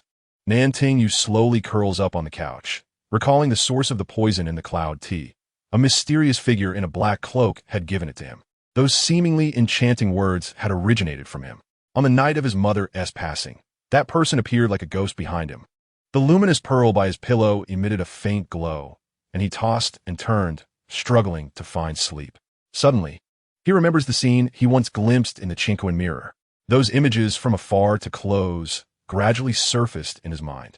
At the moment when the world was turned upside down, it seemed as if someone had interfered with his emergence. Who could it be? Although Nantingyu was not driven by his own emotions, tonight's phenomena reveal that he's been ensnared by something. That figure amplified his inner hatred, wishing to transform the little beggar into a blade. Chapter 69. Missing her, the first snowfall of this winter arrived fiercely, continuing intermittently through the night until it finally ceased. The next day, she rose early, excitedly donning her winter boots and flinging open the door, only to be met by the frigid wind that made her shrink her neck. Nevertheless, she adored it. Though she was sensitive to the cold, she cherished snowy days. The vast Qin Wang Fu lay blanketed in pristine white snow. Everywhere she turned was blindingly bright. In the Lanyu Pavilion, several winter plum trees, poised to bloom, were weighed down by the heavy snow after a night of tempestuous weather, their hardy buds hidden beneath the frost. Rubbing her sleepy eyes, she inhaled deeply, recognizing the familiar scent. She thought of Lien Yunshan, of her master. The winter at Lien Yunshan must be colder than when she descended the mountain, and she wondered where her master was, shivering alone. Oh, my dear aunt, why are you out so early? Yunyang, just emerging from her room, spotted her joyfully frolicking in the snow. Startled, she rushed over to her. Gigi giggled. It's fine, ain't you? It's snowing. It's so much fun. The thick, satin winter boots, lined with animal fur, kept her feet warm. However, the satin exterior absorbed the melting snow, leaving the tops wet. Oh dear, how will you fare in this cold? Gigi paid no heed, leaving a trail of footprints in the pristine snow. Yunyang was at a loss. She wanted to embrace her, yet Gigi was too engrossed in her play. She thought of bundling her up, but the little one had already donned a grand cloak. Well, it is rare for the little princess to let loose. Qinhan Yin seemed to have anticipated such antics, appearing with a serious expression in the Lanyu Pavilion. Mischief. Observing the little one playing joyfully in the courtyard, he found it hard to scold her, but felt helpless nonetheless. Big brother. Gigi skillfully ingratiated herself, being lifted into the air and planting a kiss on Qinhan Yin's face. I love snowy days so much. Qinhan Yin shook his head in resignation. It was too cold, and the breath he exhaled crystallized into a foggy cloud. He reached out to rub her little face, which had turned rosy from the cold. With her hair tousled and having skipped breakfast, she was bound to catch a chill. "It's all right," she exclaimed cheerfully. "As long as I eat well. I'll be strong and one tea be so delicate. Big brother, let me down to play for a while." For a brief moment, Chin Han In's expression turned serious, but he soon succumbed to the charm of the little bundle before him. "Oh, long live Big Brother, you are the best." With her feet on the ground, the little one joyfully waved her arms, gleefully trampling through the snow. In a moment of distraction, she packed a snowball and hurled it at Chin Han. Unprepared, the small snowball struck his strikingly handsome face. The cold sensation jolted him, and as he opened his eyes, a smile crept onto his lips. "Little one, have you become overly confident?" Gigi made a silly face at Chin Han, exuding a sense of fearless bravado. "Big brother, let us have a snowball fight." A snowball fight. The little one, typically obedient and sensible, rarely displayed such exuberance. Chin Han sighed, watching her plump little hands skillfully form another snowball. She laughed wildly, completely letting loose. "Big brother, be careful." Would Chin Han dodge? He could not bring himself to ruin her joy. Amidst the expanse of white snow, the tall, elegant youth pretended to evade while wearing a fond smile. Unfortunately, the crafty little one changed tactics, aiming her snowball at Yin-Yang. Chapter 70. Third brother, it hurts. Before Yin-Yang could react, the snowball landed before her. Gigi had not packed the snow too tightly, so upon contact, it disintegrated into a flurry of snowflakes. Her aim was precise, wherever she set her sights. She hit her target. However, since Yin-Yang had just awakened, she likely hadn't fully adjusted, and Gigi feared her snowball might startle her. "Ain't you? Was it fun?" Yin-Yang could only shake her head with a resigned smile, knowing that even the eldest master indulged such mischief. "Little princess, you'll catch a chill." Inside, the charcoal fire burned brightly, and Yin-Yang tended to it, ensuring it blazed warmly. Chin Han personally fetched water to assist Gigi in washing up. Her little hands, frozen from playing in the snow, would surely sting when immersed in hot water. Clad in a pristine cloak and adorned in a jade crown binding his dark hair, Chin Han-in's eyes radiated warmth as he tenderly adjusted the temperature for her hands. "Big brother, I haven't seen snow in ages." Chin Han-in pinched her cheek. "But you mustn't play like this. Big brother, once the sun comes out, the snow will melt. Please don't let the servants clear the snow from the courtyard. I want to see the snow scenery." She had him completely at her mercy. Chin Han-in, known for his steadfast demeanor, found himself softened by the little one. He was bemused at how easily swayed he had become. The little princess's watery eyes, her soft voice filled with endearment, rendered him unable to refuse. With a sigh, he tied her little hair into a bun. Yin-Yang wanted to remind him, "Master, the little princess's hair is tied unevenly." However, witnessing the tender moment between the siblings, she refrained from interrupting. Children are not like young ladies waiting in their chambers. The little princess is adorable and charming. Who could dislike her? And who would care about her hair being slightly askew? "Very well, since you enjoy it so much. Big brother will grant your wish. I will only allow the servants to clear the necessary paths. The rest shall remain untouched. But you must obey and wear your garments before playing in the snow." Gigi nodded earnestly. After breakfast, Chin Han-in carried Gigi to the Jin-El pavilion. On the fourth day, Lao San should have awakened, perhaps due to years of estrangement. The bond among the brothers had grown rather thin. Even when Qin Xiannan's life hung by a thread, nearly slipping away, Qin Zhaosun and Chin Han-in maintained an air of indifference, showing little concern for him. It was a pity that Gigi busied herself, subtly reminding them of their familial ties, the preciousness of life, and the necessity to care for and nurture one another as the closest of kin. She would even stage a dramatic performance of life and death during her spare moments. Yet, as she collapsed at Qin Xiannan's bedside, exhibiting a semblance of heartache, it was clear that his thoughts were solely devoted to her, entirely disregarding the man whose lips lay bruised upon the bed. Gigi had come to understand this. Her elder brother showered her with tender care, yet his heart, accustomed to the brutalities of the battlefield, remained devoid of warmth, indifferent to the matters of life and death. Indeed, he ought to awaken, yet for reasons unknown, he remained in slumber. As Gigi settled beside him to check his pulse, She suddenly noticed that beneath his closed eyelids, his eyes had rolled slightly, and his lips had stirred. With a raised brow, she turned to Qin Han, who had evidently also discerned that Qin Xian Nan was merely feigning sleep. "Ah!" Gigi exclaimed softly, her voice dropping to a whisper. "Elder brother, what should we do? Third brother has residual poison within him that cannot be eradicated. He won't live to marry and have a niece." Qin Han responded with concern. "Ah? What shall we do then?" It was a shame that Lao San, so young, had to depart early. Fortunately, the coffin had already been prepared. "Nonsense." Qin Xian Nin sprang upright from the bed in one swift motion.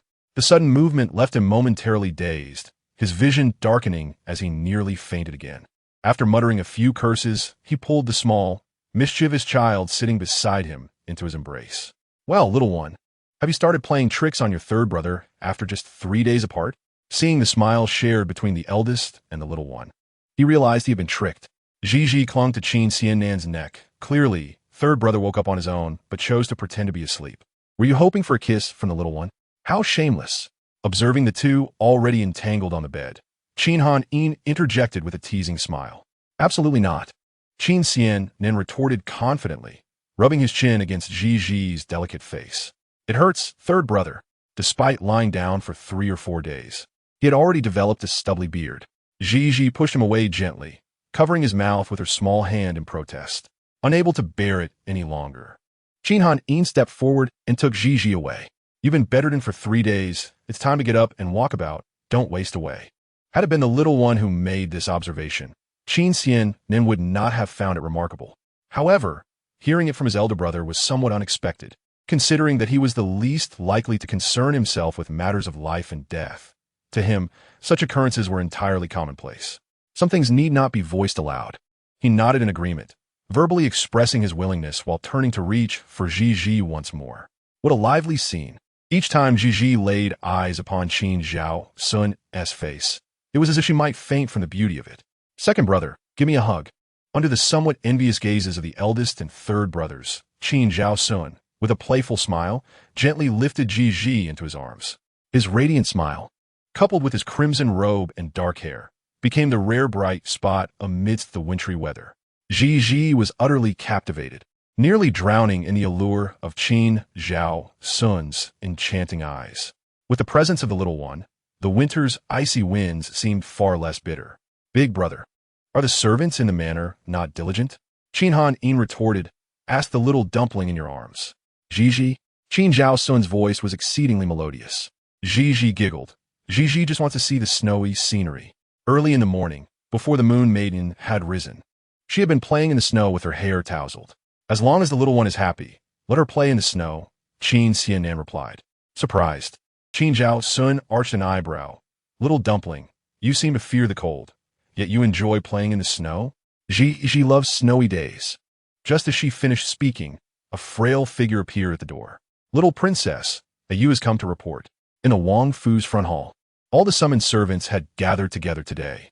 Among them were elderly matrons and young, beautiful maids. However, at the forefront stood a small figure that appeared quite out of place. Qin Han sat in the main seat, cradling the little dumpling. Qin Zhao Sun, rarely involved in such matters, toyed with a jade fan, his languid gaze sweeping over the crowd before finally resting on the small boy at the front. "What is your name?" "A Yu."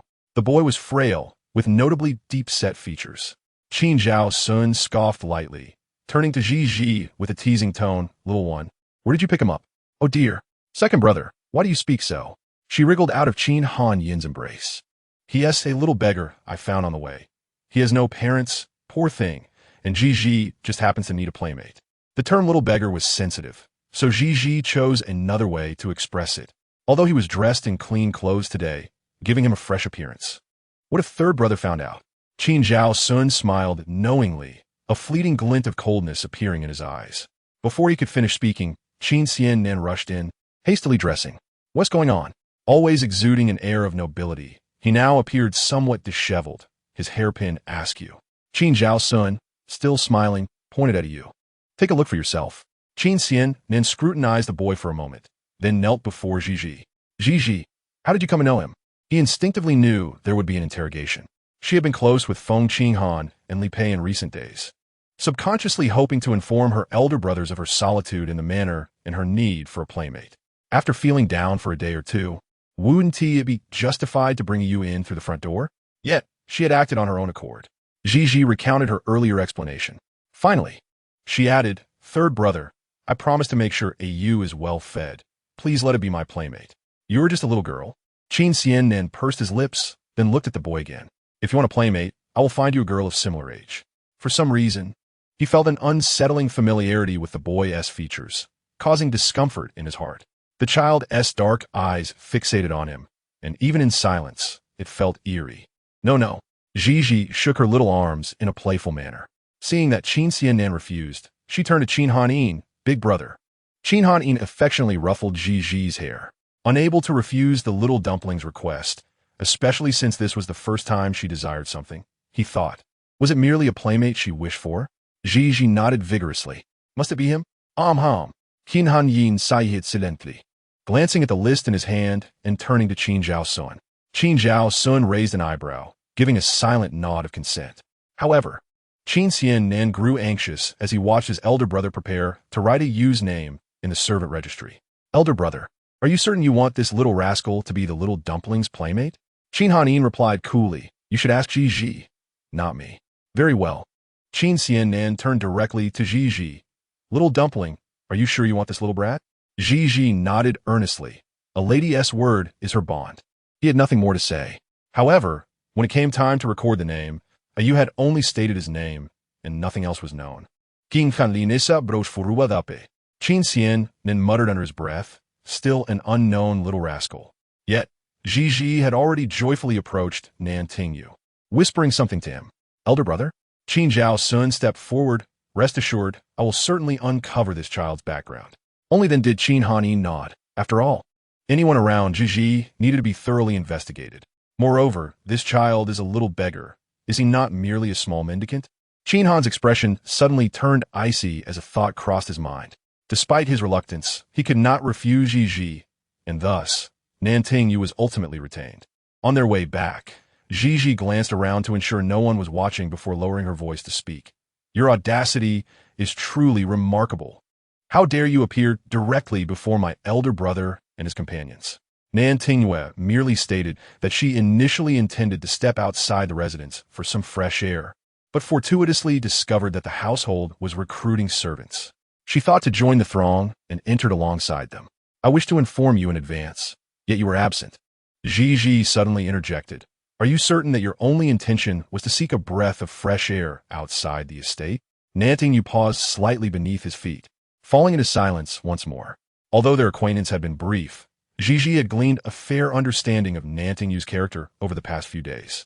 He was reticent and disinclined to engage in conversation, exhibiting a high level of vigilance.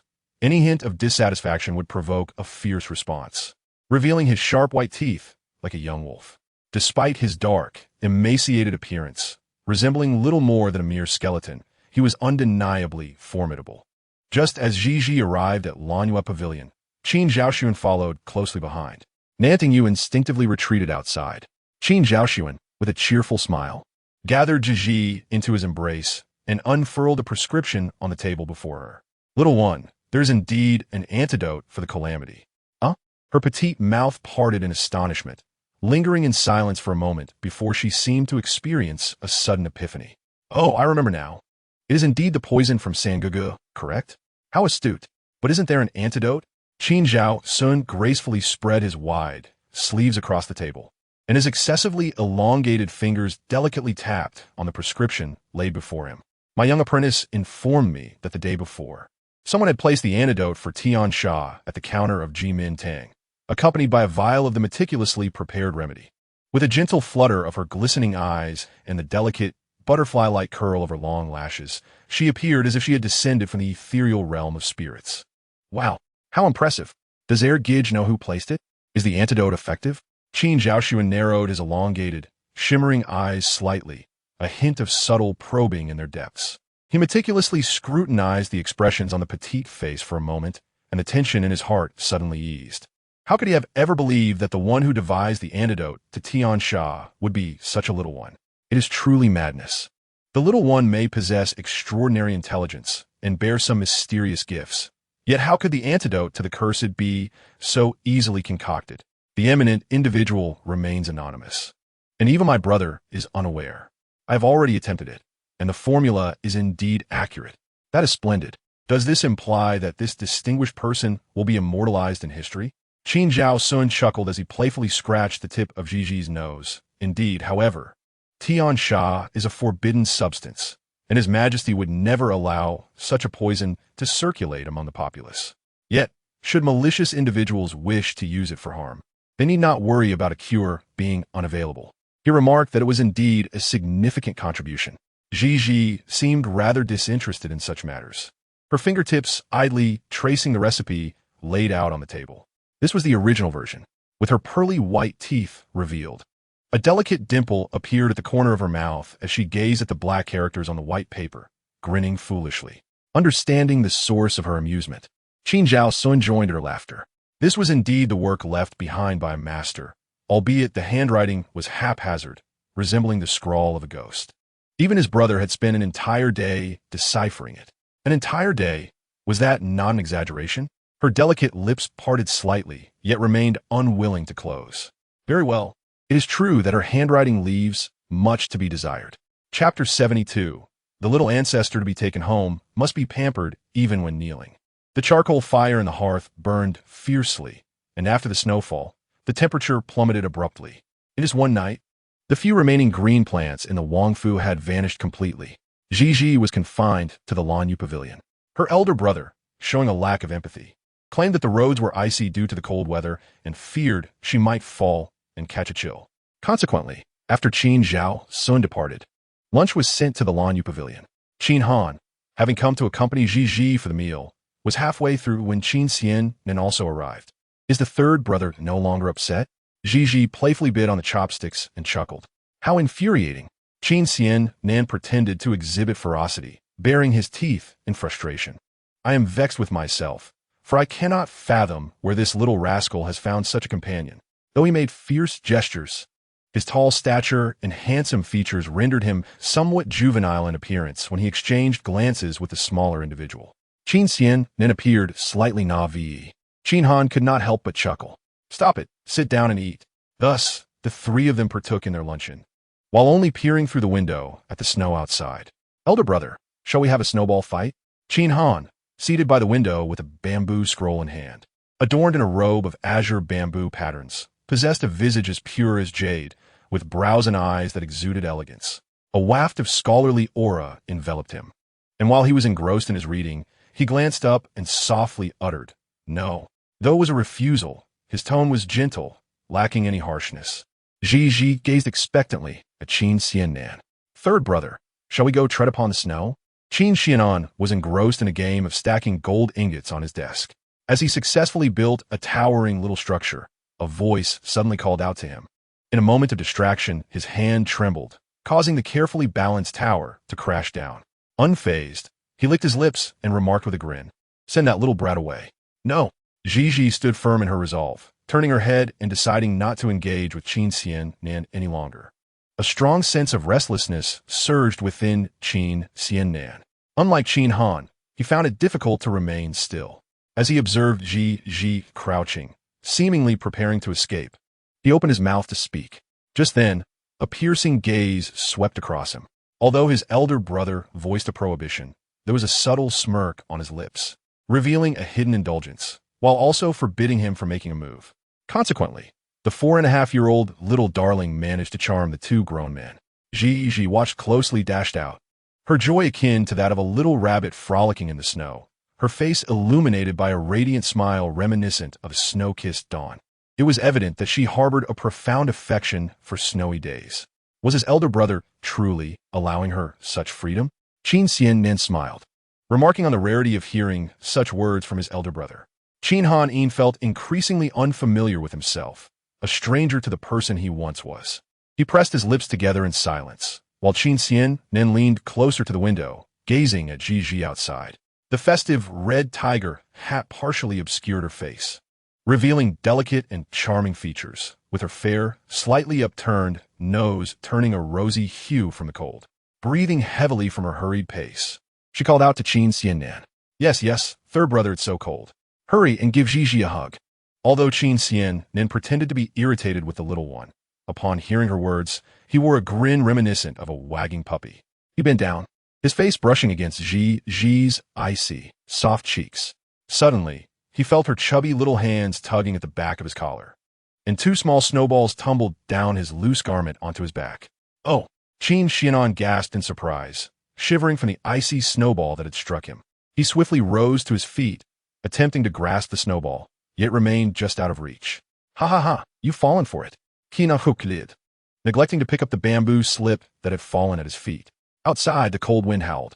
The mischievous little bunny leaped joyfully in place, clapping its hands in delight. Meanwhile, Qin Xiannan, the one being teased, felt a mix of emotions, teetering on the brink of tears. Yet, he was not overwhelmed.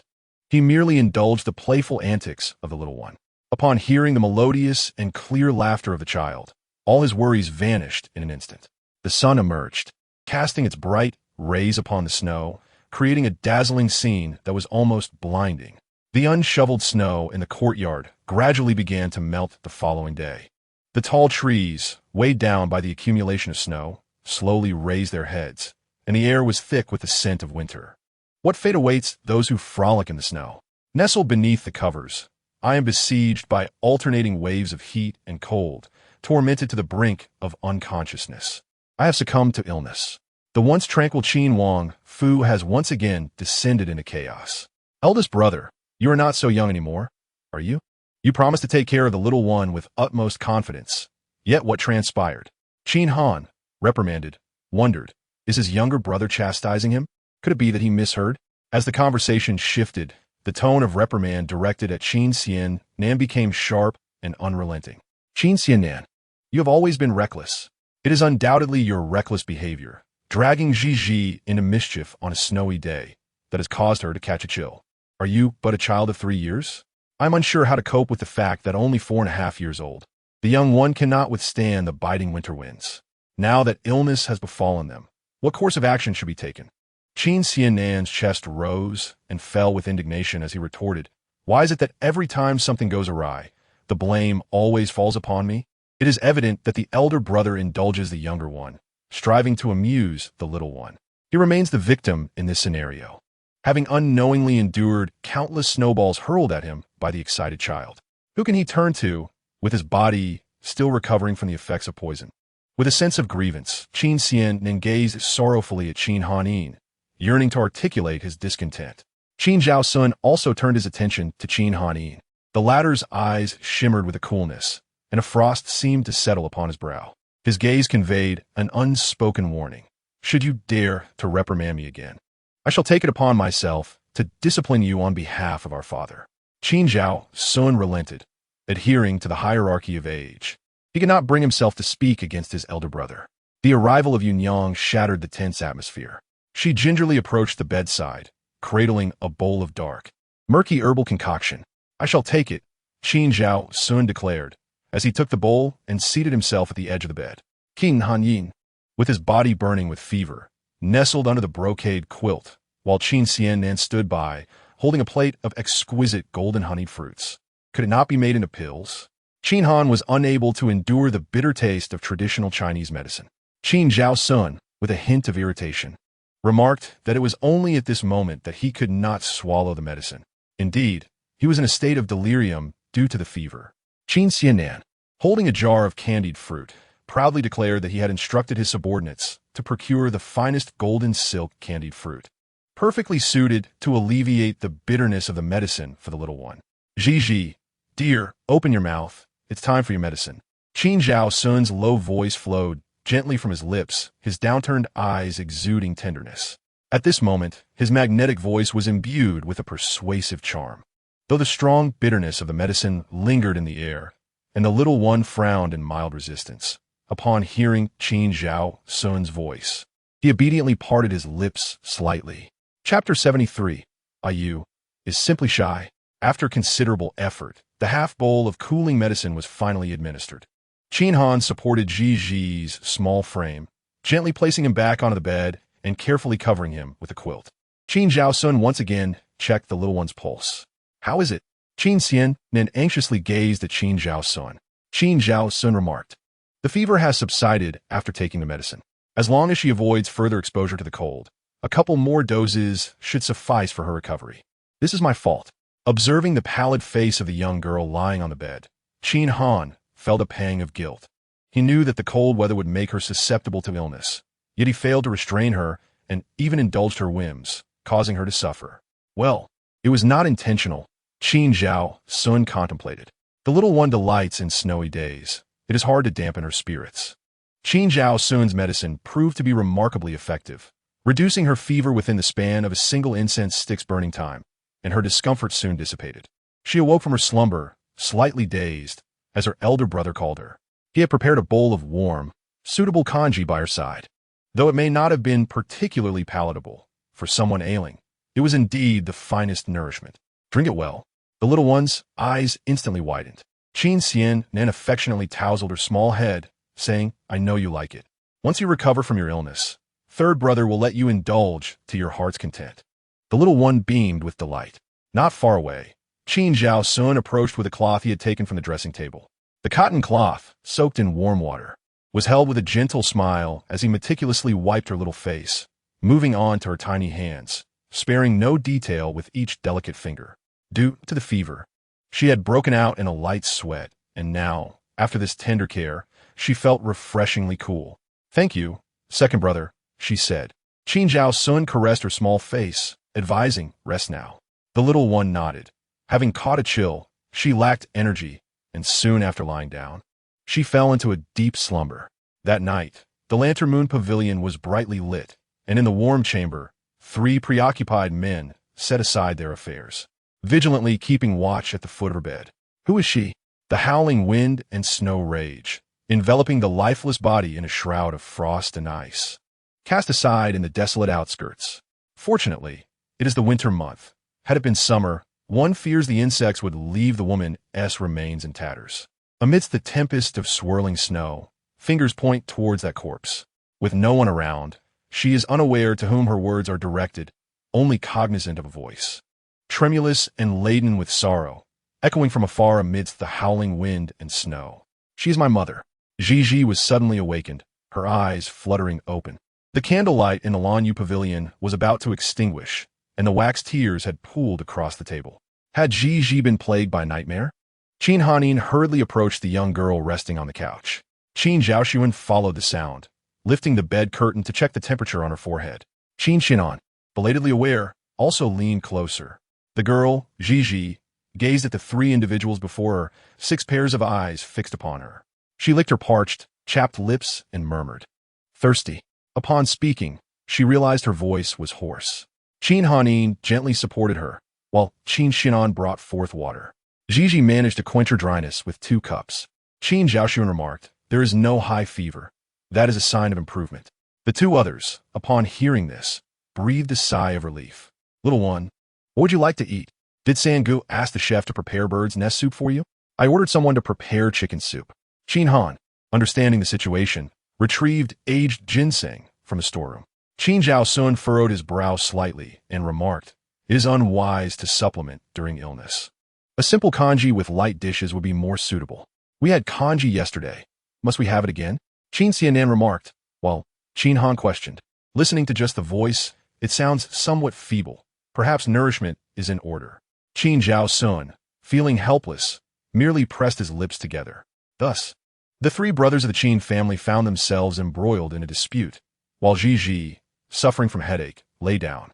Fortunately, she was capable of discerning the pulse. Otherwise, one might mistakenly believe she was afflicted with some terminal ailment. Outside the lawn you go. Nanting Yu stood at the entrance for the better part of the night, nearly frozen. The warmth of his breath kissed his cheeks, while the biting cold wind had left icy beads on his dark lashes and frost upon his black brows. Nevertheless, he remained somewhat obstinate, maintaining the same stance as when he had arrived the previous night. As dawn broke, the morning breeze strengthened, slicing against one's face like a knife, causing sharp discomfort.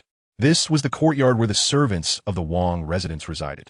Qin Zhao Sun had never encountered such a compliant child. Even when the bitter medicine was brought to her lips, she swallowed it down without a furrowed brow. Qin Xian then hurriedly offered her some candied fruit, saying quickly, "Put this in your mouth to alleviate the bitterness."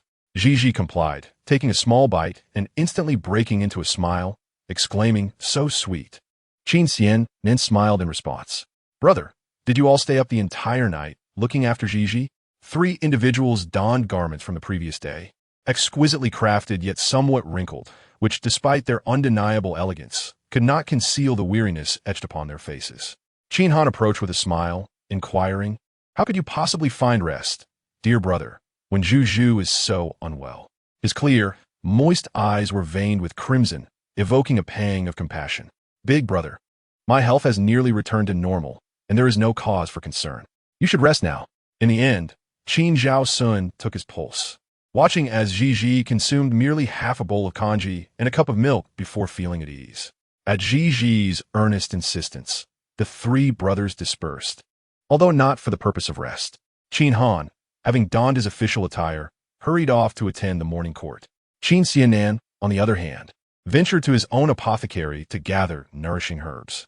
With the tranquility of the Lanyue pavilion settling in, Gigi found herself devoid of sleep, while Xiaohei nestled deeper into the warmest spot of the bedding. Gigi reached in, grasping the serpent by its head and pulling it out. "Xiaohei, are you not a dragon? Why then do you imitate a snake and hibernate?" Xiaohei, indifferent to her presence, allowed his pupils to drift into a state of hibernation. Despite her attempts to engage him in conversation, a sudden murmur from outside interrupted them. "I have already stated that the princess has just recovered from a chill and lacks the energy to indulge in playful antics with you." Nan Tingyue chose to ignore Yunyang and continued her path inward. "I am but a maidservant of the Lanyue pavilion, entrusted with oversight." Yet, Nan Tingyue remained reticent. Although he was small and frail, he moved with surprising swiftness. Yunyang felt a tinge of helplessness. How could one freely enter and exit the princess's chambers? Disregarding the words of Yuanyang, Nan Tingyue stepped into the warm pavilion. As she lifted the bed curtains, the jade tassels swayed gently under the bright gaze. By the hearth, Nan Tingyue warmed herself, ensuring she would not carry any chill before daring to approach the bed. "My lady," she mused, "what is it with this child that she is so stubborn? Could it be that he is mute, not uttering a single word, and even when I speak, he does not listen?" I merely held the cool hand of Yuan Ying and said, "Aunt Yu, his name is Yu. He is not mute and can indeed speak, but he is merely shy and prefers not to engage in excessive conversation." Chapter 74. Why didn't she cry out of fright? The dazed young boy, upon hearing Gigi's words, raised his eyebrows slightly and finally glanced towards her. Yunyang sighed, stating that no matter who it was, they should not disturb the princess's rest. "It's all right, Aunt Yu. A Yu is my companion, and he can come and go freely in Lanyue. You need not stop him. Besides, Gigi has already had enough sleep and does not need to rest," she replied. Yunyang hesitated, finally saying, "If the princess has permitted him, then Aunt Yu shall not interfere?" "Really? You want to interfere?" Gigi smiled. "Aunt Yu, don't you think fate is quite marvelous? His name is Yu, and you are called Yunyang." Upon hearing this, Yunyang finally took a moment to observe Nan Tingyu. The youth, with his delicate features, appeared somewhat dazed, and one might wonder if he could truly engage in playful activities with the little princess. He had no surname. It was apparent that Nan Tingyu concealed his name. Even when the older brother registered him, he merely stated his name as a Yu. Thus, he only revealed his name to Gigi. Gigi, naturally, would not elaborate further at this moment. Observing his obedient demeanor, Yunyang could not help but inquire, "What your parents?" A moment of silence ensued. Gigi tugged at Yunyang's sleeve, about to speak when Nan Tingyu, with an even expression, replied, "They have passed." Yunyang was momentarily taken aback, feeling awkward for unintentionally bringing up the boy's sorrow and feeling a tinge of guilt. "I'm sorry. I didn't know." "No matter," Nan Tingyu replied softly. "Aunt Yu, it has been 2 days since I've eaten. Since my brothers are not here, could you prepare some food for me?" Yunyang's expression turned troubled. "Little princess, the second young master specifically instructed that you should not eat anything else." Gigi pouted, skillfully clutching her stomach with one hand while tugging at Yunyang's sleeve with the other, rolling about in a fit of playful insistence. "Aunt Yu, dear aunt, I beg you, I'm not seriously ill, merely a bit under the weather. Why can't I have something to eat? Please, dear aunt. My second brother is just overreacting. I want to eat osmanthus sugar lotus, glutinous rice balls, and soy braised chicken. Gigi listed off several dishes she desired. Yunyang sighed deeply. Oh, princess, you truly are a little rogue. Having successfully persuaded her, Gigi knelt on the couch, adorably presenting her little face. Ain't you? I love you. Unable to resist, Yunyang approached and gently rubbed the little darling's face before departing. What did she do? The little princess was simply too endearing for her to refuse. If the second young master found out, she would take the blame herself, as she simply could not bear to see the little princess's adorable antics. Once the person left, Gigi sat properly, gazing at Nantingyu. You, did the older brother not allow you to stay in the West Wing? You haven't been bullied by the other servants in the lower courtyard, have you? Nantingyu shook his head. That's good. Gigi, observing Nantingyu's frail figure, felt an overwhelming surge of maternal affection. She looked at him with a kind gaze, asking, have you been eating well and staying warm these past 2 days? Nantingyu nodded. That's good. After all, he was someone she had coaxed and calculated to keep by her side. She could not allow him to suffer. Even if it meant consuming an old hen, she would protect her little chick under her wings. That little beggar had once been so pitiable. How could this mother bear to see him live in discomfort? Moreover, this little beggar was no ordinary child. Only by keeping him close could she find peace. Otherwise, should his sharp claws emerge, he might once again target her formidable brothers. I came to visit the little princess, Nantingyu finally uttered after a prolonged silence. Gigi was momentarily stunned, then smiled. A child who can be taught, indeed, knows to be grateful. I'm fine, just a mild cold. Oh. Gigi and Nantingyu exchanged glances, both feeling the awkwardness of being two half-grown turnips with nothing to say. Gigi forced a dry laugh. Nantingyu seemed to sense the awkwardness as well, and said, I will take my leave. Wait a moment. Thus, Nantingyu stood and waited. Gigi pointed to a nearby table. Go sit and wait. Obediently, Nantingyu took a seat. After half an hour, Yunyang returned, accompanied by several newly arrived maidservants. Delicate pastries, fragrant cheese, and soft, sweet lotus root made Gigi nearly drool. Nantingyu glanced at the girl on the couch and noticed a slender black snake coiled around her fair wrist. He was surprisingly astonished, and his dark eyes widened slightly. A face that had been expressionless for so long suddenly bore a vivid expression, easily drawing attention. Gigi smiled, gently stroking the cold-scaled black snake in her embrace. My beloved pet, shouldn't it be frightening? Nantingyu remarked. Gigi gracefully descended from the couch, allowing Yunyang to assist her in washing hands and arranging food. Ain't you, come sit and eat with us.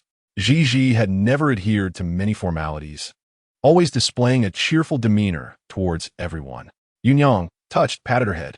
Ain't you just ate not long ago and is quite full? You should enjoy it yourself. I will go out for a bit. Gigi shook her head, refusing to let Yunyang stand outside in the cold wind. It's too chilly. All right. Gigi turned to the person across the table, offering a sweet smile. Hey, you, let us eat. If I'm not mistaken, these are all your favorites, right? Nantingyu lowered his gaze, his eyelashes trembling slightly. In front of him lay a table laden with delicious food, the steam rising and blurring his vision. Shall we eat together? All right.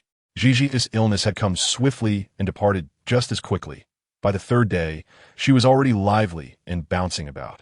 However, due to Qin Han's excessive concern, her wardrobe was now unrecognizable, piled high and layered thickly. Gigi felt like crying without tears. Dressed in heavy layers, her hands swaddled, and a furry tiger hat covering her little face, she swayed as she walked. If anyone were to accidentally bump into her, she would likely topple and struggle to get back up. Just then, a light laugh escaped her lips. Gigi paused, thinking she had misheard. Straining her ears, but hearing nothing more, she stiffly turned her head. Nantingyu followed at a distance, a smile on his face, his eyes sparkling. Gigi felt displeased. Was he laughing at how she was dressed? At the entrance of Yunzhongju, you ungrateful girl. I have lowered myself to acknowledge you as my sister, yet you deliberately dangle before me. Chapter 75. Qin Xiao Wu. Why are you so foolish? Adai, listening to his master's contradictory complaints, could not help but stretch his neck to peer into the corridor. After a moment, the two caught sight of a small figure, round like a little ball, with another person trailing behind. Qin Luo furrowed his brow and asked, Do you know who is following Qin Xiao Wu? Adai shook his head. How would he know? The two, who should have remained inside, were now eagerly watching the scene unfold, while Qin Luo Bai maintained his pride, pretending to be bored and wanting to stroll outside. It was rare for the sky to clear, having stayed in the residence for so long. It was time to find Feng Qing Han and stretch his muscles. Having spent years by Qin Luo Bai's side, the master and servant had developed an impeccable understanding. As soon as Qin Luo Bai finished speaking, Dai raised his voice to interject, fearing that the tightly wrapped little bundle had not heard. Master, are you going to the residence of young Master Feng? The little bundle, who had rushed over upon hearing, moved somewhat clumsily. Biniatia Tigahat. A pair of glistening round eyes blinked as she tilted her little head. Big brother, are you going out to play with young Master Feng? Initially thinking he would never hear the term big brother again, he was surprised to hear it now. However, why did this little girl have so many brothers to call? Yet, recalling that she had also called him brother, Qin Luo Bai's previously irritated mood calmed down, and he decided not to dwell on it any further. With a proud demeanor, he lifted his chin, nostrils flaring, and replied, "Indeed. Do you wish to join?" On the previous day, Feng Qinghan had sent someone to invite me, saying that he had acquired some new pets at home and wished for me to come and see them. "May I go too?" the little one asked, raising her sweet face with a hint of anticipation in her voice. "Brother, will you take me along?" "Of course." Qin Luo Bai glanced down at the little person beside him, his heart racing uncontrollably. "How can I not take you? If you wish to go, just follow me." The little one jumped in place twice, clapping her small hands joyfully, her face flushed with excitement beneath her hood. Her breath misted up her eyelashes, leaving a hint of innocent charm at the corners of her eyes. Qin Luo Bai found himself utterly enchanted by this display, realizing in that moment why his elder brothers cherished this little girl so much. She was simply too adorable. He looked down at his attire and said, "But I must first change my clothes." "Okay, fourth brother." Qin Luo Bai's lips curled into a smile, and Dai joined in his delight. As he entered the courtyard, he turned to see the little girl standing behind him, her hands hanging by her sides, her dark eyes sparkling with mirth, exuding an adorable innocence. Qin Luo Bai felt a stirring in his heart, momentarily forgetting the previous night's intimidating threats from the little girl. He raised an eyebrow. "Why are you just standing there? Come in." The little one scampered forward with quick little steps, while Nan Tingyue silently followed behind. Dressed too warmly, her short legs were wrapped in thick cotton pants, and her furry boots made a rhythmic thumping sound. She was quick on her feet, but the threshold of Yunzhanju was a bit high. The little one stumbled, her front foot landing on the threshold while her back foot failed to keep up, causing her to fall backward. A soft gasp escaped her lips. "Princess." At this moment, someone who had been silent for a long time instinctively called out, his voice hoarse from urgency. It was too late. She had already met the ground, her lips kissing the earth and tasting the soil. "Huh!" She spat out a mouthful of dirt, biting down on her rosy tongue, wriggling like a little silkworm, unable to rise. Dai, however, instinctively burst into laughter. "Ha ha!" He had sensed something was off for a while now. In his mirth, a boot was suddenly hurled at him, striking him on the forehead. Before Qin Luo Bai could help the little one up, someone else had already rushed to her aid. "Qin Xiaowu, how could you be so foolish? Did you hurt yourself? Are you all right?" After dealing with Dai, he intended to check if the little one was injured. However, Nan Tingyue, seemingly intentionally, stood in his way, baring her teeth as if ready to pounce on him. The little one, having settled herself on the threshold, shook her head in response. "Brother, I'm fine." She pouted in dissatisfaction. "It's just that I was dressed too warmly." Concern can cloud one's judgment. He had been so high and mighty for too long. Like Dai's instinctive reaction, he had always been the one to mock others, never showing concern before. Seeing the little girl fall, he felt a pang of guilt, regretting that he hadn't waited for her. "All right, I was wrong. Qin Xiaowu, you mustn't rush in the future." The little one nodded. "I was afraid you wouldn't wait for me." Qin Luo Bai felt increasingly guilty. "Rest assured, wherever you wish to go from now on, I will always pause to wait for you." "Okay," she replied, her mood visibly brightened. She turned to Nan Tingyue, who was still supporting her. I'm fine. Thank you for helping me up earlier." Nan Tingyue shook her head, her gaze fixed on the little one. "Princess, stand up and take a few steps." The little one complied, testing her arm. As she lifted her arm, a sharp pain shot through her wrist, and her expression shifted dramatically. "You've injured it," Nan Tingyue remarked calmly.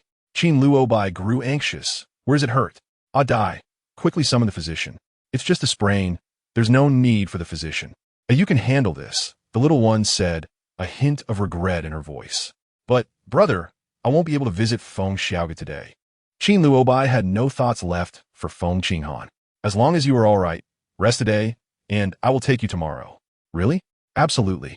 All right. Watching the little one's retreating figure, Qin Luobai felt an urge to kick Ah Dai in frustration. Ah Dai shrank back, looking both dejected and innocent. Are you so pleased that my sister fell? Ah Dai shook his head. Qin Luobai stepped forward, and Ah Dai instinctively retreated. Is it really that amusing? It truly is. Seeing the little princess all bundled up, she fell and rolled like a ball. The absurdity of the situation was too much for him to suppress a laugh. However, ever since reconciling with the little princess, the young master had indeed changed. Had he forgotten how he used to join in mocking others' misfortunes?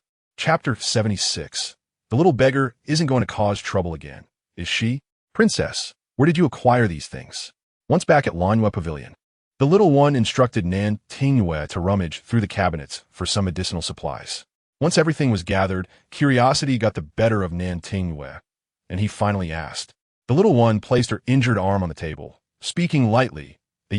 Before you knew, I was the little princess of the Qin Wangfu. I roamed outside for 4 years, so I had to learn some survival skills.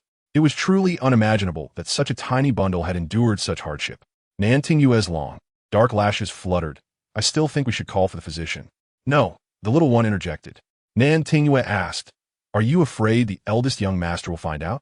This was indeed a concern of the little beggar, though she simply found it bothersome. However, there was some truth to his statement.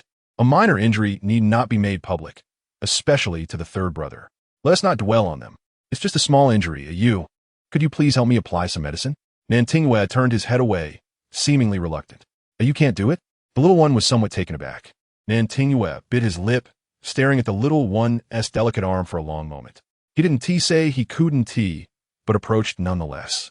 Taking some medicinal oil from the table and pouring it into his palm. The little one smiled knowingly, resting her chin on the table. I told you so. You couldn't possibly not know how. Just some basic life-saving techniques. Nan Tingyue said quietly as he gently applied the oil to her swollen wrist. How many storms had he weathered? His touch was light, but his skin was rough and calloused compared to the young masters of the Qin family. Try moving a bit, he suggested after a moment. Following his instructions, the little one turned her wrist, her eyes lighting up. It feels much better. Just as Nan Tingyue was about to rise, the little one pressed down on his hand, using her free hand to push several bottles of medicine towards him. In the spirit of reciprocity, may I help you apply some medicine? Nan Tingyue instinctively curled his fingers, his lashes trembling slightly. I'm not injured. Fearing he would refuse, the little one gently turned his hand palm up. Such a large cut. How can you say you're not injured? Nan Tingyue was a reserved person. If she were to directly ask to treat his hand, he would only refuse. But this time was different. In the spirit of reciprocity, and with the medicine at hand, Nan Tingyue restrained his urge to stand, tilting his head to the side, sitting comfortably. Thank you. Her gaze fell upon the scar on his palm. A perfectly fine right hand at his age should be carefree. Yet what had he endured to bear such marks? Old scars mingled with new ones, day after day, year after year. How many times had such wounds been inflicted? Perhaps it was that night in the warm pavilion, gripping a sharp instrument, that led to this. What a pitiable child. The little one appeared earnest in applying the medicine and bandaging, while her thoughts drifted far away. She harbored an inclination to strip an Ingyu of his garments, scrutinizing his sleeves for any concealed weaponry. Such a self-destructive endeavor.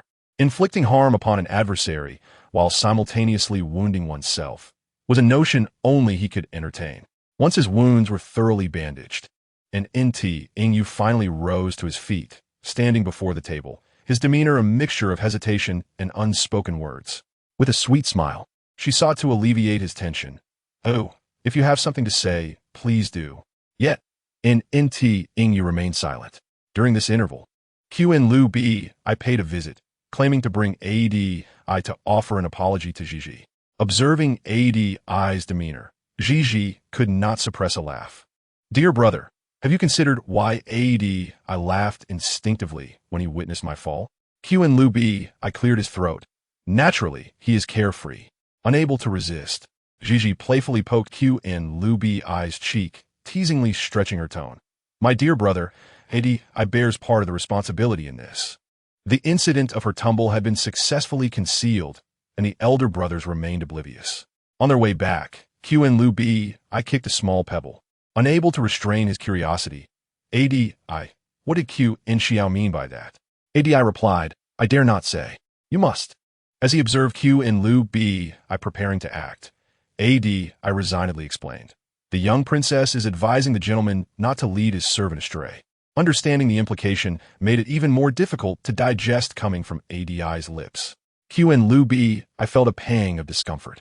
Yet, the impudent girl demonstrated through her actions that even a diminutive figure could possess a temper. On that tempestuous night, with howling winds and obscured moonlight, Q and Xiao had imparted lessons on humility to him, leaving him in tears after just one encounter. Subsequently, he remained no match for her until he recognized his errors, understanding that his mother's departure 4 years prior was not the fault of the impudent girl, who had withheld her company from him for several days, truly exhausting his patience. Just as he believed that the impudent girl had succeeded in her schemes. Witnessing his regret and her subsequent reluctance to engage with him, that little bundle of sunshine appeared before him once more, calling him little brother. She, such a small child, could boldly act as if nothing had transpired, while he, as her elder brother, had acted most foolishly. It seemed he was truly in the wrong. As night fell, Gigi lay tossing and turning on her bed, unable to sleep. Despite the warmth of the charcoal fire in the room, she found rest elusive. Her thoughts wandered back to the sight of an NT Ingyu standing before her, caught in a moment of utmost difficulty, hesitating to voice his thoughts. A nagging intuition that she had forgotten something prompted her to press her lips together and swiftly rise from her bed. Wrapping herself in a thick coat, she took a small lantern and ventured to the courtyard. The courtyard appeared somewhat neglected compared to the other residences in the Wangfu. In the courtyard, the lanterns hung askew, the dim candlelight casting a hazy glow. She was uncertain which room the little beggar occupied. Fortunately, a servant on duty recognized her, approaching to inquire whom she sought. She provided her name, reasoning that NT Ingyu had been there several days, and these individuals had no reason to be unaware of him. However, upon hearing his name, the servant visibly faltered, then stammered. Gigi felt a sense of urgency, sensing something amiss. Was he not in the courtyard? Chapter 77. Afraid of causing you trouble, Gigi's brows knitted together as the lantern she held was nearly blown from her grasp by the wind. Just as she reached a tree, a thought struck her, prompting her to turn and glance back at the elongated shadow cast by the moonlight. When she perceived a small, dark figure huddled among the tree branches, her heart tightened suddenly. She called out softly, Ayu. The figure seemed startled into movement. Ayu. Gigi's voice trembled, chilled by the cold wind. She could hardly bear to contemplate how he would endure the long, frigid night perched atop that tree. Ayu, come down. The little beggar obediently descended beside the tree trunk. In that moment, Gigi refrained from questioning him and simply walked ahead, the lantern held aloft. The frail young beggar followed silently, lost in his own thoughts. After a brief while, Gigi shed her heavy cloak and draped it over him. NT Ingyu paused momentarily, and upon seeing Gigi had taken several steps ahead, he obediently wrapped the cloak around himself. It felt so warm and fragrant. Inside, the charcoal fire blazed brightly, enveloping the small room in warmth, dispersing the chill that had accompanied them from outside. Gigi adjusted the flames with a poker, causing the silver charcoal to burn even more vigorously. Come and warm yourself. NT Ingyu approached slowly, extending his frozen hands toward the flames. His entire body felt stiff, as if his very consciousness had been encased in ice. After a moment, warmth began to seep back into him. His deep, expressive eyes reflected the firelight as he lifted his gaze to meet Gigi's. They bullied you, didn't they? And NT Ingyu remained silent. You needn't pretend to be ignorant. You know exactly who I am referring to. And NT Ingyu lowered his eyelashes. Ayu, aren't you quite formidable? You were able to poison my third brother and wound him before the servants. Yet now, what has happened? Nowhere to go. The heat from the fire burned his palms painfully, and NT Inyu's fingers curled slightly. Afraid of causing you trouble, Gigi felt a wave of frustration at his lack of resolve. As her companion, how could he allow himself to be bullied to the point of hiding in a tree? She had a multitude of reprimands to deliver, to chide him for being cowardly and spineless. Afraid of causing you trouble. But as soon as NT Inyu uttered those words, The reprimand she had prepared were suddenly lodged in her throat. She found herself speechless, her heart aching. Gigi said nothing more, rising from her seat to retrieve her quilt and placing it in Inyu's arms. Here, you can sleep there tonight. Following the direction of her delicate finger, he noticed it was her beautiful bed. Although it was not as comfortable as a proper mattress, her room was warm. Having entered this world for 7 years, it was the first time he would sleep on such a soft bed in such a warm room. Inyu was a rather reserved individual, highly alert, resembling a little adult suspended in uncertainty. Given their differing statuses, he had anticipated a restless night. Yet to his surprise, once the quilt enveloped him, he closed his eyes and fell into a deep, dreamless slumber. The following morning, Inyu awoke with a start, his eyes flying open to the bright daylight streaming in, soft rays of sunshine spilling into the room. But the little princess was no longer on the soft bed. He sat up, his hand brushing against something soft, and upon looking down, he discovered a small blue pouch. In a long-food dining hall, ha ha ha, little cub, you are simply too adorable. Despite your desire for independence, you're still quite young. With those tiny arms and hands, can you truly manage on your own? Early in the morning, Xian grasped the tuft of hair on Gigi's head, his laughter echoing throughout the hall. Gigi had lost count of how many times he had laughed in such a manner. New York N, with a slight smile, swatted Xian's hand away, admonishing, "Third brother, that is enough." Xian's laughter quieted, though his shoulders continued to shake with mirth. Ox in, with his long fingers, playfully tugged at Gigi's hair. "I find it quite charming, possessing a certain ethereal elegance." Gigi, picking at her bowl of rice, could not resist shooting a fierce glare at Oxen. "Go, and take your ethereal elegance." This morning, upon rising, she noticed Inyu sleeping soundly on the beautiful bed, fearing that the arrival of Yunyang would disturb his slumber. Thus, she had dressed and washed herself first, tying her hair in a tuft while waiting for Yunyang at the door. Upon seeing Gigi absent from the warm pavilion early in the morning, Yunyang felt a twinge of anxiety, closing the door tightly behind her as she awaited Yunyang's arrival.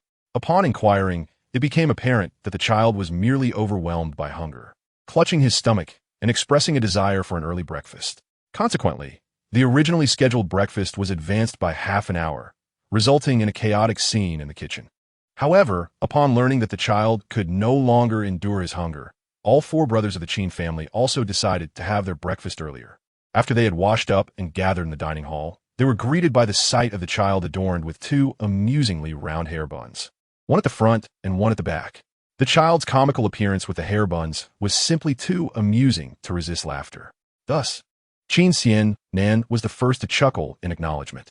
Yunyang and Steward Wang also joined in, their shoulders shaking with laughter. "All right, second brother, please refrain from mocking me. I simply mismanaged my hair this time, but I assure you it will look splendid next time." Qin Zhao Sun passed some dishes over with a grin, saying, "Little one, you truly have brought joy to your elder brother." "Oomph." Xianan, the little cub, is simply adorable. I have decided to take the cub out for a delightful outing later. Qin Han remarked, "The outside world is frigid and icy. I shall accompany Gigi in the warm pavilion for some amusement." Qin Zhao Sun added, "Isn't the little one quite skilled in the art of medicine? I am preparing to establish a courtyard within the residence, dedicated solely to serve as her apothecary." "Ah, second elder brother, long live." She had been contemplating this matter for quite some time. She never anticipated that Qin Zhao Sun had already taken her feelings into account. "This is unacceptable. The little one must accompany me on an outing. Recently, I acquired a tea house in the eastern part of the city, and I am contemplating taking the little one there to have a look." Qin Han remarked, "Choose for yourself." It is a rare occasion that the 3 of them have no pressing matters to attend to. Suddenly, Qin Luo Bai, who had been quietly consuming his meal, exclaimed, "Stop arguing. Qin Xiao will go out with me today." At the dining table, 4 pairs of eyes simultaneously turned towards him. Qin Luo's cheeks flushed crimson under the intense, almost oppressive gazes of his 3 elder brothers, their stares sharp as knives, as if fearing that Qin Xiao might be devoured alive by him, should he dare to leave. How vexatious! Qin Luo Bai tossed aside her chopsticks, furrowing her brow in annoyance, and exclaimed, "What are you staring at me for? I am merely going to Feng Qinghan's residence." Qin Xianan swiftly delivered a slap to Qin Luobai's forehead, admonishing, if you wish to speak, then speak, but must you resort to throwing things? Is that truly necessary? Chapter 78. You belong to this county princess Zhizhi, feeling a sense of grievance from the blow she received, yet resolutely refused to yield or clarify the situation. She immediately recounted the agreement she had made with Qin Luobai. To her surprise, Qin Han raised an eyebrow slightly. However, it was Qin Xianan who ultimately could not restrain himself, issuing a fierce warning. Qin Xiaoxi, you had better not play any tricks. Qin Luobai took Qin Xiaowu out, as if leading him to the guillotine. Qin Han personally selected garments for Yunyang to dress Zhizhi. Qin Zhao Sun leaned down to whisper in Zhizhi's ear, advising her on how to retaliate should she be bullied by Qin Luobai, urging her not to suffer in silence.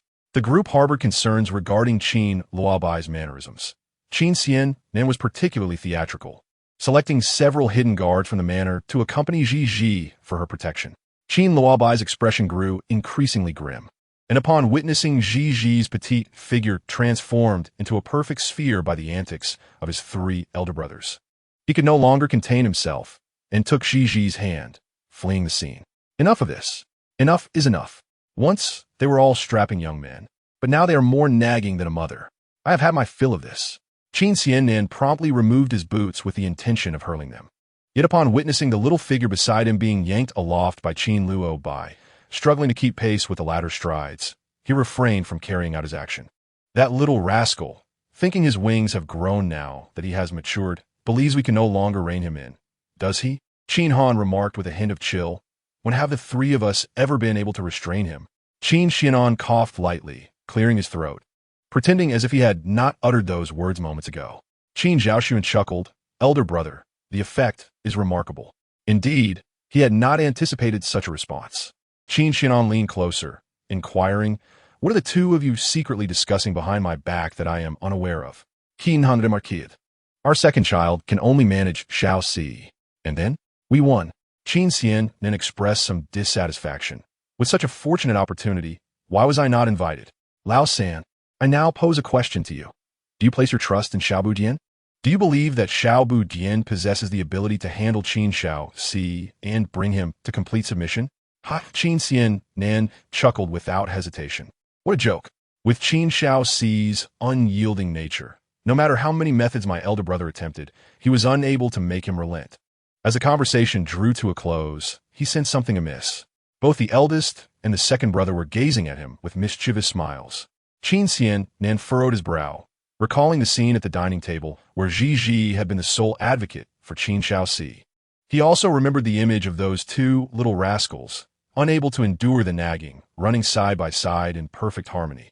A sudden unease gripped his heart. Could it be that Qin Xiaoxi truly was inclined to heed Zhizhi's words? Qin Han smiled, declaring, in any case, I admire her for finding a way to make Xiaoxi bow his head. Qin Xianan was momentarily taken aback, saying, my sister is truly extraordinary. One must understand that Qin Luobai's obstinacy was a source of great frustration, from the eldest brother to a mere 3-year-old child. He would dismiss anyone he deemed unworthy without a second thought. Yet now, astonishingly, he had accepted the little one. Qin Zhao Sun felt fortunate that when he had wagered with his elder brother, he had chosen the latter, convinced that this little rascal could indeed lead Qin Xiaoxi back to the right path. As if struck by a sudden thought, a smile crept silently across his lips. Once Zhizhi departed, the Wang Fu felt inexplicably desolate. Though he had never perceived it this way before, one could not underestimate the power of habit.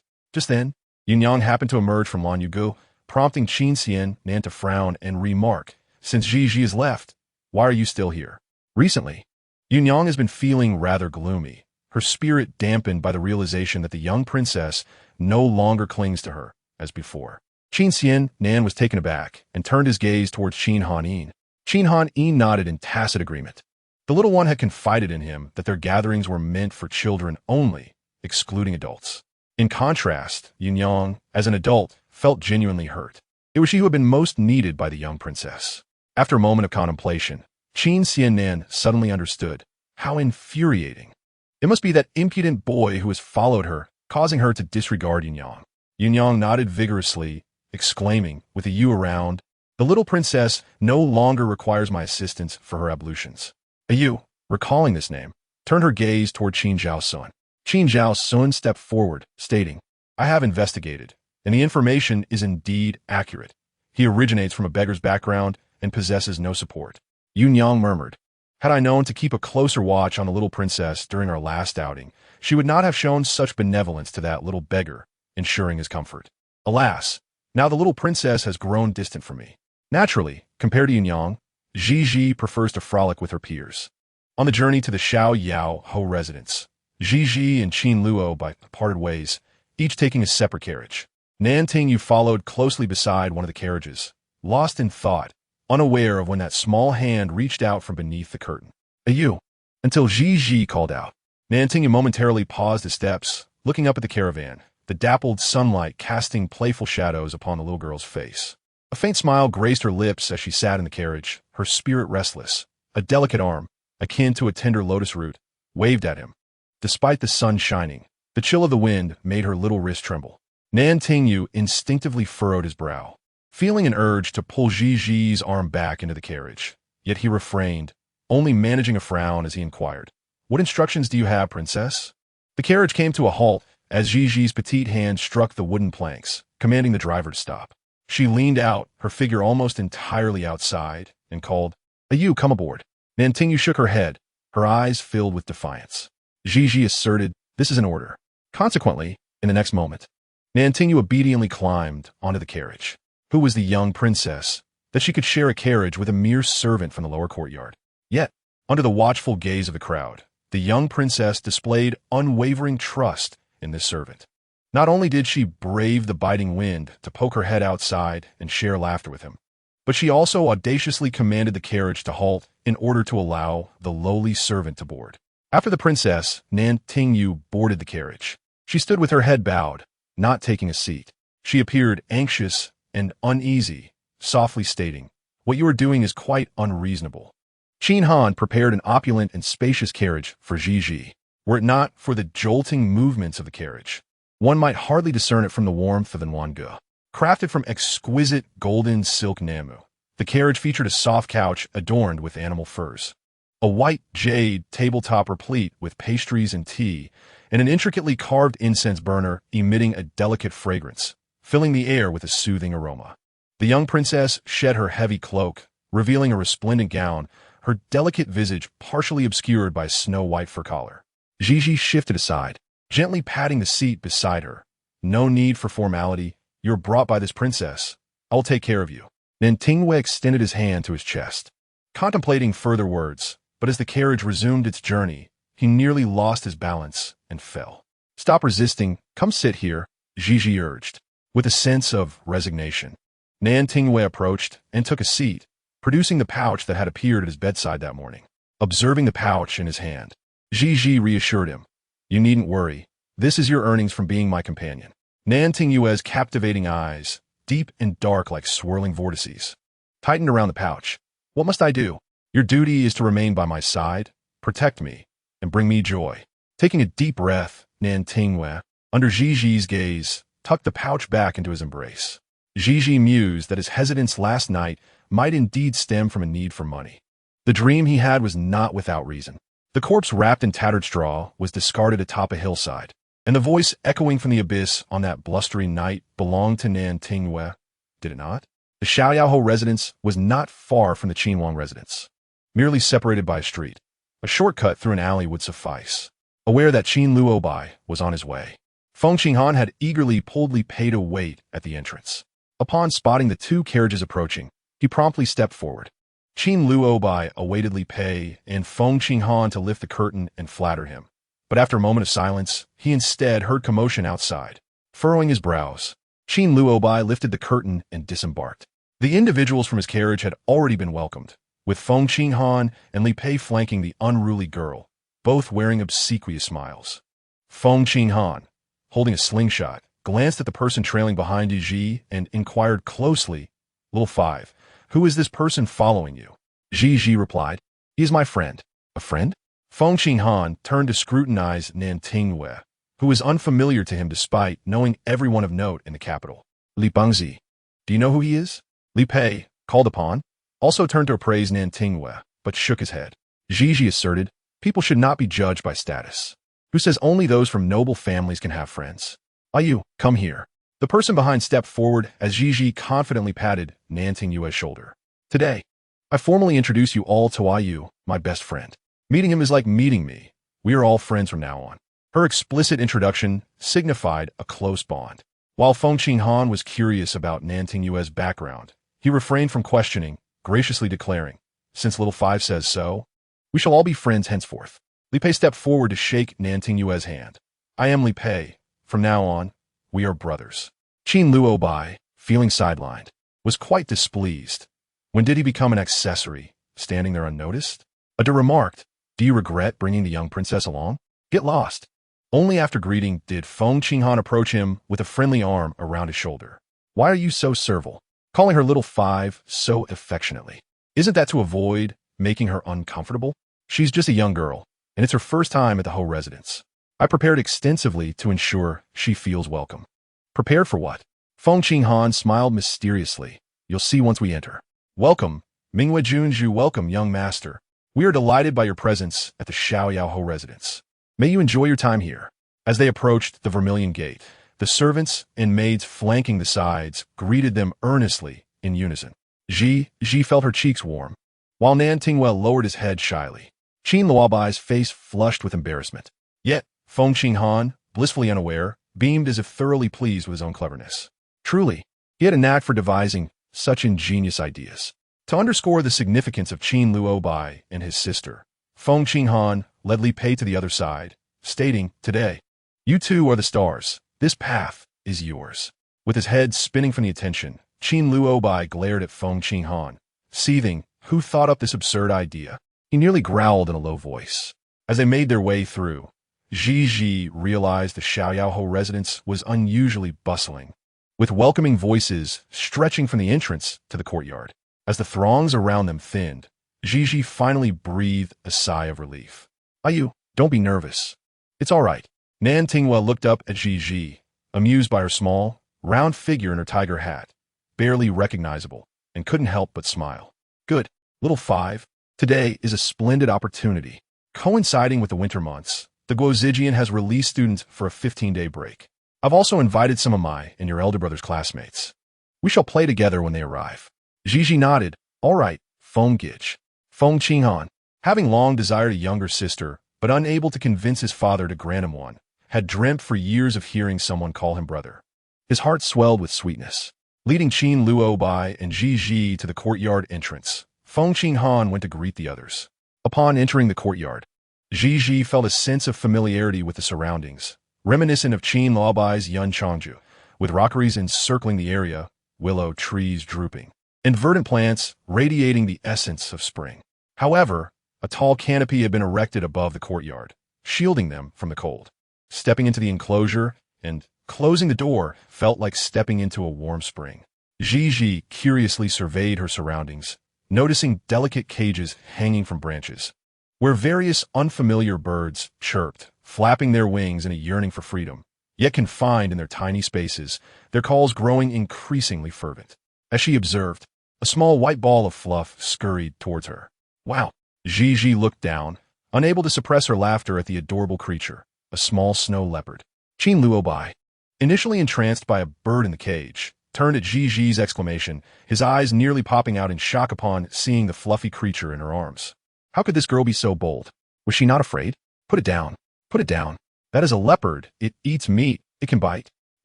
Ji glanced at the alarmed Qin Luobai, her expression calm as she stroked the leopard's head, tilting her head with a smile. It's fine, big brother. It won't bite me. The snow leopard is fierce, beyond the reach of human capability. If it were not for complete domestication, who would dare approach it? Nantingwe initially felt indifferent, but at this moment, witnessing the panic on the faces of the three young attendants caused her heart to race. My lady, even the most ferocious of creatures should be put down for now. Ji raised an eyebrow, and, before she could utter a word, the two attendants swiftly lifted a corner of the cage, urging, young lady, please set it down. A cage descended from above, and the newly revived snow leopard was once again confined within the iron bars. Qin Xiaowu, Qin Luobai rushed forward the moment the cage enveloped the snow leopard, pulling Ji behind him. You are far too reckless. These creatures are not for you to touch. What if it bites you? How could Ji articulate the excitement that these little creatures exhibited upon seeing her? Even the snow leopard, had it not caught a whiff of her scent, how could it have emerged from its cage? It's all right, little brother, Ji reassured Qin Luobai, and upon seeing the attendant securely close the small iron door of the cage, she hurriedly called out to them. Wait a moment. The attendant addressed, as little brother immediately halted. Could you please set it down first? I wish to speak to it. The three attendants exchanged glances, their expressions shifting. Ignoring the gazes of others, Ji stepped forward. The previously agitated snow leopard, upon noticing Ji approaching, suddenly calmed, bending its hind legs and lying down, raising a front paw in a gesture reminiscent of greeting. The onlookers were left utterly astonished, unsure of how to respond. The scene was too miraculous for them to dare interrupt. Ji flashed a sweet smile and extended her small hand into the cage. Xiao Wu, my lady, no. Amidst the chorus of voices, Ji calmly stroked the snow leopard's head with her tiny hand. Surprisingly, the snow leopard responded with gentleness, nudging its head toward her in a gesture of affection. The onlookers gasped in astonishment. Good boy, we'll play later. This snow leopard was rather petite, resembling a large snowball when held close. Its fur was pure white, with delicate, pinkish paws, and its amber eyes held a hint of danger. Yet, it unexpectedly let out a call. No one anticipated that this fierce creature, known as the king of the snow mountains, could produce such a cute sound. As the attendant cautiously carried the cage away, Ji felt a pang of reluctance. I haven't had the chance to properly touch it or hold it yet. How disappointing. Xiao Wu, do you truly feel no fear at all? Qin Luobai questioned, observing the petite figure before him. Even though he had witnessed her calmly navigate through a mass of poisonous creatures that night, swallowing venomous scorpions, and knew she often carried a cold snake in her sleeve. Seeing her so close to the snow leopard still made him doubt. Ji turned her head to Qin Luobai, patting his shoulder with the poise of a seasoned elder. Fourth brother, while the snow leopard is adorable, it remains a ferocious creature. One must exercise caution around such beings and not let one's guard down. As for me, the reason I can play with it without fear is that I can understand its speech. Nonsense, Qin Luobai retorted with a smirk. If that is the case, you must truly be capable of everything. Ji recognized the sarcasm in his tone, yet remained unfazed, smiling. Indeed, I am that remarkable. You, do you not agree? Ji was nearly startled by the seriousness of his words, turning to the speaker to discern the truth. However, voices accompanied by footsteps approached from the entrance. What an audacious little child. Capable of everything, how laughable. Wen Qinghan, unable to contain himself, interjected, You three shallow individuals have never witnessed Xiao Wu's prowess. You simply do not understand. The trio began to argue back, with someone attempting to mediate, and amidst the commotion, laughter echoed. As they spoke, they entered the small courtyard. The spider also noticed the classmates Wen Qinghan had mentioned. However, these classmates did not resemble companions. Upon seeing Qin Luobai, their earlier mirth was replaced with a hint of fear. Xiao Wu, these are my friends and your fourth brother's companions. Several of them slowly introduced themselves, 2 girls and a boy. Since everyone is here, let's play freely. My mother has arranged for a meal, and we shall partake shortly. This courtyard was specifically opened by my father for me to raise my beloved pets. All these birds, cats, and dogs are my treasures. The group responded with little enthusiasm, offering stiff smiles. Wen Qinghan appeared somewhat embarrassed. Qin Luobai, darkly frowning, could not help but kick him lightly. Enough babbling. Can you say a little less? Wen Qinghan sighed. It is everyone's first time here. We ought to be welcoming. However, before he could finish, he noticed the group dispersing. His courtyard was filled with numerous small pets, and the few present, apart from Ji, were of similar age, causing the older children to be especially delighted. Never mind, play as you wish, Wen Qinghan said, placing an arm around Qin Luobai's shoulder. By the way, that boy beside Xiao Wu, just a servant. Satisfied with his curiosity, Wen Qinghan joyfully approached Ji. Xiao Wu, it is evident that my birds adore you. They have never been so lively or chirped so beautifully before. It is clear that you are fond of this place. Your smile has not faded since you entered. I do enjoy them. Looking at these little birds makes me feel as if I am gazing upon mountains and rivers beneath the vast sky. Wen Qinghan chuckled. So impressive? Just as he finished speaking, the 3 classmates who had just scattered suddenly gasped. Chapter 81. Never find help again. Beast. Get lost. Get away, you dog. Hearing the snow leopard's cry, Gigi felt a pang of heartache, her brow furrowing deeply. When she sprinted to the snow leopard's side, that small, white creature had already been kicked into a corner. Its canines had been pulled, and its claws ground down by the beastmaster, though inherently fierce. It had no means of defense other than baring its teeth. Gigi carefully cradled the snow leopard in her arms and suddenly turned to face the assailant. "What are you looking at?" This beast startled me. The girl who spoke had round, almond-shaped eyes, her expression radiating fury. While the others had introduced themselves, she held her chin high with an air of arrogance.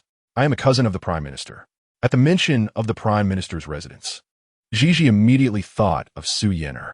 The snow leopard chimed in, "This human is lying. I was hiding in the corner when she stepped on my tail and kicked me." Gigi raised her gaze to Su Yuning. "I saw you do something to this little snow leopard earlier. It was curled up in the corner, and you provoked it, causing it to charge into you in a bid for survival. Is that not true, Su Yuning?" Wen Qinghan's expression shifted. His father held this snow leopard in high regard. He had invited Qin Luo by today, specifically to showcase his beloved pet. Although he had only had the snow leopard for 2 or 3 days, he had already grown quite fond of it. Su Yuning wanted to argue, but her 2 companions had already witnessed the incident. There was nothing to conceal. She huffed coldly. "So what if it is a ferocious creature? If you bring it out, you must take proper care of it. It is wrong to unleash it to frighten others." "Su Yuning, how can you be so malicious? Its canine teeth have been removed, and its claws have been dulled, posing no threat to anyone. I had reiterated this point when I first arrived. Yet, you still retorted fiercely, 'I am indeed malicious.' What of it? You are not unfamiliar with me, Qin Luo Bai. Why don't you tell me if I'm truly malicious?" For reasons unknown, the conversation shifted to this matter. Qin Luo Bai did not even spare her a glance as he stepped to the side of Gigi. "Xiao Wu, what do you wish to do? What can you do?" These entities belonging to the wilds have been dragged into this incongruous environment due to human greed. They never wished to appear and sought to evade humanity. Yet, humans claim they should not exist and are startled by their presence. Whose fault is this, I wonder? Miss Su apologized to the little snow leopard. It is still young and poses no threat. You should not have unjustly provoked it. Ha, what a grand joke. Here I am, a living person, reduced to apologizing to a beast. How shall I live with such disgrace? Princess Mingwei, do not feign kindness to elevate yourself above others. You are merely a girl yet to mature. Do you think that cradling that beast will grant you its authority?" The little snow leopard in her arms suddenly became restless. Gigi glanced down at it and shook her head, indicating that there was no harm done. Just as she was about to speak, a shadow flitted by, revealing Qin Luo by striding directly towards Su Yuning. "Apologize." Su Yuning stiffened, her face flushing. "Qin Luo Bai, what did you say?" "Apologize." The youth before her crossed his arms, his eyes dark and foreboding. The expression on his face seemed utterly incongruous with his youthful appearance. Su Yuning trembled, her legs weakening as she soon succumbed to tears. "Qin Xiaoxi, just wait. I will not let you off easily. Apologize." Qin Luo Bai's stubbornness took her by surprise. Ultimately, she approached Gigi and murmured an apology to the little snow leopard. With her eyes red from crying, she uttered those 2 words with a sense of humiliation and then glared fiercely at Gigi. "My elder sister has already entered the Qin Wang Fu. She will soon come to teach you a lesson." With that, she turned and fled without hesitation. Her 2 companions, initially accompanying her, naturally left as well, realizing the futility of the situation. Gazing at Qin Luo Bai's dark and foul expression, Li Pei and Feng Qinghan stood before him like obedient kittens. "Do you 2 seek to stir trouble, deliberately looking for someone to provoke?" Feng Qinghan shook his head. "I merely wish to create a livelier atmosphere." "I did not expect Su Yuning to be so unreasonable," Li Pei added. "Or do you 2 desire to tarnish my reputation further, seeking to add another stain?" They both shook their heads again, like a rattle drum. Observing the 2 being put in a difficult position, Gigi gleaned some understanding from their words. At the forefront stood Qin Luo Bai, with Li Pei and Feng Qinghan trailing behind. Their trio was notorious within the Guizijian. There were no genuine classmates or friends here. These 3 were merely acting under Feng Qinghan's coercion and intimidation. It was peculiar that Feng Qinghan would choose to confront Su Yuning, who was Qin Luo Bai's foremost rival. From the onset of classes at Guizijian, they had been at odds, engaging in subtle battles for many days. It was unfortunate that she was a girl, Had she been a boy, she would have likely been beaten down by Qin Luo by numerous times. Strangely, Su Yuning's temperament had changed too rapidly. I, the young marquis of the Xiao Yaoho, am friends with the prime minister. We were once close allies. In her childhood, I played and laughed with her. Back then, she was timid and very obedient, a stark contrast to her current self. Hearing Feng Qinghan's muttering, Qin Luo shot him a piercing glance, effectively silencing him. A group of them had lunch at the Ho residence. The Xiao Yaoho and his wife exhibited immense affection, treating Qin Luo Bai and Ji Ji with great warmth at the table. Watching Feng Qinghan, wedged between the elders, Qin Luo Bai lowered his gaze once more. He had always been a prickly character. Before knowing Feng Qinghan, no one could approach him. Yet, upon befriending Feng Qinghan, he reflected. It was because Feng Qinghan had a family and he did not. After escorting the Qin siblings to the entrance, Feng Qinghan cheerfully remarked, Qin Luo Bai, you are quite the character. Qin Luo Bai scoffed, his tone dripping with sarcasm, and without another word, he climbed into the carriage. Gigi smiled, I understand, Brother Feng. But next time, please refrain from such theatrics. Once was sufficient. How could there be a second? Feng Qinghan waved his hand. Rest assured, there will be no next time. I want to find anyone to help again. Gigi added with a smile, and no more invitations, please. Chapter 82. He is crying, little brother. Do you have something to say? Qin Luo Bai cast a sour glance at the other occupant of the carriage. If a servant can share a carriage with you, why can't I? I never said you couldn't. Gigi replied innocently, her large eyes reflecting her sincerity. Qin Luo Bai, not wishing to appear overly prickly, lowered his voice. Xiao Wu, you are a princess of the Qin Wang Fu. Such close proximity is inappropriate. Gigi could not help but chuckle, little brother. You is my friend. Qin Luo Bai found it hard to argue further. Yet the three of them were crammed into one carriage while another remained empty. As they neared the entrance, Gigi suddenly recalled something. Little brother, what did Su Yuning mean by her last words before leaving? My elder sister has already entered your Qin Wang Fu. Qin Luo Bai replied, it was merely her nonsensical rambling. Do not take it to heart. She has always been a bit unhinged, never quite normal. In summary, Gigi chose not to inquire further. Upon reaching the entrance, as Gigi stepped off the carriage, Qin Han was already waiting at the door. Holding an umbrella in his delicate hand, he appeared ethereal in his white cloak, standing high above like the moon. Unbeknownst to them, snowflakes had begun to drift down from the sky. Upon seeing the snow, Gigi was filled with excitement. Observing Qin Han open his arms and hand his red plum umbrella to the steward Wang. He slightly curved his lips into a gentle smile. Little one, have you forgotten the last lesson and wish to catch another cold? Gigi immediately wilted. No. Big brother, why are you not inside, given how cold it is outside? She obediently wrapped her arms around Qin Han Yin's neck. Behind them, Qin Luo Bai frowned slightly upon hearing Qin Han Yin's words. Look, 3 people are emerging from a carriage, Qin Han Yin remarked, raising an eyebrow. Ji quickly halted him. Tonight, the snow will likely fall for a long time. Does you still want to sleep under that big tree? Nantingyu hesitated slightly. You should head to the west wing to take refuge. After Moon Yang attends to my rest, you can come to my room, and we will spend the night here like last time. Nantingyu's lips moved as if to refuse, but Ji sighed. While spring and summer are pleasant, autumn and winter are harsh. Though I do not know how you have endured in the past, now that you are in the Qin Wang Fu, you should not have to suffer like that again. Nantingyu's fingers curled within his sleeves. He couldn't continue in that manner forever. Ji, knowing his concerns, reassured him, do not worry. This kind of life will not last long. I have my ways. After much hesitation, Nantingyu ultimately decided to stay. The snow that night was indeed heavy. Moon Yang, concerned for Ji, visited her room multiple times to add charcoal to the fire, fearing that it would not ventilate properly.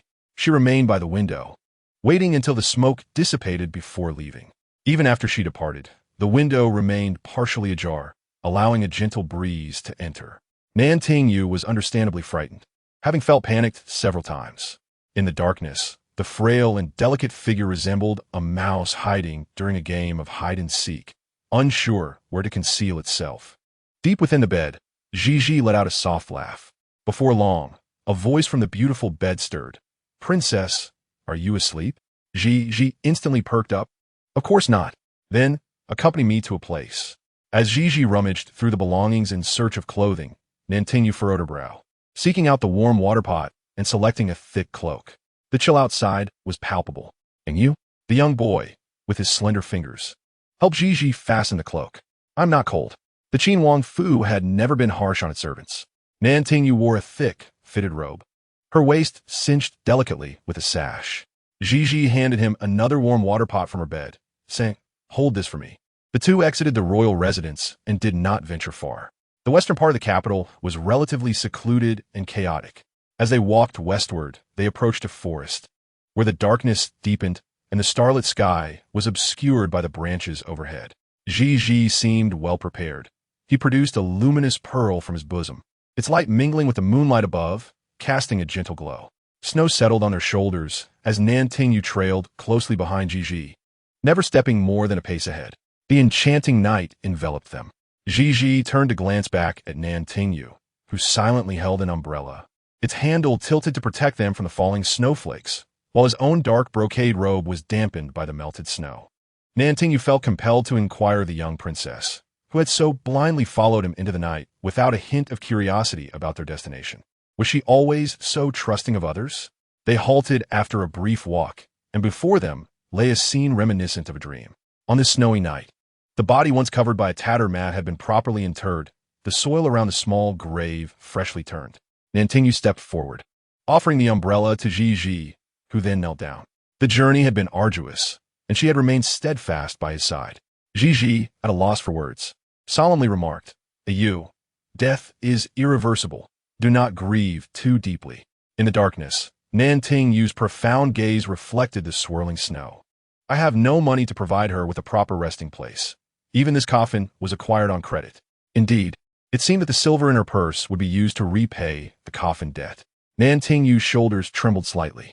He had toiled for several nights to dig a suitable grave, only to find he could not afford a coffin. He had initially considered setting the body ablaze, but she had once mentioned her transient life, wandering without a home, and expressed a desire to find peace in death. On their return journey, Nan Tingyu walked ahead, silently braving the shadows, while she exerted herself to hold the umbrella for him. After a moment, Gigi noticed something amiss. The boy walking a step ahead had begun to tremble subtly.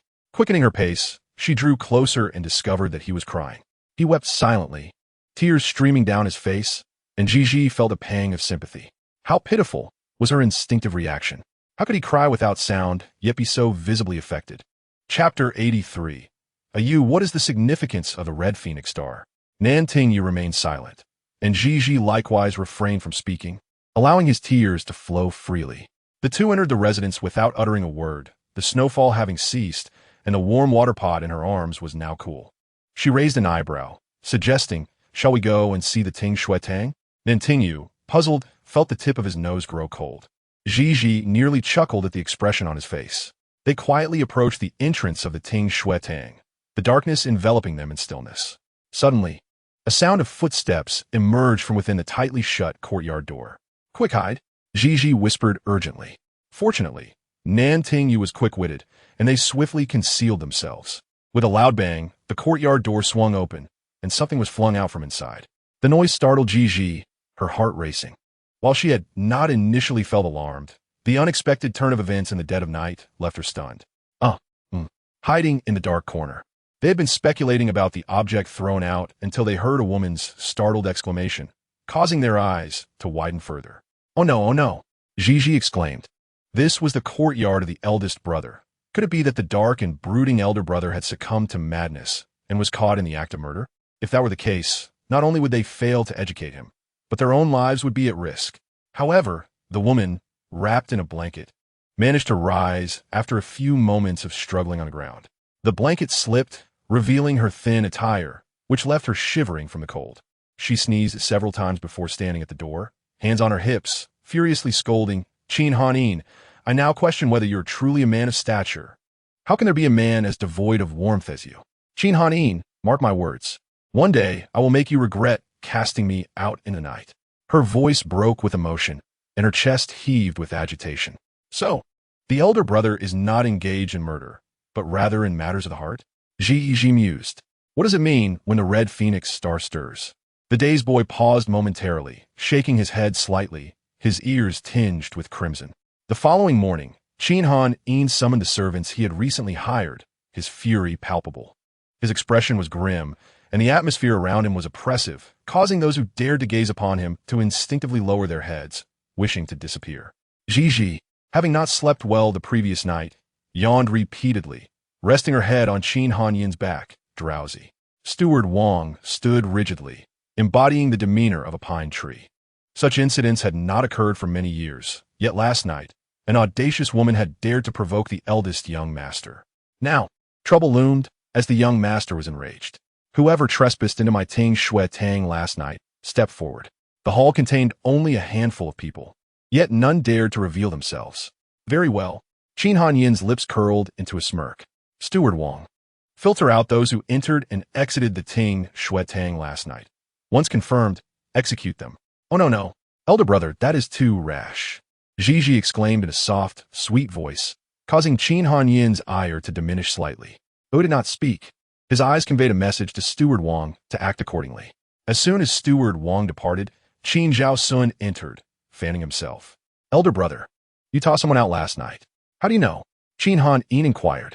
Gigi replied, Elder brother, your actions last night have already spread. It is not difficult to learn. Qin Han Yin's expression darkened with annoyance. He could not fathom why he was so cold and unyielding, yet women still flocked to him. He utterly despised such situations. Do not jest with me. It gives me a headache. Qin Zhao Sun chuckled mischievously.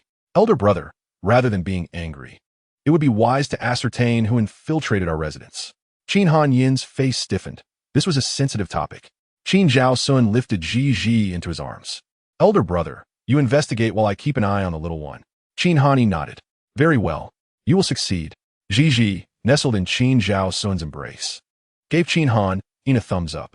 Qin Han Yin was amused, his previous anger dissipating entirely. Last night, someone had lit incense in his chamber. Damn it. Second brother, why have you come to the residence today? To tease you, of course. That is a lie. You are here to select a location for the little one's pharmacy. Gigi's eyes sparkled in an instant. But it is snowing. To prevent Gigi from suffering the same fate as before in the snow, Qin Han Yin had summoned servants before dawn to clear the path. Except for the scent of wind and snow in the air, not a trace of snow remained. According to Ting Yunyang, the snow at Lan Yugu had been personally cleared by Qin Han Yin, who had worked tirelessly throughout the morning. Or the snow. The location does not require immediate action. Once the site is determined, construction can commence in the spring. Ergij, there is no need for such elaborate arrangements. With so many courtyards at home, it would suffice to select an abandoned one and redecorate it. That won't do. Qin Zhao Sun smiled gently at Gigi, explaining that this pharmacy is not solely hers. It is also the first gift from Ergij. It is imperative to choose a proper location and renovate it meticulously to honor his thoughtful gesture. Gigi instantly melted into the beauty of Qin Zhao Sun's face, resolutely declaring that regardless of what he says, the beautiful Ergij belongs to her. With leisure on hand, Qin Zhao Sun selected a location and brought Gigi out of the residence. Last time, they visited Ji Mintang and took away my little black snake. What mischief do they intend this time? Gigi pursed her lips, reminding herself that this visit to Ji Mintang was her own request. She had been contemplating something important. She wished to find the right opportunity to inquire, but could not be too hasty, nor could she venture alone. She must always have Nanting Yu by her side for a reason. Ergij, you are indeed quite clever. As the carriage swayed, Qin Zhao Sun's fox-like eyes narrowed slightly, observing her keenly. Gigi met his captivating gaze and smiled faintly. If only she knew what whispers had reached his ears. How would it bode for her curious little spirit? Nothing much. Gigi merely wished to be close to Ergij. Chapter 84. Heartache for Sangij, Ji Mintang truly lived up to its reputation. It appeared to be a substantial apothecary, renowned and reputable. Yet not a single soul came to seek treatment within. Gigi spotted Qin Zhao Sun's little apprentice, a boy named Afone. Upon their first meeting, she sensed his impure intentions, yet he had not fared well in her presence. However, this time, he seemed to have changed, his eyes narrowing slightly upon seeing Gigi, betraying a hint of fear. Hello, Afone. The young apprentice trembled slightly, instinctively glancing at Qin Zhao Sun. Seeing no change in Qin Zhao Sun's expression, he dared to nod and smile. Ergij, Ji Mintang is rather quiet today. Is it always like this, or is it just today? Qin Zhao Sun led Gigi to a seating area, chuckling lightly, My visits are contingent on my mood. It is natural for the shop to be quiet. Gigi had heard of Ergij's exceptional medical skills. Surely, there must be those who sought him out? Qin Zhao Sun gazed at her with gentle eyes. Even if someone traveled from afar seeking me, what of it? If I do not wish to attend, no one can compel me. Fine. Ergij possesses skills, but lacks medical ethics. Gigi recalled what she had seen in the back courtyard of Jimintang during her last visit. Raising her lively brows, she winked at Qin Zhao Sun. Ergij, I remember your pharmacy is in the back courtyard. May I see it? Qin Zhao Sun nodded. Of course, but I must accompany you. Last time, she had only caught a fleeting glimpse, but now she had the opportunity to explore further. Qin Zhao Sun led the way. The back courtyard was not small, yet the iron cages she had seen before were no longer there, and the poisonous creatures once confined within were nowhere to be found. A ring of herbs was prominently planted along the courtyard walls. She longed to witness the splendid sight of the herb-laden yard. Qin Zhao Sun affectionately ruffled Gigi's soft hair, saying, Next year, I will plant even more. Not only here, but also in your pharmacy. Then, there will be much to see.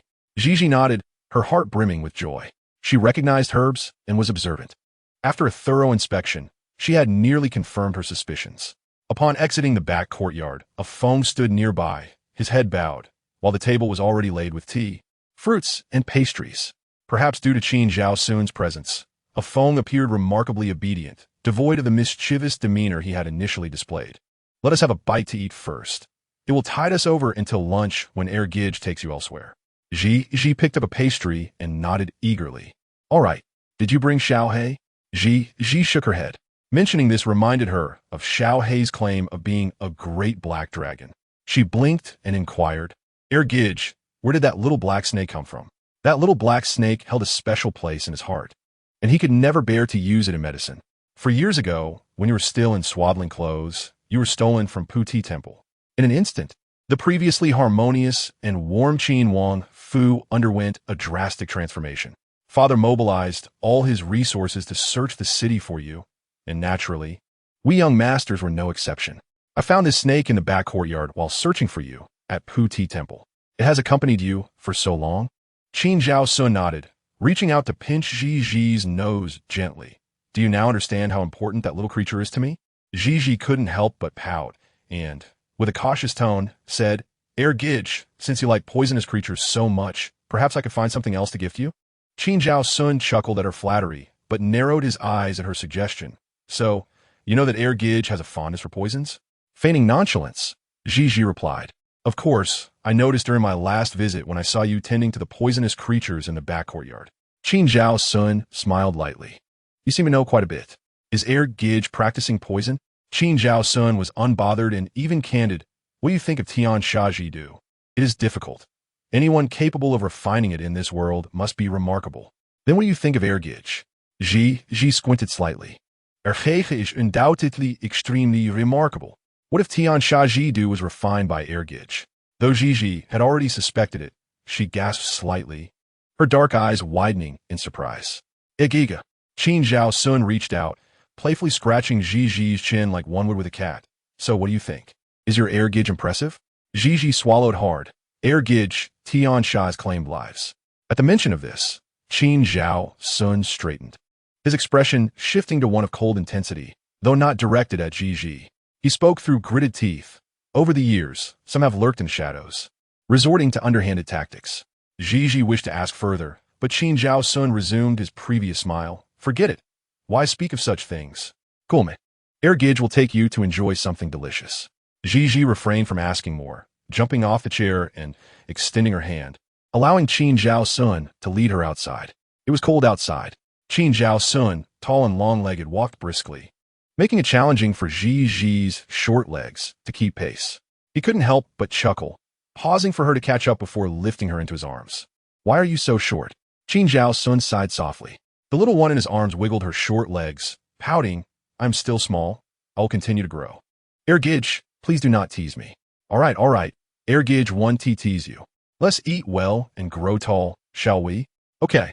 Gigi responded sweetly. In the past, they had always dined at Hongyan Lu, but today, Qin Zhao Sun took Gigi to another restaurant. Upon inquiring, Gigi learned that Hongyan Lu was on the verge of collapse. She felt a pang of sympathy for Qin Xiannan. realizing why she had not seen Sangij around the Wang Fu recently. As they entered the restaurant and sought a place to sit, suddenly, a figure lunged at Qin Zhao Sun's feet. Chapter 85. Gij, is that you? Despicable. I want your life. I want your life. Oh heavens, open your eyes. Grant me a life. Return my daughter's life. Before anyone could comprehend the situation, the elderly woman who had fallen at Qin Zhao Sun's feet cried out in anguish, desperately clutching the hem of his robe. Qin Zhaoxuan felt a sharp pang in the center of his brow. He should have kicked the old hag away the moment she lunged at him. However, he endured it solely to avoid scaring the little one in his arms. With an impassive expression, he coldly commanded, "Release me." Yet the elderly woman clung stubbornly, refusing to let go. "Grandmother, let us discuss this calmly. Can you please release my second brother?" She implored softly, fearing that Qin Zhaoxuan might unleash his wrath and send the woman flying. The old woman lifted her gaze to meet hers, her tear-stained eyes reflecting the burdens of life. As if recalling something, her sobs intensified. At this hour, the tavern was bustling with patrons, and the commotion at the entrance drew everyone's attention. My dear Leonor was just as obedient and charming at that age. Alas, that child was unfortunate. She was not as lucky as the young princess. Why must a life so wretched be taken away? Qin Zhaoxuan could no longer contain his frustration, exasperated by the incessant clamor around him and the old woman tugging at his robe. He gently set the little one down from his embrace and prepared to kick the old hag away. However, she swiftly intervened, grasping the woman's hands and pulling her aside. "Grandmother, there must be some misunderstanding. Do you know my second brother? Let us talk this over peacefully." "Gigi," Qin Zhaoxuan called, "come back to me." Just as he turned his head, someone lunged at him with a knife. The concealed poison, upon contact, would be lethal within 5 steps. Yet, a twist of fate occurred. Once again, Gigi took the initiative. The moment Qin Zhaoxuan saw that little round figure darting forward, even his usually composed heart raced. Nan Tingweb behind him widened her eyes. "Protect her." It was his instinct to rush forward with increased urgency. Bang! To the astonishment of all present, that little figure leaped up, delivering a kick that sent the knife-wielding old man stumbling to the side. "Gigi, be careful." The old man fell towards Gigi's position, still clutching a sharp knife. With a fierce determination, Gigi sprang forward like a monkey, twisting under the old man's armpit. The old man felt his arm going weak and trembling as if under a spell. Clang! The gleaming knife clattered to the ground as the old man cried out, collapsing to the side. Panting heavily, Gigi exhaled in relief, and in Qin Zhaoxuan's astonished gaze. She picked up the knife and pressed it against the old man's neck. "Speak. Why did you attempt to kill my second brother?" Direct and straightforward. Her demeanor appeared intimidating, yet had not harmed anyone. The twist of the arm was quite intricate. Gigi understood that had she hesitated even a moment longer, these two might never have had the chance to speak again. "My second brother is poisoned." The old man trembled, pleading for mercy. Gigi's expression hardened as she reiterated her demand. "This is not the place for idle chatter. Let us move upstairs." Qin Zhaoxuan grasped Gigi by the collar, nearly dragging her up to the private room on the second floor. The tavern staff complied with Qin Zhaoxuan's request, escorting the troublesome couple upstairs. Gigi pouted, feeling a touch of grievance. "You foolish second brother. I was saving you. Do you not understand?" Qin Zhaoxuan refrained from reprimanding her in front of others. Instead, he turned to the bound couple. "Speak."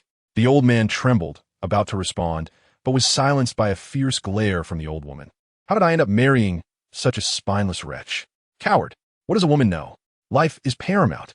Life is paramount." Ignoring his wife's protests, the old man divulged everything. It turned out they were the parents of Xiao Yan. A tightness gripped Gigi's heart as she glanced at Qin Zhaoxuan. She had long wished to know if Qin Zhaoxuan bore any guilt in this matter. She had descended the mountain at a critical moment, hoping to avert this tragedy before it unfolded. Yet, for reasons unknown, she began to feel anxious, fearing that Qin Zhaoxuan might indeed be implicated in a homicide. "Second young master Qin, you run Ji Mintang. Should not a healer possess compassion? Yet why? My daughter died at your hands." Gigi hurriedly interjected, "Grandmother, do not speak recklessly. How can you assert that your daughter perished in my second brother's hands?" The elderly woman, amidst her sobs, lamented, "It is all my fault. My frail body drained Leonor for this family. That child is dead."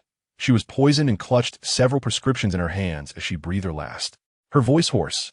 She wept with profound sorrow. The soundproofing in the tavern was inadequate, and Nan Tingyue, standing at the door, naturally overheard. Thinking of his aunt, his hands clenched into fists at his sides. I later learned that she went to Ji Min Tang for medicine, yet the second young master never charged her. Initially, I was grateful, believing you to be a good person. But then, someone told me that Lianer was poisoned and murdered after leaving Ji Min Tang. Ji turned to fix her gaze on Qin Zhaoxuan. Second brother? Qin Zhaoxuan's lips curled into a cold smile, his elbow resting on the table, fingertips pressing against his chin. His upturned lips made him resemble a dark, icy serpent. There is no such thing as a free lunch. Do you think she could have received my benevolence without reason? He preferred not to elaborate, yet the little one remained by his side, appearing exceptionally tense. I knew it. I knew it. You ruined Lianer. You silenced her. A bucket of slander was dumped upon him, darkening Qin Zhaoxuan's countenance further. What kind of person do you think she was? Second brother. Ji urgently sought the truth. How did that girl die? Qin Zhaoxuan regarded her, his teeth clenched. She had recklessly put herself in danger today, and though he had not yet admonished her for it, she was now challenging him. Chapter 86. I am first to smooth things over for second brother. Clad in white over a crimson robe, his ink-black hair cascading at his sides. Qin Zhaoxuan's dark lashes fluttered slightly, as if suppressing something. His jade-like fingers curled slightly, his eyes closed before reopening, fixating intently on Ji. Memories of Lianer flooded his mind. He did not consider himself a good person. However, the sensation of being misunderstood by the little one was equally unpleasant. Qin Zhaoxuan recalled the day Lianer appeared at Ji Min Tang. She should have been a delicate maiden nurtured at home, adorned with fragrance and rouge. Yet she wore coarse linen, her hands ravaged by frostbite, swollen and puffy, her gaze reflecting the suffering of the world. Young master, I have always remembered your great kindness. Regrettably, I cannot repay it in this life, but should there be a next, I shall repay you with my life as a beast of burden. Young master, I am but a humble commoner, insignificant in your eyes, yet even so, your kindness to me weighs heavily. Lianer wished young master a life of smooth sailing, free from illness and calamity. Do remember to wear warm clothing in the cold, and may you find a suitable match. Lianer was a timid and inarticulate girl. Yet that day, she spoke extensively, most of it in gratitude to Qin Zhaoxuan for his kindness. After expressing her sentiments, she prostrated herself on the ground, kneeling deeply before Qin Zhaoxuan and bowing 3 times. Ji's dark eyes locked onto Qin Zhaoxuan's, all her emotions unspoken yet palpable. Second brother did not kill anyone. Lianer was not killed by second brother. Thus, before Qin Zhaoxuan could fully unleash his fury, Ji swiftly intervened. She turned, hands on her hips, adopting a miniature adult's posture. Moments ago, she had urgently questioned Qin Zhaoxuan, but now her ire was directed at the 2 elderly individuals. You too, without any basis or evidence, claim that my second brother took your daughter's life. How can you be so ungrateful? Why do you not mention that my second brother, with his compassionate heart, even extended credit for the best medicine in his shop to your daughter? As parents, how can you be unaware of the immense pressure your daughter bore, the reason for her demise, and yet blame her savior after her passing? How could you act in such a manner? Who claims we have no evidence? The elderly woman produced a letter. Ji glanced at it briefly, then pursed her lips. The stark black ink on the white paper recounted the tragic past of Lianer, who had been wronged and could no longer endure life. What appeared to be a mere passing mention concealed a harrowing truth. The letter bore no names, merely chronicling unbearable events. How dare you wrongfully accuse my second brother? The small child, with a voice as sweet as honey, called out to her second brother with resounding clarity, the sound ringing in Qin Zhaoxuan's ears. Unable to suppress his raised brow, he had previously worn a frown, yet now he gazed with amusement at Ji's retreating figure. Such a clever little one. She could discern the moods of others. Aware of his anger, she directed her ire toward the 2 adults. A wave of tenderness washed over him. He chose not to interrupt, merely observing as the child valiantly defended him. Who says that only named individuals can serve as evidence? Before the elderly woman could voice her daughter's grievances, the old man could no longer remain seated. Panic flickered in his eyes as he knelt, rising abruptly to declare, although our Lianer was not a daughter of nobility, she never stepped outside our home, nor associated with anyone but those from Ji Min Tang.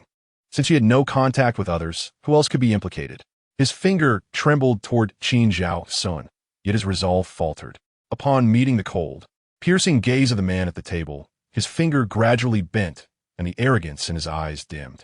Ji sneered, "Uncle." In that moment, her gentle address felt as if it were drifting from a distant horizon, ethereal and laden with endless temptation. "Are you certain you do not wish to reconsider your words?" With a thud, the old man's head, which had hung low, barely lifted, his eyes meeting Ji's. Chaos ensued within his heart, tainted by murky thoughts. While human nature is inherently good, the malevolence of the world can corrupt the heart. Weakness prevails against earthly desires, leading to his downfall. His soul lost in the boundless filth. This raw and unfiltered sensation was overwhelming, leaving Ji feeling deeply unsettled. The visions in her mind were disordered. It seemed she found herself in a dilapidated, foul-smelling room, filled with languid men. One man, cradling a beautiful courtesan, held fruit in his mouth while shaking dice in his hand, exuding an intoxicating aura despite his repugnant scent. "Oldly, are you sure you want to continue this game?" "Of course." The man, clutching the courtesan, began to stir trouble. The courtesan, her eyes hazy and lips plump, whispered sweetly, "But do not forget, you have already staked your daughter, a mere yellow-haired girl, brought into this world, helping her father in a moment of need. Surely she would be willing." Time flowed like sand through fingers, halting momentarily. The scene shifted to Lian, being forcibly dragged away. The elderly mother lay in a deep slumber, oblivious, while the medicine in the pot bubbled away.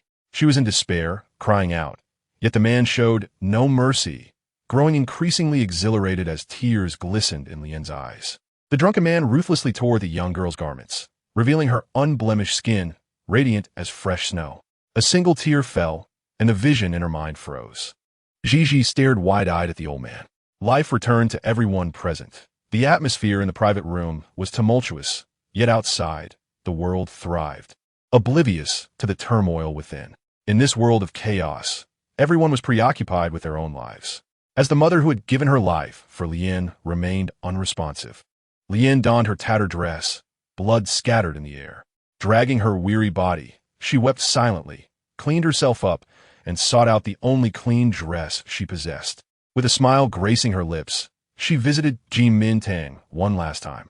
She gathered medicine for her mother, bid farewell to Qin Zhao Sun, and upon exiting, swallowed a lethal poison. Then, at the entrance of Ji Mintang, she beheld a radiant young girl. The girl, her skirts billowing, called out to her as sister. She smiled, and in the end, she perished. She thought to herself that the world was beautiful, yet she wished never to return. In her next life, she desired to be a bird, soaring high, accompanied by the blue sky and white clouds.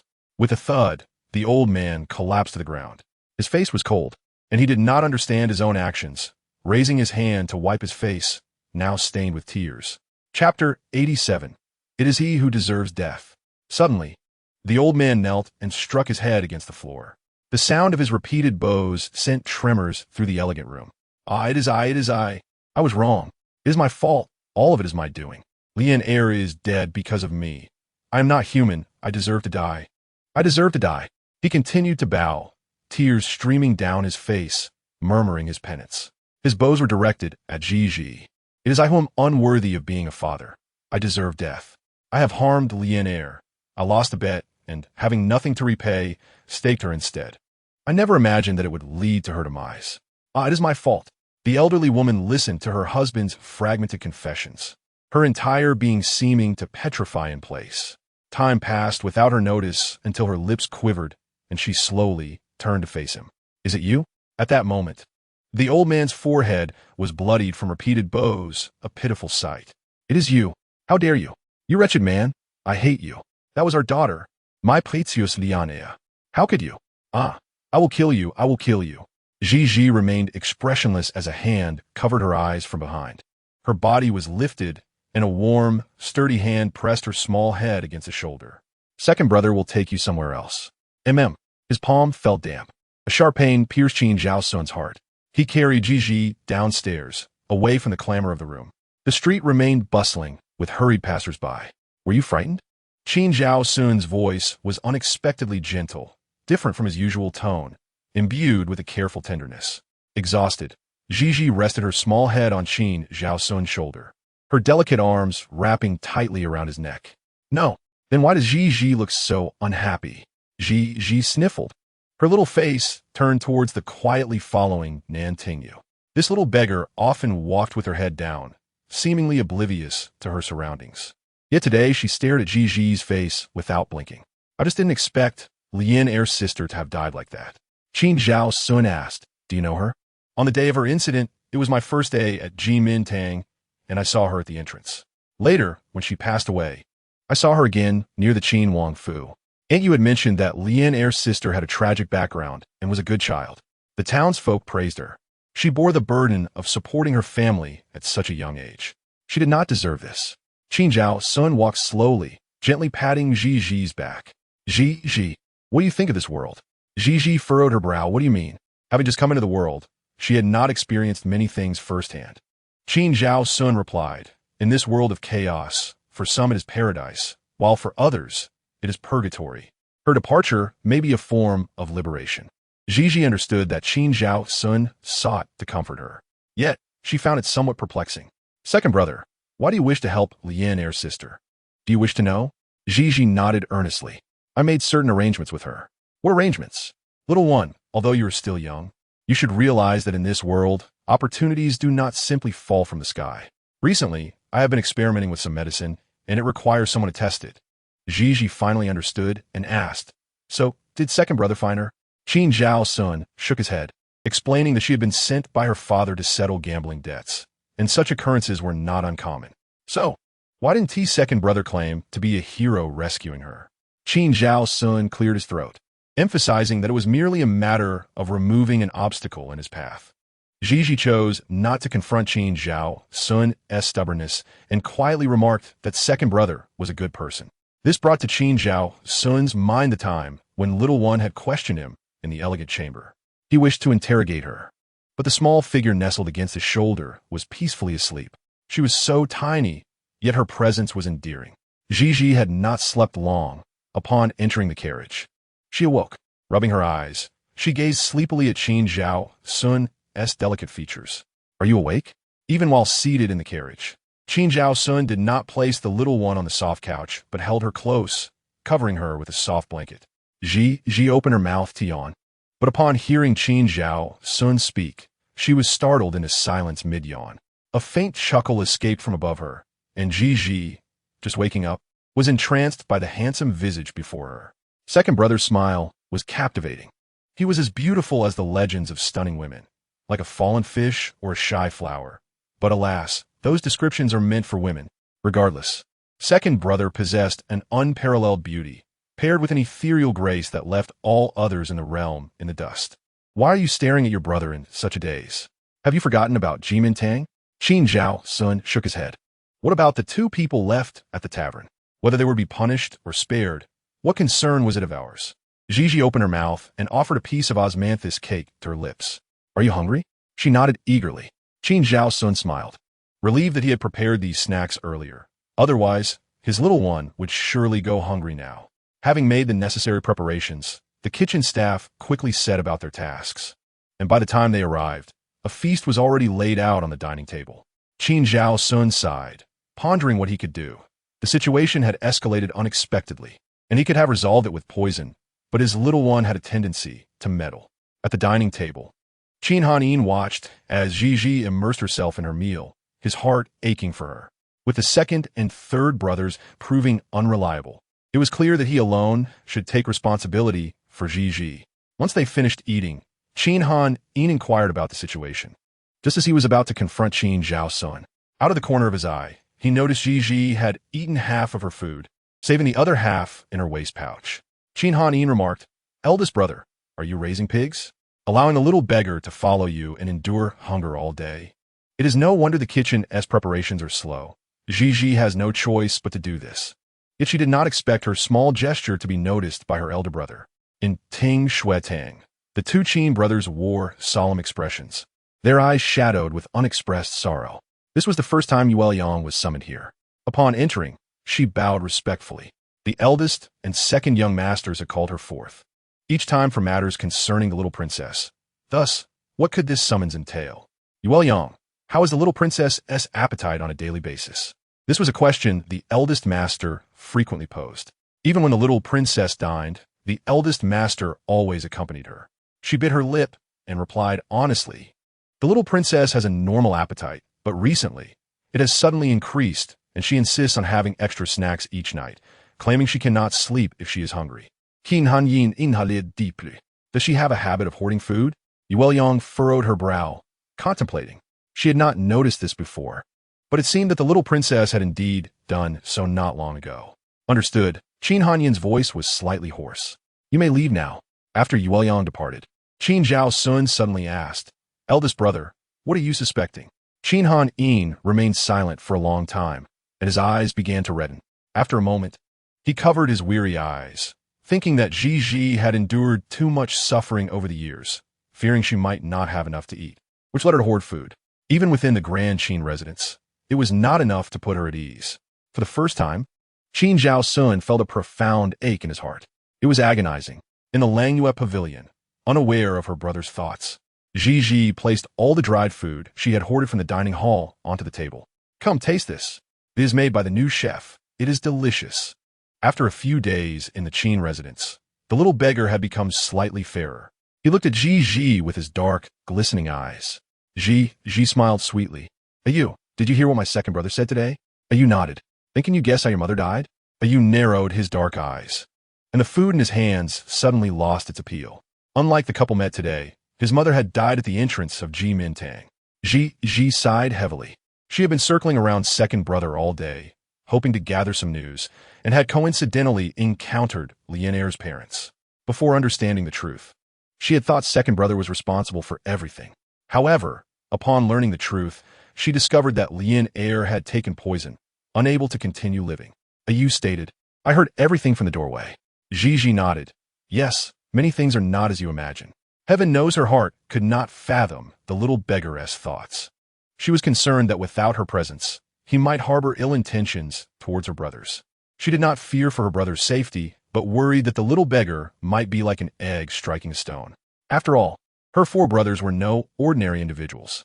Ji pondered deeply while Yu simply asked, "Lien Er took poison. Where did the poison come from?" Ji blinked, realizing this was also her question. "I will find out." Yu tightened his grip on the pastry, warmth flooding his heart. "Thank you, little princess. But you need not concern yourself with my matters." Was he attempting to distance himself from her? Just as Ji was contemplating this, a noise came from outside. She quickly snatched it from Yu's hand, as he calmly stood up behind her. It was Qin Han Yin and the others. The door was knocked upon, and Ji called for them to enter. The people outside were wrapped in the chill of the wind, carrying a heap of items.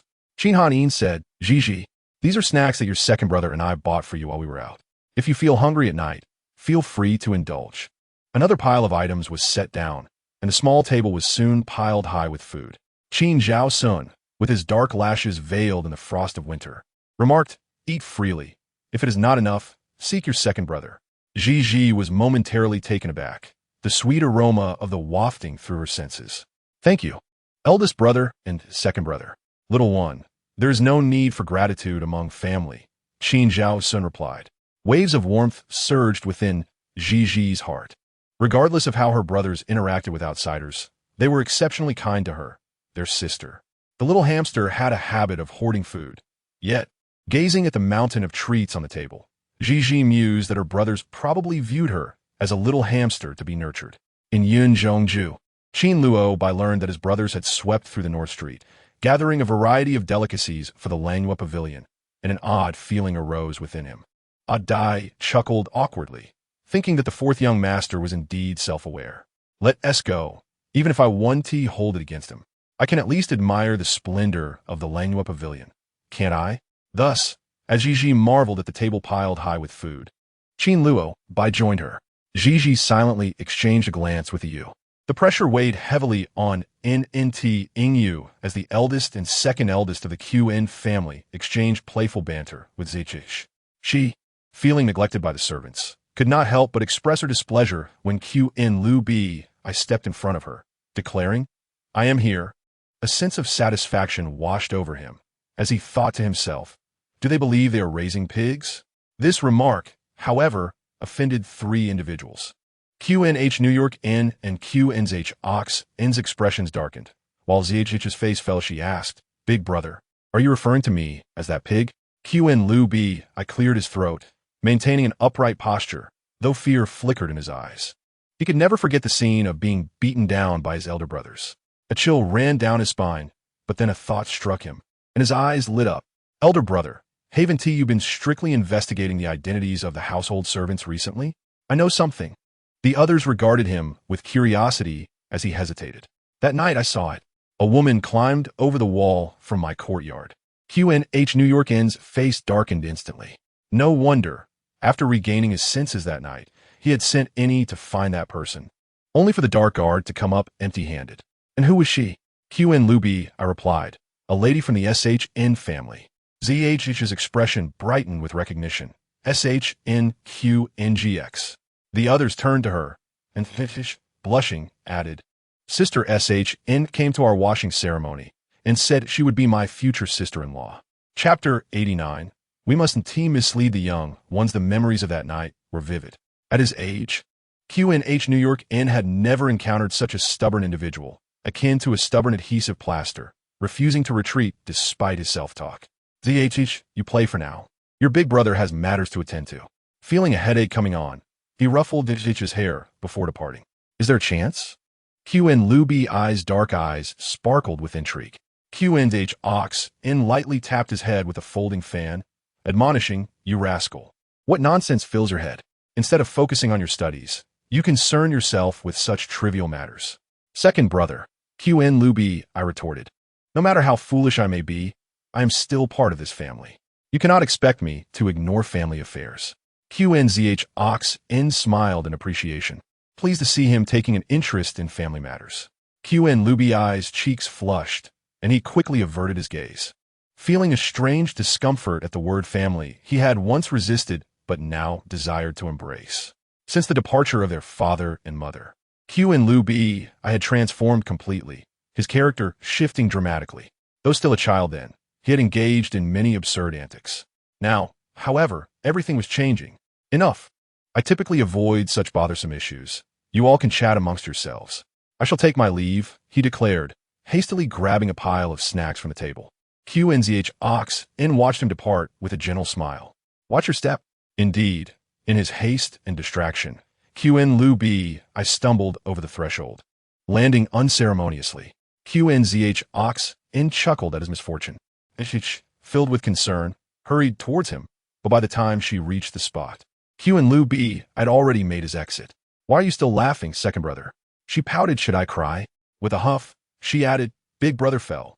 QNH Ox N's smile widened as he scooped her up in his arms, his voice tinged with exasperation.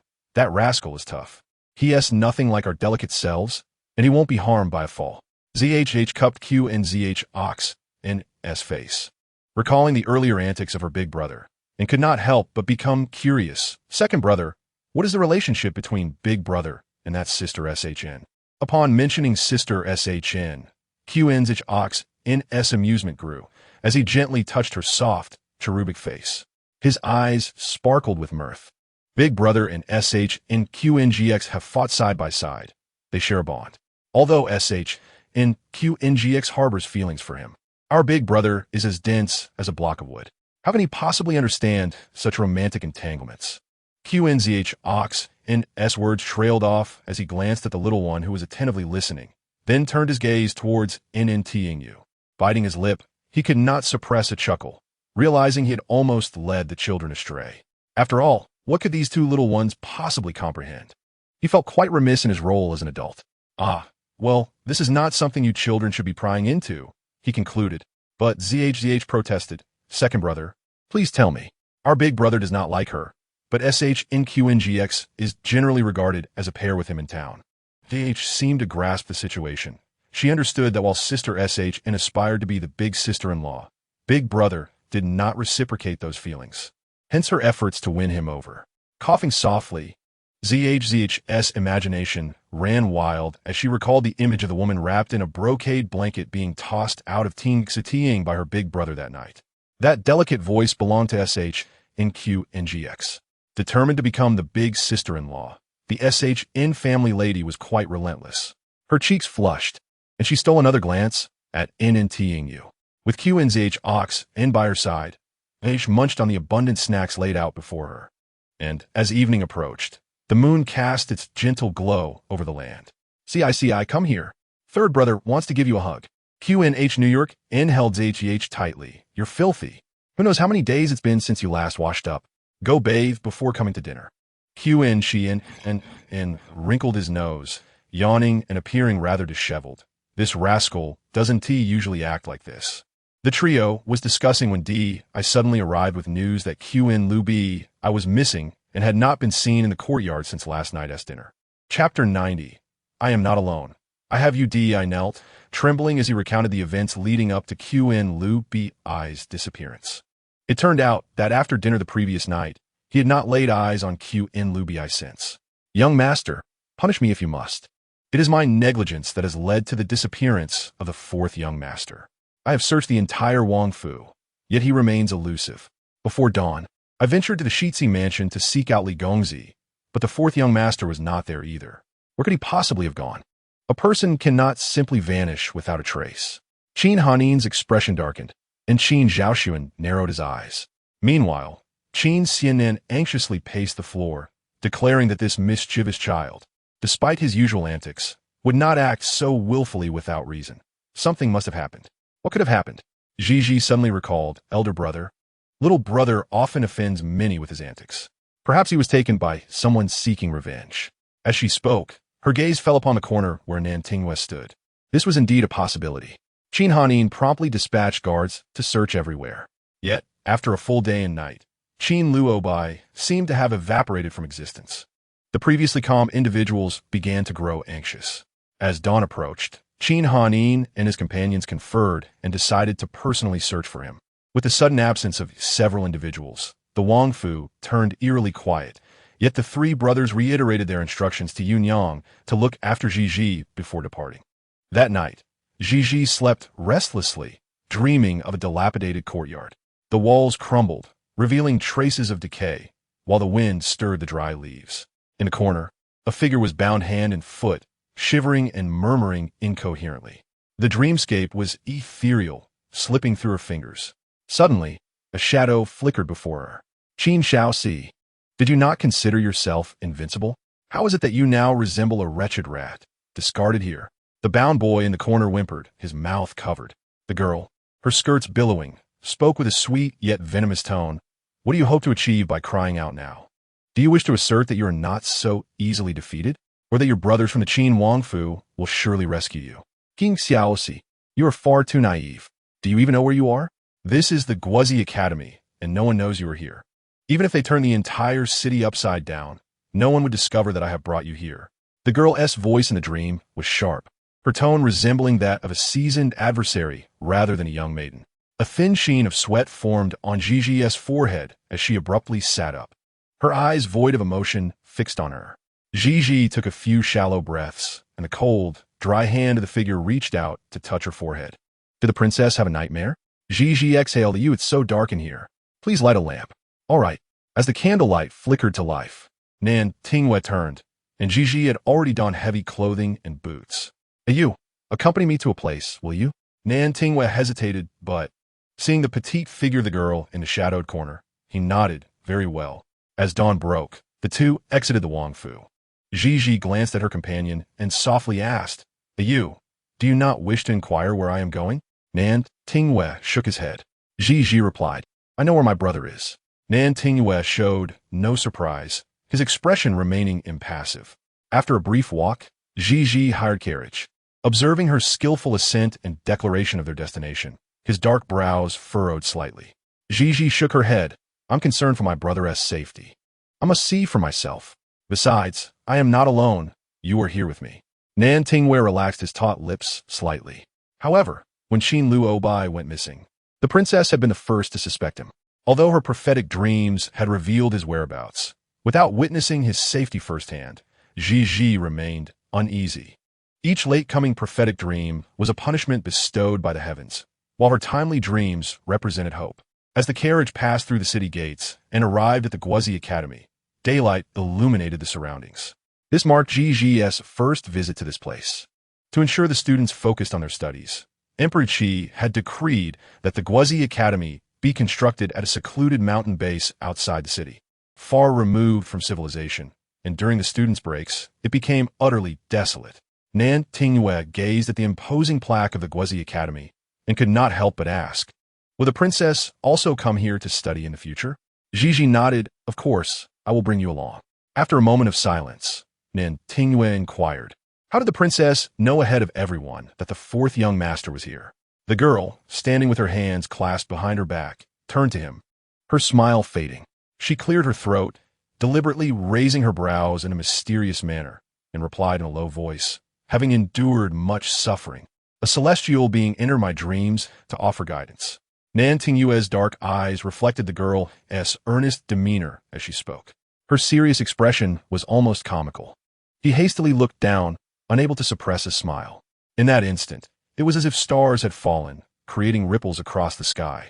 Gigi moved with a lightness in her step, her memory of the dream vivid. She had thought they would arrive quickly, but recalling her hasty journey, she pouted in resignation. Nan Tingyue sighed softly. "If the princess describes the features of this road, or the cardinal directions, I shall lead the way." He did not believe in her tale of a celestial visitation. His willingness to accompany her at such an early hour was merely to soothe her worries. How could a mere 4.5-year-old child be so elusive that the entire house of Qin could not locate him? He thought to himself, yet he listened intently, diligently searching for the path. Following her directions, Nan Tingyue indeed discovered a decrepit courtyard. Is it possible to be this lost? Nan Tingyue gazed at Gigi, bewildered. Gigi lowered her voice, excitement radiating from her. "This is it." Before them loomed a dark, weathered door, its plaque obscured by dust. Suddenly, sounds emanated from within the tightly shut door. Gigi grasped Nan Tingyue's arm and pulled him aside. Chapter 91. Qin shall see. If he is dead, then so be it. Once the commotion in the city subsides, I shall ensure someone keeps a close watch on him. This time, I will make sure to torment that arrogant fellow thoroughly. The maid behind her murmured, "What the young lady says is true. We have suffered much at the hands of Qin Shao Si at the Guozi Academy." "We?" Su Yuning's expression shifted as she began to ponder those words. The maid was taken aback indeed. "Though we are all children, Qin Shao Si has often humiliated us with his high status." The dark seeds of resentment within Su Yuning began to expand, a smile gradually stretching across her face. "Well said. With so many harboring grudges, it seems those people cannot wait for dawn. Soon, that grand gift shall arrive at our doorstep. Let us descend the mountain to welcome it." The maid, confused, questioned, "Young lady, why should we offer gifts to the one who bullied us?" "Foolish Jiao, learn from this. Soon you will witness what true revenge looks like." The maid remained puzzled and finally asked, "Young lady, are we truly leaving Qin Shao Si here?" Su Yuning scoffed. What better treatment could he expect? However, the Guozi Academy was desolate during breaks.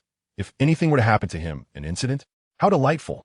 Su Yuning replied cheerfully, as if the life of a human were as insignificant as that of a stray cat or dog, with the wind at her back. Her dark hair billowed wildly as she laughed uproariously, the morning sun illuminating the sky in a frenzied, surreal manner. The maid, Jiao, turned pale, fear causing her to retreat and tremble. The young lady was becoming increasingly strange. When had she begun to feel so unfamiliar? Once the master and servant departed, Gigi and Nan Tingyue finally emerged from their hiding place. And Nt Yu found herself engulfed in confusion, still somewhat dazed at this moment. I am unaware of the situation in the courtyard. Please wait here. If there is any commotion outside, remember to descend the mountain immediately to find my elder brother. Anzai. The wind at the high ground was quite fierce, and the dilapidated walls of the courtyard offered little warmth. The individual discarded in the corner curled up, shivering slightly. Gigi approached, calling out twice to little brother, but upon noticing Qin Luobai's lack of response, she gently stroked his forehead. It had already been 2 nights and a day. Had Qin Luobai been tortured since he was bound? Gigi felt a pang of sorrow and retrieved a warming pill from her pouch to feed him. Moments later, Nt Yu observed Gigi emerging. Seeing Nt Yu's gaze upon her, Gigi said, "Fourth brother is unharmed, merely suffering from hunger and cold." Nt Yu nodded. contemplating whether the two of them could carry Qin Luobai down the mountain. The young girl beside him bit her lip, lost in thought, and before she could speak, noises emerged from the corner of the mountain path. There was no time.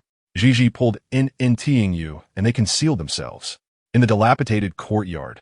The pale-faced youth in the corner, buffeted by the cold wind, parted his lips slightly, murmuring softly, a smile curving his lips as he spoke quietly.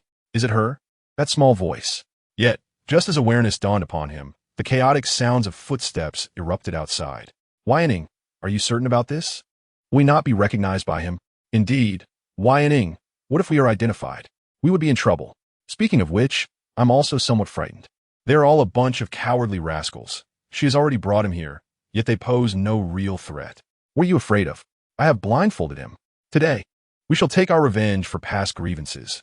We will repay him for how he treated us before. As they approached the door, the group halted, momentarily hesitant to advance. Regardless of their grievances, he was still the fourth young master of the Qin Wangfu. And what if? They dared not ponder further. Wyaning cast a sidelong glance at a young lord beside her. He was from the Long Ing Hu family, known for his bullying of the weak and his subjugation by Qin Luobai and F. Ing Qnghn at the Guzijian, slightly older than the others. They were surprised to find him involved in this matter. His expression shifted slightly. He understood and immediately rolled up his sleeves to confront them. What is wrong with all of you? Why are you cowering like this? Have you forgotten how Qin Luobai humiliated you at the Guzijian? As fellow students, why should he consider himself superior? Today, many of us have suffered under Qin Luobai's hand. Would it not be satisfying to take our revenge? What if we kill him? Someone whispered. Wyaning laughed. What is there to fear? If he dies, it is even better. We are in this desolate wilderness, and no one would know. The crowd erupted in uproar, utterly unprepared for such thoughts from children of their age. They had been summoned to this place by letters, initially unaware of the purpose. But upon reaching the foot of the mountain and hearing Yning's words, they began to comprehend. Some hesitated, but were ultimately coaxed by her to ascend the mountain. Now, they regretted their decision. Listening to her reasoning, it seemed somewhat valid. Thus, they stepped forward into the small courtyard.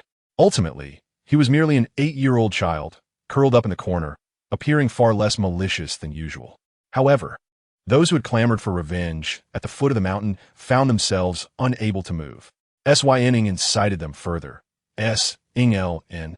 Have you forgotten that at the beginning of the school year, when you were excited to learn, Qin Luobai placed a caterpillar in your bamboo slip, scaring you into nights of nightmares? Chiyu, you suffered even more, because you spoke ill of Qin Luobai behind his back. He cut off your long hair. TSK.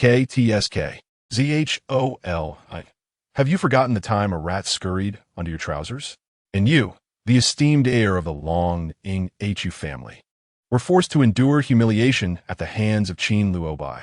For some reason, Wyaning recalled all these incidents with remarkable clarity, each one a memory of childhood disputes dismissed by adults. Those she named turned pale, the humiliations of the past vividly resurfacing. Chapter 92. You stand back. These matters they had initially forgotten now ignited a mysterious fury within them, and the expressions of those present shifted as their gazes fell upon Qin Luobai. Since you all remember these humiliations, what are we waiting for? Let's act. Exactly. We are at an age where we cherish revenge. We must not allow him to instill fear. Strike. It was unclear who initiated it, but a kick landed on Qin Luobai. The crowd exchanged glances, and soon more fists and feet followed suit. The door of the dilapidated courtyard creaked as two individuals stood vigil at the entrance, their eyes fixed on the tumultuous scene within. Should they enter to intervene? Unexpectedly, Ing spoke up. Gigi shook her head. Not yet. After saying this, she quietly left the door, walking away as if to avoid disturbing the commotion inside. And Ing furrowed his brow, perplexed, and stepped forward. Why does the princess not enter? Gigi retorted, what could I accomplish by going in? Ing remained silent, a complex array of emotions swirling in his dark eyes. Sighing softly, Gigi reached out to caress Ing's head, her gaze tender, reminiscent of an elder's affection. You are still young. You do not understand. My entering now would be futile. Still young? He is still young? Ing could not help but widen his deep, quiet eyes. Standing closely behind Gigi, he took a step forward, gesturing to compare their heights. He was taller. "You're not much taller than I am." And Inting, you thought, feeling a sense of indignation, muttering softly, "I am 7 years old." The 3 words lingered at the corner of his lips before being whisked away by the wind. It was uncertain how long the sounds of fists and kicks persisted within. Suddenly, Gigi opened her eyes. "It is time. My brother has left the city." "Stop." 2 small hands pushed open the heavy, ancient door. A childish voice rang out from behind. The boy, who had just bitten his lip until it bled rather than cry out for mercy, opened his tightly shut eyes upon hearing the voice at the door, a soft groan escaping his lips. "That little brat, I knew she would come. Huh, I thought it was someone else. Turns out it is the Mingyu princess." Syning cast a glance at Gigi and Nnting, a mocking smile gracing her lips. "I doubt my classmates are aware. This is indeed the sister of Qin Shios. If there were adults present, they might recognize Gigi's identity. But these young ones had not paid heed to the rumors circulating in the city." Upon hearing Yning's words, vague memories began to resurface. The Mingyu princess has arrived. What are the others from the Qin Wangfu? The crowd began to panic. She does not have any adults with her, does she?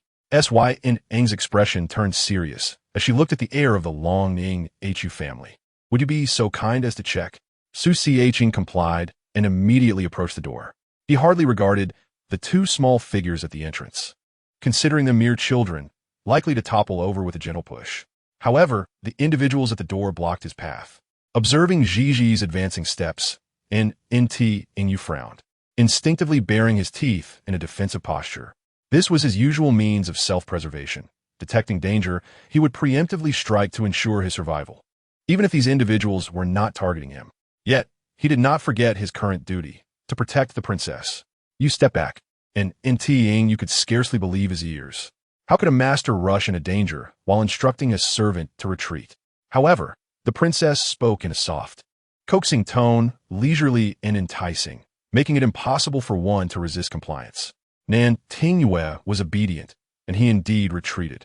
Ji clenched her tiny fists and declared, "There's no one behind me, so there's nothing to fear." The crowd, hearing her self-revelation, was initially taken aback, but soon erupted into mocking laughter. What an ignorant child. Surely, we are trembling in fear in the face of such a display. "Little sister, have you wet your pants?" Ji chuckled inwardly, her small frame shaking in mock terror. This little gesture only provoked even more raucous laughter from the crowd. With no one accompanying the 2 children, they dared to come here. "What a stroke of fortune for me," Su Yuning remarked coolly. "If that is the case, let us settle our new and old grievances slowly." "What does that mean?" Those behind Su Yuning were perplexed. "Yuning, we should stop. Bullying a child is hardly commendable." "Indeed, Yuning." Those of us speaking today glanced at the nearly unconscious Qin Luobai in the corner, feeling apprehensive. "We have vented our frustrations today. If this continues, it may spiral out of control." Su Chong added gently, "Sister Yuning, everyone is saying we should leave while things are still manageable. Look at your cowardice. What is there to fear? It is far more entertaining if this matter escalates." Su Yuning appeared calm and composed, her eyes swirling with dark mist. "Consider this. Qin Luobai has bullied and oppressed us in the past, and every time it reached the adults, it was dismissed as mere childish play. With the same reasoning, if it were to befall us, would the outcome differ? Even if the adults were aware, it would merely be regarded as childish antics." Upon hearing this, the crowd agreed with Su Yuning's logic. "Were we afraid of? Qin Luobai is just a child, are we not? How much older are we than those entering the Guozi Academy?" After Su Yuning's words, those who had trembled in fear suddenly found courage. Gigi watched as Qin Luobai attempted to mouth something to her, feeling a pang of sympathy, but also knowing it was his own fate. What is the use of preaching? It is essential for him to experience it firsthand. Thus, Su Yuning appeared utterly confident, her demeanor radiant as she turned to the heir of the Chongning Marquis. "Brother, please teach that little brat a lesson for me." Su Yuning was beautiful, and with a hint of vulnerability, she spoke in a voice so delicate it could melt hearts. Su Chong, already fond of such a charming girl, found it impossible to refuse. He nodded vigorously, reasoning that it was merely to teach the little one a lesson. He extended his hand, pointing directly at Gigi's forehead. "Little child, apologize to that sister and make her smile, and then Big Brother will let you off, all right?" No way, you bad guy.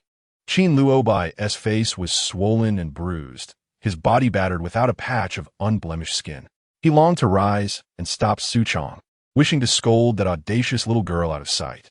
What kind of heroics are you trying to perform here, you little brat? However, his anxious urgency bore no fruit. As he moved his lips, the pain from his tender flesh sent stars dancing before his eyes.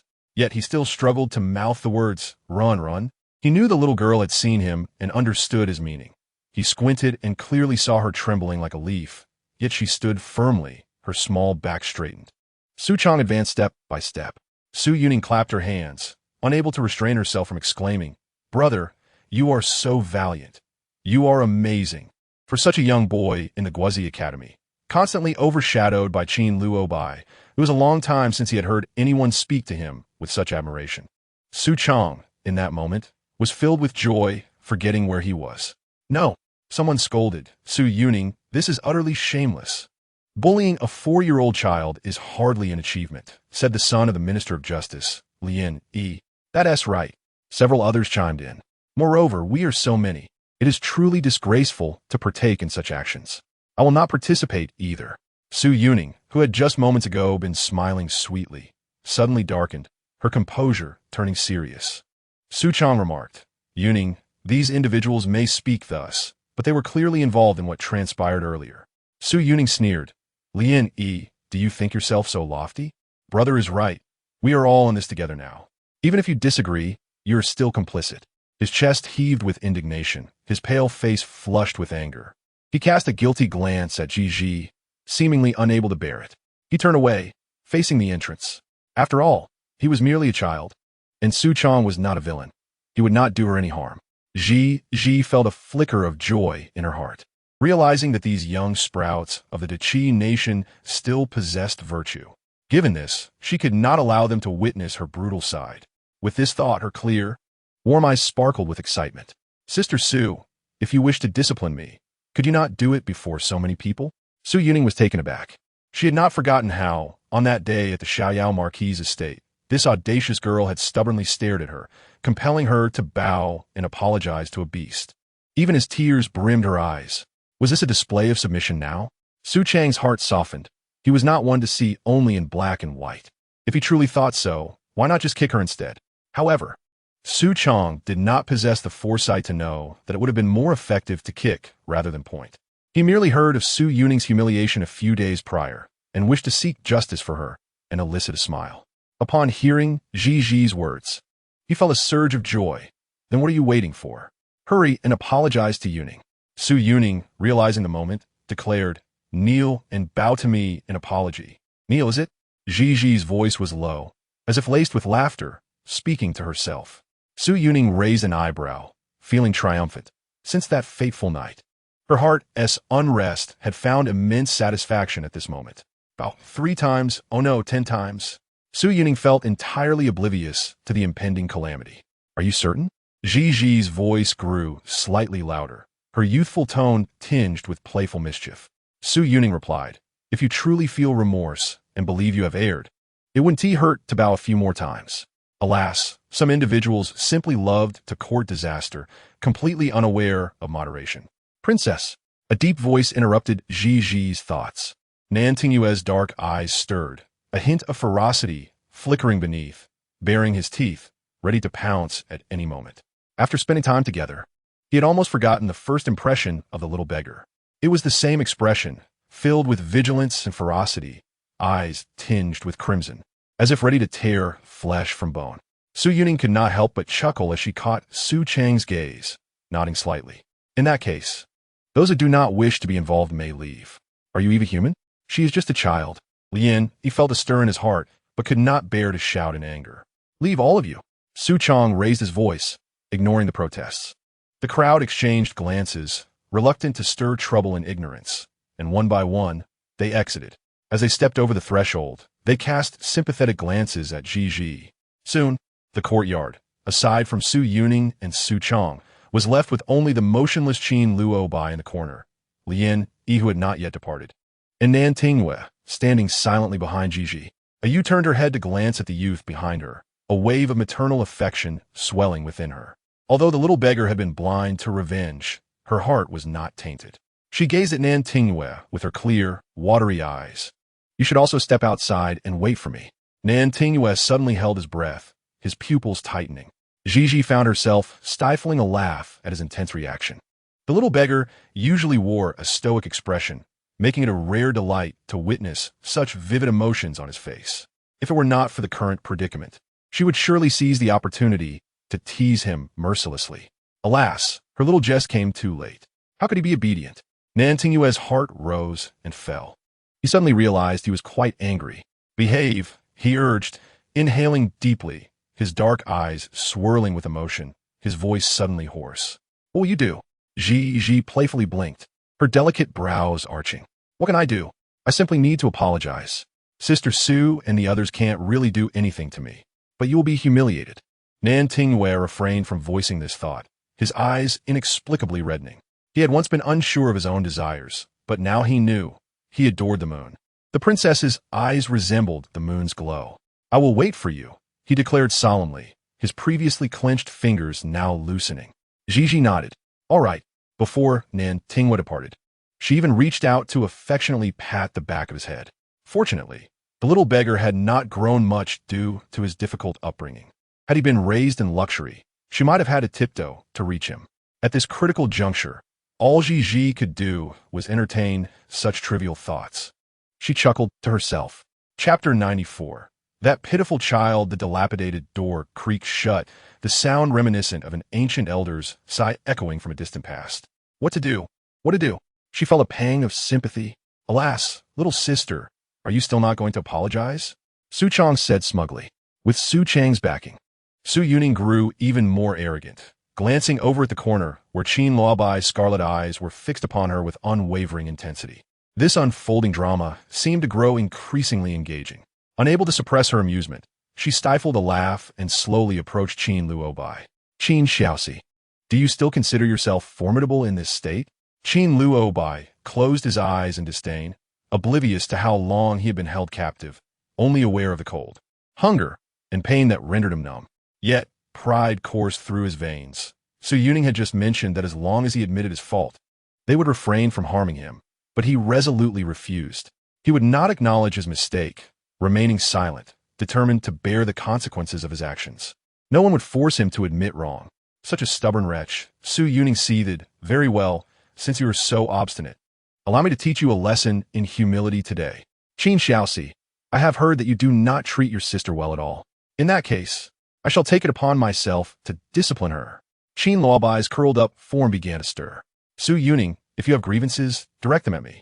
Don't. Seeing his reaction, Su Yuning laughed even more heartily, stepping closer to pat Qin Luobai's face, regarding him as one might a dog.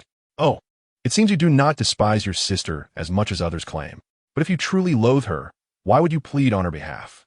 In light of that, I shall ensure she faces the consequences. Qin Luobai's movements intensified. You. Su Yuning felt a surge of triumph, not waiting for him to finish his retort. She raised her chin, glaring menacingly at Gigi by the entrance. Eldest brother, what are we waiting for? Hurry and attend to Qin Xiaoxi's sister. The current Su Yuning was unrecognizable. She had never acted in such a manner before. Su Chang hesitated momentarily, but upon seeing Su Yuning smile, he gritted his teeth and pointed a finger at Gigi's forehead. Little sister, I do not wish to repeat myself. Did you hear what that sister said? Go on. Apologize to her, and perhaps she will spare you. Gigi pressed her lips together in resignation, yet she hopped over without a hint of pressure. However, she discreetly retrieved a handkerchief from her sleeve. You cannot expect me to let my brother witness such an embarrassing scene, can you? Su Chang chuckled upon seeing the girl cover Qin Luobai's face with a cloth. I didn't expect you to be so concerned about your dignity despite your young age. This is for your own good. The azure handkerchief, adorned with a blossoming lotus, shielded Qin Luobai's view. He felt a mix of fury and desperation. Never had he endured such indignity, even when taken away to a place unknown. Yet here he lay, powerless, watching Su Yuning and Su Chang bully his little sister. In that moment, tears welled in the corners of his eyes, and he nearly summoned every ounce of strength to grasp the hem of her dress as she walked away. Don't go. Had he known this would happen, he might have acted differently, without allowing him to experience despair. How could he comprehend the need for repentance? So, dear brother, remember this lesson and refrain from being a little rogue in the future. A voice fell like pearls from above, even as she donned long cotton socks. Her soft voice remained gentle. Oomph. Tears streamed down more fiercely. Qin Luobai sniffled, the pain from his wounds causing him to gasp. You wretched girl, even in my misery, you still lecture me on morality. Dear brother, you must understand why you are enduring this ordeal. But I will not allow you to suffer in vain. Gigi gently removed his hand from her skirt, soothingly patting the back of his hand. Are you still worried about me? Qin Luobai sobbed intermittently. How infuriating. He had never cried before, yet all his tears seemed to have been exhausted on this person. He bit his lip in frustration. That wretched girl. Su Yuning is no good. She will bully you. Yet he could not voice his concerns, his throat constricted with emotion. His sobs grew more intense. Bang! Qin Luobai heard the sound of a kick, his heart tightening, a beastly roar escaping his throat. Slap! Another slap fell. How he wished to be deaf and mute. Perhaps then he would not feel such anguish. His mind conjured an image of the pristine little pearl they once cherished, now crushed and sullied by dirt. Heavens! Why must you inflict such pain upon me? Is this my retribution? However, the scene obscured by the silk handkerchief revealed a chaotic courtyard, leaves swirling in the air, the winds rising ominously. Su Yuning was slammed against the wall, creating a dent. Gigi panted slightly. Indeed, it had been too long since she had exerted herself. Her cheeks flushed, perspiration glistening on her forehead as she stepped off Su Chang's back. Are you still pointing your finger at me? Demon. Su Chang trembled, shaking his head, his mouth full of dust. Speak up. I haven't silenced you. Very well. Gigi approached Su Yuning with satisfaction. She placed her hand on the shoulder of the fallen figure in the dented wall, causing Su Yuning to stir slightly. Gigi took 2 steps back. The person collapsed with a thud. Sister Su, you haven't forgotten the words you spoke to me, have you? Su Yuning's eyes sparkled with stars, and upon seeing the little girl grinning down at her, she let out a startled scream as if she had seen a ghost. The handkerchief covered Qin Luobai, who could only lament, his heart heavy with guilt as he wept uncontrollably. His sister, the precious pearl held in the hands of her brothers, cried with a voice that had altered. What torment has she endured? Oh, dear heavens, save that pitiful child. Qin Luobai, eyeing the wretched child, wrinkled his brow in disdain. Kneel and knock your head 10 times. That was what you said, wasn't it? Chapter 95. All 3 brothers have arrived, Sister Su. You. Gigi's delicate brows furrowed deeper as Qin Luobai's heart-wrenching cries interrupted her words. She shook her head in resignation. Look at the fate of the bully. Behold how pitiful my little brother has been beaten. How sorrowful he cries. Gigi clutched her trembling heart and sighed skyward. In order to maintain her imposing demeanor, she lowered her head and spoke in a subdued tone to Su Yuning. If you feel remorseful towards me, you might as well bow your head a few more times. Such words, she believed, were not excessively cruel. Su Yuning sobbed, her eyes glistening with tears, casting a fearful glance. It was terrifying. She was not a normal person. The abnormal Gigi urged. Hurry, Sister Su, it would be unfortunate if someone were to arrive. I detest owing anything to anyone. If you owe me these 10 bows today, I shall come to your home tonight to collect. Su Yuning trembled all over, her body racked with pain. I will bow, she stammered, struggling to rise, only to collapse again with a thud. I was wrong, she whispered, trembling lips bowing for the first time. Gigi's playful gaze transformed in an instant. She stood tall, her face radiating compassion and tenderness, embodying a being among the myriad of lives. Her eyes, as clear and bright as water, opened wide, filled with a mystical essence. Su Yuning managed to lift her gaze, inadvertently locking eyes with Gigi's. Her heart quivered. An intense pain began to spread from her heart, like fine needles piercing her entire being. Her lips moved, frozen in shock, her curved spine forgotten, and the act of bowing was lost to her. In that moment, she felt an unprecedented clarity, as if the filth and chaos of the world had been peeled away from her heart by a wave of pure energy. How dare you treat me this way, you wretched servant? Kill, kill. On that day, a young servant met his demise in the pond of the minister's residence. How dare you oppress me at every turn, simply because you are the legitimate daughter and I am but a child raised in the countryside. Su Yuning was not merely a daughter of the ministeress residence. Her true identity was that of the illegitimate child born from the minister's dalliance with women of pleasure. Fearing that his wife would discover the instability at home, the minister carelessly assigned a status to his illegitimate daughter, bringing her to the minister's estate to be raised. Since you are so full of pride and disdain for me, I shall not let you have an easy time. That night, under the moonlight hanging high in the sky, Suyunin personally poisoned Suyana. The poison, acquired from a healer in the Jianghu, was divided into 3 doses. It had now reached the 2nd stage.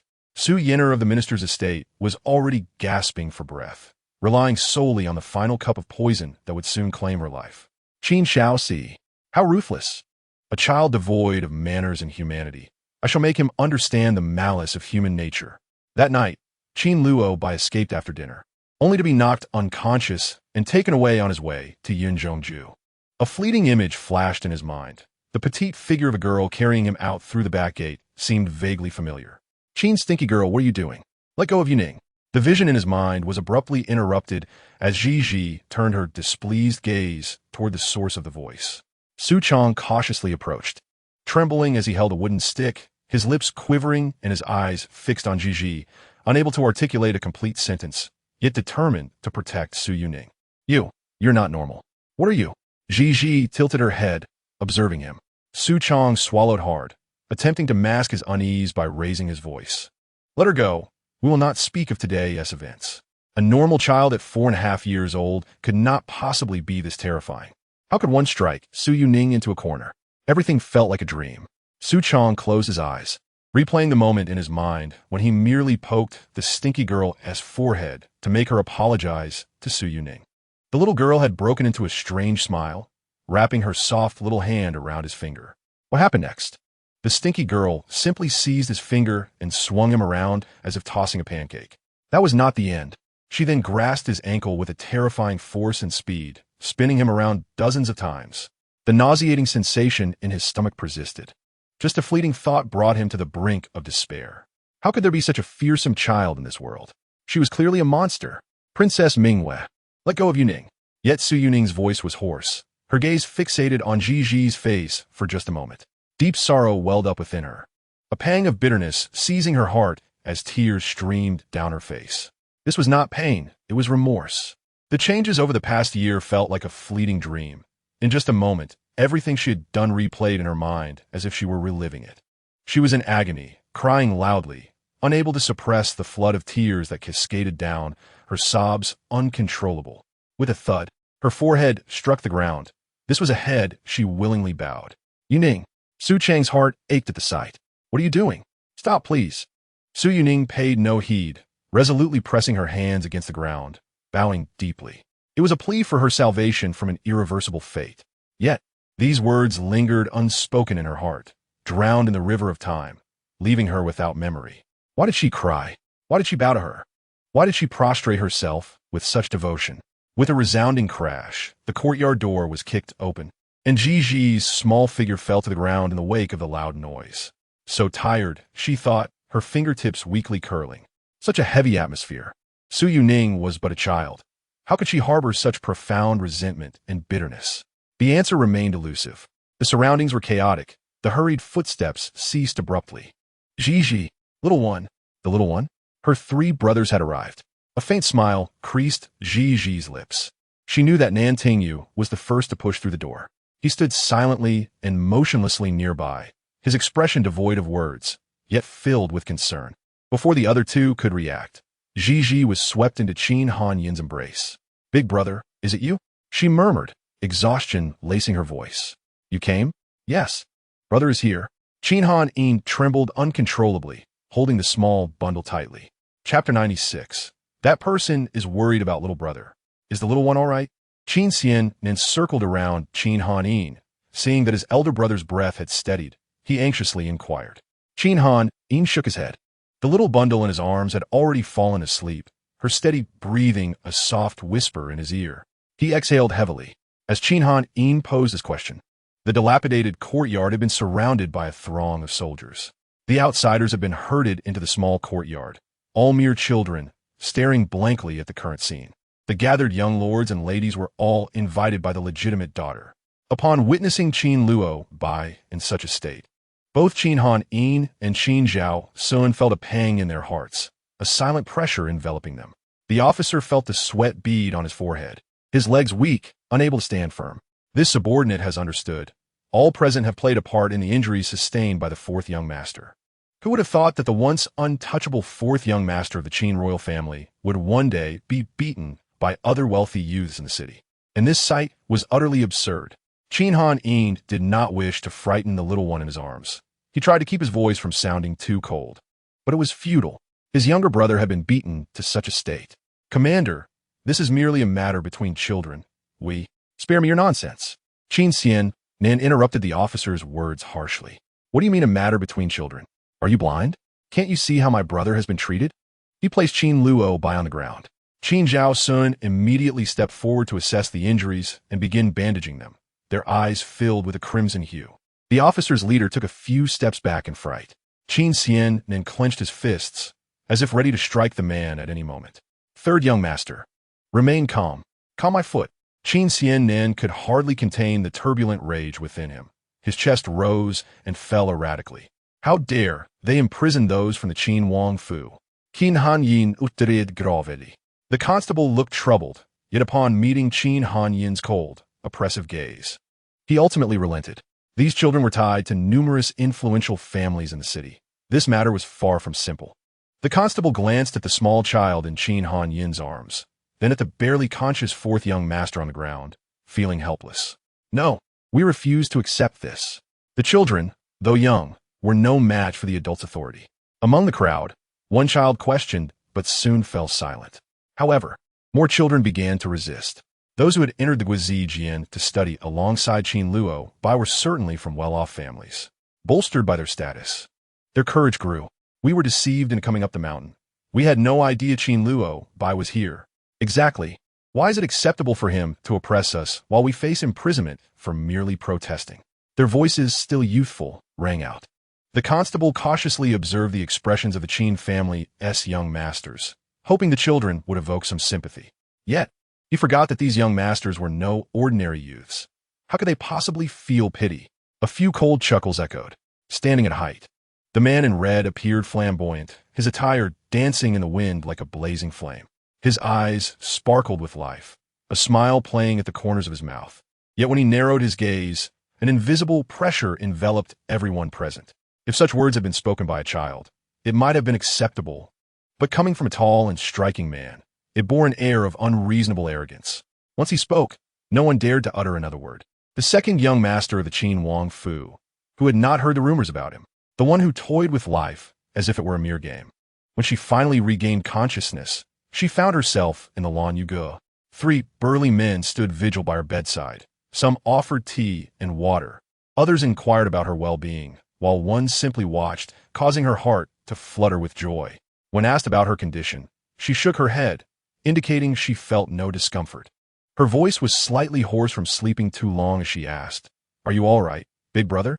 Seeing her awake and unharmed, the men at her bedside smiled. "Rest easy, little one. Your big brother has merely sustained some superficial injuries, nothing serious." She gently caressed Qin Han Yin's cheek, expressing, "I worried you, big brother." Qin Han Yin felt a surge of emotion. As long as she was safe, his worries were insignificant. Qin Zhao Sun pinched her cheek, teasing, "You little rascal. How dare you run off to such a dangerous place alone?" She pouted, "But I was worried about you, big brother." "You're right." Qin Xian then unexpectedly agreed with Qin Zhao Sun, playfully holding her small hand in his. No matter how concerned they were, they could not jeopardize themselves. "You must understand, if you were lost, we could remain calm and search for you. But if we lost you..." Before he could finish, his voice choked with emotion. The gravity of such consequences left unspoken. She gently patted Qin Xiannan's hand. "Third brother, I understand now. I will definitely take you with me next time." Qin Xiannan felt a mix of amusement and annoyance. He flicked her forehead. "Is it going to be a next time?" "I wouldn't dare." She covered half her face with a quilt, revealing only her large, innocent eyes. This adorable display left the 3 men at the bedside helplessly amused. Truly, they found her impossible to resist. Just then, a loud crash came from outside, followed by a pained exclamation. "Oh dear, fourth young master, your injury isn't healed yet. How did you come here? Look out, you might fall. Let Butler Wong help you up." Outside, Yunyang and Butler Wang supported Qin Luo Bai as he struggled to his feet. You should be resting. How did you manage to come here? Qin Xian Nan was the first to rush out. Qin Luo Bai, his face swollen and bruised, groaned as he leaned on a cane, his head wrapped in white cloth, rendering his features unrecognizable. Yunyang picked up the cane and handed it to him. Qin Luo Bai awkwardly lowered his head and said, I came to see how Ji is doing. Come in, big brother. If not for Qin Zhao, Sun hold her back, Ji would have leaped from the bed. In the next moment, Qin Luo Bai heard Ji's spirited voice and felt a surge of joy. Wrapped in white cloth, his movements were quite hindered. He had barely managed to cross a small threshold. With Qin Xian Nan supporting him, he stepped joyfully into the room, only to hear hurried footsteps approaching from behind. This is bad. Big brother, trouble has arisen. The messenger, panting and sweating, raised his voice in urgency. Little fourth, you and Ji stay here in the lawn you go. We will check the front yard, Qin Han Yin instructed before leading his two brothers away. Qin Luo Bai, realizing the situation, was about to speak but saw Ji swiftly leap over the threshold and dash off. She was faster than a rabbit. With his left eye swollen and bandaged, Qin Luo Bai strained to look towards the door with his remaining eye. He blinked, perplexed. How come she seems perfectly fine? No matter how hard he pondered, he could not fathom why the little girl who had cried from being beaten the day before appeared so lively now. Instead, he glanced at Ji's tender little teeth and thought it should be lying in bed. Moments later, Qin Han Yin and the others arrived at the front yard, where several prominent officials were already gathered in the reception room, accompanied by their families. The atmosphere was heavy, marked by a sense of impending storm. Upon hearing footsteps, Jing Zhao Yin Shunmo could no longer sit still and slammed his hand on the table, a habit from his time with the magistrate's gavel. However, this gesture rendered the weeping lady silent, and the other adults stared at him with strange expressions. Clearing his throat, Shinamo began, I apologize, it's a habit. Qin Han Yin waved his hand. Esteemed officials, since we have gathered at the Qin Wang Fu today, please state your business directly. Shinmo's previously restrained anger flared up again. His expression darkened. General Fei Hong, you and I have served together in the court for many years without incident. I have never visited you in this manner, but this time I am compelled to do so. Qin Han Yin regarded him coolly, saying nothing. The three young masters of the Qin family stood elegantly, embodying a serene ink painting. Yet, everyone present knew that while they could provoke anyone, these three young masters were not to be trifled with. Since you are feigning ignorance, I shall speak plainly, declared Lian Ming, the Minister of Justice, stroking his goatee. We have already heard about yesterday's incident. No matter how angry you three may be, you cannot imprison those children from the Guazijian. Qin Han Yin cast a disdainful glance at Lian Ming. If you esteemed officials are here to demand accountability, you should first understand the circumstances and the reasons behind this matter. They were indeed at fault, and a hint of shame began to surface. It was merely the action of my family's servant girl. The other esteemed officials' children were unaware and innocently involved. The Prime Minister sat in an imposing chair, his voice deep and resonant. Oh, now is Qin Zhao Sun's turn to speak. With a flick of his jade fan, the sound echoed ominously, causing sweat to form on the brows of the lower-ranking officials. Qin Zhao Sun smiled as he regarded them. What do you mean by reason? The Prime Minister. You should carefully consider the meaning behind that word. Listening to the intentions of Heir Gongzi, it appears that this matter is not meant to be resolved amicably. It seems the esteemed adults are unwilling to cooperate. The one who has been eavesdropping at the door has gained some understanding. She has spent the entire night regulating her turbulent emotions. The older brothers only brought themselves and Xiao Gij into the city at sunset last night. Meanwhile, Su Yuning and the others were imprisoned under the orders of Qin Han Yin. However, it was merely one night, before dawn. Their family members began to take them home one by one. Thus, these officials, after removing the children, were not content and instead visited early this morning. What should have been a playful altercation among children has ultimately escalated into a conflict among adults. Qin Zhao Sun's words darkened the expressions of the seated dignitaries. Consequently, several elderly gentlemen commenced a verbal onslaught against the three brothers of the Qin family. Nevertheless, Qin Han Yin participated little, maintaining a serene demeanor throughout, as though these matters bore no relation to him. Akin to the moon high in the sky, untainted by dust, his gaze growing ever colder.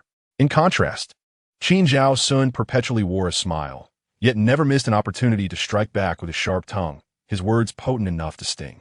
Comparatively, Qin Xian Nan resorted to outright cursing, unleashing a barrage of golden phrases, regardless of their coarseness. As a result, the chancellor and others were left speechless, their faces flushed with embarrassment. On the other hand, Qin Han Yin slightly raised the corners of his mouth, while Qin Zhao Sun crossed his arms, and Qin Xian then rolled up his sleeves. Meanwhile, the little one stood at the door, her small head peeking in to observe the unfolding scene. Moments later, the family members accompanying these adults began to play their roles. This is the battlefield of men. They could unleash their full potential.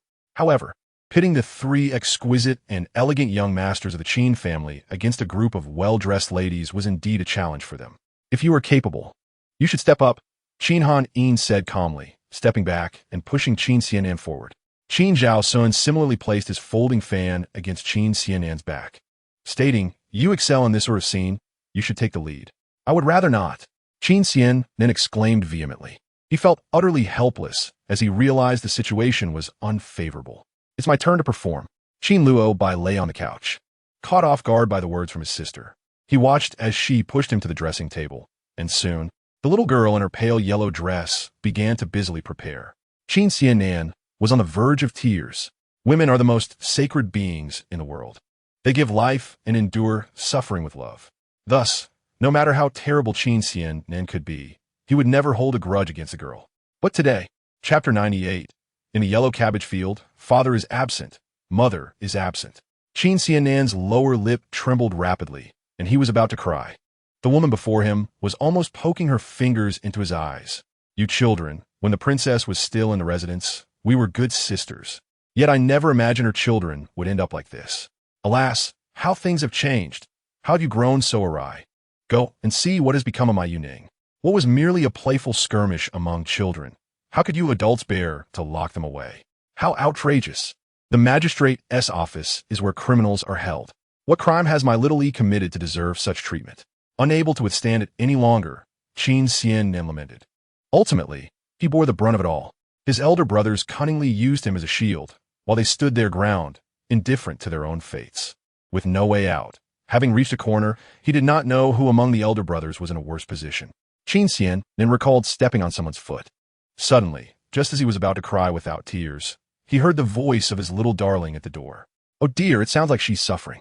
Qin Xianan's eyes widened in surprise as he turned to the door. Upon hearing this voice, his elder brothers no longer hid and unceremoniously pushed him aside.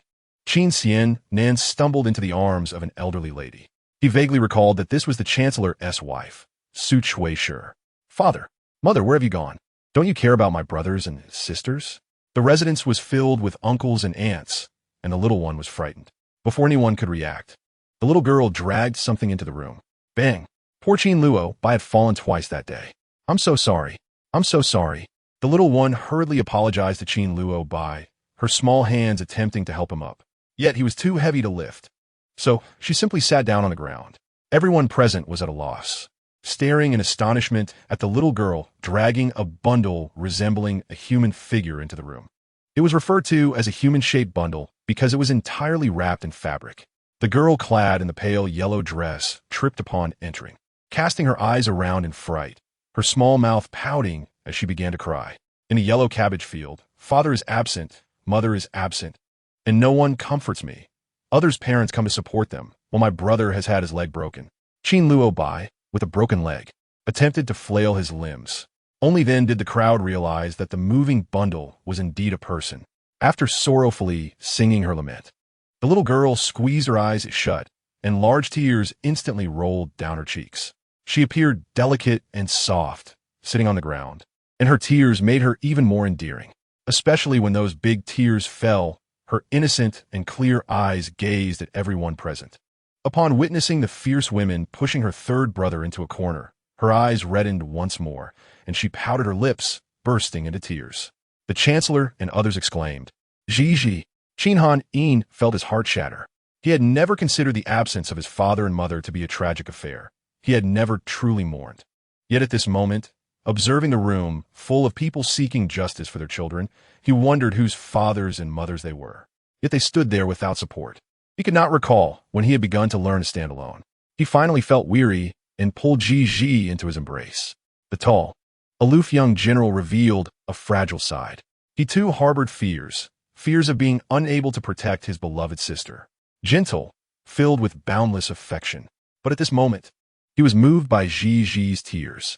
What was once a lively reunion with his long-awaited sister had turned into a month of familial joy and warmth. His sister lay in a rocking chair made of Nanmu wood, while their father teased her with a toy, and their mother sat on a concubine chair, sewing tiger-headed shoes for her.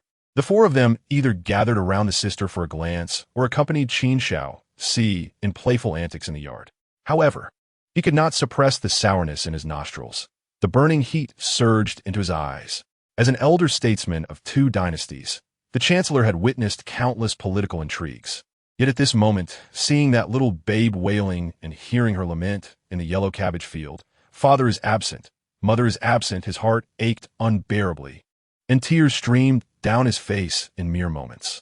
In contrast, the fierce women seemed to realize how atrocious their previous behavior had been, filled with guilt, and they began to weep quietly behind their handkerchiefs.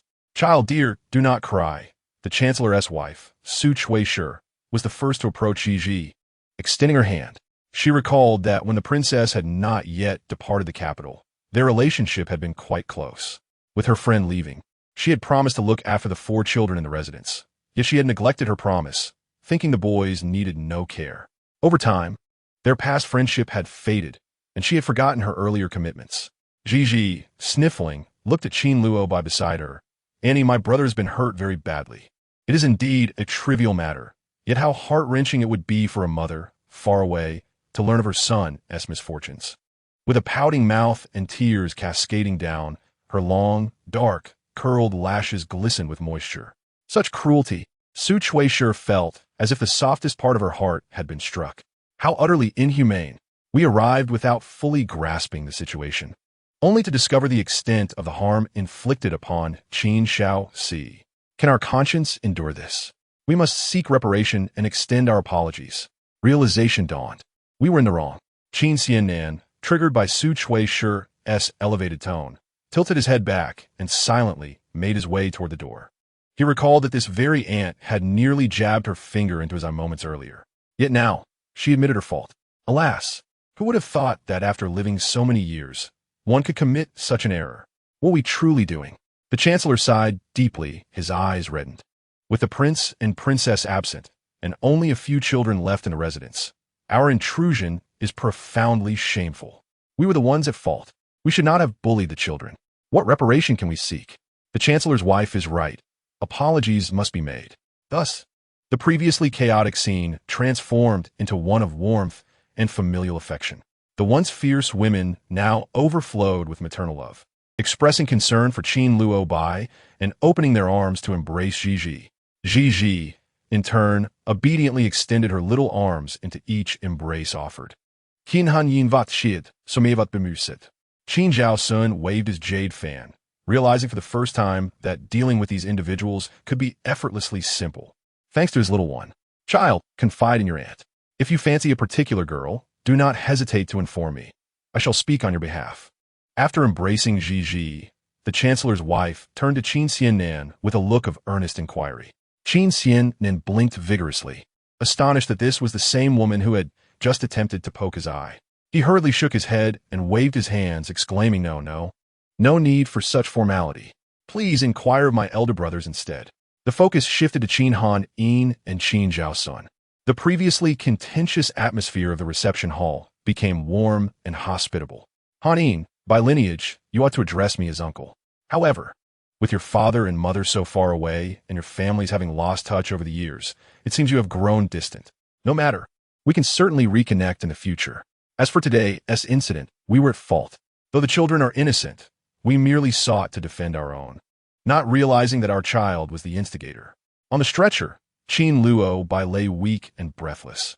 The chancellor pondered his words, eventually sighing.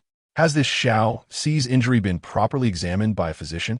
Qin Hani nodded and replied, "Surely you remember, my second brother is quite skilled." Then, on behalf of those children and the adults who came, I apologize for today's events. Would you be willing to accept our apologies? A flicker of surprise crossed Qin Han Yin's usually composed face as he nodded. Naturally, that would be most agreeable.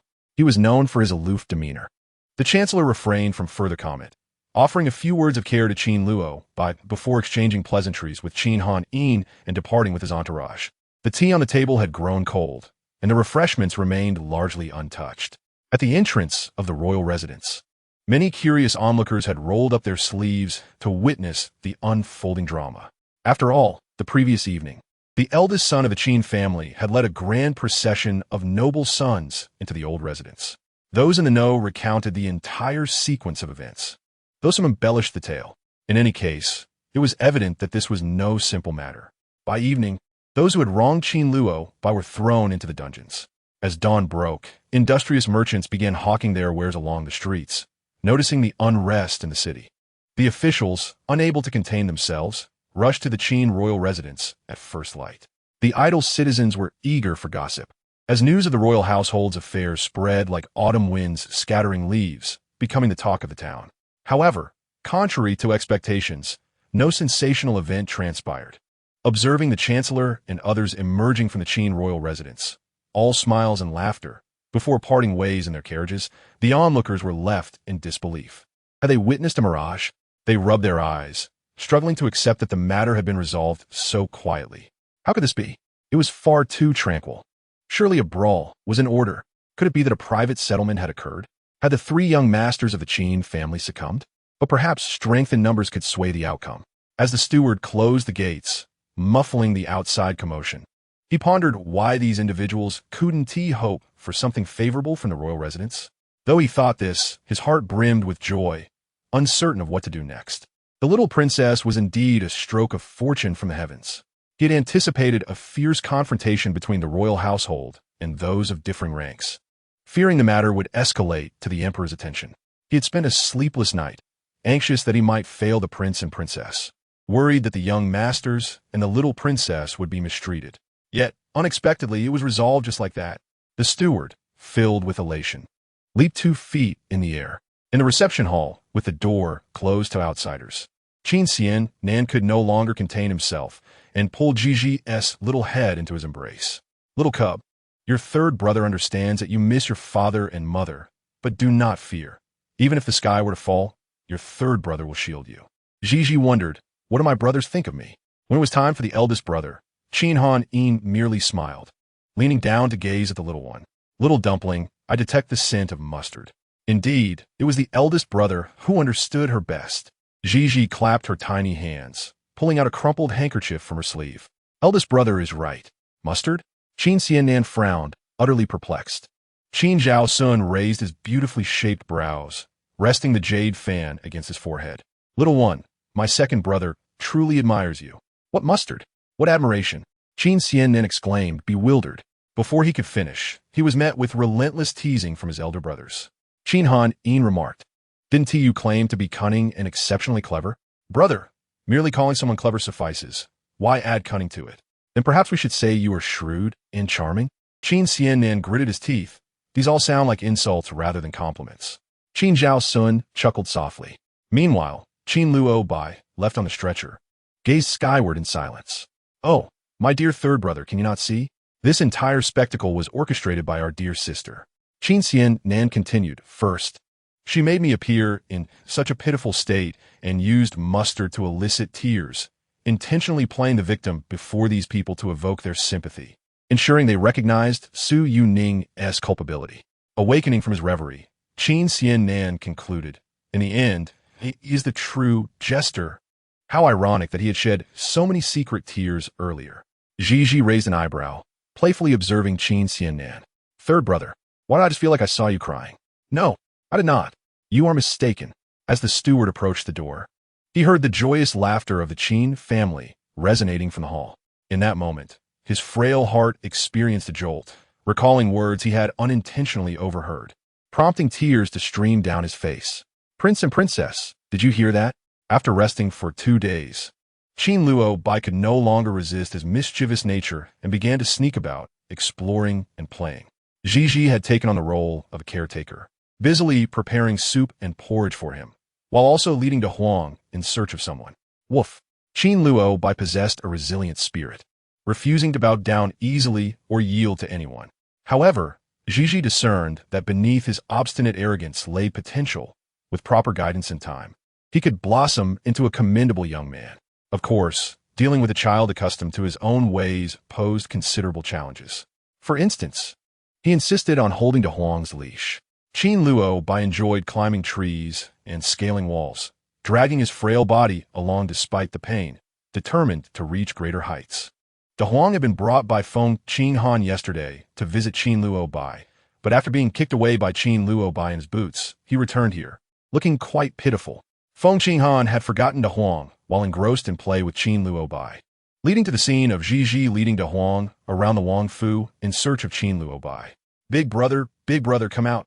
I promise I won't let De Huang scare you anymore.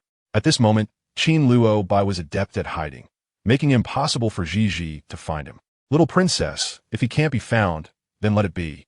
His well-being is his own concern. If he doesn't take care for himself, there's little we can do.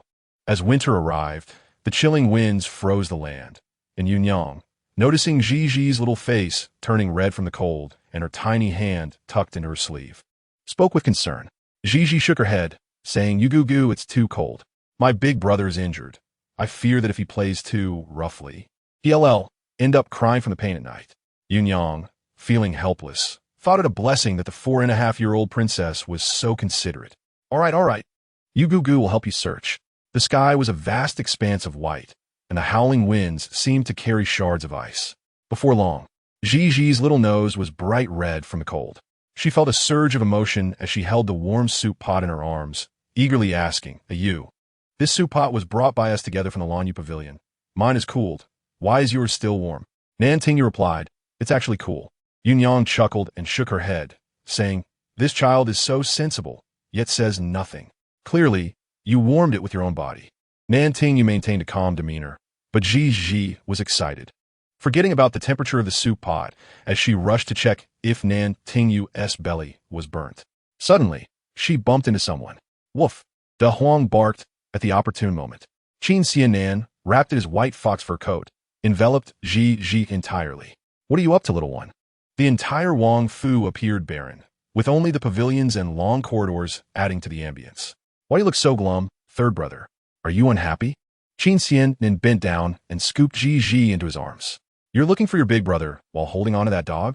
Huh? Why is that?" Qin Xiannan, delighted, used one hand to gently pinch Gigi's cold, soft cheeks.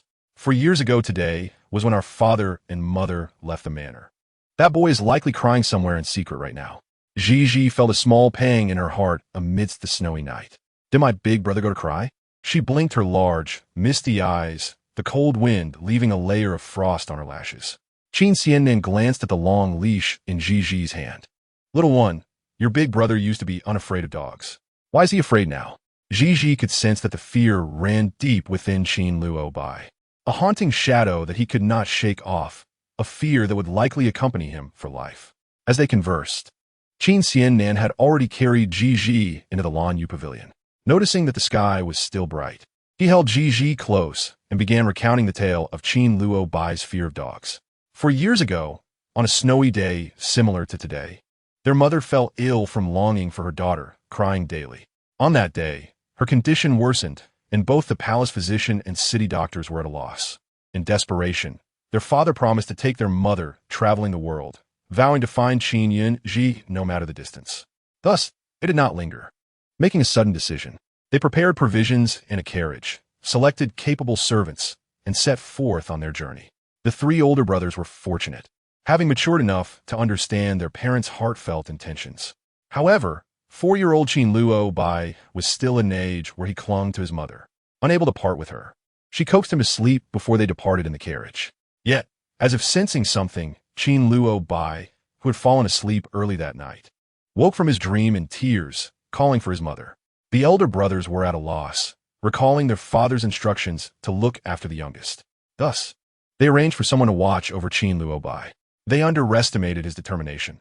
That little one squeezed through the dog door and ran into the snowy night, unaware of how many times he fell, persistently heading toward the city exit. How could a 4-year-old's legs possibly keep pace with a carriage that had already departed? The details were hazy, but when they finally found Qin Shaoxi, he was surrounded by a pack of vicious dogs in a dark alley, unable to escape. Chapter 101. Ayu, lift up the clothing. The 4-year-old child, with a frail and slender frame, had tears in his eyes and was shivering from the cold. He ran like the wind. The night was too dark, and the streets were deserted. He was knocked to the ground by the ferocious dogs, mimicking their snarls. He tried to fight back, but he was far too small to contend with them. His voice became hoarse from crying. Yet, the number of dogs continued to grow. He took a deep breath, slowly moving down from the high wall. He loved heights, relishing the view of the distant horizon, always believing he could catch a glimpse of his father and mother in another realm. In truth, after 4 years, his memories had dulled, the images in his mind fading. Yet, he could not help but recall the things he had once forgotten. Qin Shao Wu, like his mother, had made the same chicken soup, brewing porridge that tasted just like hers, reminding him to dress warmly and eat well. And when he was hurt, he would cry out in pain. At this point, Gigi's eyes were reddening. Qin Xiannan quickly embraced her tighter. Little one, you mustn't cry. If you do, it will trouble your third brother greatly. Gigi sniffled. I won't cry. It's all my third brother's fault. I didn't know that my big brother was afraid of dogs. I made him sad. What thoughts are swirling in that little head of yours? I shared this with you not for you to blame yourself. You have done remarkably well. Though Qin Shaoxi felt a wound in his heart, he still allowed Gigi to take charge, indicating that he was beginning to accept her guidance, which was a positive sign. Gigi responded with an "oh" and, lacking any joy, rested her head on Qin Xiannan's shoulder. Just then, a servant came to announce that dinner was ready. Understood, Qin Xiannan replied, placing Gigi on a stool and retrieving his fox fur coat from behind the painted screen. Just then, a decorative item fell to the ground. Third brother, something fell. Qin Xiannan chuckled and bent down to pick it up, draping the fox fur over his shoulders. It was an item belonging to the little beggar. Third brother had had someone investigate it. This dagger was extraordinary, and wearing it at his waist could attract that little beggar. Gigi's heart raced with alarm as she glanced toward Nantingyu, who was waiting at the door. Sure enough, the boy's piercing gaze shot toward her like a wolf's. Little beggar, let us value our lives and not collide again, all right? What are you staring at? Qin Xiannan teased, carrying Gigi toward the dining hall. After dinner, snow began to fall, drifting down like goose feathers, quickly covering his hair in white. With her brother's reminders, Ji entered the warm chamber, and the door was closed behind her. Yunyang, while incessantly chattering about the little princess potentially suffering from a cold after playing in the snow, expressed her disbelief in the princess's prudence, fearing she might venture outside barefoot at night. Aunt Yu, rest assured, I am not a 3-year-old child. I would not be foolish enough to go out barefoot. Would I be risking my life? Yunyang laughed heartily. The little princess may not be 3, but she is already 4, and a 4-year-old is still a child. Aunt Yu does not bully the little princess. She merely informs her that she is resting in the adjacent room and will certainly catch her in the act if she hears any noise at night. I won't. I truly won't. The girl on the bed, dressed in her nightgown, with her soft black hair cascading over the jade pillow, tucked herself under the covers. Her small hands clasped in front of her, and closed her eyes, appearing extraordinarily obedient. Yunyang, feeling a pang of tenderness, gazed at her for a long moment before stepping out. Ayu, you are out. Upon hearing the footsteps fade away, the little princess uttered her first words. Emerging from behind the screen, Nantingyu approached the beauty's couch. Although it was improper for him to share a room with the little princess, he could not resist her wishes. Ayu, take off your clothes. A hand emerged from the curtain, glowing faintly like a luminous pearl, as the little princess, with her crescent-shaped eyes, approached Nantingyu. Startled, his complexion turned pale, and he took a moment to respond. Princess? The little princess set the luminous pearl aside and produced a white jade bottle from her bosom. Not taking off your clothes? Well then, just lift your garments to expose your belly. Nantingyu, observing the scene outside, urged her on. He touched his own painfully hot belly and glanced at the medicine bottle in the princess's hand. All right, I understand. You can manage? The little princess scrutinized Nantingyu with evident skepticism in her eyes, questioning his ability to apply the medicine properly. I can. Very well. The little princess placed the medicine bottle and the luminous pearl together and turned her back to him. Ayu? The young man's voice was low from behind her. The little princess recalled how he had warmed the water jar earlier, stirring a slight emotional response within her. From now on, you must not hurt yourself in such a way. Understood. This time, before the little princess could speak, Nan Tingyue had already replied. Although she had not seen the injury on him, she was aware of how scalding hot the water jar was when filled. Such self-inflicted harm was unnecessary. Princess, I am ready. The little princess turned around to find Nan Tingyue dressed and restored to his previous appearance, though the lingering scent of medicine surrounded him. Here, Nan Tingyue handed her the remaining medicine bottle. The little princess smiled. No need, keep it for yourself and do not leave any scars. All right, before dawn the next day, Qin Hanin and the others had already arrived at the Lanyue Pavilion. Breakfast was to be served there, with the snowfall blanketing the earth once more in a silver sheen. The little princess was awakened early by the sounds of snow being swept in the courtyard. Princess, would you like to go outside? Standing on a stool by the window, she nodded eagerly, her eyes sparkling with curiosity. Nan Tingyue inquired, do you enjoy the snow, princess? She nodded again. I love the feeling of the wind sweeping across the land and the beauty of the snow turning into frost. Nan Tingyue remarked, the northern regions experience snowfall year-round. With vast expanses frozen in ice, you might find it delightful. The thought was indeed beautiful, but would it not be cold? Someone like me, who could easily catch a cold from playing in the snow, would likely fall ill every day, wouldn't I? Nan Tingyue shook his head. Not at all. The north has heating systems in place, and the clothing is made from thick materials primarily for warmth. Moreover, there will be people to protect you from the cold and illness. You, how do you know all this? Chapter 102. Miss, I will make you believe in forever. How does he know? The little princess had been too engrossed in watching the older boys clearing the snow outside to notice the fleeting shadow of melancholy in Nan Tingyue's eyes. I heard it. It seems somewhat ridiculous to him. Then shall I take you to play in the northern regions? The little princess's voice was soft, her eyes shining brightly like pearls. Very well. The topic was swiftly set aside as the little princess continued to observe the snow-clearing group outside, pouting in displeasure after a moment. Third brother is so rude. The boorish third brother, clutching a snow-clearing tool, seemed to wish for the snow to never cease, determined to leave not a single flake behind the Lanyue Pavilion. Soon, a few rosy-cheeked individuals entered. Breakfast was set at the Lanyue Pavilion, where Qin Hanin was feeding the little princess. His shadow guards arrived quietly, interrupting the task of feeding the little princess. Qin Hanin cast a cool glance at them. What is it? The shadow guard reported, Young master. We have found the person who abducted the young master. The dining companions turned their attention to the shadow guard. The captured individual brought forth was a frail-looking woman who appeared as though she might collapse with a gust of wind. The little princess scrutinized the woman, feeling a vague sense of familiarity. What is the reason behind this incident? Speak the truth, the shadow guard commanded sternly. The maid lowered her head heavily. Qin Hanin sneered, addressing the shadow guard, Fool, do you truly believe her words? The shadow guard knelt in silence. I have confirmed that it was indeed a Xiang who incapacitated the fourth young master that night, and there were servants who witnessed her carrying the young master away. Is that evidence enough for you to convict her? Qin Zhaoxun questioned. A Xiang is a fine name. Are you certain she is a maid for my Qin Wangfu? A Xiang's fingers curled slightly, her nervousness evident as beads of sweat formed on her forehead. I'm sure. She is one of the maids recruited in the last batch, registered and documented. Qin Zhaoxun remained silent, merely offering a faint smile. Those who dared to create trouble in the Qin Wangfu surely had their reasons, and their identities were not simple. Qin Xianan frankly stated, rather than easily confessing here, it would be better to reveal your true identity. The Xiang kept her head down, her lips pressed tightly. She may have revealed her slip, but she would never betray her master. If you claim to have been bribed by Su Yuning, you might as well say you are one of her people. That reasoning would be more credible. This was indeed a viable suggestion. A Xiang, bending her back while kneeling, still managed to inch forward a little. Since the fourth young master has already guessed, I implore you to spare a Xiang's life. As Qin Luobai stated, this explanation was convincing enough. But was the truth really so? The little princess's eyes darted around, her smiling gaze locking onto a Xiang. A Xiang, my dear. A Xiang, as if under a spell, unintentionally met the little princess's eyes. In that moment, the world shattered, and she lost all sense of autonomy. She must not lose her composure. She cannot be discovered.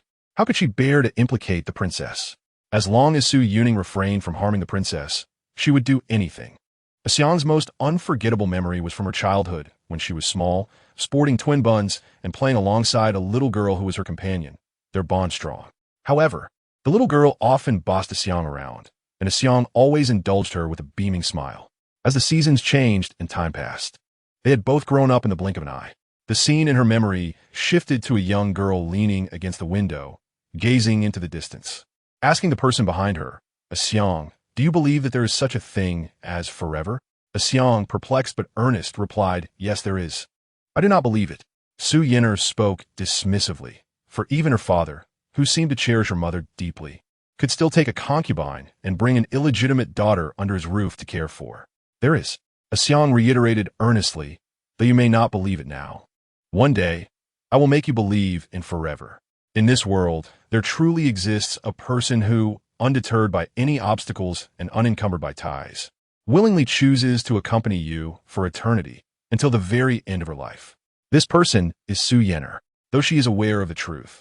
Fate took a turn when the one who vowed to make the young lady believe in everlasting youth was sent to the Qin Wang Fu by her own family. Xiang, despite our differing garments, there are those within this estate who often mistake us for one another. They claim you resemble me, particularly from behind. If that is the case, I have a task for you. Would you be willing to undertake it on my behalf?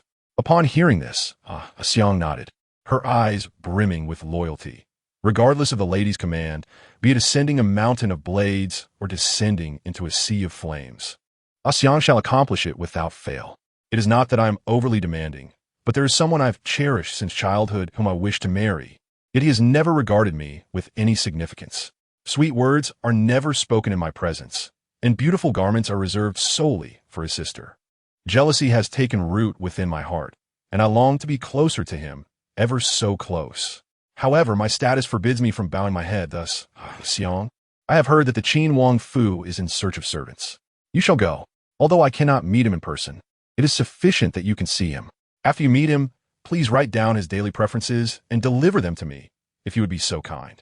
Su Yin'er truly harbors deep affection for Qin Xiannan, and as she spoke these words, her tone was notably elevated, her almond-shaped eyes sparkling with fervor. My lady, will this make you happy? Naturally, it brings me joy. With that, Xiang set forth to fulfill her mission. Su Yin'er provided Xiang with a new identity, and with the training from the Prime Minister's residence. Xiang not only escaped suspicion upon arriving at the Qin Wang Fu, but also endeared herself to the steward Wang due to her diligence and honesty, with thoughts of promoting her to a headmaid. However, it remained unspoken that Xiang's true identity was never revealed. Yet, Qin Han ordered the shadows to investigate. While Xiang evaded detection for the moment, her true identity would eventually be uncovered. As for Su Yin'er, her fate remained uncertain. Lacking foresight, there were matters beyond her control. One day, she found herself nestled in the warm chamber, doing nothing at all. Time flew swiftly, and soon night descended. As she drifted into a hazy slumber, at dawn's gray light, she beheld the fading Su Yin'er. Clearly, Su Yining's third dose of medicine had perhaps reached Su Yin'er's food in time. At that moment, the once blooming flower of youth lay upon the couch, unable to even open her eyes. Chapter 103. Unwilling to let go. Even in death, Qin Han issued an order to confine Xiang in the woodshed of the rear courtyard. Naturally, she did not expose her identity. In the damp and cold woodshed, a small, curled-up figure trembled slightly. Even in her dreams, Xiang's sleep was far from tranquil, her eyes tightly shut, her lashes quivering as if haunted by nightmares, desperately trying to grasp at the intangible around her. Yet, she could not seize it. She whimpered, her voice breaking in fragmented cries, "Please, my lady, do not leave." The next day at dawn, she allowed Yunyang to assist her in washing up, her hair still unstyled, when Xiang unexpectedly burst in from outside, kneeling before her. Initially intending to seek her out, she was taken aback by Xiang's initiative. She blinked.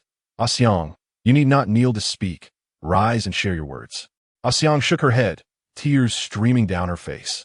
Shaking like a leaf after a night confined in the woodshed, nearly unable to articulate her thoughts. "Your Highness, I have something to say. May I request you dismiss the others?" Yunyang immediately expressed her displeasure. "Dismiss the others? What do you intend to do?" "Xiang, I have always regarded you as an honest person, believing you to be a rare gem, yet your actions have already spread throughout the estate. What do you wish to achieve by being alone with the princess?" Upon hearing Xiang's words, Yunyang cast aside her comb, protectively hovering over her like a hen shielding her chicks. Xiang remained kneeling, her head bowing heavily towards the ground once more. I beg you, your highness. Grant me this favor.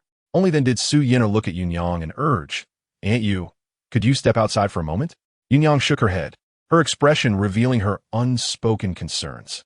Had Xiang's identity remained undisclosed, she would not have harbored any doubts, but now. Do not worry, Aunt you. Nothing untoward will happen. I have IU with me, right? In the corner, Nan Tingyu nodded earnestly. Very well, I shall wait at the door. If anything unusual occurs inside, do not hesitate to call. Understood. Once Yunyang left, the door closed. Xiang suddenly crawled towards Su Yinar, and in a mere moment, tears cascaded down her face. Your Highness, I implore you, save my lady. I have heard you are a divine healer, and also the second young master. Su Yinar fixed her gaze upon Xiang, wishing to assist her in rising, but Xiang shook her head. Your Highness, last night I had a terrifying dream. I dreamt that my lady was in peril, and she took my hand to bid me farewell, yet I refused to let go. I would not let go, even in death. How could this be? Su Yinar glanced at Nan Tingyu and commanded, Ayu, prepare the carriage. We must visit the Prime Minister's residence. Understood. Your Highness, you truly wish to go without even having breakfast? Yunyang was taken aback, utterly bewildered by how Xiang had managed to persuade the princess to suddenly visit the Prime Minister's residence. Su Yinar nodded, Aunt Yu, I have no time to inform the elder brother. Please convey my message. Is the princess unwilling to take me along? Su Yinar smiled, her eyes crescent-shaped like the moon above, with Ayu accompanying me, and Xiang as well. Aunt Yu, please rest at home. With those words, she tucked her head into the carriage, instructing the driver to set off. Though Yunyang complied with her words, her heart sank, having realized that since Ayu's arrival, the young princess had become increasingly independent of her. The three shared a carriage, with Xiang curled up in a corner, her eyes darting towards Su Yinar more than once. Su Yinar rested her chin on her hands, amusedly observing her. It seems Xiang still has something to say. If you wish to share, please do so. There are no strangers here. If you trust me, I would be glad to hear your tale. Xiang's eyes brimmed with tears once more. Does the princess truly know who I am? Xiang sobbed, since the young princess is already aware of my identity. Why did you not inform the elder brother and the others yesterday? Su Yinar tilted her head in feigned contemplation. Why should I tell the elder brother? Xiang lowered her head, guilt weighing heavily upon her. The young master was beaten so severely, and I bear some responsibility. Su Yinar couldn't help but laugh. Meanwhile, Nan Tingyu's gaze lingered on Su Yinar, having smirked several times, now intrigued by Xiang's words, more curious than before. The princess always seems to know everything. I know that the incidents involving the young master were not of your design. Xiang suddenly knelt once more. Why must you do this again? Xiang, please rise and speak. With reddened eyes, Xiang shook her head. I am grateful that the princess believes in me. I acted under duress. I am alone in this world, and I would risk anything, even my life. However, if this matter implicates my lady, I cannot stand idly by. Su Yuning knows that my arrival at the Qin Wang Fu was at my lady's behest.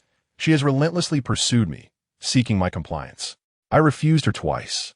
But this time, she claimed my lady was poisoned, her life hanging by a thread, and that the antidote was solely in her possession. If I obeyed her, she would provide the antidote. Su Yinar sighed in resignation, curious to learn the origins of the poison that Su Yuning had placed in Su Yinar's food. So you agreed to assist her in orchestrating the young master's escape from the palace? Xiang nodded. Since you have fulfilled your promise to her, she should have honored her commitment to you as well. Xiang hesitated, her eyelashes laden with tears, gazing at me with a pitiful look. I could hardly believe it. The safety of a young lady outweighed everything else, and I needed to see her with my own eyes to feel at ease. In truth, before she agreed to Su Yuning's conditions, she had already visited the Xiang residence once, where she beheld the unconscious Su Yinar on the couch.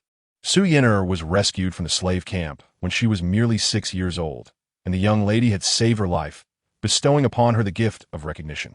Unable to repay this kindness, she had vowed to make the young lady believe in her loyalty forever. Yet, before she could act on her promise, the young lady must not come to any harm. Absolutely not. In the carriage, the three of us were lost in our own thoughts, and soon enough, we arrived at the Prime Minister's residence. The steward positioned the footboard, and Nan Tingyu was already waiting below. He assisted Ji down from the carriage. Before the two could react, a heart-wrenching sob erupted from side. Young lady, Gigi exclaimed. Axiang. Nan Tingyu called out. Both the horses and the coachman turned in surprise at the sound. But Axiang had already collapsed to her knees, tears cascading down her cheeks as she wept uncontrollably. Gigi seemed to sense something amiss and abruptly lifted her gaze towards the entrance of the Prime Minister's residence. The grand entrance loomed high, its plaque hanging majestically, flanked by two fierce stone lions. The sight of the white mourning banner fluttering in the wind was enough to chill one to the bone. Axiang's frail figure swayed precariously, nearly losing her balance. Aside from the earlier anguished cry, only the sound of quiet sobbing remained, as if the heart-wrenching call from her throat had drained her of all strength. Gigi wished to offer comfort. She had almost spoken several times, but ultimately swallowed her words. It shouldn't be like this. Her premonitory dream from the previous night was accurate. Could there have been a mistake? Or had she arrived too late? No, it couldn't be. Ascending the stone steps, guided by the steward, they had only taken a few steps when Gigi's delicate face displayed a myriad of emotions. Her fine brows knitted or relaxed, her small mouth pursed tightly, as though confronting an insurmountable issue. Nan Tingyu observed silently, wanting to inquire, but feeling utterly helpless. The steward led the way, casting glances at Axiang, perplexed by her distress and the tears pouring down her face. Tears streamed down like pearls from a broken string, and Axiang felt engulfed in darkness. It felt as though a gaping hole had opened in her heart, cold winds rushing in, causing her to grimace in pain, biting her lips until they bled. Suddenly, the world around her darkened, and she could no longer bear the fatigue, collapsing onto the cobblestone path. The pain caused her eyes to brim with tears once more. But she held back her cries, gritting her teeth. Axiang, she wailed, unable to contain her sorrow any longer, her shoulders trembling as she sobbed, her voice breaking. It hurts so much, young lady. She raised her hand. Though a servant, she was cherished by the young lady, never having done any coarse work. Yet, after a few days at the Qin Wang Fu, her delicate fingers had become somewhat roughened. Nevertheless, her soft skin wouldn't change due to such trivialities. After her fall, her tender palm had scraped against the ground, blood seeping through. She was merely seeking an outlet for her grief. Having endured in silence, she could finally cry out for the young lady. Gigi, feeling a bit flustered, furrowed her brows, unsure of what to say. At that moment, from the other end of the path, a girl clad in a snowy white dress approached, her face radiant as if adorned with blossoms. Axiang. Axiang thought she was imagining things. As she cried out for the young lady, her sobs grew more intense. Fudish Axiang. Su Yener scolded, hands on her hips, her familiar voice echoing in Axiang's ears. It's not your young lady who's dead. What are you crying about? This time, the voice was unmistakably real. Gigi, having already darkened her expression, stood nearby as Axiang, with tear-streaked cheeks, turned to look, only to pout in grievance. Young lady, she cried, disregarding her own pain as she hurriedly limped towards Su Yener. Young lady. Su Yener staggered back a few steps before regaining her balance, her expression stern, though the corners of her mouth betrayed a hint of amusement. What are you doing, acting so recklessly? Crying like a mess. You're filthy. Stay away from me. Despite her words, Su Yener held her tightly. Stop crying. I'm not dirty, young lady. Axiang babbled incoherently, burying her face in her shoulder, inhaling the sweet fragrance that clung to Su Yener. Finally, feeling the warmth of the embrace, Axiang sighed in relief. You're fine. You're okay. Thank goodness. Su Yener did not interrupt her, allowing her to ramble on as she clung tighter. Once she sensed Axiang's emotions were starting to stabilize, she gently pushed her away. What on earth happened? Why are you crying like this? Axiang, don't tell me you thought I was dead. Axiang hastily wiped away her tears with her sleeve. Chuckling foolishly, her lashes damp, she fumbled in her bosom, presenting a small booklet to Su Yener. Young lady here. With a resigned sigh, Su Yener smiled. CD Axiang, crying like that is not a good thing. You mustn't make such mistakes in the future. Axiang nodded obediently, and after their emotions settled, the two turned to regard the people behind them. Princess Mingwe? Gigi smiled sweetly. Sister Su, I am Qin Yunji. Little Gigi? Gigi nodded. Axiang, her eyes red, stammered out the reason for their visit to the Prime Minister's residence. After hearing this, Su Yener scolded Axiang a few more times for being foolish. Su Yener led Gigi, Axiang, and Nan Tingyu to her courtyard. The breeze rustled through the garden, and behind Su Yen'er, who had just risen from her bed, trailed 6 servants. She covered her mouth and coughed lightly, causing the servants to fuss over her anxiously, adjusting her clothing. "Young lady, have you been feeling this way for long?" Su Yen'er glanced at Xiang, her heart softening at the sight of her tearful face. She gestured for the servants to leave and guided them into the warm pavilion. "You must have seen the mourning banner at the Xiang residence, right?" Gigi nodded. "Su Yuning has passed away." At this revelation, the 3 of them were taken aback. "Su Yuning, how did she die?" Xiang asked in shock. Su Yen'er led Xiang to the couch and urged her to sit. "Last night, she hanged herself in her room. By the time the servants found her, it was too late. She was already cold. Isn't she your cousin, Xiang?" At the mention of this, Su Yen'er sighed deeply, her expression filled with sorrow. "Little Gigi, this is a family matter, but since you are here, I will explain." Gigi replied, "Sister Su, I appreciate you sharing this with me." She invoked family law and confined Su Yuning to the ancestral hall. Upon learning of this, the prime minister quarreled with his wife, their argument escalating. The lady of the house believed that a distant cousin's demise was due to her own misdeeds and guilt, leading to her tragic end. Even so, such matters should not disturb everyone. The mourning banner at the prime minister's residence was truly ominous. This is merely the most candid opinion of a matriarch. Yet the prime minister, upon hearing it, became even more agitated, leading to an exchange of heated arguments between the two, their faces reddening with anger. The lady of the house could not comprehend what had bewitched the prime minister. He was never known for his benevolence, having navigated the treacherous waters of the court for many years. Even if he had softened, he should not have so brazenly encouraged the mistakes of his obscure niece. In a fit of rage, the prime minister blurted out, "Very well. Since that is the case, I shall reveal the truth to you. Yuning is not merely a distant cousin. She is my daughter, the young lady of the prime minister's residence." The lady of the house was momentarily taken aback, but soon realized the implication, her eyes widening in shock, causing her to faint on the spot, and to this day, she remains bedridden. Su Yen'er spoke of these matters in a remarkably nonchalant tone, as if she felt no weight to them. Xiang sat at the head of the bed, cautiously observing the expression on her young mistress's face. After Su Yen'er finished speaking, she grasped Xiang's trouser leg. An Nju cast a glance and silently exited the room. "Mistress, you appear not to be as unhappy as one might expect," Xiang remarked. Su Yen'er replied with a smile, "This matter has already transpired. Why should I be unhappy? Besides, I have known for quite some time." Xiang's eyes widened, not even noticing as Su Yen'er gently applied the finest healing balm to her swollen injury. Ouch! Only when she felt the cool touch against her skin did she wince and pull back. Su Yen'er held her steady. "Mistress, this is meant for you. Why have you used it on me?" Su Yen'er smiled. "Xiang, you have accompanied me since childhood. Have you ever seen me injured?" "Very well." Xiang fell silent, realizing her fault.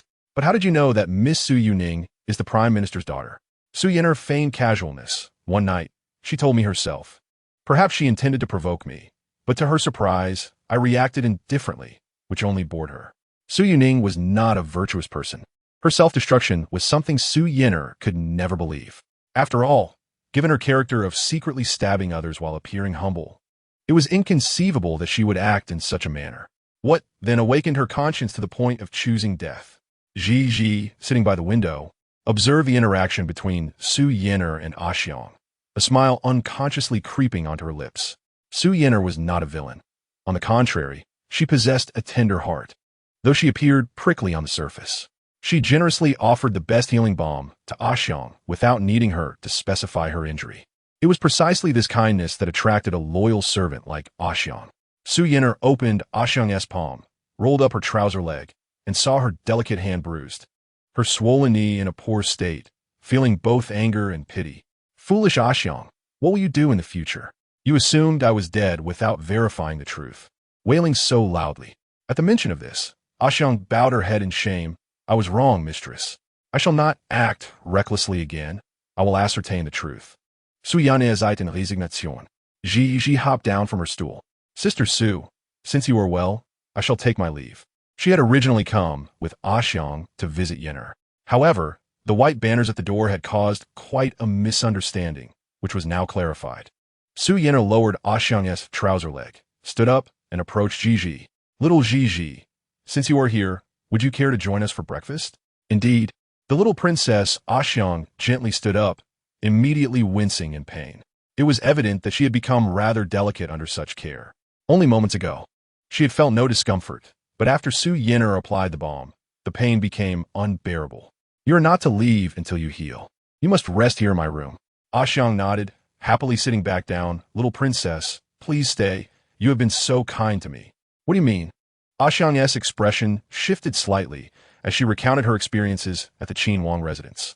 Upon hearing this, Su Yin'er lost her composure, nearly bursting into expletives. That's Su Yuning. She is already dead, and I do not wish to speak ill of her remains, yet she has incited such fury. It is not enough that she transformed me into something inhuman.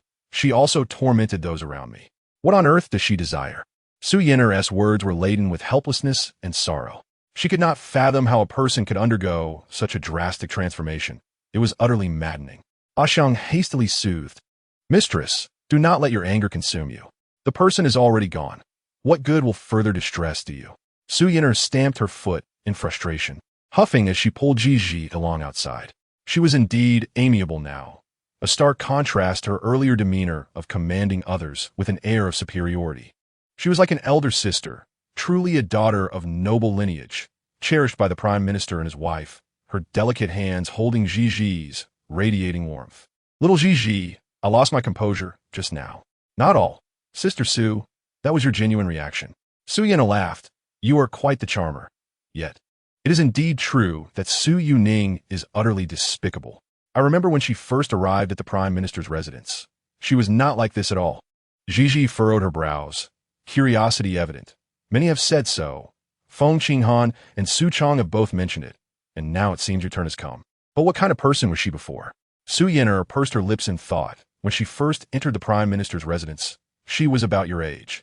Back then, Su Yuning resembled a pearl, her round and fair face endearing. At that time, she was particularly timid, often hiding behind others, reluctant to speak, keeping her head down as if she feared being devoured by the world. In truth, she was far more likable back then. In stark contrast, it was unfathomable to think of the many treacherous acts she had committed in the shadows. Chapter 106, A Written Accusation. On the night of Su Yuning's death, the winds howled outside, as if someone were enraged, or perhaps it was a sinister plot meant to instill fear. She departed in tranquility, no different from any other day. Yet, this was the first time in many years that she exhibited such a gentle and obedient demeanor. That night, those who served her felt as though she had transformed into a different person. Perhaps it was due to the exposure of her misdeeds, leading to a severe reprimand from the prime minister and his wife, prompting a moment of conscience. Those servants held such beliefs, unaware of the lifelessness that lay beneath Su Yuning's gentle gaze. She looked at each servant who had once mocked her, derided her, and insulted her behind her back with a soft, harmless expression. She advised them not to behave thus towards their master in the future, to dress warmly as the weather turned cold, to watch their steps, lest they be led astray by misguided thoughts, for such a path would lead to lifelong regret. Despite her youth, the depth of experience in her eyes betrayed a wisdom born of suffering. The servants responded with indifferent agreement, some even mockingly sneering at her. Su Yuning was aware of everything, yet she feigned ignorance, merely smiling as she closed her door. Ever since her temperament had changed, those who attended to her had become exceedingly obedient. Everything in her room was rightfully hers, and those who would outwardly comply yet secretly pilfered from her were no more. Thus, the exquisite set of writing implements by the window was a testament to her peace of mind as she penned her accusations. The charges detailed the misdeeds she had committed since entering the prime minister's residence. Time flew by, the sun and moon bore witness. The past unfolded before her eyes. Father, it is with great regret that I inform you, your daughter is not as you perceive. My life is short. In just a few fleeting years, I have committed numerous heinous acts. I hope you will not suffer for my sins. In the backyard pond, 3 servants met their untimely demise, orchestrated by the daughter's deliberate hand. One was poisoned, another drowned, and the last was strangled. The stark black ink on the white paper reveals a grotesque distortion of truth. Beneath the dim glow of a solitary lamp, the young girl's face, stained with tears, reflects a frail silhouette against the window. Her hand, clutching a brush, trembles ever so slightly. Those past events, too painful to recount, unfold vividly in her mind. The 2 pages are filled with words that do not plead for her own absolution. Instead, they confess her guilt. The elder sister, Yinner, lies poisoned and unable to rise, a fate inflicted by her own hand. Had it not been for the intervention of Princess Mingyue, you and your lady would now behold the lifeless body of Yinner. The daughter bears guilt. Qin Xiaowu, battered and bruised, is also a consequence of her actions. Father, I call upon you once more. At times, I ponder whether you should have brought me to the residence of the Xiang family. Though the Xiang estate is splendid, adorned with jewels and treasures, it pales in comparison to the freedom of Shijing. So unique pies had respects. Tell me, how could such a kind-hearted girl, once resembling a gentle rabbit, transform into such a loathsome figure? The mere thought chills me to the bone. She poisoned me and used me to manipulate Xiang into becoming an accomplice, nearly resulting in the death of Qin Xiaoxi. After hearing Su Yinner's words, a wave of melancholy washes over. Indeed, how can one change so swiftly? The 2 soon arrived at the residence of the Xiang master and his wife. The air was thick with the scent of medicine, and servants awaited closely. Hearing footsteps, the figure reclining on the soft couch opened her eyes. Is that you, Yinner? How have you been lately? Come here and let your mother take a look. Yes. Su Yinner stepped forward, leading Ji to her. Mother, I did not come alone today. Princess Mingyue is here as well. Do you find this little girl adorable? Su Chui, believing she misheard, opened her eyes to see the little girl in a pale yellow dress, her smile instantly brightening. Oh, it's you, little one. I dreamed of your mother last night. Her name is Qin Yun. Isn't it? Come closer so your aunt can see you. Ji nodded, greeting Aunt hello, as she stood by the couch. With those little eyes and that tiny nose, you bear an uncanny resemblance to your mother. You 2 are like 2 peas in a pod. Ji smiled. Aunt and sister Yinner resemble each other too. You have quite the way with words. Last time at the Wang residence, you surprised me and your brothers. It was my fault, dear child. Next time, I shall visit the Wang residence to see you, and let Yinner play with you. Good. Ji nodded eagerly.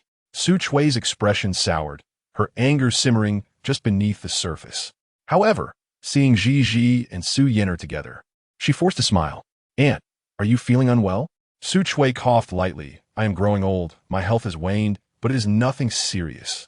Aunt, Ji can feel pulses and diagnose. May I examine you? Su Chui couldn't help but laugh. The sight of such a soft, earnest little creature making such a serious statement was indeed amusing.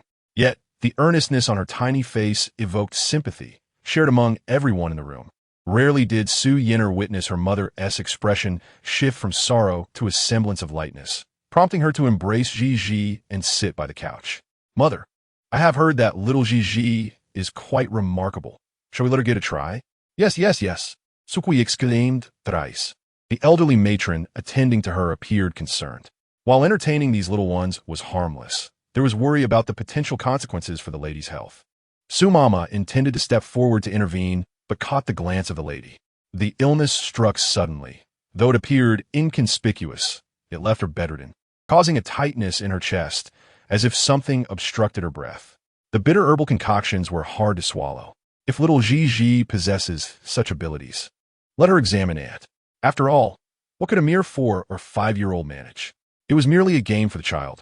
Let us observe how she attempts to feel pulses and diagnose.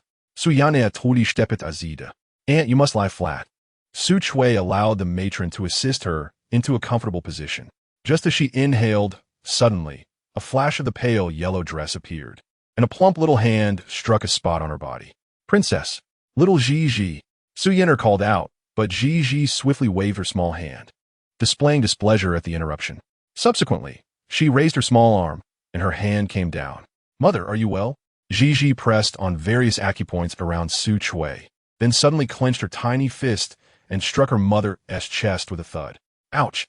A sharp pain shot through her chest, nearly rendering her breathless, and she rolled her eyes.